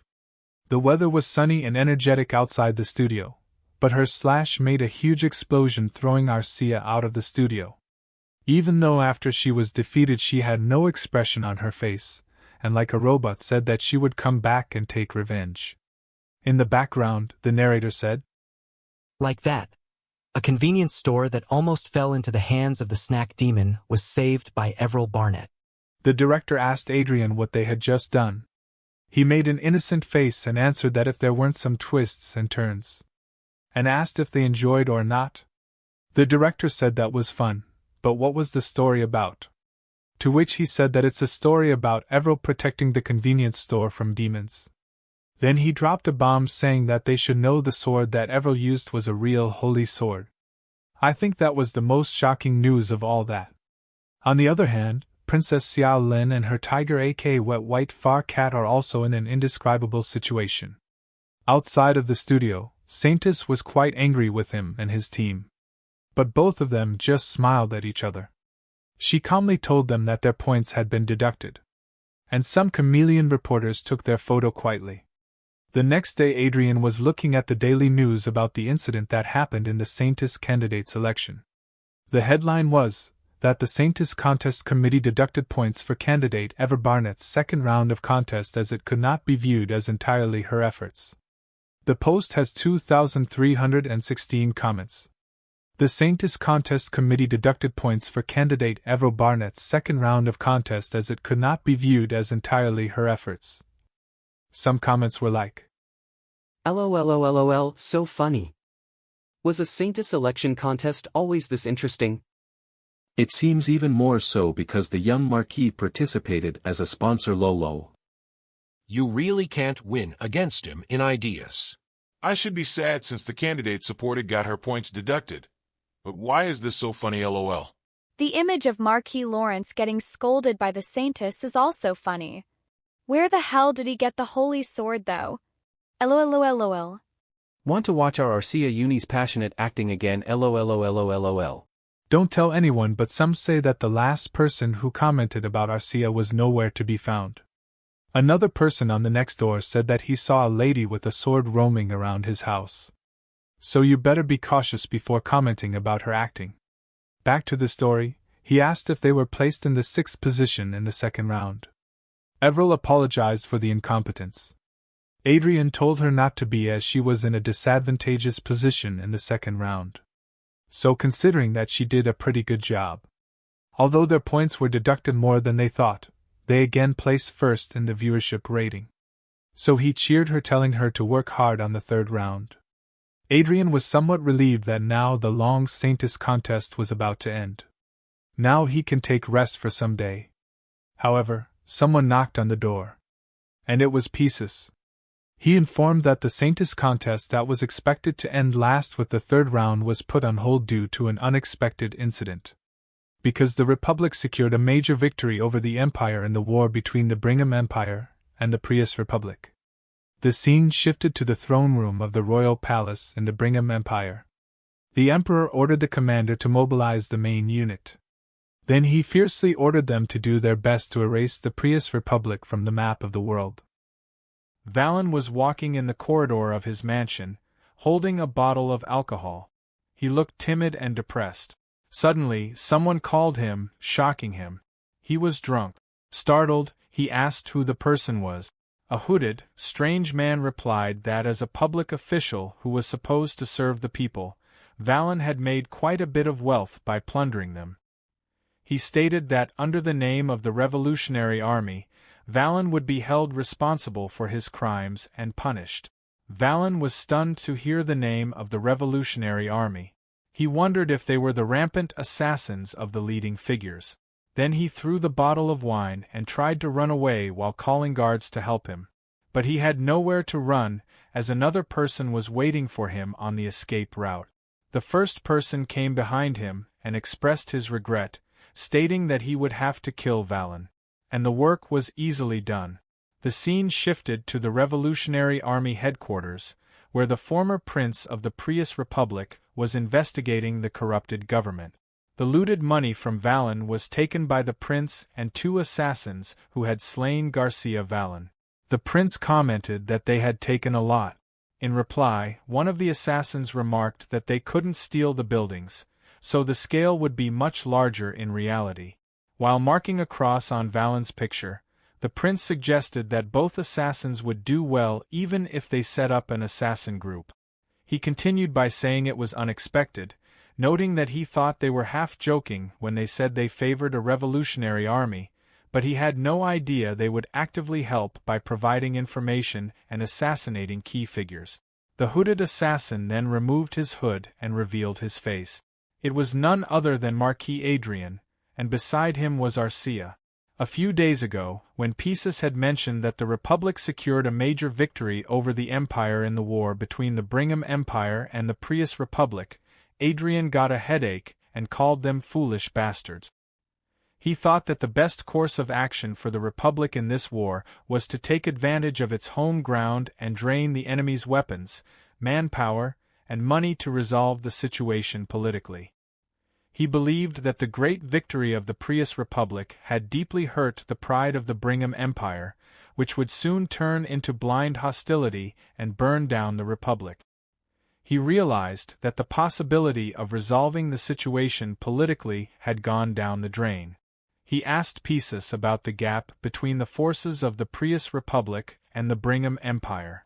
Pisus replied that the Brigham Empire's losses due to the major defeat were 92 sky fortresses and 2,300 vanguards, while the Republic also faced great damage, but it was only 20% compared to the Empire.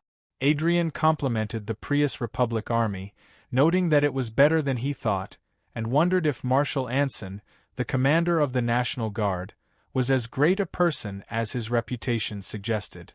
Pisus confirmed this, adding that Marshal Anson originally only wanted to prolong the war and minimize troop consumption. He explained that the overwhelming victory seemed to have been due to the government's instructions with the elections in mind. Adrian, annoyed, remarked that these fools were prioritizing preserving their own status over the safety of the country. Pisus reported that, as of now, the Brigham Empire's strength heading toward the Prius Republic was 3 times that of the first dispatched army, including 600 sky fortresses and 15,000 vanguards. Adrian noted that combined with the remaining troops, there were 708 sky fortresses, and even if they gathered all of the Prius Republic's sky fortresses, they would have around 500. Pisus said it was about 460. Enro was a little worried to hear their conversation, but Arcia, as always, remained uninterested. Adrian thought to himself that no matter how selfish he was, his wrong choice put the survival of 500 million people of the Republic at risk. He acknowledged that the starting point of this war was him putting the fake fate in the Prius Republic and felt that if he made the mess, he should be the one to clean up after it. He resolved to help the Revolutionary Army more actively. In the present, Adrian asked the prince if the contact with Marshal Anson had gone smoothly. The prince replied that they had agreed to meet in the middle of tomorrow and that Anson was a person they could communicate with. Moreover, since Anson hated the current president and politicians so much, he joined the Revolutionary Army without any problem. Adrian expressed his relief. The prince continued, saying that up until then, everything had been going smoothly. However, then he opened the screen. Adrian completed his sentence by pointing out President Fairmont and Louis Fairmont. The prince said that the problem was that they couldn't capture the two. He explained that the presidential palace where they were staying was tightly monitored by aura masters, archmages, 2,000 vanguards, and 10 sky fortresses, making it impossible to sneak in. He noted that there was a high possibility of missing them if they hid in the underground bunker of the presidential palace. He pointed to Lucas's picture and stated that in Lucas's case, the Fate user, it was also a problem that they had to somehow capture him alive to negotiate with the Empire. The prince mentioned that if they joined forces with Marshal Anson, it might be possible to take the capital city, but it would be very difficult to achieve victory in such a short period of time. He expressed concern that the longer the battle lasted, the more time it would give the president and politicians to escape. Adrian summarized by saying that all they had to do was secure new recruits as soon as the battle began. Inside the Prius Republic presidential palace, a military officer approached President Fairmont and urged him to consider the situation on the front lines a little more. He pointed out that there were too many troops stationed in the presidential palace and requested that some be sent to the front line, at least a few of them. The president dismissed the officer, remarking that war was the soldiers' responsibility and they should take care of that themselves. He pointed out that there had been assassinations of leading figures from rebels recently, and reducing the number of defense forces was not an option. In response, the officer suggested allowing high-ranking officials and politicians to stay at the presidential palace, hoping that acquiring forces for their security would help the war situation. However, the president cut him off, stating that he was not foolish enough to do that when he didn't know who among those taken into the palace could be a spy for the rebels. He insisted that the way the presidential palace operated would never change. Suddenly, someone knocked on the door and called for him. It was Secretary Kostya. When asked what the matter was, Secretary Kostya informed him that young Master Louis wanted to use the square hall of the presidential palace and sought permission. The president asked why Louis wanted to use the square hall. Secretary Kostya explained that Lewis wanted to hold a party and invite successors from major companies, providing an opportunity for exchanges. Additionally, Kostya noted that Lewis was planning to bring in celebrities to entertain them as well. The president's face lightened up at what he heard, but for the military officer, it was quite the opposite. The president agreed, saying that he should be allowed to do so. However, the military officer shouted at him, questioning why he would permit it, especially when there was a war at hand, yet a party was being held. The president responded by asking rhetorically if he thought wars were free, explaining that what Lewis was trying to hold was not merely a party but a negotiation to attract funds. The military officer gritted his teeth, thinking to himself that it was typical behavior for Lewis and that this was not the conduct of someone advocating for a desperate resistance. He thought it was suspicious that Lewis wanted to invite profitable businessmen but not other politicians into the presidential palace. He also concluded that the president was likely planning to pack a lot of escape funds in case he needed to abandon the place. The president, with an ugly expression, stated that he had nothing more to say and told the officer he could leave. Meanwhile, in the palace square hall, a huge party was organized with women and actresses. A girl sitting close to Lewis questioned whether it was appropriate to throw a party while the imperial army was invading, although she noted that it was a good thing for them. Lewis laughed foolishly and dismissed her concerns, stating that war had nothing to do with him and that wars were fought by soldiers. He bragged that even if the enemies barged into the place, they shouldn't worry because, as the user of Archduke Lucas' fate, he would protect them. The girl hugged him and exclaimed that he was so cool, and everyone cheered for Louis Fairmont, the fate user. After the party, Lewis, heavily drunk, was sleeping like the dead. When he woke up, he was confused and asked why it was so noisy. A vanguard entered and reported a surprise attack, explaining that a large vanguard unit was charging into the presidential palace, dismissing the capital defense force. A man beside Lewis panicked, wondering if the Brigham Empire was barging in. Some shouted to run away, and the girl who had been clinging to Lewis begged him for help. But Lewis, terrified and wetting his pants, pushed her away and ordered the vanguards of the presidential palace to protect him, claiming he was the future of the Republic and that they must ensure his survival for the Republic's sake. The others were speechless, staring at Lewis, who had promised to protect them but was now abandoning them. When a guard asked about the others, Lewis coldly told him to instruct them to take care of themselves. He then ran away, leaving his supporters behind, who shouted at him angrily, calling him a coward and a jerk. Soldiers were guiding Lewis while he was running towards the underground bunker. He expressed frustration, cursing the shameful conduct around him. Suddenly, the road ahead of them exploded, creating a massive smoke and fire. After the smoke disappeared, he noticed another group of vanguards and wondered why the presidential palace bodyguards were there. One of the palace bodyguards shouted that Lewis was present. They charged at him, declaring they would no longer tolerate corruption in the country, including that of the Fairmont family, for the Republic's future. Lewis fell to the ground, and one of his bodyguards helped him up, urgently guiding him to safety while addressing him as Your Excellency.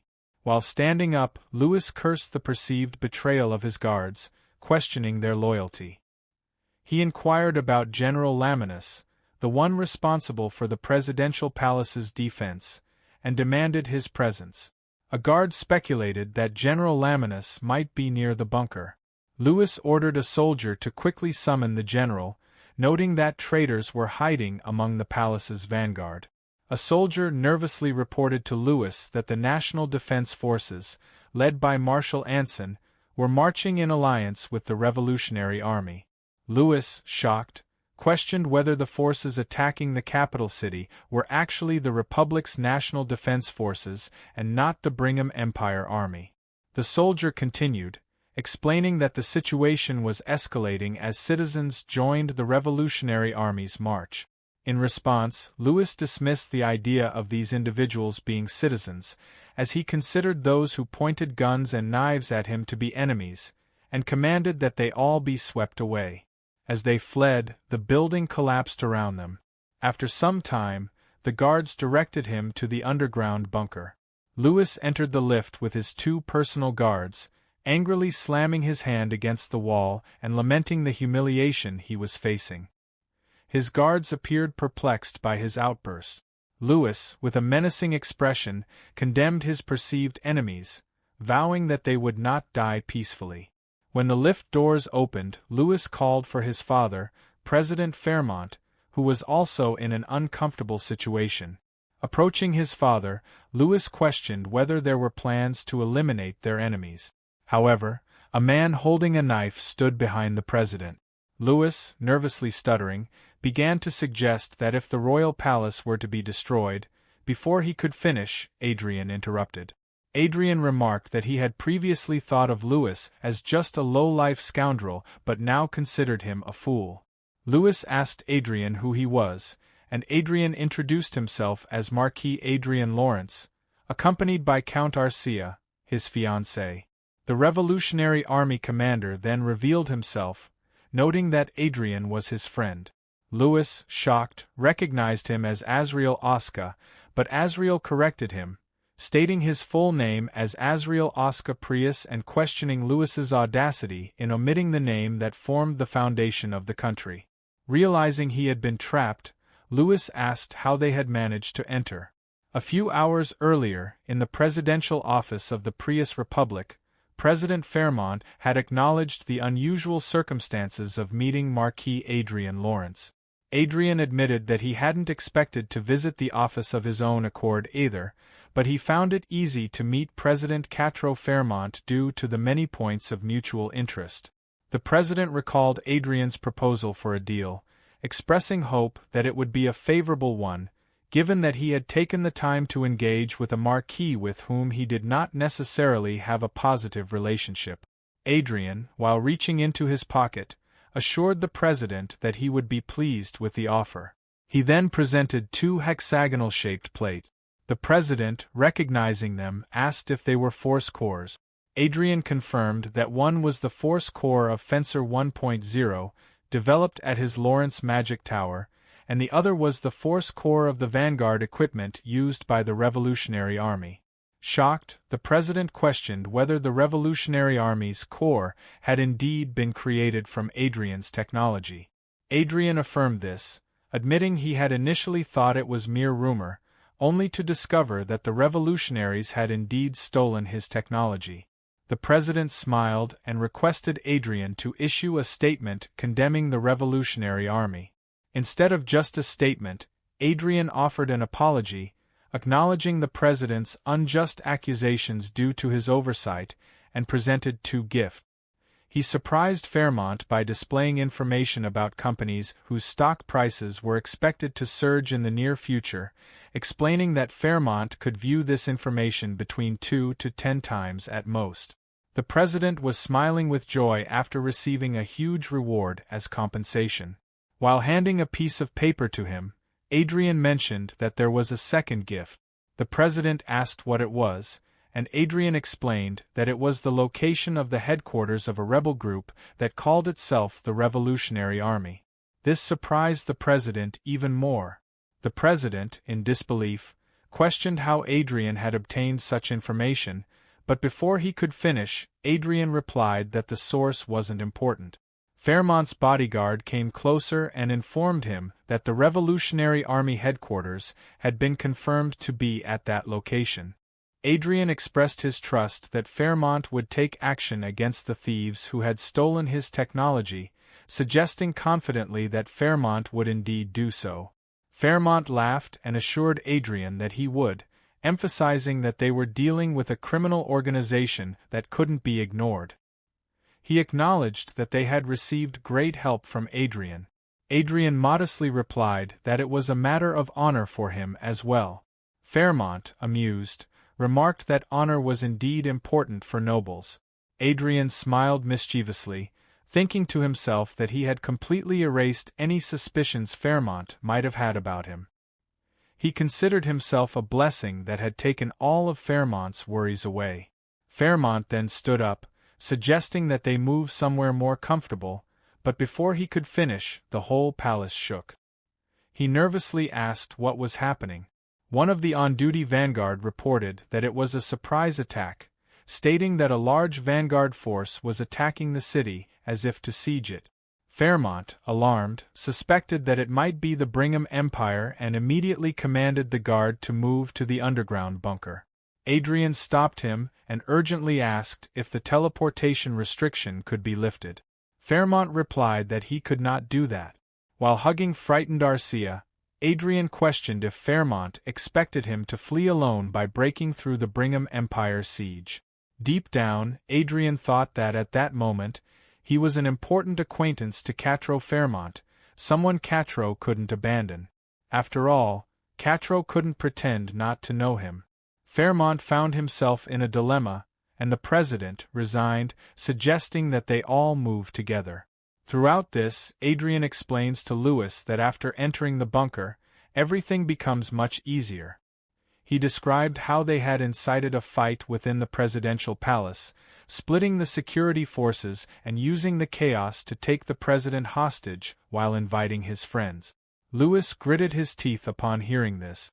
Former Prince Azriel Oscar Prius advised Lewis not to be so miserable, telling him that he was an extremely valuable asset, a gift that he intended to present to the Brigham Empire to end the war.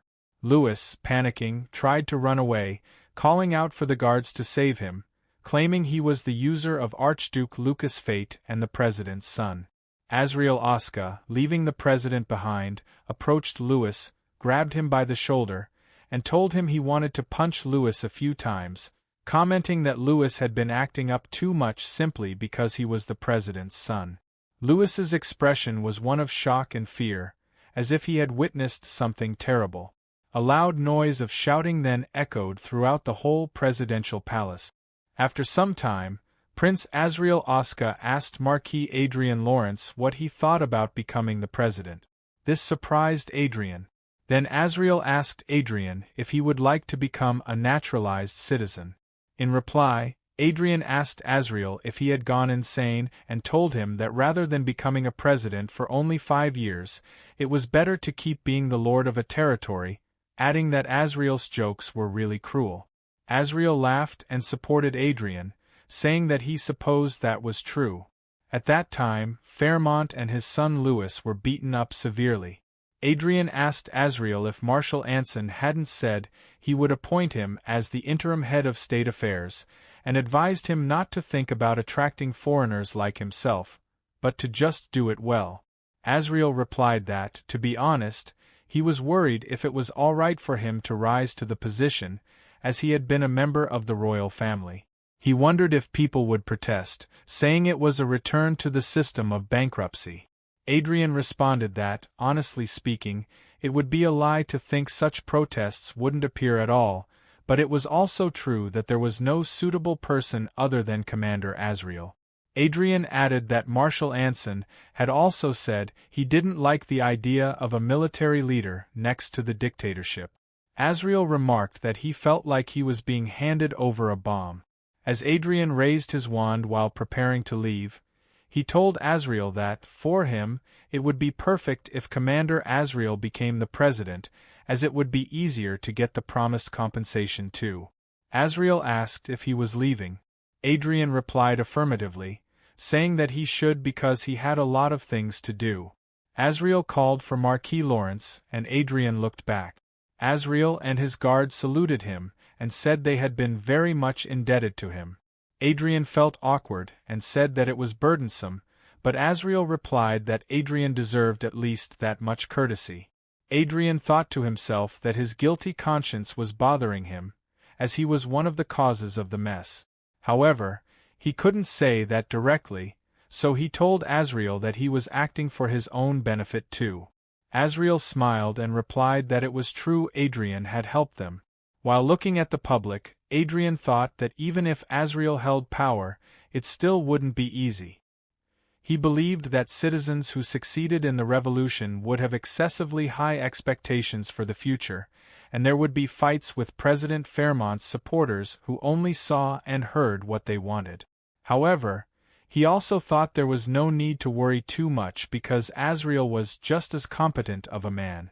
The public enjoyed the joyous moment, cheering for the Prius Republic and expressing their hopes for its future. Adrian then told Azriel that he should express such sentiment with rewards. Azriel laughed and said he would try his best. A few days after the revolution in the Prius Republic, at the Reinhardt Kingdom Royal Hunting Grounds, Adrian was sitting while Arcia stood beside him. The revolution was wrapped up with the capture of the wealthy Fairmont. Leading the revolution, Azriel took charge of state affairs temporarily until the next presidential election. Marshal Anson, the current highest authority in the Republic, appointed Commander Azriel of the Revolutionary Army as the head of administration to run state affairs on behalf of President Fairmont until the next presidential election. Former President Fairmont, who was a hotbed of corruption and deceit, was sentenced to death through a jury trial. President Fairmont was sentenced to 1,350 years in prison, and his appeal was dismissed, leading to his execution by death. His son, Louis Fairmont, was handed over to the Brigham Empire, along with the fake fate, in exchange for ending the war. Emperor Edward of the Brigham Empire declared the end of the war with the Prius Republic, and a declaration of the end of the war was suddenly concluded amid overwhelming strategic superiority. Adrian wondered if there was a secret deal between the two countries. Looking at the news, Adrian thought it looked like Azriel was doing well. He thought to himself that with this, the matters with the Republic, which he had been concerned about all along, were sorted out, and now he could focus on the Saintis contest and leveling up in the game with peace of mind. That was what he thought when suddenly a man with a bow and arrow approached him and mentioned that it seemed like His Excellency was bored. Adrian thought to himself that because of the second prince, he now had to entangle himself in useless friendships. He replied to Marquis Troton that he was not greatly interested in hunting. Troton remarked that it was unfortunate. Then he said that he had heard a rumor that the Prius Republic had taken a step back during the fall of President Fairmont, and asked if that was true. Adrian was quite surprised to hear that and thought to himself if the rumors had already spread. He replied to the man affirmatively. The servants behind Troton whispered, wondering if it could be revenge for something that happened in the past. One of them questioned if being the president of a republic was the same as being the emperor of an empire, and whether Marquis Adrian attacked someone just because he didn't like them. Another person noted that it wasn't just an attack, as Marquis Adrian had even joined hands with the Revolutionary Army and sent a person of the caliber of an emperor to the guillotine. Adrian could hear them all and acknowledge their chatter. Still, people behind him were chatting, suggesting that a mere nobleman couldn't have possibly done all of that. But before they could finish chit-chatting, Arcia pointed out that they could hear everything. Adrian praised her for this, thinking she did well. Marquis Troton, who had come before to talk to Adrian, apologized for his servant's rudeness. Adrian replied that he didn't mind it. High society is originally like that. Adrian had mentioned the concept of a masquerade, where one might smile on the outside but keep their true thoughts hidden on the inside. Troton, keeping his anger inside himself, asked if Marquis Lawrence rarely socialized and mentioned that there were many nobles who wanted to befriend him. He added that since Adrian was a seventh circle archmage like them, there shouldn't be anything wrong with active interaction. A red-haired man came into the frame and accused Troton of being shameless. He pointed out that after attacking Marquis Adrian at the last meeting and insisting that he should be punished, the man was now trying to get close to him. This accusation embarrassed the man with blonde hair. Adrian then inquired if Marquis Vincent was also there to get close to him. Vincent responded by clarifying that he should not be misunderstood and stated that he wouldn't approach Adrian for such an obvious purpose as Troton. Troton shouted and told Vincent to watch his words. Adrian was curious and wondered aloud about the relationship between Marquis Troton and Marquis Vincent, questioning if they didn't get along. Vincent then turned to Arcia and noted that it was her first time hunting in a competition. He encouraged her to show her dexterity, remarking that her military art was famous due to her victory over an aura master on TV, though many people were still curious about her skills, having never seen them in person. Someone was watching them from a distance. It was the idiot prince. Adrian noticed him, and thought that the second prince had likely ordered him to come. Vincent then announced that he would prepare 2 ogres, suggesting that it would be enough to showcase Arcia's skills as an aura master. Arcia agreed and Adrian urged her to wrap it up quickly. Arcia prepared herself with a shield and sword. Vincent expressed concern about her light equipment and suggested that she wear a headpiece just in case, but Arcia insisted that it was enough. The idiot prince was eager, saying that they would finally get to see Countess Klein fight in person. Adrian hinted that the idiot prince would be surprised when he saw her skills, to which the prince responded with interest, asking if she was that good. In front of Arcia was a giant ogre in a huge cage. When the gates opened, 2 giant ogres charged at her. Arcia wielded her shield and prepared for the fight, which ended easily in her favor. Both the idiot prince and Vincent were perplexed, while Adrian stood beside them, smiling. Arcia had successfully defeated the monsters. Later, while inside the car, Adrian was trying hard to control his laughter. He eventually gave in, laughing loudly and commenting that he should have recorded a video of their jaws dropping, noting that the more he thought about it, the funnier it seemed. Arcia paid no attention to him and looked away.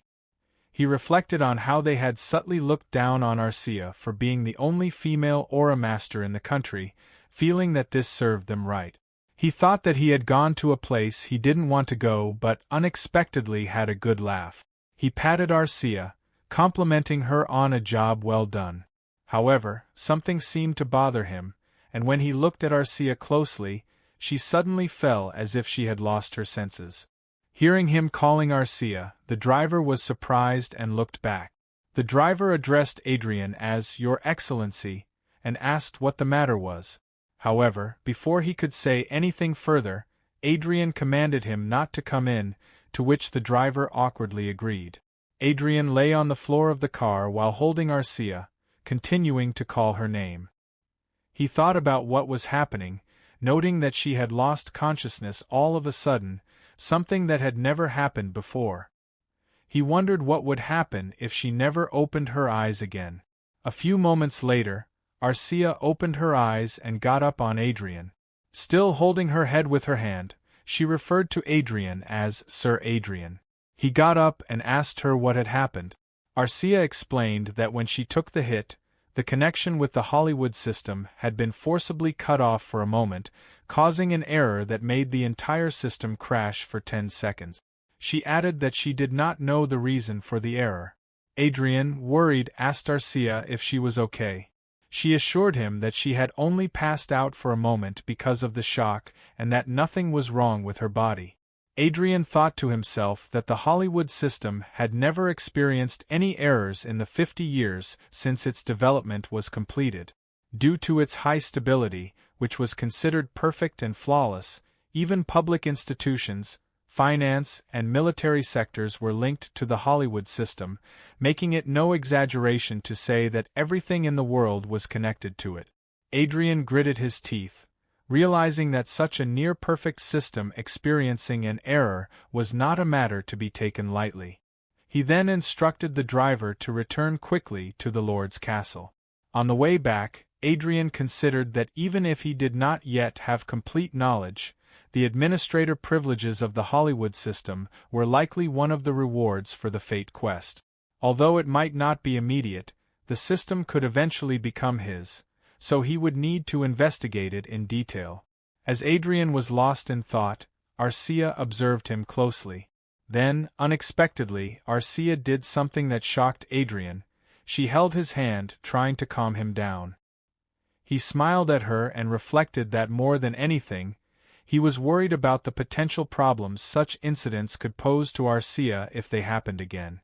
After returning to his mansion, Adrian immediately went to his room and put on his goggles to play games. He arrived at Manuel Lucas's magic tower on the 8th floor and called out for Chester, who appeared from behind and noted that Adrian had logged in sooner than expected. Adrian informed Chester that Arcia had just passed out and had mentioned an error in Hollywood that caused all systems to go down. Adrian, visibly worried, asked Chester what was going on. Chester speculated that if Hollywood were like Earth, it would have an internet communication network along with the necessary hardware and software to use it conveniently. Chester explained that, unlike Earth, the signals in Hollywood were transmitted using mana present in the atmosphere, eliminating the need for separate base stations or lines. Ultimately, a central system was needed for management. Adrian inferred from Chester's explanation that something had gone wrong with that central system, and Chester confirmed this. Adrian seemed worried and questioned if that was really all there was to the problem. After a brief silence, Chester stated that as the official successor of Archduke Manuel Lucas, he would decide whether it was appropriate to disclose information about the incident. Adrian, thinking about what Chester had said, noted that Chester referred to it as an incident. Chester then reported that around 16:30 Rondell Standard Time that day, intruders had appeared at the facility where the Hollywood System Management Terminal was hidden. These intruders were black-robed assassins and vanguards armed with force equipment. Although the automatic security system was activated, it was insufficient, and while the intruders could not reach the system's main body, they ultimately self-destructed. As a result, the Hollywood System Unit 2 began operation from a more secure location. Adrian, closing all the tabs, asked Chester what would have happened to the Fate if the center had been taken over by the intruders. Chester reassured Adrian, explaining that sufficient preparations had been made for any emergency, including the implementation of Unit 2 following Unit 1. Chester added that even if all the management terminals of the Hollywood system were hijacked, there would be no problem because the owner of Fate's tower was Sir Adrian. Adrian seemed a little relieved and then asked Chester where the intruders were from. Chester replied that they couldn't confirm the origins of the intruders. Adrian was startled and expressed his surprise, wondering internally that even Chester, the leader of the Hidden Blue Moon, who was akin to a magic lamp, did not know. Chester explained that the intruders had been meticulous. There were no terminals, artifacts, or voices, and their equipment was of a design never seen before, with no fingerprints found. Additionally, upon death, their bodies completely melted and disappeared due to poison implanted in their bodies, and their swordsmanship and fighting styles were entirely controlled and hidden. Adrian understood that Chester was saying there was no information anywhere that could identify the intruders, to which Chester confirmed that this was correct. Adrian apologized to Chester for pressing him as if he were interrogating him, and Chester assured him that he completely understood. Adrian then asked again if Unit 2 was really safe, and Chester confirmed that it was hidden in a location that was harder to find than Unit 1, with up to 21 units prepared, so there was no need to worry. Meanwhile, Arcia was petting Crowy, who was also happy to see her after a long time. Adrian, looking at Arcia, requested that if something like this were to happen again, he should sever Arcia's connection with Hollywood first, so that Arcia would not self-destruct or be forced to shut down. Adrian acknowledged that this had been a lapse in his caution and committed to taking action according to the instructions. Adrian reflected that for now, it was a relief that both Arcia and Hollywood were fine. He reasoned that even if he did not know the enemy's identity, their reason for targeting the Hollywood system was clear. Manipulating the system to their liking would bring them benefits equivalent to acquiring the Fate. Adrian decided that he would need to invest more time in games, even if it meant losing sleep. Chester supported this decision, noting that it was a good idea. Adrian thought that there were 14 levels left until the next stage and estimated that at his current pace, it would take around 4 to 5 months. If he pushed himself a little harder, he believed he could reduce that time to 3 to 4 months. He resolved that he must quickly reach the 8th circle to prepare just in case. Chester assured Adrian that he would continue to share information about the incident, and Adrian agreed to leave it to him. Somewhere in the Hollywood system, a crack appeared. Slowly, the crack grew larger and through it a bud emerged.